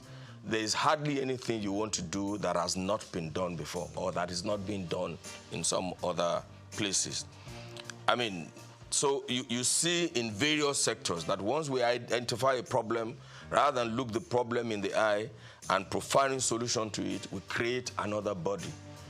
It will appear to me that it is finding job for the boys, you know, and that is one of the reasons why we are where we are today. I cannot remember the last time anybody had to do driving tests to obtain a driver's license. I can't remember. In the US, if you want to obtain a driver's license, it's a long process. And I remember my daughter, when she went to the US at the age of 18, I remember when she wanted to go and obtain a driver's license, she called me and said, "Daddy, please pray for me." And I think the first time she went there, she didn't make it. And it was one slight error. And eventually, she had to go back, you know, to retake the test. So that's what I see that we're doing wrong. And that has virtually destroyed all the sectors. The power sector is faced with so many problems. I was trying to explain to you, for instance, that the discos have various coverage areas. And if you take them one by one, you will see that some of them are covering a landmass that is bigger than 2, 3, 4 African countries together. You know, somebody was on my secondary school classmates forum. Somebody was trying to do a comparison between Botswana and Nigeria. And I said, Botswana has 581,000 kilometers, square kilometers. But 70% of that is Kalahari Desert. So effectively, what they have is less than 100 and something thousand kilometers. Nigeria has a vast land. Botswana has a population of 2.5 or 2 point something million. You can't compare that to. There's no basis. There's no basis. And so if they have 1,000 naira, their GDP is likely to be higher than that of Nigeria. You know, Nigeria has 210 million people. Officially? Yes, officially. You know, you can see the population of Lagos. I'm sure that the population of Botswana is not as thick as Surulere alone. I'm not trying to give excuses for what we are in Nigeria or how we're doing things badly. But I'm saying that we have a giant problem. We have giant problems in all of the areas. And we need to put our heads together to provide solutions to these problems. You know, you can say that Nigeria is a country in progress. I know that We have enough human resources. We have enough intellectuals to find solution to our problems. And I'm beginning to see that the government of President Bola Ahmed Tinubu is tackling the problems headlong.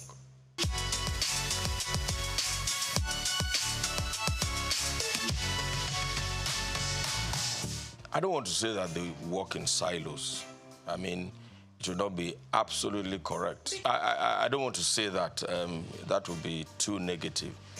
I would like to say that there's need for better collaboration between all of us. And then one of the greatest things that we need to do is that there must be a coordinating agency that is not encumbered with or by bureaucratic procedures.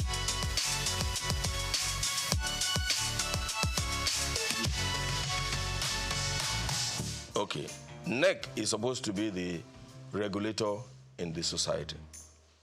Now, like I said before, if you have a regulator, they must be trained. And we shouldn't be ashamed to train our regulators and to ensure that we have the right people in those positions. But like I said, almost all the agencies in Nigeria, you find a lawyer heading an engineering company.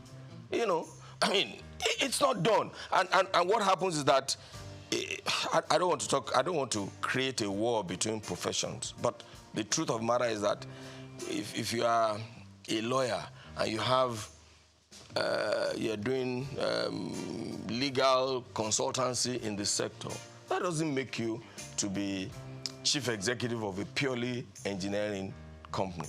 You know, the last time it was an accountant that was in charge of one of the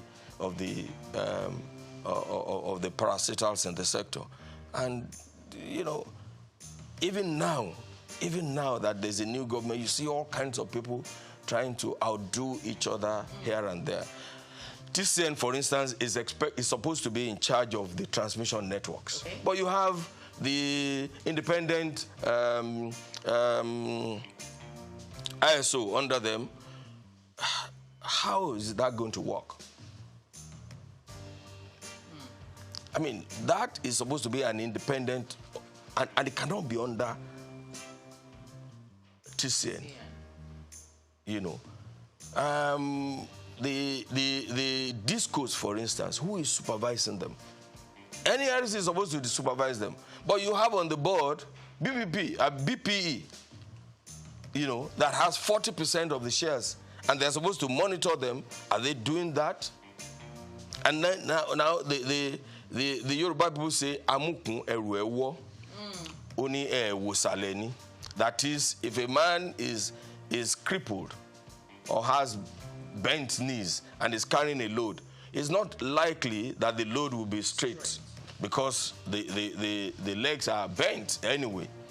So that is the problem that we have. You know, the root cause, we are not attacking the root cause.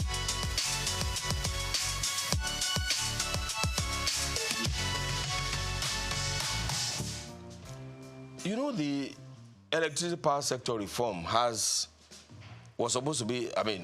a transition program. But unfortunately, because we didn't do the privatization properly, we gave it to people who have no financial resources. They borrowed money from the banks to purchase the concession anyway. You know, because they borrowed money from the bank, they don't have enough funds to repair the aging facility that they inherited. So that is a problem. Now the bank is on them. The bank lent them money for 5 years, or you know, whereas this is a sector that is, I mean, you need long-term fund. You know, you need to have enough money to lay new cables, replace transformers. Some of these transformers have been there since 1960-something, to replace them.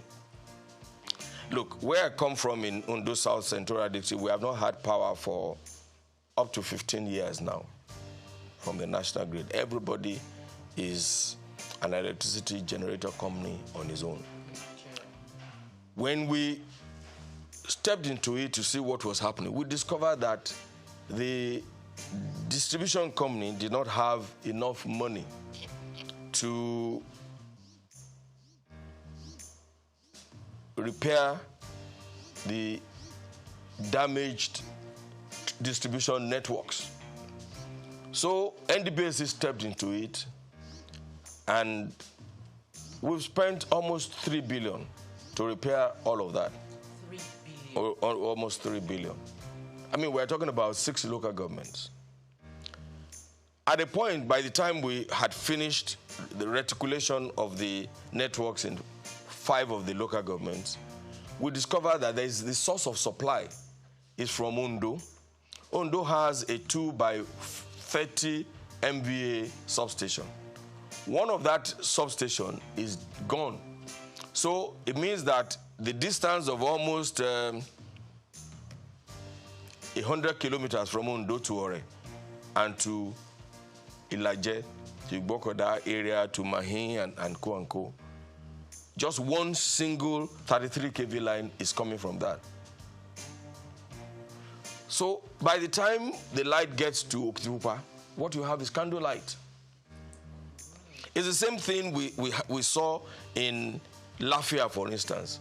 For years, Lafia, even the government house in Lafia, was being operated on generator because the single line feeding Lafia and the entire Nasarawa state is from Abuja.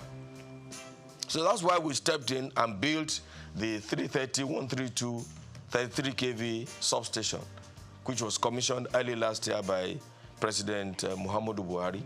And you can see the joy in the faces of the people.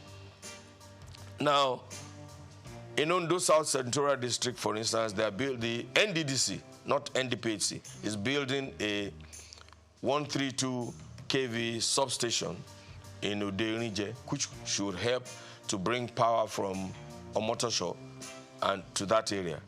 But they have been on it for years now. And without the completion of that, there's nothing that can happen in the place. They will still have candlelight. So these are the problems. Now, NDDC is independent of NEC. It's virtually independent of the DISCO. It's independent of but they are doing a good work because they have offered to do, they have identified the problem and they have offered to do it.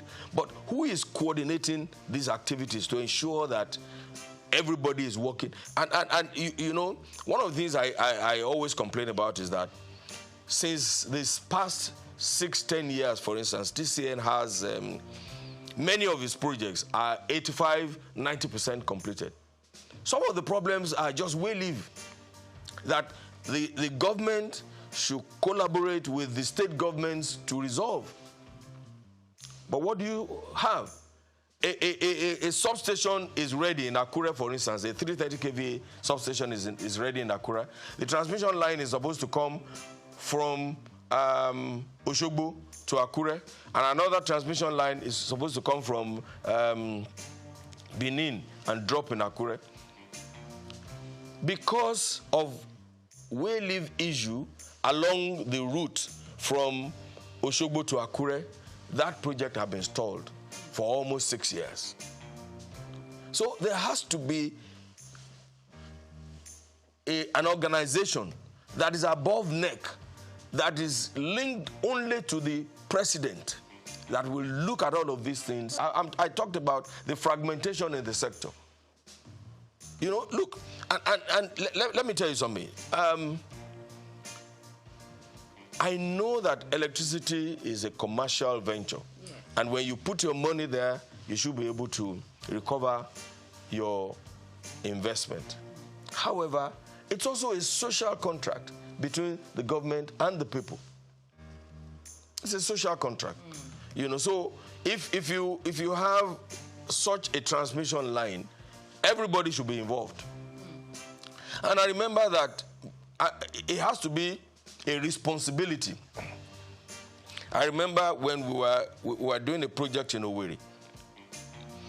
And because the transformers have been there for a long time, we needed to remove the transformers to a workshop somewhere in Ikorodu there for repairs, so that when they take them back, it can function properly. And we had given authority to the EPC contractor to go and remove the transformer. But of course, when the community saw that they were removing their transformer, this was a transformer that has not been functioning for the past 10, 15 years. They refused to let them go, and the governor had to intervene. The governor also refused to let them take the transformer away. I had to personally intervene with the governor, speak with the governor, write an undertaking before the transformer can be moved to the workshop for repairs. It's not repairs, but they need to change the oil and make sure it's in good working condition, because it's been on the plinth for 15 years. So there has to be a coordinating agency that is devoid of bureaucratic encumbers. Initially, NDPC was created from the Federation account. The initial seed money for NDPC was from the Federation account. However, since we started producing electricity, let me put it that way, we don't receive subvention from the government. So our revenue is from the sale of electricity, sale of energy to the network and to what we call willing buyers. For instance, you will see that we still, even outside the country, we sell power to countries outside Nigeria. Yeah. So that's how we derive our... But because also we are owned by the 3 tiers of government, we have also embarked on working with the other sectors to improve the networks. For instance, we build distribution. So from the profit that we have, we build distribution networks virtually in all. There is no state in Nigeria that has not felt the impact of NDPC. And then we, like I said, the transmission substation in Lafia was constructed by NDPC.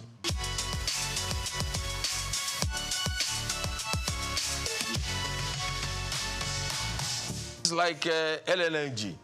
I mean, the LNG cannot receive subvention from the federal government anymore. I mean, of course, initially, government put in their own investment and the private sector put in their own investment. I'm hoping that we will move away from this structure in NDPC. I'm really hoping that we'll and adopt the NLG structure, for instance, and bring in a huge investor to acquire 49% so that we can start operating like an LNG. There's a lot of confusion in the society, and even those some high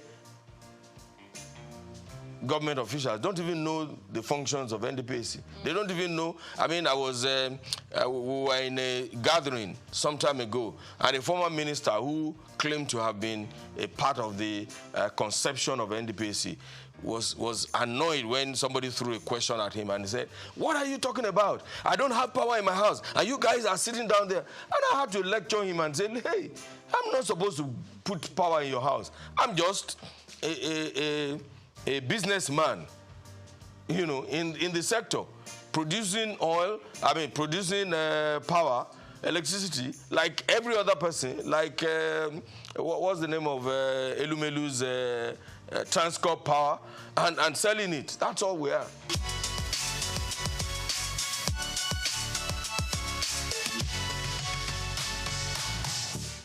The problems are enormous. But I believe very strongly that the discourse as they are now don't have the capacity. There has to be a restructuring of that sector. Under whatever you want to call it, maybe breaking their franchise into little bits. 1 or 2 of them are doing well. Eco, Disco, Ikeja Disco, yeah, because and also the problems are different. So, but for most of them, look, if you let me give you an example. If you need to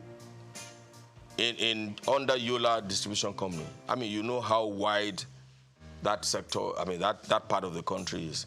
If you need to take a 33 kV line from one town to the other, you may be doing 100 kilometers. Whereas under the Eco Disco franchise, I mean, 100 kilometers will do 2, 3, 4, 5 communities.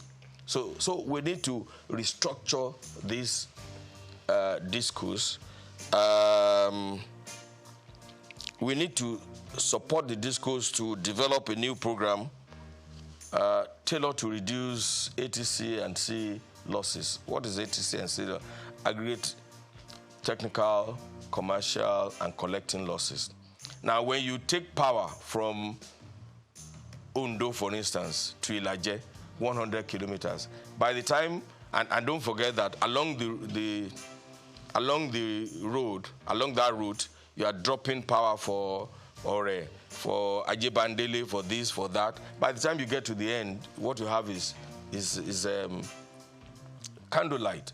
So you will need to and the discos don't have the finances to do these things. I said earlier that the privatization was not properly done. Okay. I'm not sure that those people have an understanding of what they were getting into. Everybody thought the power sector was like the telecommunication sector. But it is not. The amount of infrastructure that you need to put in place, physical infrastructure that you need to put in place for power is totally different from that. Because apart from your cell in telecommunication and the handset there's nothing that you need to do. You probably don't need to put poles, pay compensation. Fiber optic is for specific areas. I mean, for specific things, and it doesn't stop the telecommunication facilities. After all, they can use satellite. Yes, exactly, from functioning very well. Okay. So that the difference is, but you cannot send power remotely. You need cables, you need poles, you need transmission lines, you need all sorts of things. You need transformers.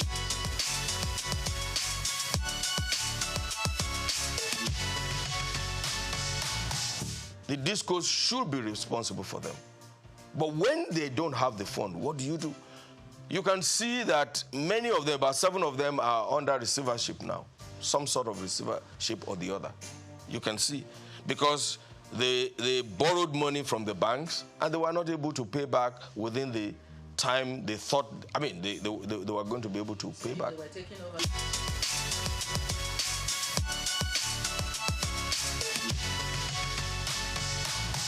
You have to deal with each one of them, on it has to be a tailored solution to each disco. You cannot apply the same brush for all of them.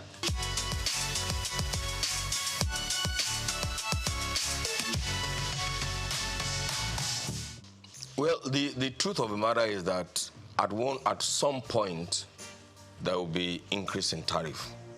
However, this is not the time for it. I mean, Nigeria, we are doing a lot of reforms now. The removal of the subsidy has increased the cost of living in Nigeria. The exchange rate, harmonization of the exchange rates is also going to affect the economy and the earning power of the common Nigerian, even though that should not be the case, because I can tell you for free that no business organization was charging their customers based on the 400 and something naira to the dollar that the the CBN was and that's a fraud on its own, because CBN knows that there's nobody who is selling anything in Nigeria decides the cost of that good based on the CBN exchange rate. It's simple, because they are not sure that they will get. I mean, when they need to replace machinery, raw materials, they were not sure that they could get the dollars from CBN. So this is the best thing that could have happened. The Naira float. The Naira float is the best thing that can happen to our nation, Nigeria. And I'm surprised, because every expert and non-expert had been advising CBN to do this for so long. So I'm surprised that the CBN was reluctant to do what is needful, and that's about the corruption in the system. So this is not the time, and I'm advising government too. This is not the time to increase tariff.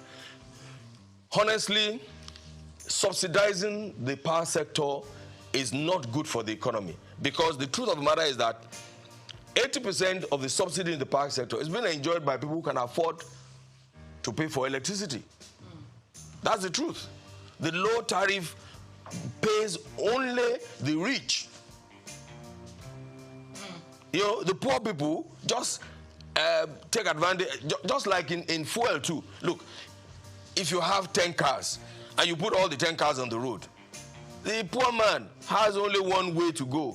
Just to go to office and come back, and you know, but the man who has 10 cars will want, the wife will take one, the children will take one, the workers will take, and that's what is happening in the sector. So yes, this is not the time to think about increasing tariff. It will look, in the past, everybody, the cost of diesel was very high. Right? Now, a lot of people migrated to using petrol generators. Yes. Now, the cost of petrol is even almost higher than the cost of... because petrol burns faster, you use more petrol for your generator than diesel. So, generating power in your house now, where you don't have power supply from the national grid, is a big problem.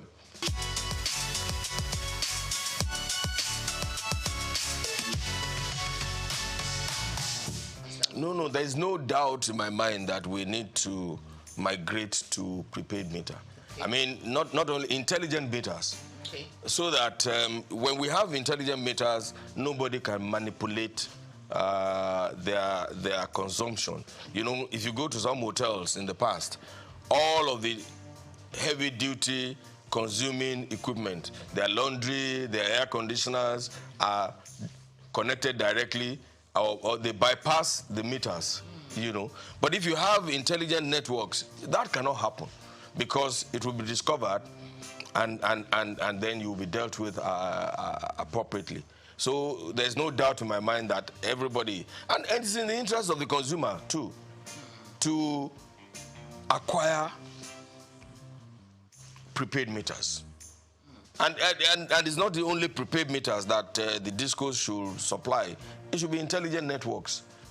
Of course, I said earlier that they don't have the money to do it. They don't have the funds. What was the intelligent network? What will it do? Look, if you had an intelligent network in a place like this, for instance, you can determine what is happening without you being there. Even on your phone, you can control your this thing. So I'm just trying to use that to explain what it is. So if you have an intelligent network, the discos in their control rooms will be able to monitor and ensure that energy theft is reduced to the barest minimum, and they can ensure proper operations in their own sector.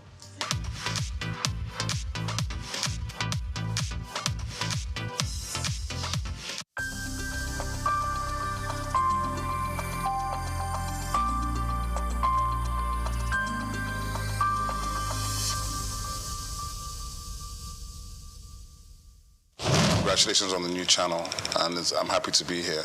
The Omniverse is imagined as a collaboration platform. So it's a platform that, as the name suggests, is bringing together ecosystems. So it's like an ecosystem of ecosystems, aggregating aggregators and community leaders who are able to bring together their communities together to a platform. So the summit in itself was, while it was a big event and a heavy lift for us and the team, and I have to thank our team of volunteers. We had a team of about 40 full-time core volunteers that delivered the Omniverse. So one of the key things about the Omniverse is that it's designed to go beyond an event and designed to be fully something that people can engage beyond the summit. So we will be launching our digital platform. We have about 70 community partners already, including a number of government institutions. So to answer the question, there's public-private partnership within the Omniverse. There's regulators, there's government departments and agencies, there's ministries. But more importantly, there's diverse sectors across the economy coming together with the understanding that tech is the biggest enabler for development across all sectors, and that if we can drive collaboration, we can scale. So that's the ethos of the Omniverse. Collaboration is the superpower that we're trying to bring to the fore. That operating in silos has not paid us, but if we come together, understand that technology affects every sector, then we think the Omniverse is here to stay.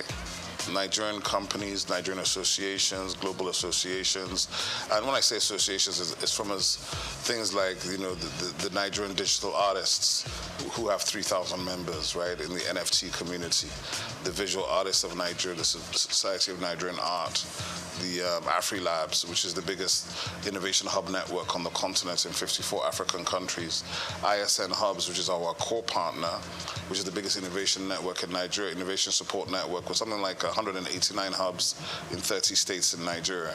And these are primarily private sector driven platforms, from aggregators who are major promoters of major platforms such as Lola Shone from Ake Book Festival, Choma Ode from AFRIF. We have a lot of these people who are either on our advisory board, they are co-chairs, or they are community partners, because what we're building is beyond any one person. It's about collaboration both at the top level, but through the line down to the bottom. The role of my council is, first of all, to be the primary sort of mandate is to infuse Nigerian arts and culture into everything the Nigerian government does at state level, at federal level, and to input it into schools, education, and everywhere. So in that sense, to make arts and culture functional and front line everywhere. This will involve the foreign minister, making sure it's embedded in our foreign policy, in our embassies, in the government policy, in every sector. So we're literally going to be reaching out to collaborate to all government at all levels, all other agencies, MDAs, ministries, federal government and state government institutions, to see how we can find common ground, because obviously we don't necessarily have a lot of money, but I feel we represent the real crude oil of Nigeria, which is the IP that the Nigerian people create. That IP they create, even if you valued it at $100 per Nigerian, that'd be something like $20 billion. And I believe each Nigerian is worth more than $100. So my own estimation, it's limitless, right? So what we have to do is we have to rethink how we imagine ourselves, rethink our own possibilities, and therefore from there, take off by pushing that agenda. But it's not an agenda for me alone. It's actually an agenda for all of Nigeria. Because when we put it front and center, it means we're putting the Nigerians front and center. And we put the Nigerians front and center, I think we win. I think historically you will find that the federal government and the governments of Nigeria have not funded heavily these sectors. They funded the heavy industries, the military-industrial complex, heavy infrastructure. But the funny thing is, whilst Africans will say, oh, this is grammar, what are you people talking about in arts and culture? What you find is that the West, right, for 500 years has dominated the world. How have they dominated the world? Through narrative. Okay, but what do we complain about? Narrative. But we haven't invested in narrative. So if you don't invest in telling your own story and owning your own story, why are you complaining about how you're perceived? So I think it's counterintuitive, and it's about time And I'm very pleased and very happy that Nigeria now has a full ministry focused on this one specific issue. Because the truth of the matter is, we are older than time itself. We come before Christ. We come before the entire Western hegemony. We are actually the origins of everything, of innovation, of technology, of science, of education. But if we don't believe it ourselves and we don't express it, how can you expect anybody else to believe it? Well, I think the difference is that as a creative entrepreneur, there's really nothing to stop me, right? I can take all the risks. I don't have to worry about anything. I can decide, win or lose, we're doing this thing. But of course, as a public official, I have rules and regulations I have to go by. I have a boss. I report to people, and I have KPIs I have to deliver on. So there's a bit difference in that regard. There's a difference in bureaucracy, maybe a difference in response time, but there certainly will not be a difference in my personality. So I think it's really about how you perceive what these things are. For me, it's an elevation, obviously, and it's a privilege and a pleasure to serve at this level, to do something that I believe in, to do something which is that I believe in Nigeria. I believe in Nigerians. I know our ability. I think we are world class. I don't like all this, it's good for Nigeria. I hate that. So I think for me, that is what's important. And to have the opportunity to try to deliver on some of the things we've been trying to do from the private sector for the last 25, 30 years. So there's nothing new for me in that regard. But of course, the position is new. Being in the government is new. But with a lot of support from friends, family, professional colleagues, and other people in the industry, plus my co-DGs and the minister, hopefully we'll do well. We're under the Ministry of Art, Culture, and Creative Economy, and that's very, very powerful because it means Nigeria itself has taken a decision to own the agenda. Hopefully I have a good time, have a good tenure, and I don't make any enemies. And well, for me, if you leave a place and the people that worked with you have good things to say, if they feel better about their work and about themselves, and if the brand that you're now leading is now appreciated by the people for what it does and how it brings it to the table, then I've done my job. I think Afrobeats has already established the fact that we are originally Nigerian, or some people say arrogantly Nigerian. And it was intentional. We built this thing, and it was intentional because we're not going to ever apologize for being Nigerian. We're not going to apologize for being black. We're not going to apologize for being African. And that's front of mind because, you know, when you do show business, you have to validate it. So we validated the show maybe at least 10 years ago. So now we're in the business phase.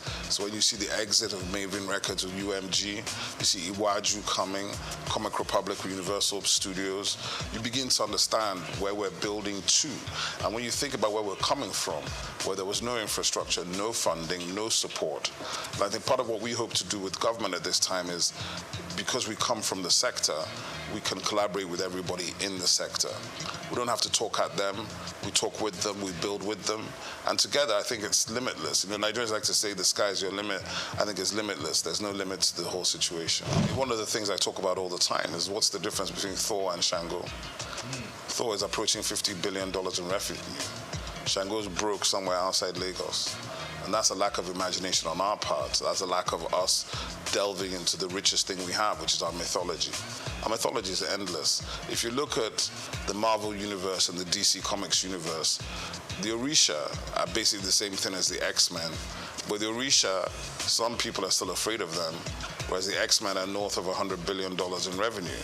So I think we have to think, we have to understand and reimagine our mythology, our history, our stories, and how to bring them to the world in new formats. It's not just film. It could be live action. It could be gaming. There's so many different ways to action these things. And when you do them, and you do them right at the right level, as Iwaju is beginning to show you, our stories have always been world-class. Our characters are world-class. What we have not had is the resolve and the confidence to finish. But I think that is coming now. For me, I think it's still the fact there's more to do. My young brother, Miss Anne Harriman, is nominated at the Oscars, the first Nigerian nominated for a director for a short film, because I know what that will do for the next generation of Nigerian directors, right? So for me, there's still more to do. There's so much more to do. When we see our first $100 million movie in the global box office, we need to celebrate it. When you win a Grammy, you need to celebrate it, because these are stages that we were locked out of. The technology and new media has allowed us to invade these spaces we were not even invited to. but now we're beginning to enter them and dominate. So even when you do that, you have to do it with grace and dignity, not with arrogance. And that's something that some of us have to learn. But the truth of the matter is, the greatness of the Nigerians is just beginning to come. And I feel strongly that this century, we're already in the African century, and the soft power that we hold here is what will define the future of the century. I think the most important thing, the first thing to think about is IP protection, because the minister is working strongly, intellectual property. The US, if you take the state of California is probably in the top 5 economies in the world, and 70% of the economy of California is driven by intellectual property, by 2 core industries, Silicon Valley, which is coming out of Stanford University, and Hollywood, which of course is the music and film industry. Now, that is for anybody that says, oh, what is this thing that they're talking about? We don't understand it, it's grammar. The grammar is the money, okay? The narrative is the money, the story is the money. So any of your children or your nieces or nephews that have talent, visual art, performing art, arts and crafts, adire, all of these things that we've been taking as vocation, they are occupations. They are extremely valuable. And with digital technology and platforms, we can scale these things and generate incredible revenue. The point being that Nigeria has so much to bring to the world in terms of these things. I think Nigerian cuisine is going to be on the level of Chinese and Indian cuisine worldwide in the next 10 years. And if you understand that, then you understand that the Indian restaurants in the UK, as far back as 2009, were generating more money than the UK automobile, shipping, and steel industries combined. That's just restaurants on the high streets. So that is why we must invest and we must put our energy into this sector, because this sector will provide the jobs, provide the revenues, and provide the global dollars that everybody's looking for. Oh, I think it hasn't even started. The Maven Records deal is giving you an indication of that. The reason why that valuation of $150 to $200 million has been done is because of the upside potential of Rema, who's 23, and Arya Star, who's 20. So they're looking at the fact that in 10 years' time, these guys could have generated $1 billion each. Do you understand? So it's a safe bet when you already have a built global talent at 23, when it normally takes years and years and a lot of money to build the talent, right? So what has happened is that we Nigerians have been able to build global talents, global following, with a percentage of the money it takes people in other places to do the same thing. So because of that, the value and the valuation is much bigger, right? So I would say the Afrobeats wave, it's not even a wave. It's been going for 15 years already. So when you encounter it is when you encounter it. If you think it's an overnight success in 2024, that means you were not around in 2008. 2006, I'd say it's a good time to think when the sort of continental, because we took Africa first, working very closely and collaboratively with South Africans, Ghanaians, and Kenyans. Then we started going into Asia and the UK and America on the black, what I call the Nigerian chitlin circuits, moving through the Nigerian communities. And then by about 2010, begin to come into the mainstream with Oliver Twist and all these kind of records that break globally. And now you have gold records from Oliver Twist in 14 countries. And now, in a situation now where an artist like Ashake can come out of Lagos, speaking a language that is not known to most of these people, and generating, selling out arenas. To become an arena artist, let me tell you, there are only 4 or 5 arena artists from Africa, and they're all Nigerian. Don't take it for granted.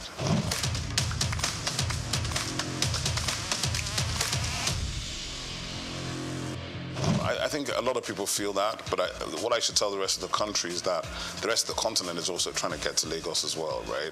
It's not just the rest of Nigeria. From Accra, from Luanda, from everywhere on this continent, they're trying to get into Lagos, because if they can break in Lagos, they can break anywhere else in the world. But what I would say is this, from the perspective of my agency, our purview is national and global. We have 10 regional offices. We'll be visiting all of them. And our duty is to spotlight and showcase everybody. So we can't deal with just Lagos. And I think as we go forward, people begin to see the activations and plans coming. But the easiest way to do it, and the way we're going to do our best to do it, is to provide digital platforms to give everybody the opportunity to be seen. Because in this world, you know, we live in the attention economy. So to be seen and to be noticed is very hard if you're not in the place where all the noise is being made. But I know for a fact there's significant talent in all parts of Nigeria. I was watching last week, a gentleman called Ehi Benite was showing me all this content from Jos with these guys rapping serious stuff. They're rapping in Hausa, they were doing ciphers. And then he was like, what do we do about these guys? I said, just keep pushing them, because there's an audience for everything. There's an audience for everything. Don't be worried about that. There's an audience for every single thing, including the thing that you may be doing in your bedroom, but you think is not important. Somebody's interested in it. My label was a hip-hop label. I even refused to sign singers. There's almost every singer you could name was trying to get us to sign them. And I used to do it based on, can you rap? If you can't drop a freestyle, don't bother, right? It was that simple. And we helped all the other singers get signed to labels that we thought could help them and develop them in that direction. Hip-hop has changed, and obviously it's generational, right? So hip-hop has changed, and you know, everybody approaches music from their own generation. Like, oh, I like this kind of hip-hop or that kind of hip-hop. What I feel is that Afrobeats became overwhelming, and it overwhelmed every other genre here. So the hip-hop guys had to fight for relevance, but the best ones always rise to the top. That's just the simple truth. So I don't worry about that. And I've heard enough guys. I even saw there was a whole Instagram series some guy was doing about a year ago, where he was just bringing out fresh rappers every day from Enugu, from Jos, from Kaduna, from Kano, from Benin. I love it. I think they're incredible MCs in Nigeria. A lot of times they need to focus on doing better songs, right? Not just being a freestyle rapper. If you want to get paid to rap, you've got to do better songs. You can't just do the freestyles. And that's something they've got to think about. You've got to balance the commercial side of it with the business side of it. And what has happened is, to a large extent, the commercial side has won because you've got to pay bills. But hip-hop, it never dies. I think, first of all, obviously, from the perspective I'm sitting in government, so I'm not in a position to tell government what to do or what not to do. But what I can say is this, is that the agency, my agency will be the home for the music industry, for performing arts, visual arts, fashion, gaming, recreation, festivals, culinary arts, film and television. We're kind of a convening agency for the ministry. So we have a lot of work to do, a lot of places to touch, but we're also going to collaborate with all the other MDAs in the ministry and heavily with the private sector and the developmental sector. Because to answer the question, I've worked in all these spaces for, it's not quite 40 years, but it's a long time. I've worked in all these spaces for a long time. In the institution, we have positive relationships to bring to the table to change the approach and to change the destination of where we hope to go. What I will say as well is that the reality of it is we're just beginning the journey. And there are no magic wands. I'm not going to wave a wand and everything's going to be fixed overnight, and neither is anybody else. But we will be bringing fresh energy, fresh ideas, a fresh engagement, and we're obviously open to collaboration. And that's really important for me to say that, because people feel there are gatekeepers, but in my agency, there are no gatekeepers, right? We're not interested in whether you have the biggest reputation or the smallest reputation. We're interested in the value you are bringing to the table, because the truth of the matter is Nigeria is massive. There's a lot of stuff going on in Nigeria. We're going to try to aggregate those things and bring them into one platform so that even as Nigerians, we can know what we're doing. Because to be honest, if you don't know and you don't follow, there's no way you can know 90% of what is happening even in Lagos before you talk about the rest of the 36 states in the FCT. So for me, from my perspective, the journey continues. The objective remains the same. We want to see Nigeria win. But in order to do it this time, I don't think government should ever be disinterested in the nature of the industries in which it is operating. But we also don't need to be owning the space. We want to enable, partner, collaborate, and see how we can push people to do more. because there are already people doing a lot, and maybe they haven't been recognized, they haven't been brought out, they haven't been celebrated. All these kind of things we can help to do, help to get news stories and people to bring these things to the fore, right? Like I said today, a Nigerian who was nominated for an Oscar as a director, the first Nigerian, is up tonight at the Oscars. It's not news in Nigeria. That's a problem. We have to be able to tell the stories that are of greatness of our people, because if you don't do that, you can't inspire anybody.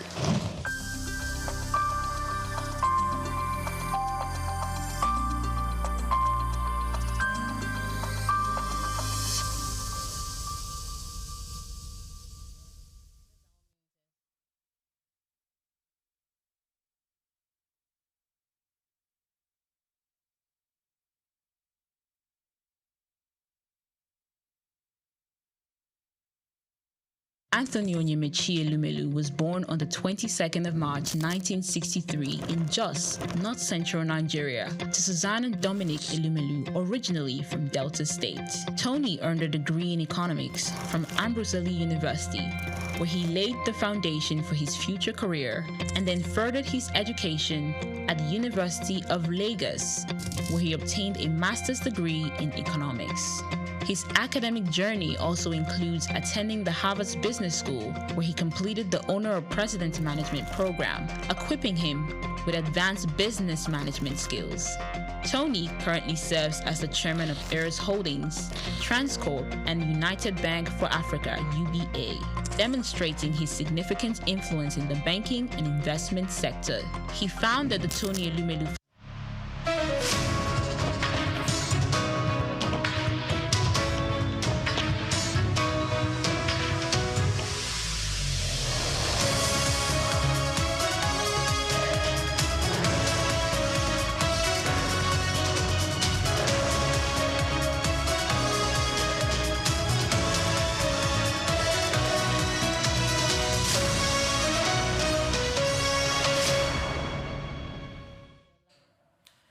and welcome to World News on SOUQ News Television. I am Olumide Shukoya. Let's begin with today's top stories. Nigeria launches a $100 million equity investment scheme to boost local participation and strengthen indigenous oil capacity. Federal government investigates claims a Nigerian Air Force C-130 aircraft was forced to land in Burkina Faso. Congo's President Tshisekedi accuses Rwanda of violating U.S.-brokered peace deal days after signing. President Donald Trump unveils $12 billion aid package to support U.S. farmers amid trade dispute. And in sport news, Chiamaka Nnadozie tops Women's Super League goalkeeping rankings after Brighton's 1-0 win.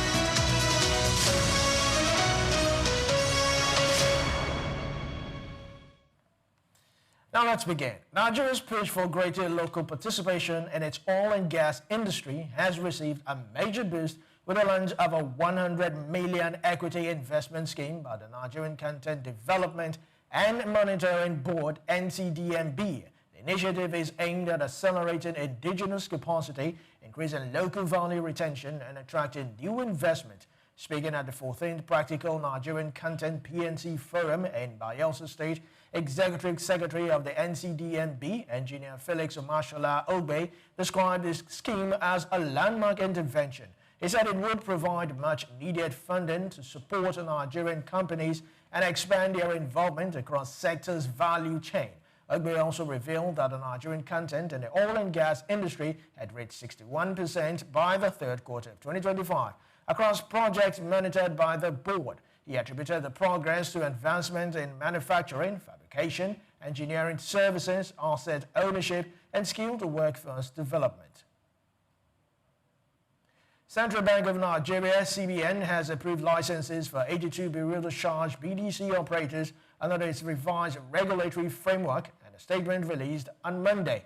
The CBN's Acting Director of Corporate Communications, Mrs. Akama Sidi Ali, revealed that only 2 operators, Douala Global BDC Limited and Tuareg Global BDC Limited, met their Tier 1 category requirement, which mandate a 2 billion naira minimum capital base. The other 80 operators were licensed under the Tier 2 category, which requires a minimum capital base of 500 million naira. Some of the approved Tier 2 firms include Abufex BDC Limited, Archer Global BDC Limited, Target Swift BDC Limited, Ascendant BDC Limited, Barakai BDC Limited, Birch BDC Limited, Bravo Model BDC Limited, Brimstone BDC Limited, Cashcode BDC Limited, Chartered BDC Limited. The updated licensing structure is part of CBN's broader effort to reform the retail forex market, improve regulatory oversight, and ensure greater transparency. Authorities say the move will enhance compliance, curb speculations, and restore peace, confidence in the Bureau's charge segment. Electricity distribution companies, DISCOs, have expressed frustration over the continued failure of the federal government, ministries, departments, and agencies, MDAs, to pay for the electricity they consume. According to the DISCOs, the debt owed by MDAs have ballooned into hundreds of billions of naira with no clear payment plan in place. A coal electricity distribution company is reportedly owed 66 billion naira alone by MDAs operating within its franchise area. Speaking at the Power Roundtable hosted by PwC in Lagos, the company's managing director, Rekiat Momo, said Lagos carries a heavier debt burden due to its status as Nigeria's former capital. The Association of Electricity Distributors, represented by its Chief Executive Officer, Sunday Oduton, confirmed that the total MDA debt to DISCOs had exceeded 100 billion naira as of November 2025. DISCOs are urging the government to urgently address the mounting liabilities, warning that the situation threatens the financial health and operations of the power distributors nationwide.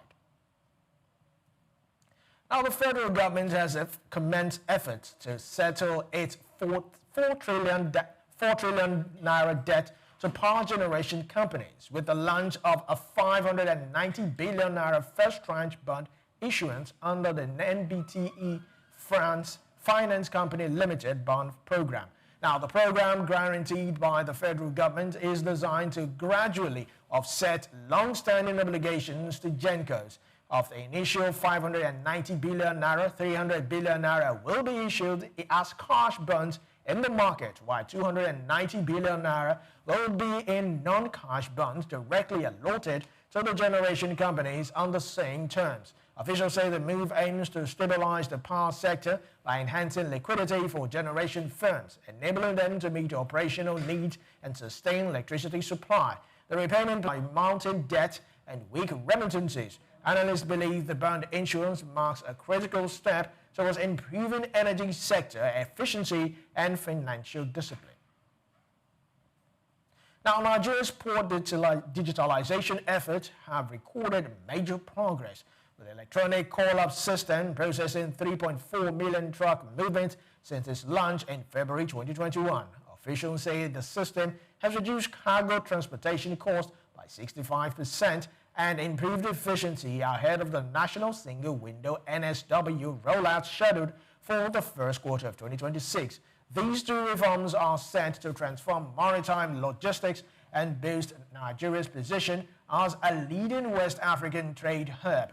According to speakers of the Maritime Correspondents Organization of Nigeria, MARCON, retreat in Lagos, Managing Director of the Nigerian Ports Authority, Dr. Abubakar Densoho, noted that what began as an emergency response to ease traffic gridlock has matured into a fully digital framework.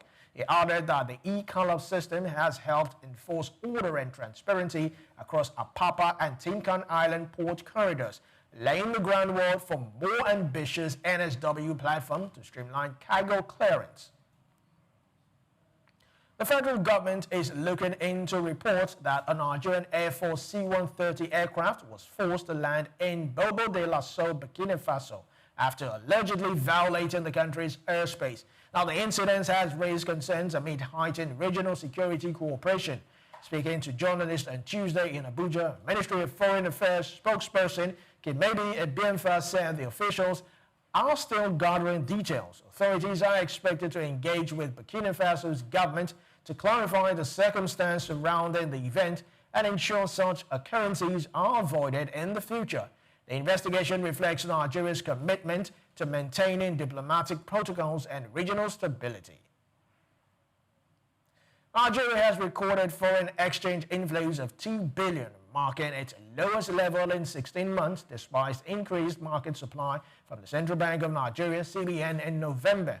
A sharp decline highlights ongoing pressure on FX liquidity and persistent challenges facing Naira amid monetary interventions. Data from FDMQ showed that the total FX inflows into Nigerian market fell by 67% month-on-month to $2 billion in November, compared to $6.1 billion in October. Analysts at FBN Quest noted this was the weakest FX supply since July 2024, when inflows stood at $1.9 billion. The tight liquidity, coupled with sustained demand pressure, increased volatility in the FX market throughout November. This led to a 1.3% month-on-month depreciation of the Naira, which closed the month at 1,406 Naira 90 kobo per dollar. Further challenging efforts to stabilize the currency and improve market confidence. Still to come in the news, Thailand's foreign minister has cautioned against using trade tariffs as leverage to force talks with Cambodia or hold renewed border clashes. Stay with us, more of this after the break.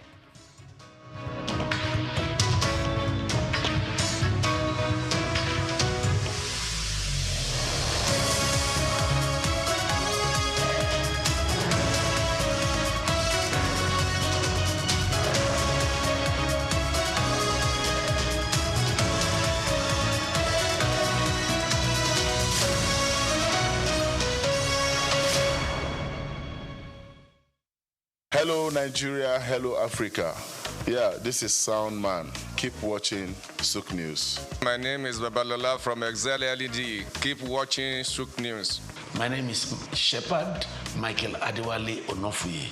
I enjoy you all to always watch SOUQ News TV. Hi, I'm Tom Bogaballs, and please keep watching SOUQ News. Wale Seriki, SLG Lagos Island East. SOUQ News, keep out watching them and keep a lookout for them. They're up and coming, and we're proudly to be affiliated with them. You alone where they make me go crazy. This your love in the cool of my brain. You're my medicine, I need you all day. Yo, it's Blackface Nigeria, and you're watching SOUQ News TV. Keep it locked on this dial, don't change it. You know what I say? Blackface Nigeria, love on the bad. The story of Ile-Ife.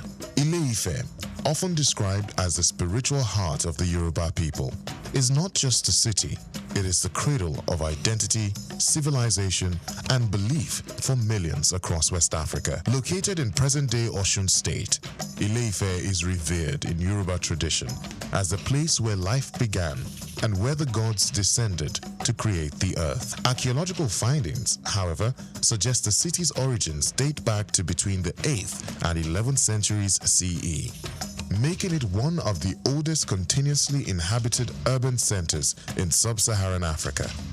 According to Yoruba mythology, Oduduwa is regarded as the progenitor of the Yoruba race and the first ruler of Ile-Ife. Oral traditions say he founded the kingdom, from which many Yoruba monarchs trace their descent. His legacy symbolizes unity and divine kingship among the Yoruba. Centuries later, under the reign of Obalufon II, believed to have ruled in the 14th century, Ile-Ife experienced a golden era marked by exceptional artistic and technological achievements. This period produced the world-famous Ife bronze and terracotta heads, celebrated for their realism and craftsmanship. Scholars have described these artifacts as evidence of an advanced mythological culture that rivaled any in medieval Europe or Asia. Recent archaeological discoveries at Igbo Olokun near Ile-Ife revealed ancient glass bead production sites, one of the earliest in sub-Saharan Africa. The finds, led by researchers such as Professor Adisa Ogunfolakon and Dr. Babalola Abidemi, confirm that the people of Ife were skilled innovators in trade and material science. Beyond its material legacy, Ile-Ife remains a sacred and living symbol of Yoruba spirituality. Its monarch, the Oni of Ife, is still regarded as a custodian of tradition and a spiritual bridge between the people and their ancestral heritage. According to Bayo Laoye, a veteran journalist with SOUQ News Television, the story of Ile-Ife is not merely about the past, but about continuity. Ife tells us how knowledge, art, and belief shaped the destiny of a people. It is a reminder that civilization in Africa didn't begin with contact from outside. It grew from within. Today, Ile-Ife continues to attract scholars, tourists, and spiritual pilgrims from around the world, all drawn by the enduring mystery of the source. I'm Moyosore Adebi for SOUQ News TV.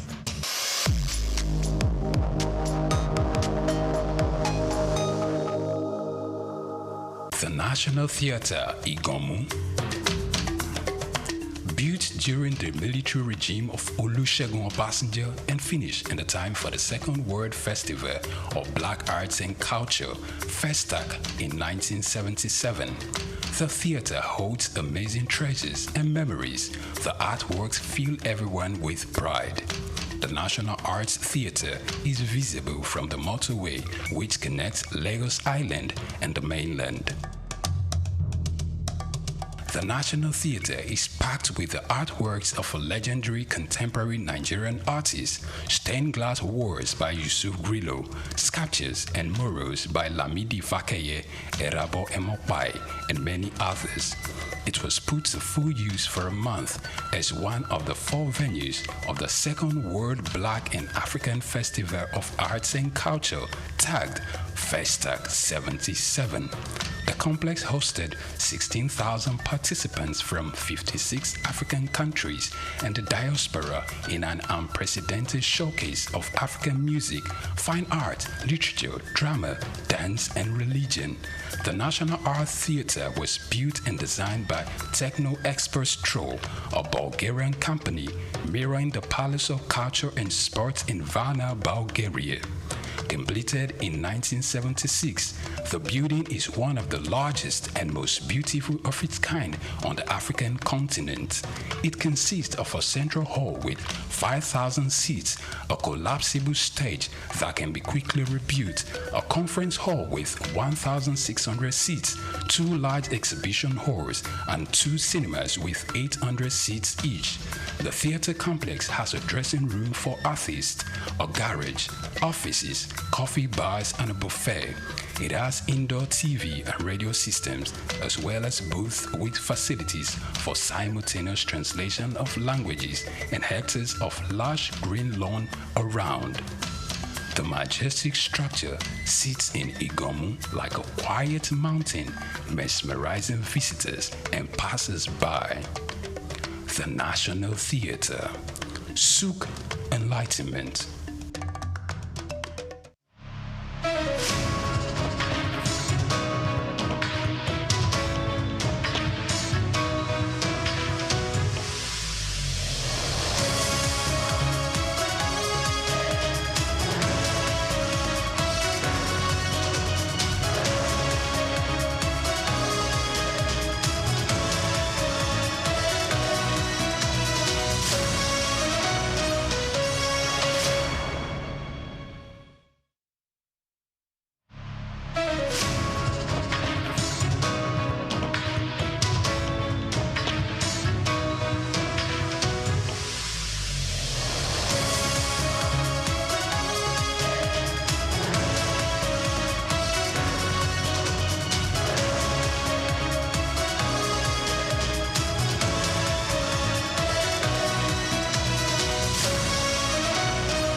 Breaking news just reaching us. The Economic Community of West African State, ECOWAS, has declared a state of emergency across the region following a rise in coups and failed mutinies threatening political stability. The declaration was made by ECOWAS Commission President Omar Toure during the 55th Mediation and Security Council meeting in Abuja. He warned that the trend of unconstitutional power seizures calls for urgent reflection on the future of democracy in the sub-region. Meanwhile, the Nigerian Senate has approved President Bola Tinubu's request to deploy troops to the Republic of Benin following an attempted coup in the neighboring country last weekend. The decision was announced by Senate President Godswill Akpabio during plenary after lawmakers unanimously endorsed the request in the Committee of the Whole. Legislators stressed that political instability in Benin poses a direct threat to Nigeria's national security and broader regional peace. Congolese President Felix Tshisekedi has accused Rwanda of breaching a U.S.-brokered peace agreement just days after attending its signing ceremony in Washington. The deal, also backed by Qatar, was aimed at ending years of deadly conflict in eastern Congo involving Rwanda and M23 rebel group. Speaking to lawmakers on Monday, Tshisekedi said Rwanda had violated key terms of agreement, undermining efforts to bring lasting peace to the mineral-rich region. His remarks followed renewed clashes between Congolese forces and M23 rebels, which have further destabilized parts of North Kivu province. U.S. Department of State responded by urging Rwanda to refrain from actions that could escalate tensions. There was no immediate response from Rwanda authorities. The accusations raised concern about the fragility of the agreement and the difficulties facing international mediators seeking to destabilize eastern Congo after years of violence, displacement, and strained regional relations. Angola's Sovereign Wealth Fund has partnered with UK-based asset manager Gemcore Capital to launch a $500 million infrastructure fund focused on Africa, both parties announced in a joint statement on Tuesday. The fund aims to catalyze private sector investment into strategic sectors such as critical minerals, water, food security, and energy transition projects across the continent. It will also support infrastructure development designed to drive inclusive growth and long-term resilience in Africa's economies. According to the statement, the fund will prioritize commercially viable projects with a high developmental impact, leveraging both public and private capital to close financing gaps. The collaboration reflects a broad approach by African nations to modernize alternative funding sources amid rising global interest in sustainable development and resource security. Home prices in India are projected to rise by around 6% annually over the next 2 years, according to a Reuters poll of 15 property analysts conducted between November 13 and December 8. While the forecast indicates continued growth, it's slightly weaker than previous projections. Analysts warn that the current boom in luxury housing segment likely driving the market may lose steam within 5 years. Much of the recent demand has come from affluent buyers, aided by robust economic growth and rising disposable income in top-tier cities. India's economy expanded by 8.2%, outpacing many global peers. Economists noted that the benefits have largely flowed to higher-income groups. This widening inequality could weigh on broad-based housing demand in long term, especially the mid- and lower-income segments, potentially altering the trajectory of the property market in a country of over 1.4 billion people. Now, Thailand's foreign minister has cautioned against using trade tariffs as a leverage to force talks with Cambodia or hold renewed broader clashes. In an interview with Reuters on Tuesday, it said it is Cambodia's responsibility to take steps to de-escalate tensions following July's violent confrontations. The conflict between the Southeast Asian neighbors has strained diplomatic ties and disrupted trade. The minister stressed that external economic pressure, especially from powerful nations, should not dictate regional conflicts resolution. Earlier, U.S. President Donald Trump threatened to suspend tariff negotiations with both countries unless fighting ceased. While the move was intended to encourage peace, it drew criticism are intertwining trade with diplomatic strategy. Observers argue that long-term stability requires mutual commitment to dialogue, not coercion. The minister's comments reflect growing unease over outside interference and highlight the complexity of balancing sovereignty, diplomacy, and trade and conflict resolution. Australia's central bank on Tuesday kept interest rates steady at 3.6%, ruling out further policy easing for now. Governor Michelle Bullock said the board did not discuss an immediate rate hike, but acknowledged that if inflation pressures persist, an increase could be necessary. The decision concludes that the Reserve Bank of Australia's final policy meeting of the year. The bank is balancing efforts to control inflation without stalling economic growth, reflecting concerns about ongoing inflation risk. Investors and markets will be closely watching upcoming data to gauge whether the bank will pivot towards tightening in 2026, as inflation remains a key focus for monetary policy decisions. Thailand's stance highlights its insistence on respecting national sovereignty and resolving security matters without external coercion, calling on Cambodia to lead efforts towards lasting peace along the shared border. The Bank of Japan, BOJ, has announced plans to boost its government bond purchases should long-term interest rates rise sharply. Governor Kazuo Ueda said on Tuesday the move aims to prevent excessive volatility in the bond market as yield approach levels not seen in nearly 2 decades. Ueda highlighted that long-term rates have risen at a somewhat rapid pace recently, with the benchmark 10-year Japanese government bond yield reaching an 18-year high earlier this week. BOJ's intervention signals the commitment to maintaining stability and supporting its monetary policy goals amidst a shifting global economic environment. While the central bank did not specify exact measures for all timing, the statement indicates readiness to act if rate increases threaten market balance. This cautious approach reflects ongoing concerns about inflation dynamics and economic growth in Japan. Still to come in the news, Greek farmers intensified nationwide protest on Tuesday by blocking major highways and intermittently closing border crossings, demanding immediate release of long-delayed agricultural aid. We'll bring you more of this after this break. Stay with us.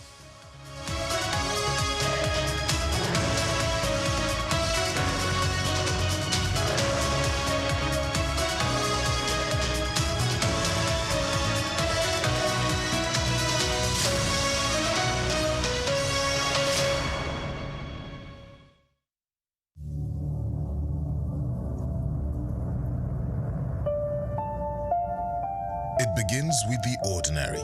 A shopper walks into a supermarket, picks a product from the shelf, marked 2,000 naira, and gets to the counter only to be told it costs 2,400 naira. To most Nigerians, it's just another frustrating moment at the checkout. But to the Federal Competition and Consumer Protection Commission, FCCPC, it's a violation, one that captures the complex realities of consumer rights and fair competition in Nigeria's fast-moving consumer goods sector. Between March and August 2025, the FCCPC recorded 1,543 consumer complaints within the FMCG sector, the second highest across all industries during that period. The complaints range from deceptive marketing and product defects to poor disclosure of terms and delayed complaint resolution. The FMCG industry, known for its quick turnover and intense price sensitivity, remains one of Nigeria's most competitive sectors. Yet, beneath its vibrancy lies a network of compliance hurdles and market pressure points. Bayo Olaoye notes in this special report that the FCCPC continues to face tough challenges in maintaining balance between regulation and market realities. He explains that some trade associations allegedly adopt restrictive practices such as uniform pricing, high membership fees, and entry barriers, which can distort fair competition if unchecked. In one notable case, he recalls, the FCCPC sealed a supermarket in Abuja in February 2024 after discovering discrepancies between displayed prices and checkout charges, a clear case of deceptive pricing. According to Olaoye's analysis, Nigeria's Federal Competition and Consumer Protection Act, FCCPA 2018, provides the strongest legal foundation for consumer rights protection in the country. The Act guarantees the right to safety, requiring that all goods and services sold to the public be safe for ordinary use. Unsafe products must be withdrawn immediately once identified. It also guarantees the right to information, ensuring that consumers receive accurate details about price, composition, quantity, and use conditions before purchase. Where goods turn out defective, the consumer is entitled to repair, replacement, or refund. Sections of the FCCPA further prohibit false representation, bait advertising, and exaggerated claims, with sanctions reaching up to 10% of a company's annual turnover. Olaoye points out that state agencies such as LASCOPA complement FCCPC's efforts, helping consumers access information, redress, and awareness of their rights. Despite these laws, FMCG companies operate under immense economic strain. Rising inflation, forex shortages, and unpredictable input costs have made compliance increasingly difficult. Several multinationals have either scaled down or exited the Nigerian market, citing high operating costs and regulatory pressures. Still, as Olaoye observes, consumer protection and fair competition remain non-negotiable principles for any healthy economy. In 2023, the FCCPC fined a multinational FMCG company $110 million for abusing market dominance and stifling competition. Olaoye highlights the case as a major signal of the Commission's resolve to hold both local and foreign players accountable. Olaoye argues that compliance should not be viewed merely as a legal requirement, but a strategic business investment that strengthens consumers' trust and market credibility. He recommends that FMCG firms integrate compliance clauses into contracts, conduct regular audits, and maintain transparent pricing practices. Predatory or collusive pricing, he warns, can damage reputation and attract severe sanctions. The way forward. For Nigeria's FMCG sector, the path forward lies in collaboration, transparency, and innovation. Olaoye concludes that legal practitioners and compliance officers must continue to bridge the gap between policy and practice through staff training, regulatory monitoring, and transparent communication. I'm Moyosore Adibi, SOUQ News TV.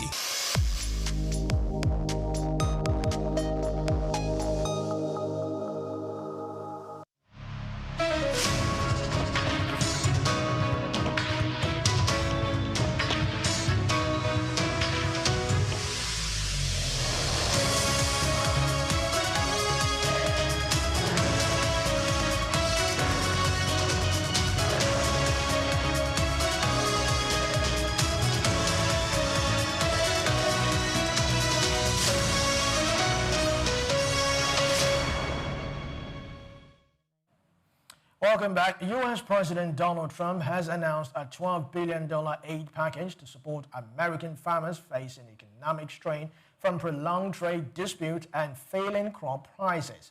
The bulk of the package, $11 billion, will be distributed as a one-time payment under the Department of Agriculture's Farmer Bridge Assistance Program, targeting row crop producers. An additional $1 billion is set aside for specialty crops not covered under the main program, the White House confirmed. Now, despite strong political backing for Trump among farmers, the agricultural sector has suffered significant losses, particularly from tensions with China. The latest move signals Trump's effort to shore up rural support ahead of a contentious election year. In a separate development, the president also threatened new tariffs on Mexico over the disagreement regarding water supply to U.S. farmers, adding to the complexity of trade relations in North America. Switzerland announced Tuesday that a planned reduction in U.S. tariffs on Swiss goods will be applied retroactively, only to later withdraw the statement, creating confusion over the deal's implementation timeline. The initial statement, briefly posted on the government's website, said U.S. tariffs on certain Swiss products would drop from 39% to 15% and be backdated to November 14, the day both nations reportedly reached an agreement. However, the statement was later removed and a spokesperson from the Swiss Economy Ministry declined to confirm its accuracy. The retraction has left exporters and trade analysts uncertain about whether or how the tariff cuts will take effect. The lack of clarity also raises questions about whether the deal has been formally finalized by both sides. Trade observers say a clear confirmation from Washington or Bern will be needed to determine the agreement's practical impact on Swiss-US trade relations. Greek farmers intensified nationwide protest on Tuesday by blocking major highways and intermittently closing border crossings, demanding immediate release of long-delayed agricultural aid. Thousands of tractors and trucks were deployed in dozens of coordinated actions across the country, disrupting traffic and the supply chain. The farmers are protesting a shortfall of over 600 million euros in European subsidies and domestic payments, which they say has left many rural communities struggling. The protests highlight growing discontent in the agricultural sector, which has faced rising production costs, erratic weather, and shrinking profit margin. Farmer unions accuse the government of ignoring their repeated appeals and warn that blockades would continue until concrete commitments are made. Authorities are urging dialogue, but no breakthrough had been reached as of Tuesday evening. The standoff adds pressure on Athens ahead of upcoming EU budget discussions that could affect future subsidy allocations.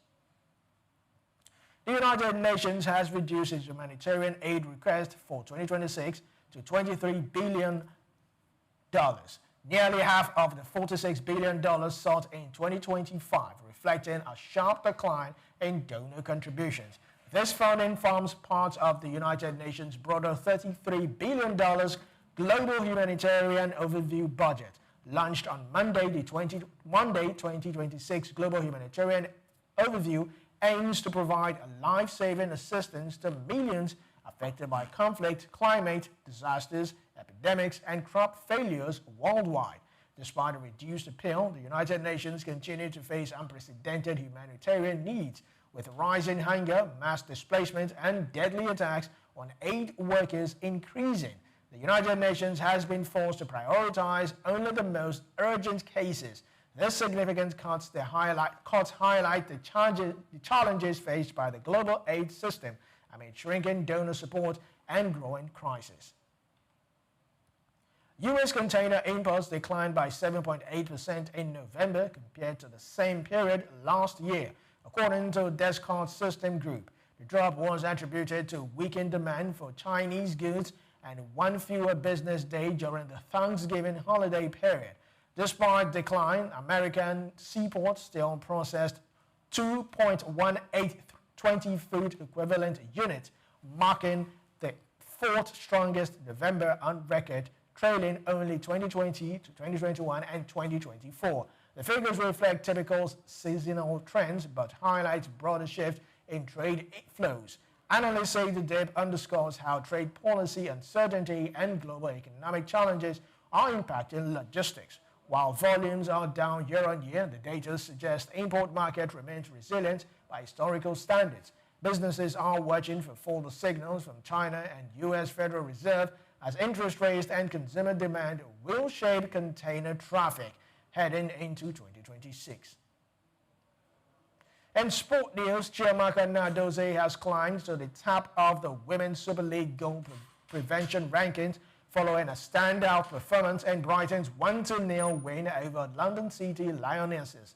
The Super Falcons goalkeeper made 5 crucial saves and kept a third clean sheet of the campaign, reinforcing her status as one of the league's top shot stoppers. Her efforts were key to securing the win and have helped position her among the division's best performers, with 42 saves in just 10 matches. Nnadozie now boasts the second highest number of clean sheets this season. The performance data also shows that she has prevented more goals than any other goalkeeper in the league so far. Her form continues to draw praise, underlining her growing influence and consistency in English football. The Nigerian international's rising profile could also attract interest from bigger clubs as the season progresses. Still in sport news, Southampton are ready to sell Super Eagles midfielder Joe Aribo for just £1.5 million in January transfer window, with interest mounting from Turkish Super League clubs. Aribo, 29, has struggled for 4 game time this season, falling out of favour under both and both still will Thunder Eckert. His performance have failed to impress, and he slipped to fringes of the squad amid stiff competition and tactical shift following the Saints' relegation from the Premier League. Aribo has widely expected to move last summer. However, transfer did not materialise despite several clubs showing interest. With just 1 year left in his current deal, Southamptons are now keen to recoup some value rather than losing spark a bidding war in January, particularly from Turkey, where multiple sides are reportedly monitoring the midfielder situation. And that's a wrap on the news, but before we go, here's a recap of today's top stories. Nigeria launches a $100 million equity investment scheme to boost local participation and strengthen indigenous oil capacity. Federal government investigates claims a Nigerian Air Force C-130 aircraft was forced to land in Burkina Faso. Congo's President Tshisekedi accuses Rwanda of violating U.S.-brokered peace deal days after signing. President Trump unveils $12 billion aid package to support U.S. farmers amid trade disputes. And in sport news, Chiamaka Nnadozie tops Women's Super League goalkeeping rankings after Brighton's 1-0 win.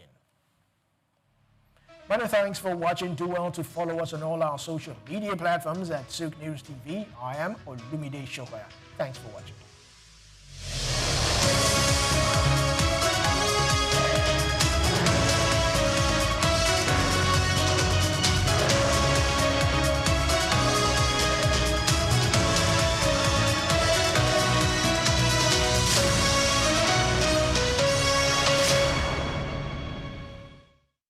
Hello Nigeria, hello Africa. Yeah, this is Sound Man. Keep watching SOUQ News. My name is Babalola from Excel LED. Keep watching SOUQ News. My name is Shepherd Michael Adewale Onofuye. I enjoy you all to always watch SOUQ News TV. Hi, I'm Tom Bogaballs, and please keep watching SOUQ News. Wale Seriki, SLG Lagos Island East, SOUQ News, keep out watching them and keep a lookout for them. They're up and coming, and we're proudly to be affiliated with them. You alone where they make me go crazy. This your love in the cool of my brain. You're my medicine, I need you all day. Yo, it's Blackface Nigeria, and you're watching SOUQ News TV. Keep it locked on this dial, don't change it. You know what I say? Blackface Nigeria, love no bad. Housing infrastructure as a driver of economic growth. In virtually every nation, the discourse on economic growth often revolves around output, foreign investment, technology, and human capital development. Yet, one element that remains underexplored but profoundly fundamental is housing infrastructure. Housing is more than shelter. It is an economic commodity, a social stabilizer, and a catalyst for development. From job creation to stimulating demand in allied industries, and from serving as collateral for wealth creation to enabling urban renewal, housing infrastructure stands at the heart of sustainable economic advancement. At the core of modern economies, housing represents both a consumption good and an investment asset. For households, it is often the most valuable property they own. For governments, housing development is a visible marker of social responsibility, while for economies, it serves as a growth engine with multiplier effects across sectors. According to Bayo Olaoye, veteran journalist with SOUQ News Television, well-planned housing infrastructure is not just about erecting buildings. When integrated with urban planning, it prevents slum expansion, enhances livability, and boosts productivity. World Bank estimates show that the real estate and construction sector contributes between 7% and 14% of global GDP, depending on the region. In advanced economies, such as United States, housing-related activities, construction, real estate, mortgage finance, home improvement, and property services are major drivers of employment and wealth creation. In emerging economies like Nigeria, housing contributes about 3.1% of GDP, though with vast untapped potential. Its influence cuts across financial markets, labor absorption, raw material demand, and energy consumption patterns. One of the clearest pathways through which housing drives growth is job creation. Development requires diverse skilled and unskilled labor, from architects and engineers to masons, electricians, and artisans. The construction phase alone is labor-intensive and generates immediate employment. Beyond that, housing stimulates growth in allied sectors such as cement, steel, timber, and glass. Industries producing furniture, interior decor, and home appliances thrive as household spending increases, while financial institutions expand their mortgage and insurance portfolios. The International Labour Organization, ILO, estimates that each housing unit constructed generates between 5 and 7 jobs, depending on project complexity. In countries grappling with high youth unemployment, this represents a powerful avenue for labor absorption and poverty reduction. Furthermore, housing facilitates wealth accumulation and capital formation. Unlike consumer goods that depreciate, housing retains or increases in value. For many households, home ownership is the foundation of financial security and upward mobility. Housing assets also serve as collateral for credit, driving entrepreneurship and industrial growth. However, in many developing nations, underdeveloped housing finance systems limit credit access, stifling broader economic potential. Expanding housing infrastructure can therefore deepen financial systems, democratize wealth, and strengthen the foundation for inclusive growth. As the United Nations projects that nearly 70% of the global population will live in urban areas by 2050, nations like Nigeria must treat housing as a strategic tool for urban renewal and sustainable development. Cities with adequate housing attract investment, foster innovation, and enhance livability, while poor housing conditions breed overcrowding, insecurity, and economic inefficiency. In essence, housing infrastructure is not merely about buildings, it's about building economies. I'm Moyosore Adebi, SOUQ News TV.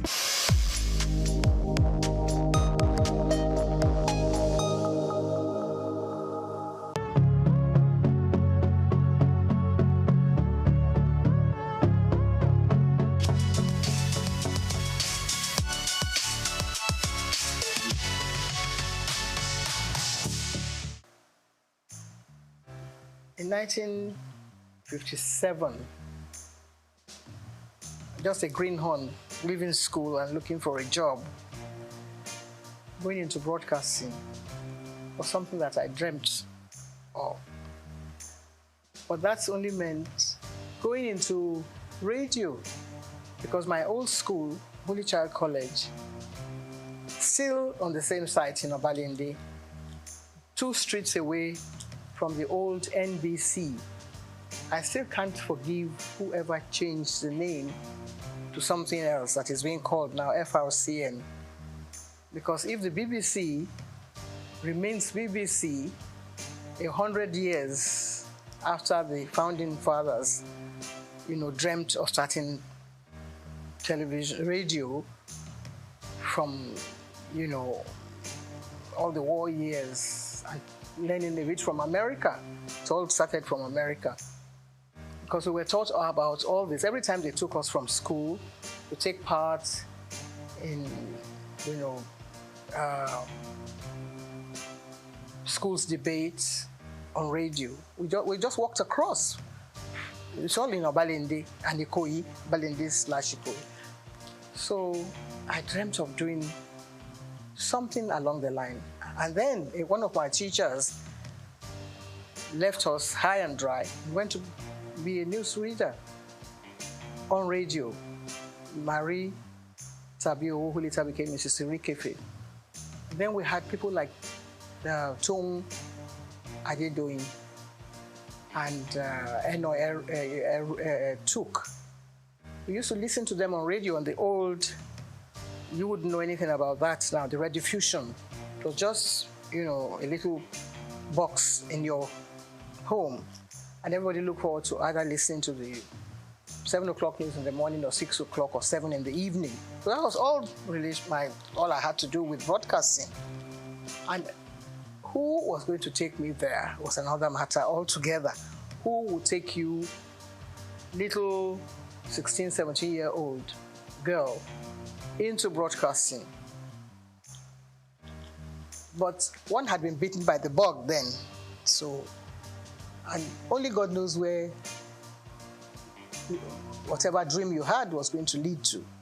We read poetry, we did radio show, stage shows in school. The Catholic schools were very good for that.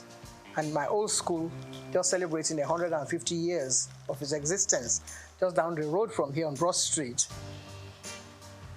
The nuns, they were all white nuns. No Nigerian nuns at the time that we were growing up.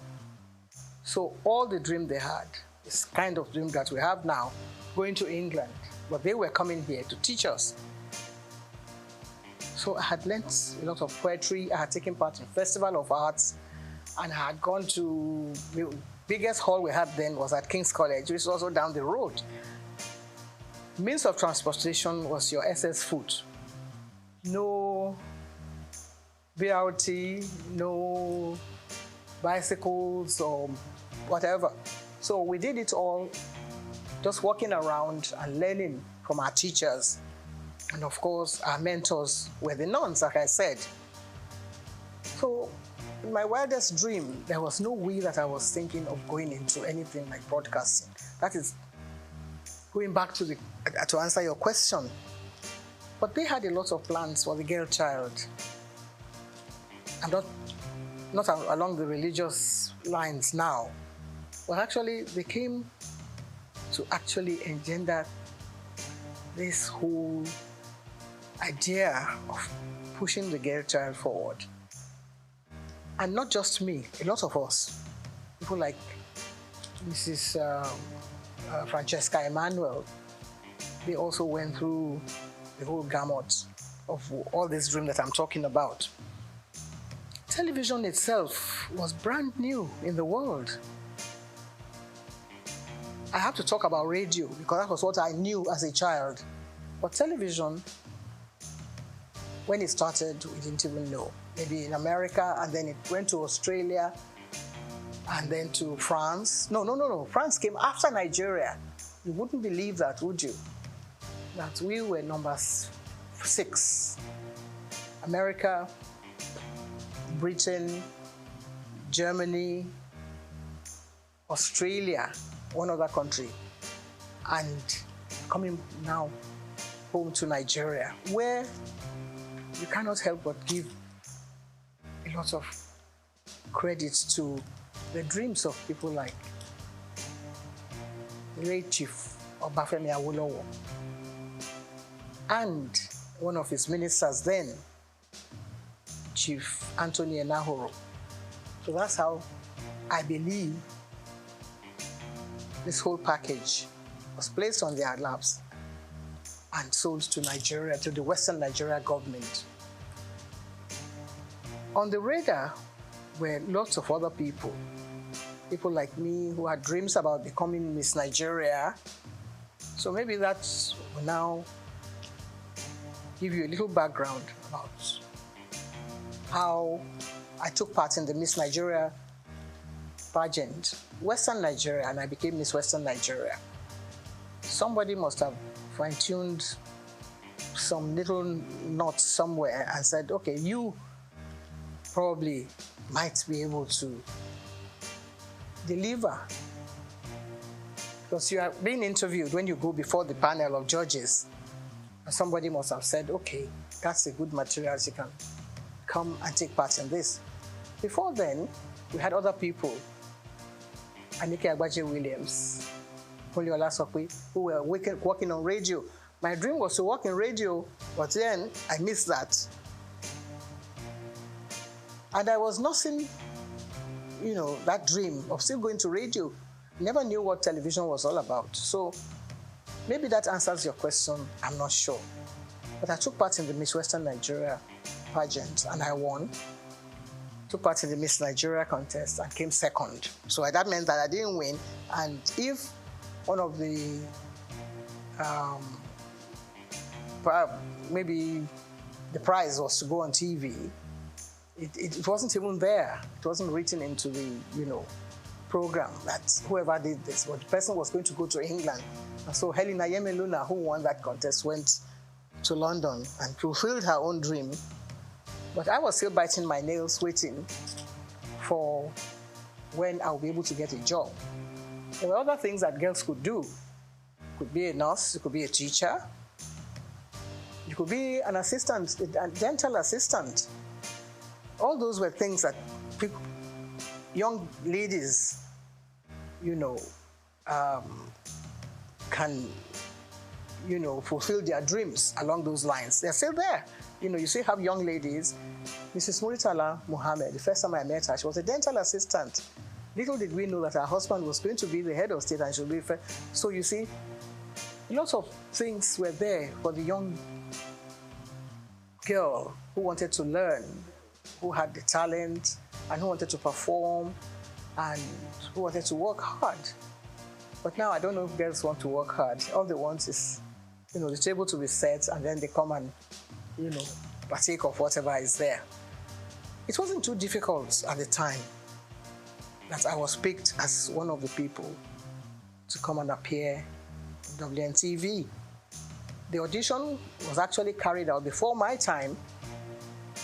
I got involved in so many other things, trying to get a job, something to secure, something, to alleviate poverty.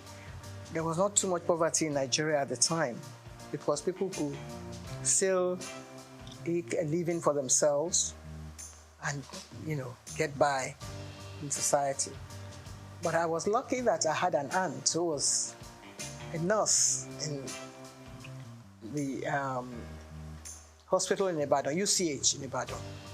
And she was married to an Englishman, and the man's friend happened to have been the man, Mr. Mathers, who was brought as one of the technical partners to WNTV. So we met at a dinner party, and just as you and I are chatting, I was only 18 plus. I was 17 when I took part in the pageant. So by this time I was growing up, and I thought I was a big girl. So I opened my mouth and I said a few things, and the man looked at me and said, "How come you are not speaking with a Nigerian accent?" And I didn't know what he meant because we were taught at St. Mary's to deliver whatever lines we were given to deliver. The Festival of Arts, I came second after an English boy from Corona School. And I was given a beating for coming second. Not because I didn't perform well, but because I forgot to curtsy. And one of the judges, I think, who was then Mrs. Abayomi, Lady Abayomi, said that I delivered my lines very well. So if I were the Lord of Tartary, I would do this and that and the other. So I came second. And when I got back to the school, the nun, Sister Marieta, said, "You were not paying attention." So whatever you do in life, you have to be consistent. You have to perform well. The way we're trying to do now, the way we're trying to project your voice and whatever it is you have to offer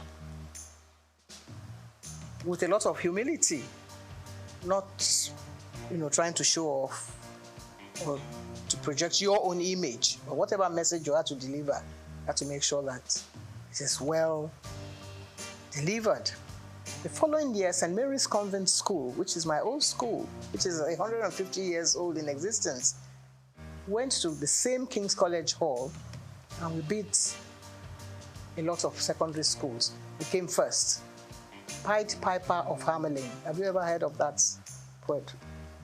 Pied Piper of Hamelin was about someone who wanted to get rid of all the rats in Europe. And all he did was to play the pipe. So that is what we were more or less doing. That's what you and I have felt, being a Pied Piper, trying to get off all the ills in society. That's the main job of a broadcaster. There's so many things happening in the country, and it's only TV and radio that binds the country together. If the country falls apart tomorrow, You rely on someone from radio or from television to make the announcement, to introduce the head of state who had just won the election or the one who had just taken over. It's a huge responsibility. At that age, at 19, we had to introduce people like Chief Obafemi Awolowo on TV. We had to introduce people like Akintola, Oladoke Akintola, as the premier.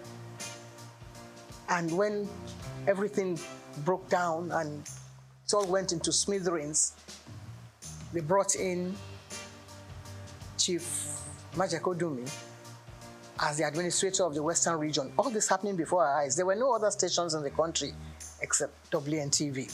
And we were there, so we learned quite a lot.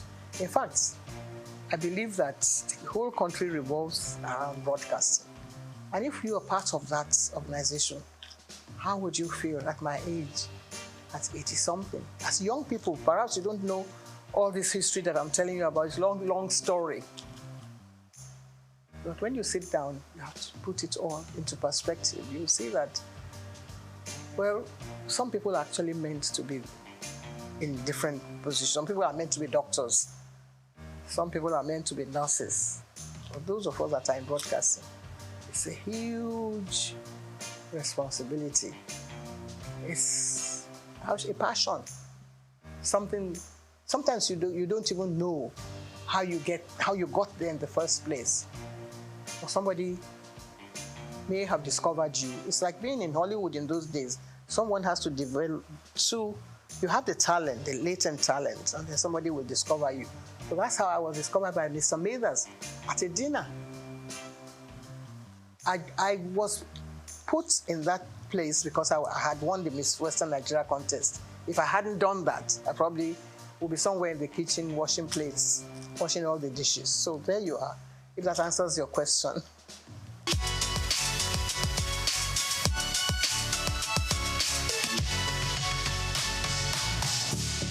Well, there's no one that actually picks someone and puts you plonk without...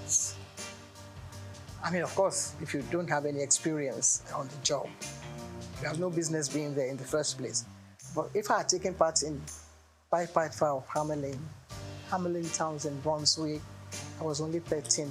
By a famous Hanover City, I was speaking like an English person. When I was only a Nigerian,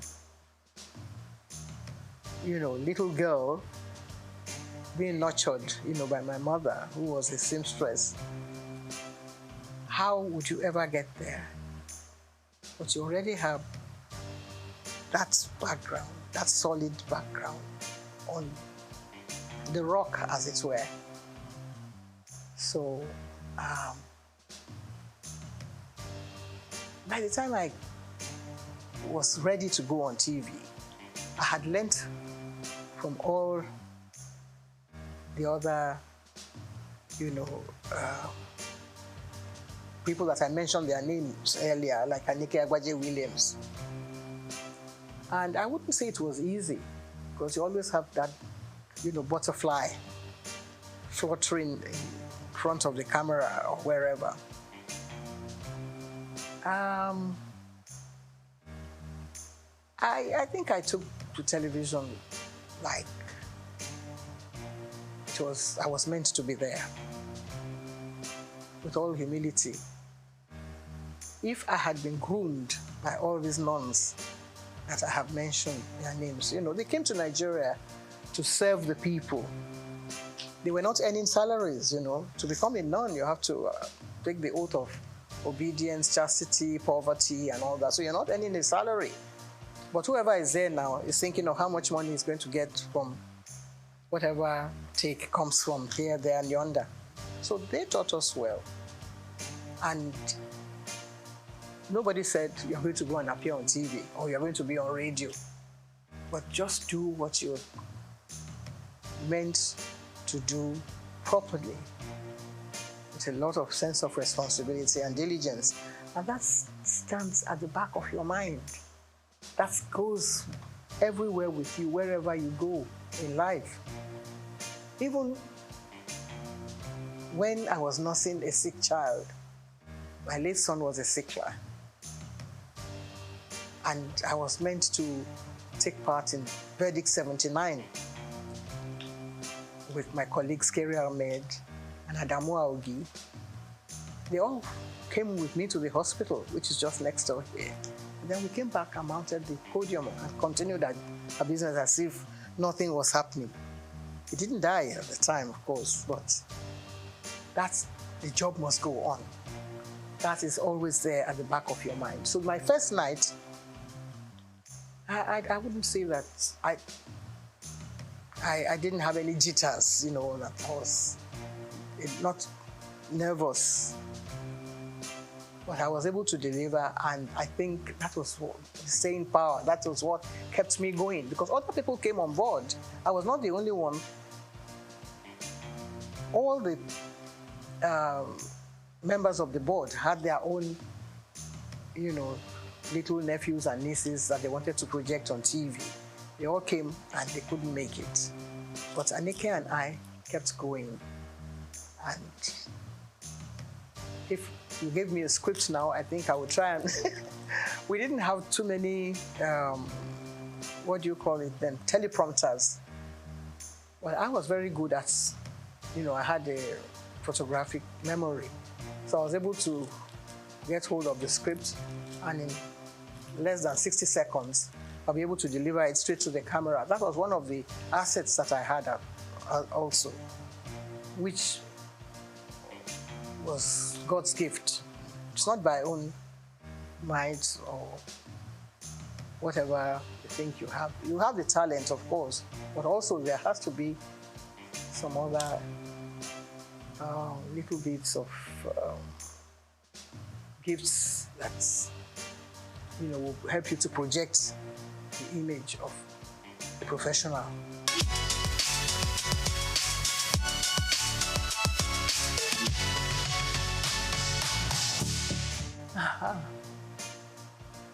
A lot of controversy. There is hardly any TV, radio, movie personality that can scale through that without any, because people are watching, people are trying to find their own little, you know, bits of criticism here, there, and yonder. You can't be a goodie, you know, to shoots without, you know, any, how shall I say it, problem here, there, and yonder. So everybody has their own way of looking at people. People say, well, what has she got to do? She went to take part in Miss Western Nigeria the other day. So what's the big deal about her? And then somebody will still add their own salt and pepper here and there. But I was lucky that I was being nurtured by someone like T.O.S. Benson, who was then our Minister for Information. And he felt that, you know, everything should not stop here. There were things happening in America.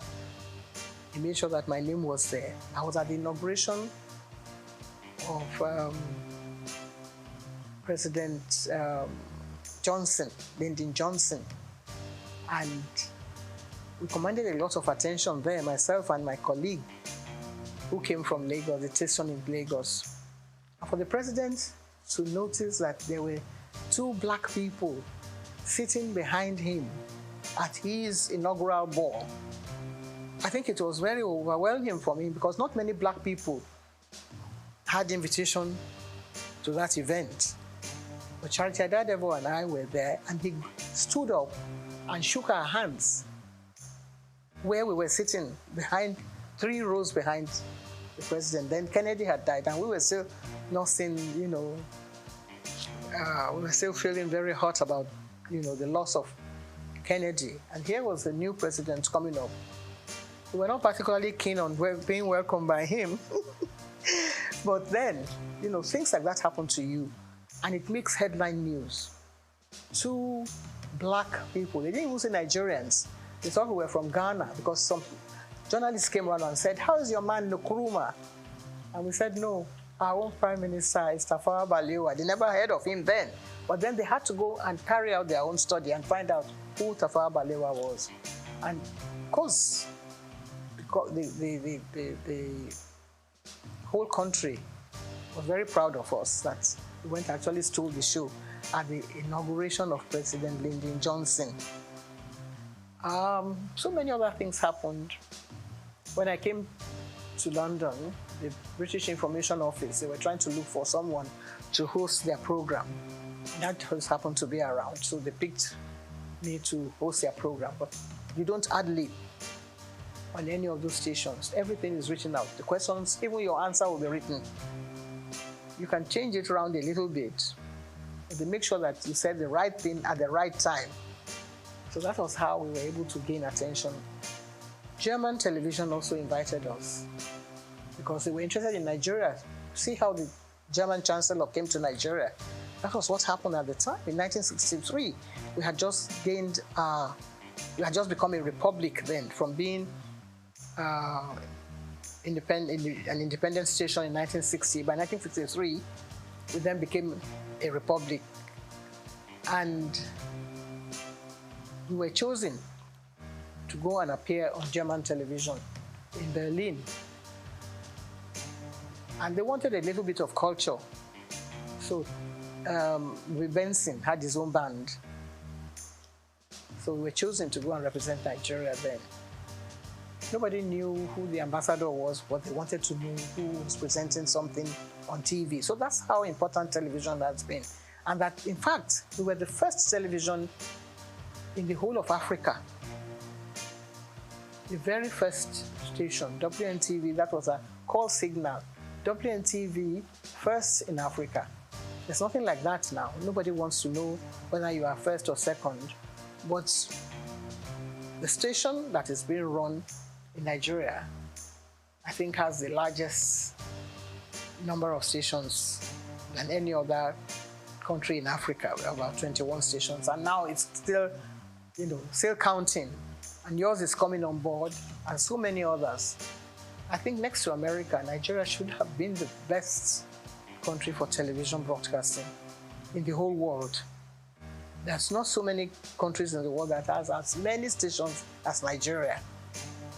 We only have to put our heads together. We only have to find joy in whatever we're doing. Sometimes when it's raining, people say, oh, it's raining, and they feel very bad about the rain. But if you look closely, behind that rain, there will be sunshine, there will be something else coming on. You see some silver clouds coming during the rain, but Nigerians don't have the patience to wait for that kind of thing. That's what television teaches you. If you're in the studio, you don't know what's happening outside. You just get on with the job. That's what we were taught. We were taught not by Nigerians. Even when we started, we couldn't go on air and ad-lib. There was always someone there, Mr. Blackledge, to write the script. And if you can commit that to memory and deliver it, they're home and dry. It's not everyone that has a gift, not everyone that has a talent. It's God-given. And if you listen as a child at 17, 18, 19, at my own age, I learned from school, and I was able to impart this into the job. So within a few months, we got double promotion, all of us, because we were doing very well. Anika Agbadiwu was excellent. Olasope was superb. And so many other people reading the news. We were the first female to read the news. Women were not allowed to read the news. Nigeria started it. BBC wouldn't allow a woman to pick up a script and read the news. We were already there. So that's how we were able to gain this global attention that you mentioned.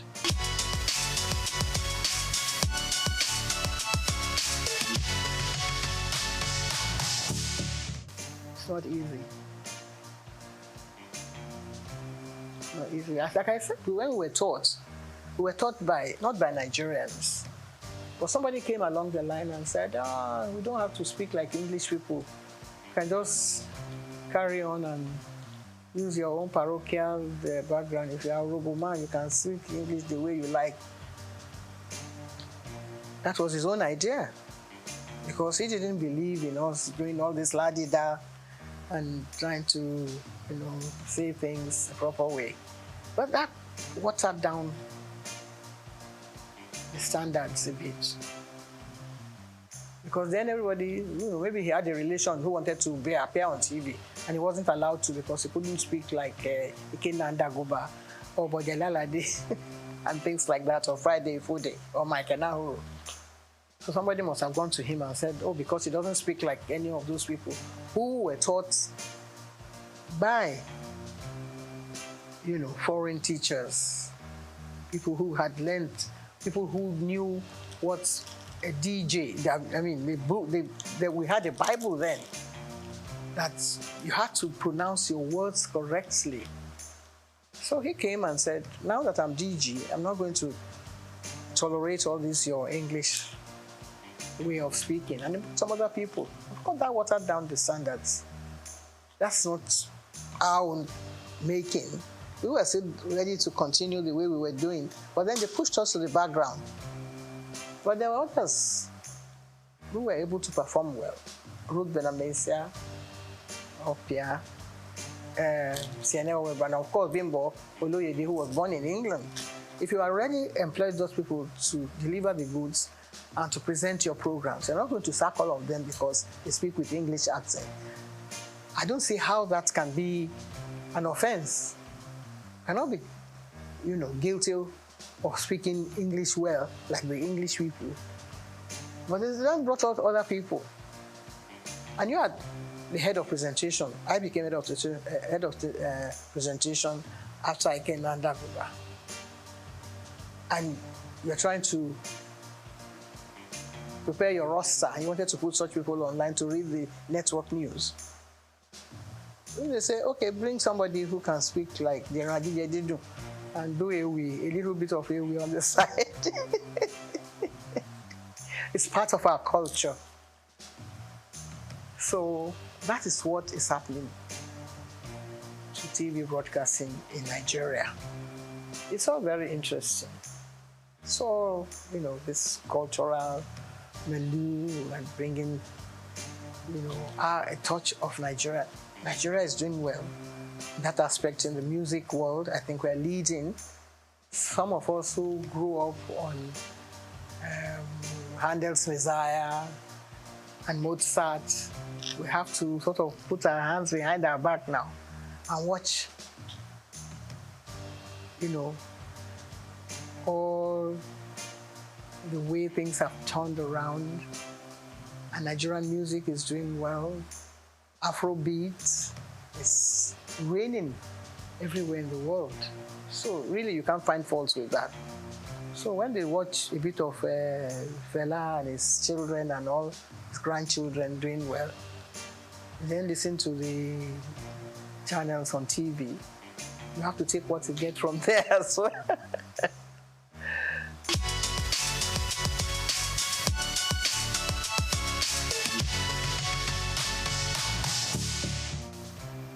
If somebody can wake up one day and say, why should your station be called the Nigerian Broadcasting Corporation? I say it should now be Federal Radio Corporation of Nigeria. Tongue twisting. Takes a long time to come to terms with. If everyone wake up in the morning and say, this is Nigerian Broadcasting Corporation, you have the call signal. Da da da da da da da da da da da.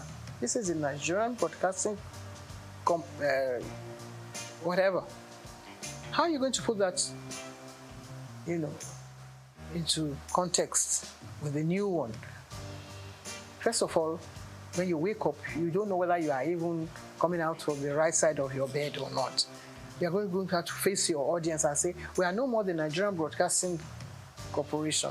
We are now Federal whatever, whatever, which you don't even know where the man, you know, who came up with the idea. He didn't even consult you, didn't even put it to test. If the British corporation, they are going to change from BBC after 100 years, they will ask the whole nation, they will say, where are we going to take this from? They will ask everybody, they will do a census, they will do all kinds of things, carry out all kinds of tests to see whether people will accept it from them. No. Nigerians are very hard and cut and dry. This is the way I want it. I'm the head of state, so I can change everything now, and you know, all of you can start marching forward and march back again. Soldier go, soldier come. I think Fela would have been a good head of state for Nigeria, because he would have got some people marching the right way. So, I think that is what has happened to this country. But we will still settle down. The soldiers that have been marching since, they will do attention one day. And then we'll be able to sort ourselves out gradually. I think we're going through the right process now. People are beginning to find their own feet. If things go around, price of goods go up, Nigerians will find a way to come to terms with that. When we were growing up, everything was done. We won't say according to the colonial rules and regulations, but at least there were standards that were set down for you and things that you had to toe the line. This is the proper way to do things. But if somebody says, no, let's turn around and turn it upside down.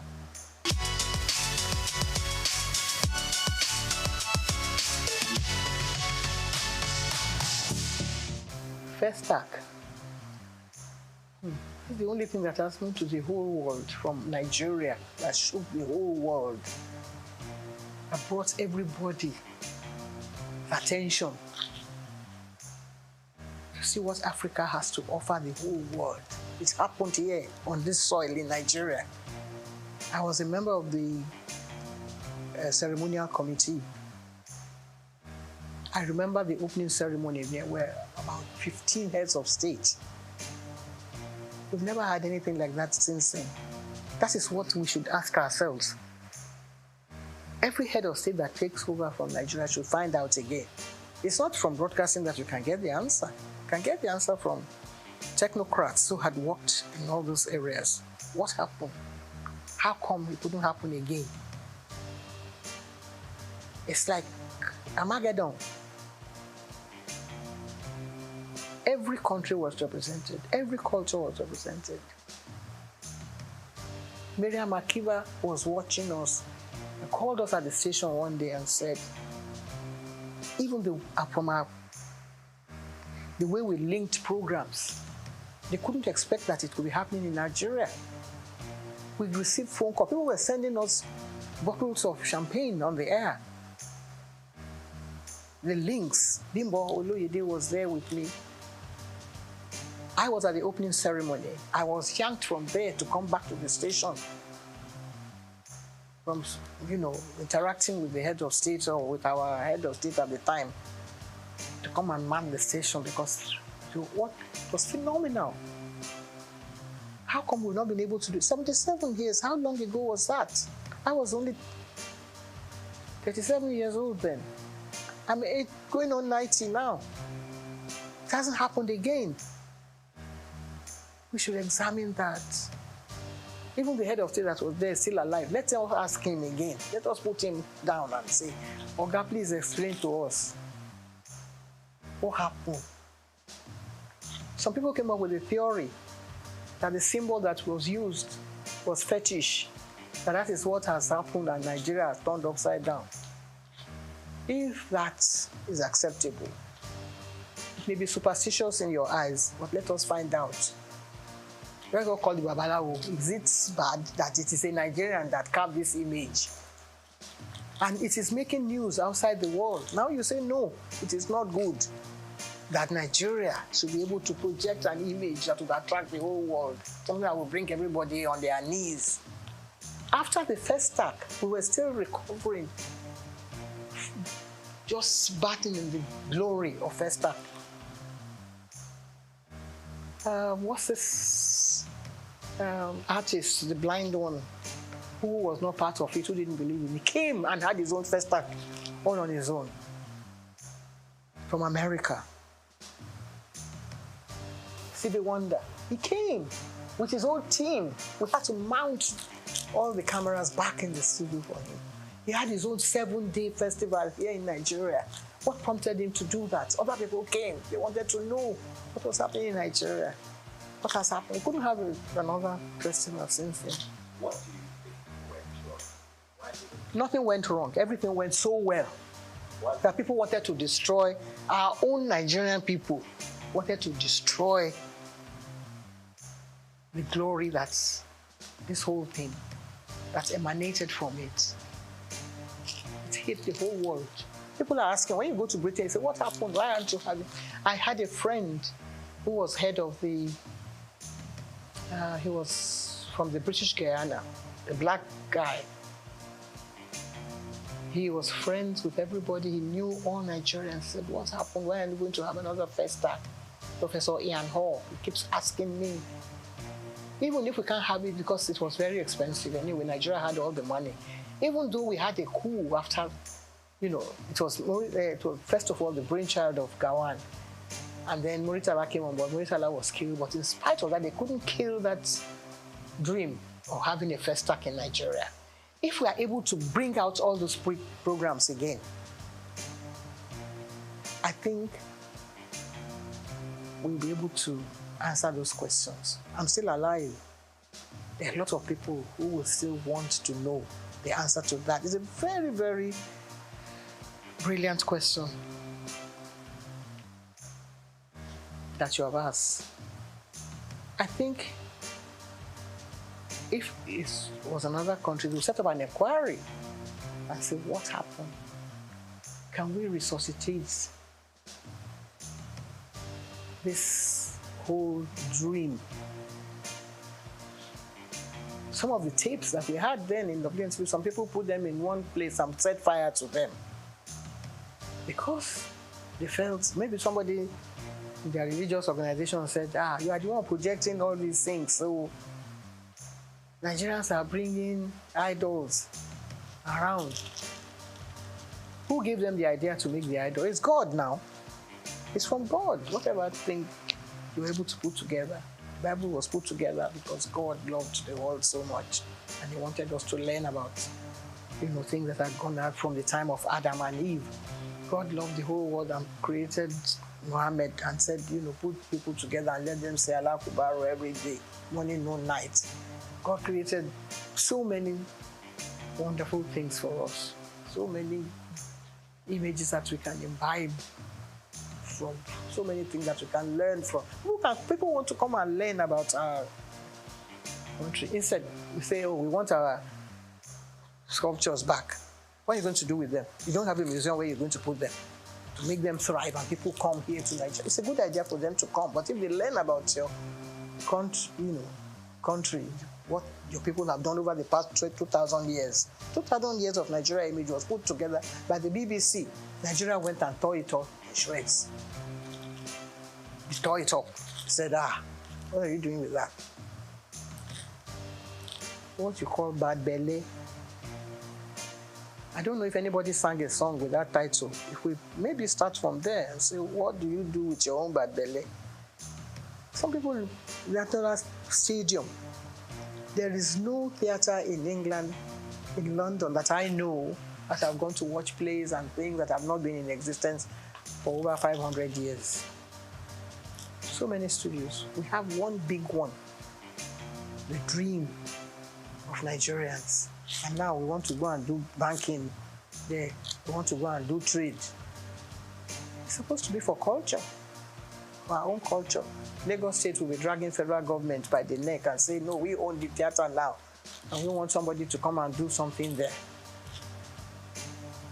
If we can only put all these things behind us, the evil that people have done in the past, people like Julius Caesar, when they were writing all those, when Shakespeare was writing all those things, things like that have happened in the past. We should examine them. Get people like Wade Soyinka to sit down and rewrite the whole history again. If they ask me questions like you're asking me now, I will be there to answer. Because I saw it all unfold before my eyes.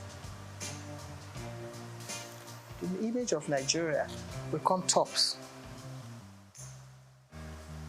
All the stations in Nigeria should get involved and do stories. on this question that you've asked me, a very salient question, and I love it so much. That might be able to revive the image of this country and let us know where we are heading, in what direction, and bring us back to really the point of salvation.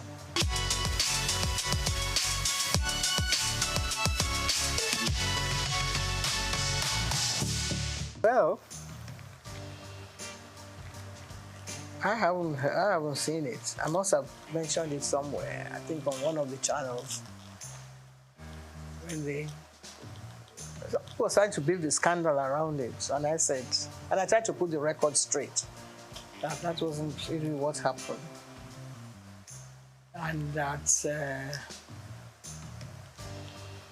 it was from, I think it was from a book that was written by one of the wives that said that I was party to his breakdown of their marriage.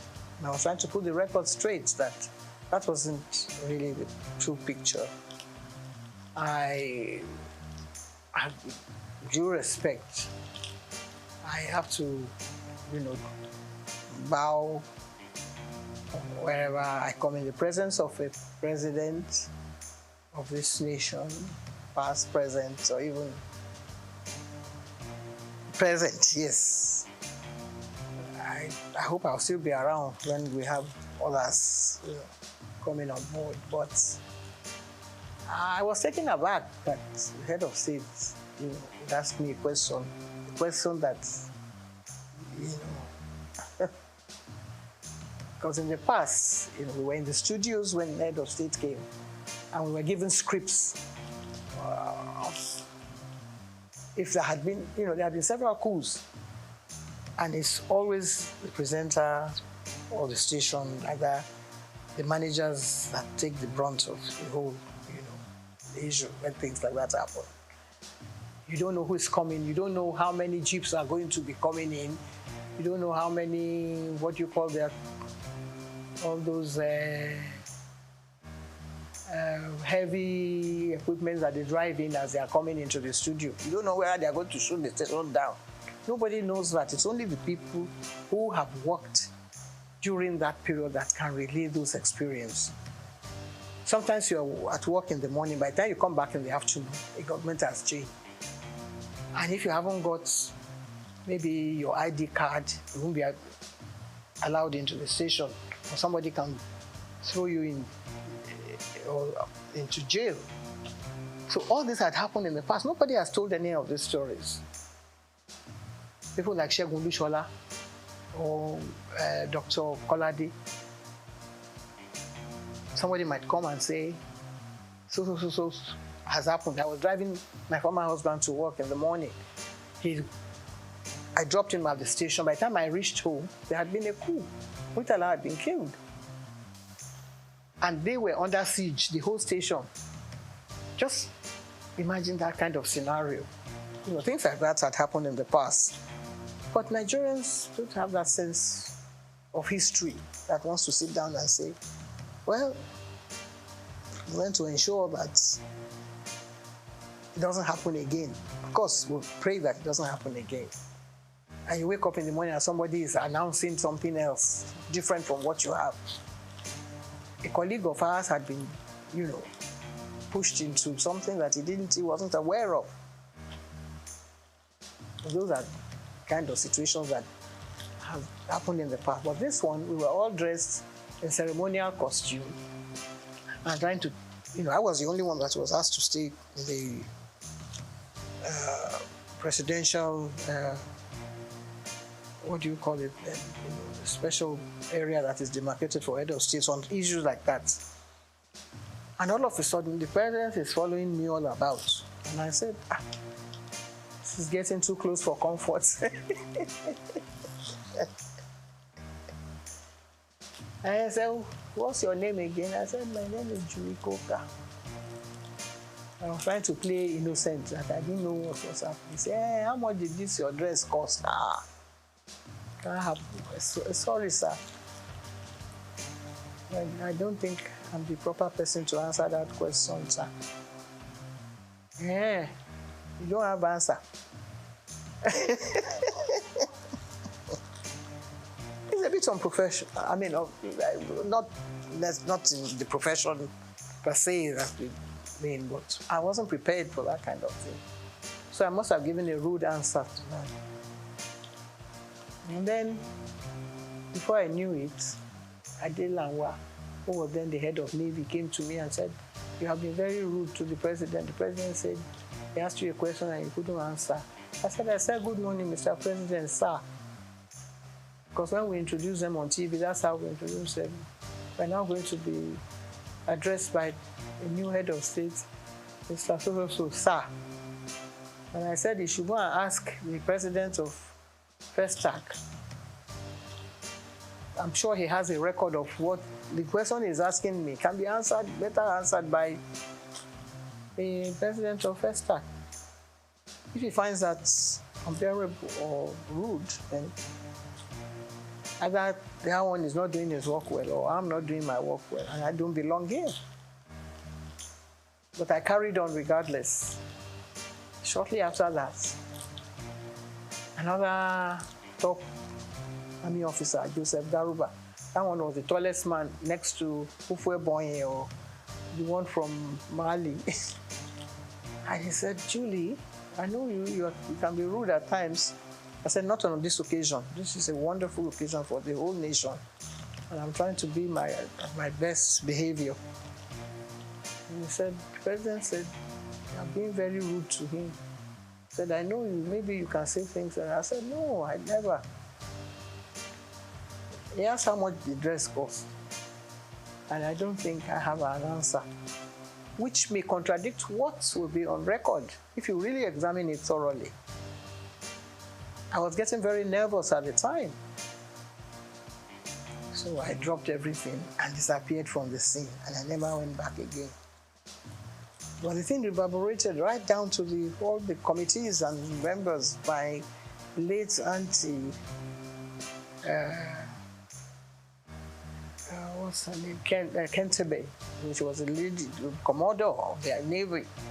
She said, "Julie, I think she heard that she was going to be sacked that day because the naval officer sent to her and said, 'You are the one that did this.' And I said, 'Can never, God forbid, can never reach me because I'm not in the forces. I'm doing my own job here as a professional broadcaster.'"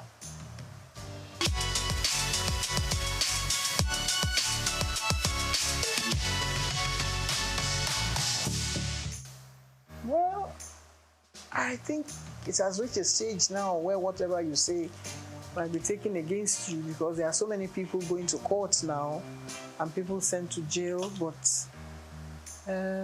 things were not as bad as they are now because some of the gory stories we hear and people being, penalized and sent to jail, I think it has reached an astronomical level that it's something that's actually, maybe it was there and people did not want to open the canker worms and let us see what is really happening. In my own case, it was a deliberate attempt on the part of an aunt of mine who felt that there's no child that should continue going to school at a certain age. And they were trying to arrange for me to get married to somebody. And it's a tradition of our people, in Delta, to find out whether the girl is still a virgin. Then they go and look for one old man. It's not this, the one that is happening is child abuse now. I don't know what to call that one. There are other cases too of children being sold into, prostitution and apply this a trade that by some madams, which is not really acceptable. But there are other areas that maybe some parents cannot pay for their children's school fees, so they send them, into child labor or whatever. I think every child should be given a chance to have, proper education. If Awolowo can start free and fair education to children, whether you know all genders, boys and girls. See what the results that have come out of that. But in some other parts of Nigeria, they believe that that it's not acceptable in their religion, and so they still keep the children down and send them into early marriage. And a lot of people have dealt. People like Dr. Simi Johnson, they were in the front of that vanguard to liberate the children who have been kept into Porda at age 13. And when they have children, they are not able, either they die, premature deaths from, being too early to go into pregnancies and have the children properly and things like that. Different stages. It's a very serious issue that actually I think has been well looked into, not by the United Nations or by, but Nigerian government itself should look at it more, more serious terms and try to find how to deal with it. But that's something that happened in some homes, which is now coming out now, which in the past, members of the family would not allow maybe a woman that is a victim. The child is a victim, but there are other, things that sort of trigger down the line, like a wife, for instance, who is watching her husband, trying to abuse children that are under their care. And the children definitely cannot, rise to the level that a child who's been abused at an early stage cannot continue with her education. So I have been involved in issues like that because I was affected as a 13-year-old when an aunt of mine felt that I should stop going to school. But I was rescued by another aunt. So I was lucky at the time. Not many people have been able to, get through all those kind of trauma. I was lucky that just at the time, the man was busy talking to some other people, and it's like somebody being kidnapped and another person coming to your rescue. So I was lucky at my own, to escape that unscathed and get on with my life. If I hadn't gone through, maybe I would have been having 13 children. It's good to have children so that the population will multiply. But then you have to make sure that the children are able to, get on with their education. And when you educate that child, he's able to look after other children. I've raised so many children in the process, because I was able to earn enough money to take care of members of my family. And that is what everybody should sort of, try and rise up to that challenge.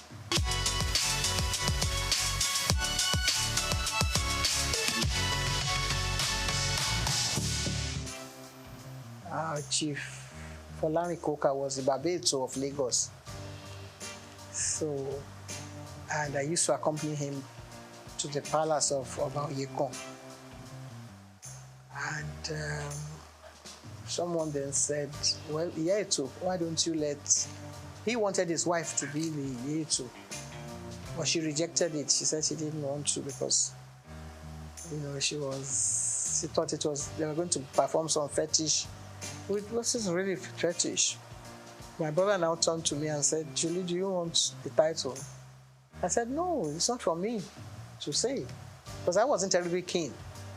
But he said he was going to carry out all the preparations. And I said, well, if you're going to do that, why not? And the late Oba Adeyinka Oyekon graciously offered me the title. I accepted and went through the ceremony. So I've been a Yeto of Lagos now for getting on 40-something years. We only have one majesty in England. And that is one of the oldest institutions in the world.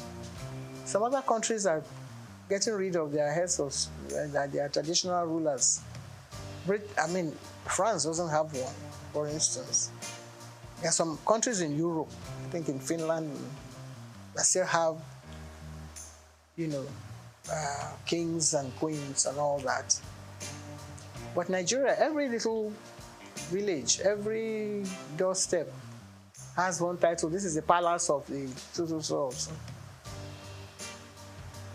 It wasn't like that in our own time. You had only one Oba in Lagos. Now you have so many.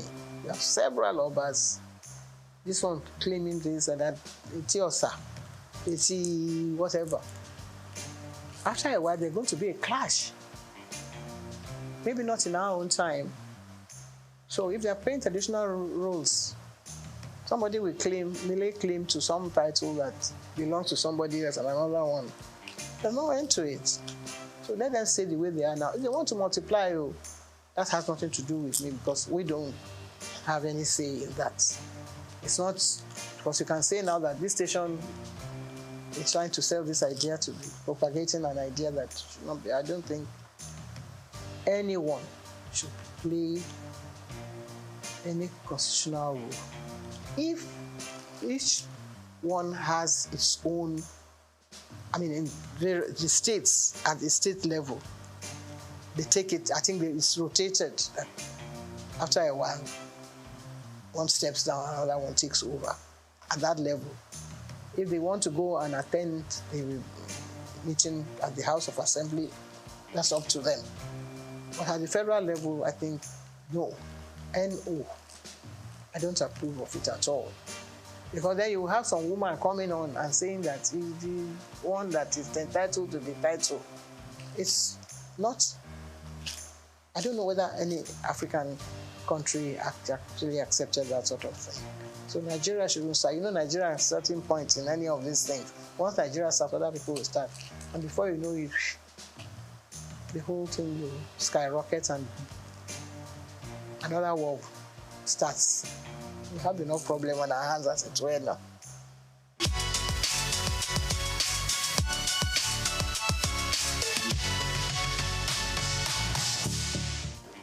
No, we are lagging behind. It's such a terrible shame that we only have about 4 women in the Senate. It's ridiculous. We seem to be dancing backwards. In that regard, I think we're falling short. Totally. There was a time when there were more. There doesn't have to be more women in the Senate. I think there should be maybe 50%. Not even 30-something affirmative, whatever that they're going to Beijing to talk about. There should be more. There should be more women participating in politics. I don't know whether it's because. No. I don't want. I just believe that we should have more women in politics. Because women are more sensible. Women are glamorous, they come out looking beautiful, but their contribution to national issues, I think, more. Look at a man who went to beat up somebody in the house, and he says he's a hero. Hero of where? That kind of man should not be allowed to even come and address the press. Maybe the press find it funny, humorous to feature somebody like that. There's no woman that will come on TV and speak like that. If you examine every single one of the men, they all have different issues. Some of them have issues about wives and men and things that they have been doing, or they are corrupt and they have been taking money, dipping their hands into different coffers. No woman would do that. I think women are more, serious-minded, and they address issues the way they should be addressed, and they will take more care of issues that affect the nation, girl-child issues, health issues. The men don't even care about health issues. They don't even want to know what's happening. The men even wear bigger agbadas than when they are going to the house. First of all, they should cut down on the amount of clothing that some of them wear. They spend more time thinking of their image, how they're going to appear. Since television has now gone into the chambers, you find that they spend more time, on things like that. And it's ridiculous. We watch other countries, the way their parliamentary issues are being addressed. We're not learning anything from that. We shouldn't be learning from them. They should be coming to learn from us if we're doing the things we're supposed to be doing properly. But if women are really at the forefront of all this, I'm sure that they'll be able to calm all those hot issues that erupt sometimes in the houses.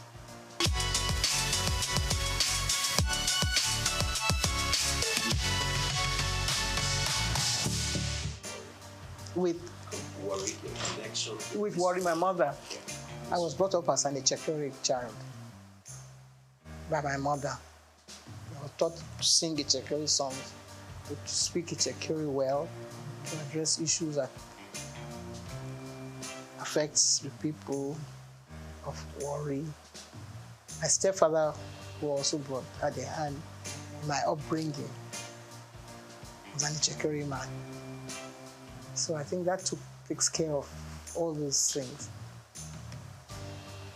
Well, I was brought up in Lagos, so I have this dual kind of nationality, and I knew my father came from Egba land, but I didn't have much to do with him. I only have connection with the family, like, Toye Koka, who was my uncle who took care of me as well, but he was too busy doing other important things. But occasionally when they're having issues in the family, I'm invited like a stranger. But because I speak Yoruba very well, and I passed all my exams, and I used to do all my programs in Yoruba in Ibadan in those days on radio, WNBS. So I can still hold my head high in that regard. I think I function very well. It's like the King of England. He sometimes goes home to his Greek family. When, Prince Charles, when he was prince, he used to go on holidays with his family from the Greek side. And in fact, it looks like some of them sometimes when they are together. So yeah, I think it's allowed.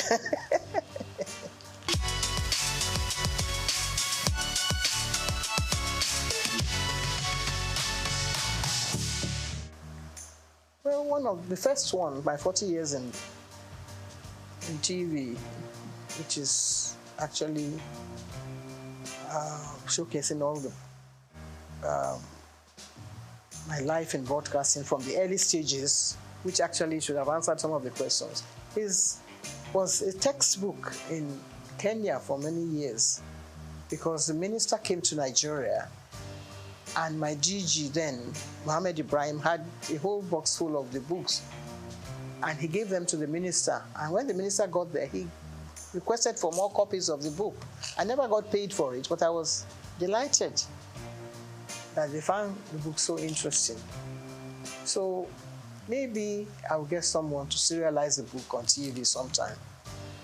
We tried to do it some years ago, because I cannot be telling the stories all over again. This is about maybe another 30 years story. Again, we've done another sort of edition. My Life in the Limelight, which is the latest one. So if you have time, if you create space, you might be able to tell the stories and take it stage by stage. That's why I said the book, and also, we get some media attention from sponsors and get things going. The sky will be the limits then.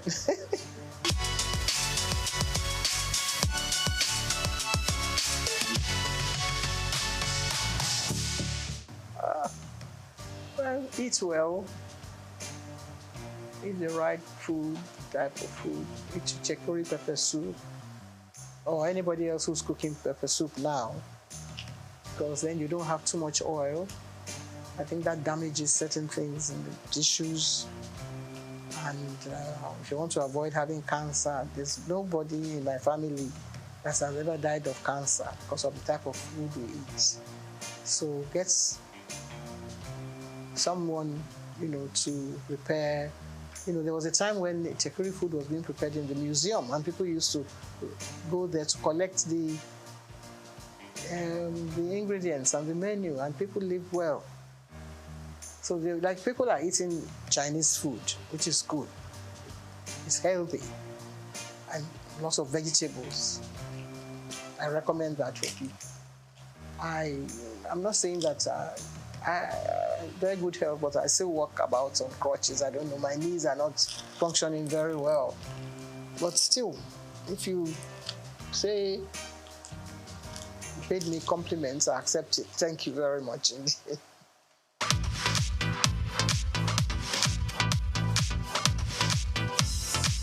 Known as the father of African literature, Chinua Achebe was born on the 16th of November 1930 in Ogidi, now Anambra State, eastern Nigeria. He was born to Isaiah Okafor Achebe, a teacher and an evangelist, and Janet Anenichi Iluegbunam, a vegetable farmer. Achebe has reshaped the global understanding of African identity through the power of storytelling. Raised during the twilight of colonial rule, Achebe's education was steeped in both Igbo tradition and the Western values of post-colonial Christianity. As a student at the University of Ibadan, he became fiercely critical of how Africa was portrayed in Western literature. Achebe believed that Western literature often painted Africa as a dark and primitive continent, but he sought to tell the African people's lens. In 1958, Achebe's groundbreaking novel Things Fall Apart shattered colonial narratives through the tragic story of Okonkwo, an Igbo warrior. Achebe illuminated the complexities of African culture and the devastating effects of European colonization. Things Fall Apart became more than just a novel. It became a symbol of African resistance against the oppressive narratives of colonialism. Achebe was not just a writer, he was a passionate advocate for African self-determination, and his political activism made him a critical voice in the post-colonial era. Even after a life marked by personal and political struggles, including a car accident that left him partially paralyzed, Achebe continued to inspire. He taught at Bard College and later Brown University, where his influence reached new generations of writers and thinkers.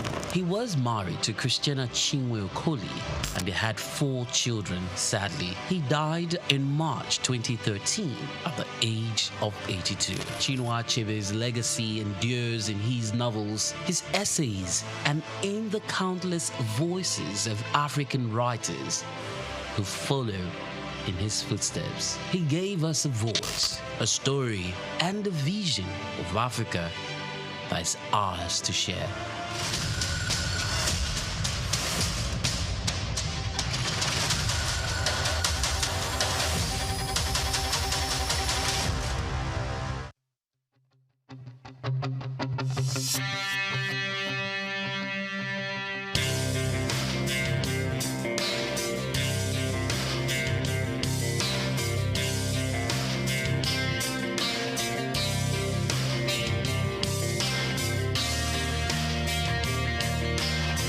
When you visit Lagos for the first time and Google fun or recreational places in the city, at the top of that list will be Freedom Park. Located in Lagos Island on Broad Street, Freedom Park over the years has become home to the Nigerian arts and the culture at large.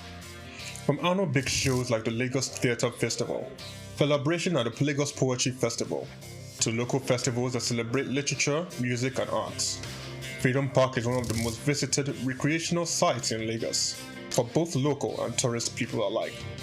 A place to mingle, unwind, or simply just have fun. Freedom Park, however, hasn't always been a place of fun and games. It has a history that dates to 1861, when Lagos was made a British colony.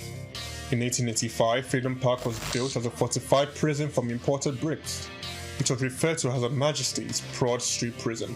Some prominent political prisoners were held in the prison, people such as Herbert Macaulay, Michael Imodu, and Obafemi Awolowo. In 1979, Her Majesty's Broad Street Prison was destroyed, reduced to a dumping ground. It was later rebuilt in the 1990s, celebrated in 2010, Nigeria's 50th Independence Day. Freedom Park still holds a bit of its history within its walls. In the museum, where there are pictures and artifacts. Some of the old prison facilities have been converted into leisure facilities that people visit and enjoy today.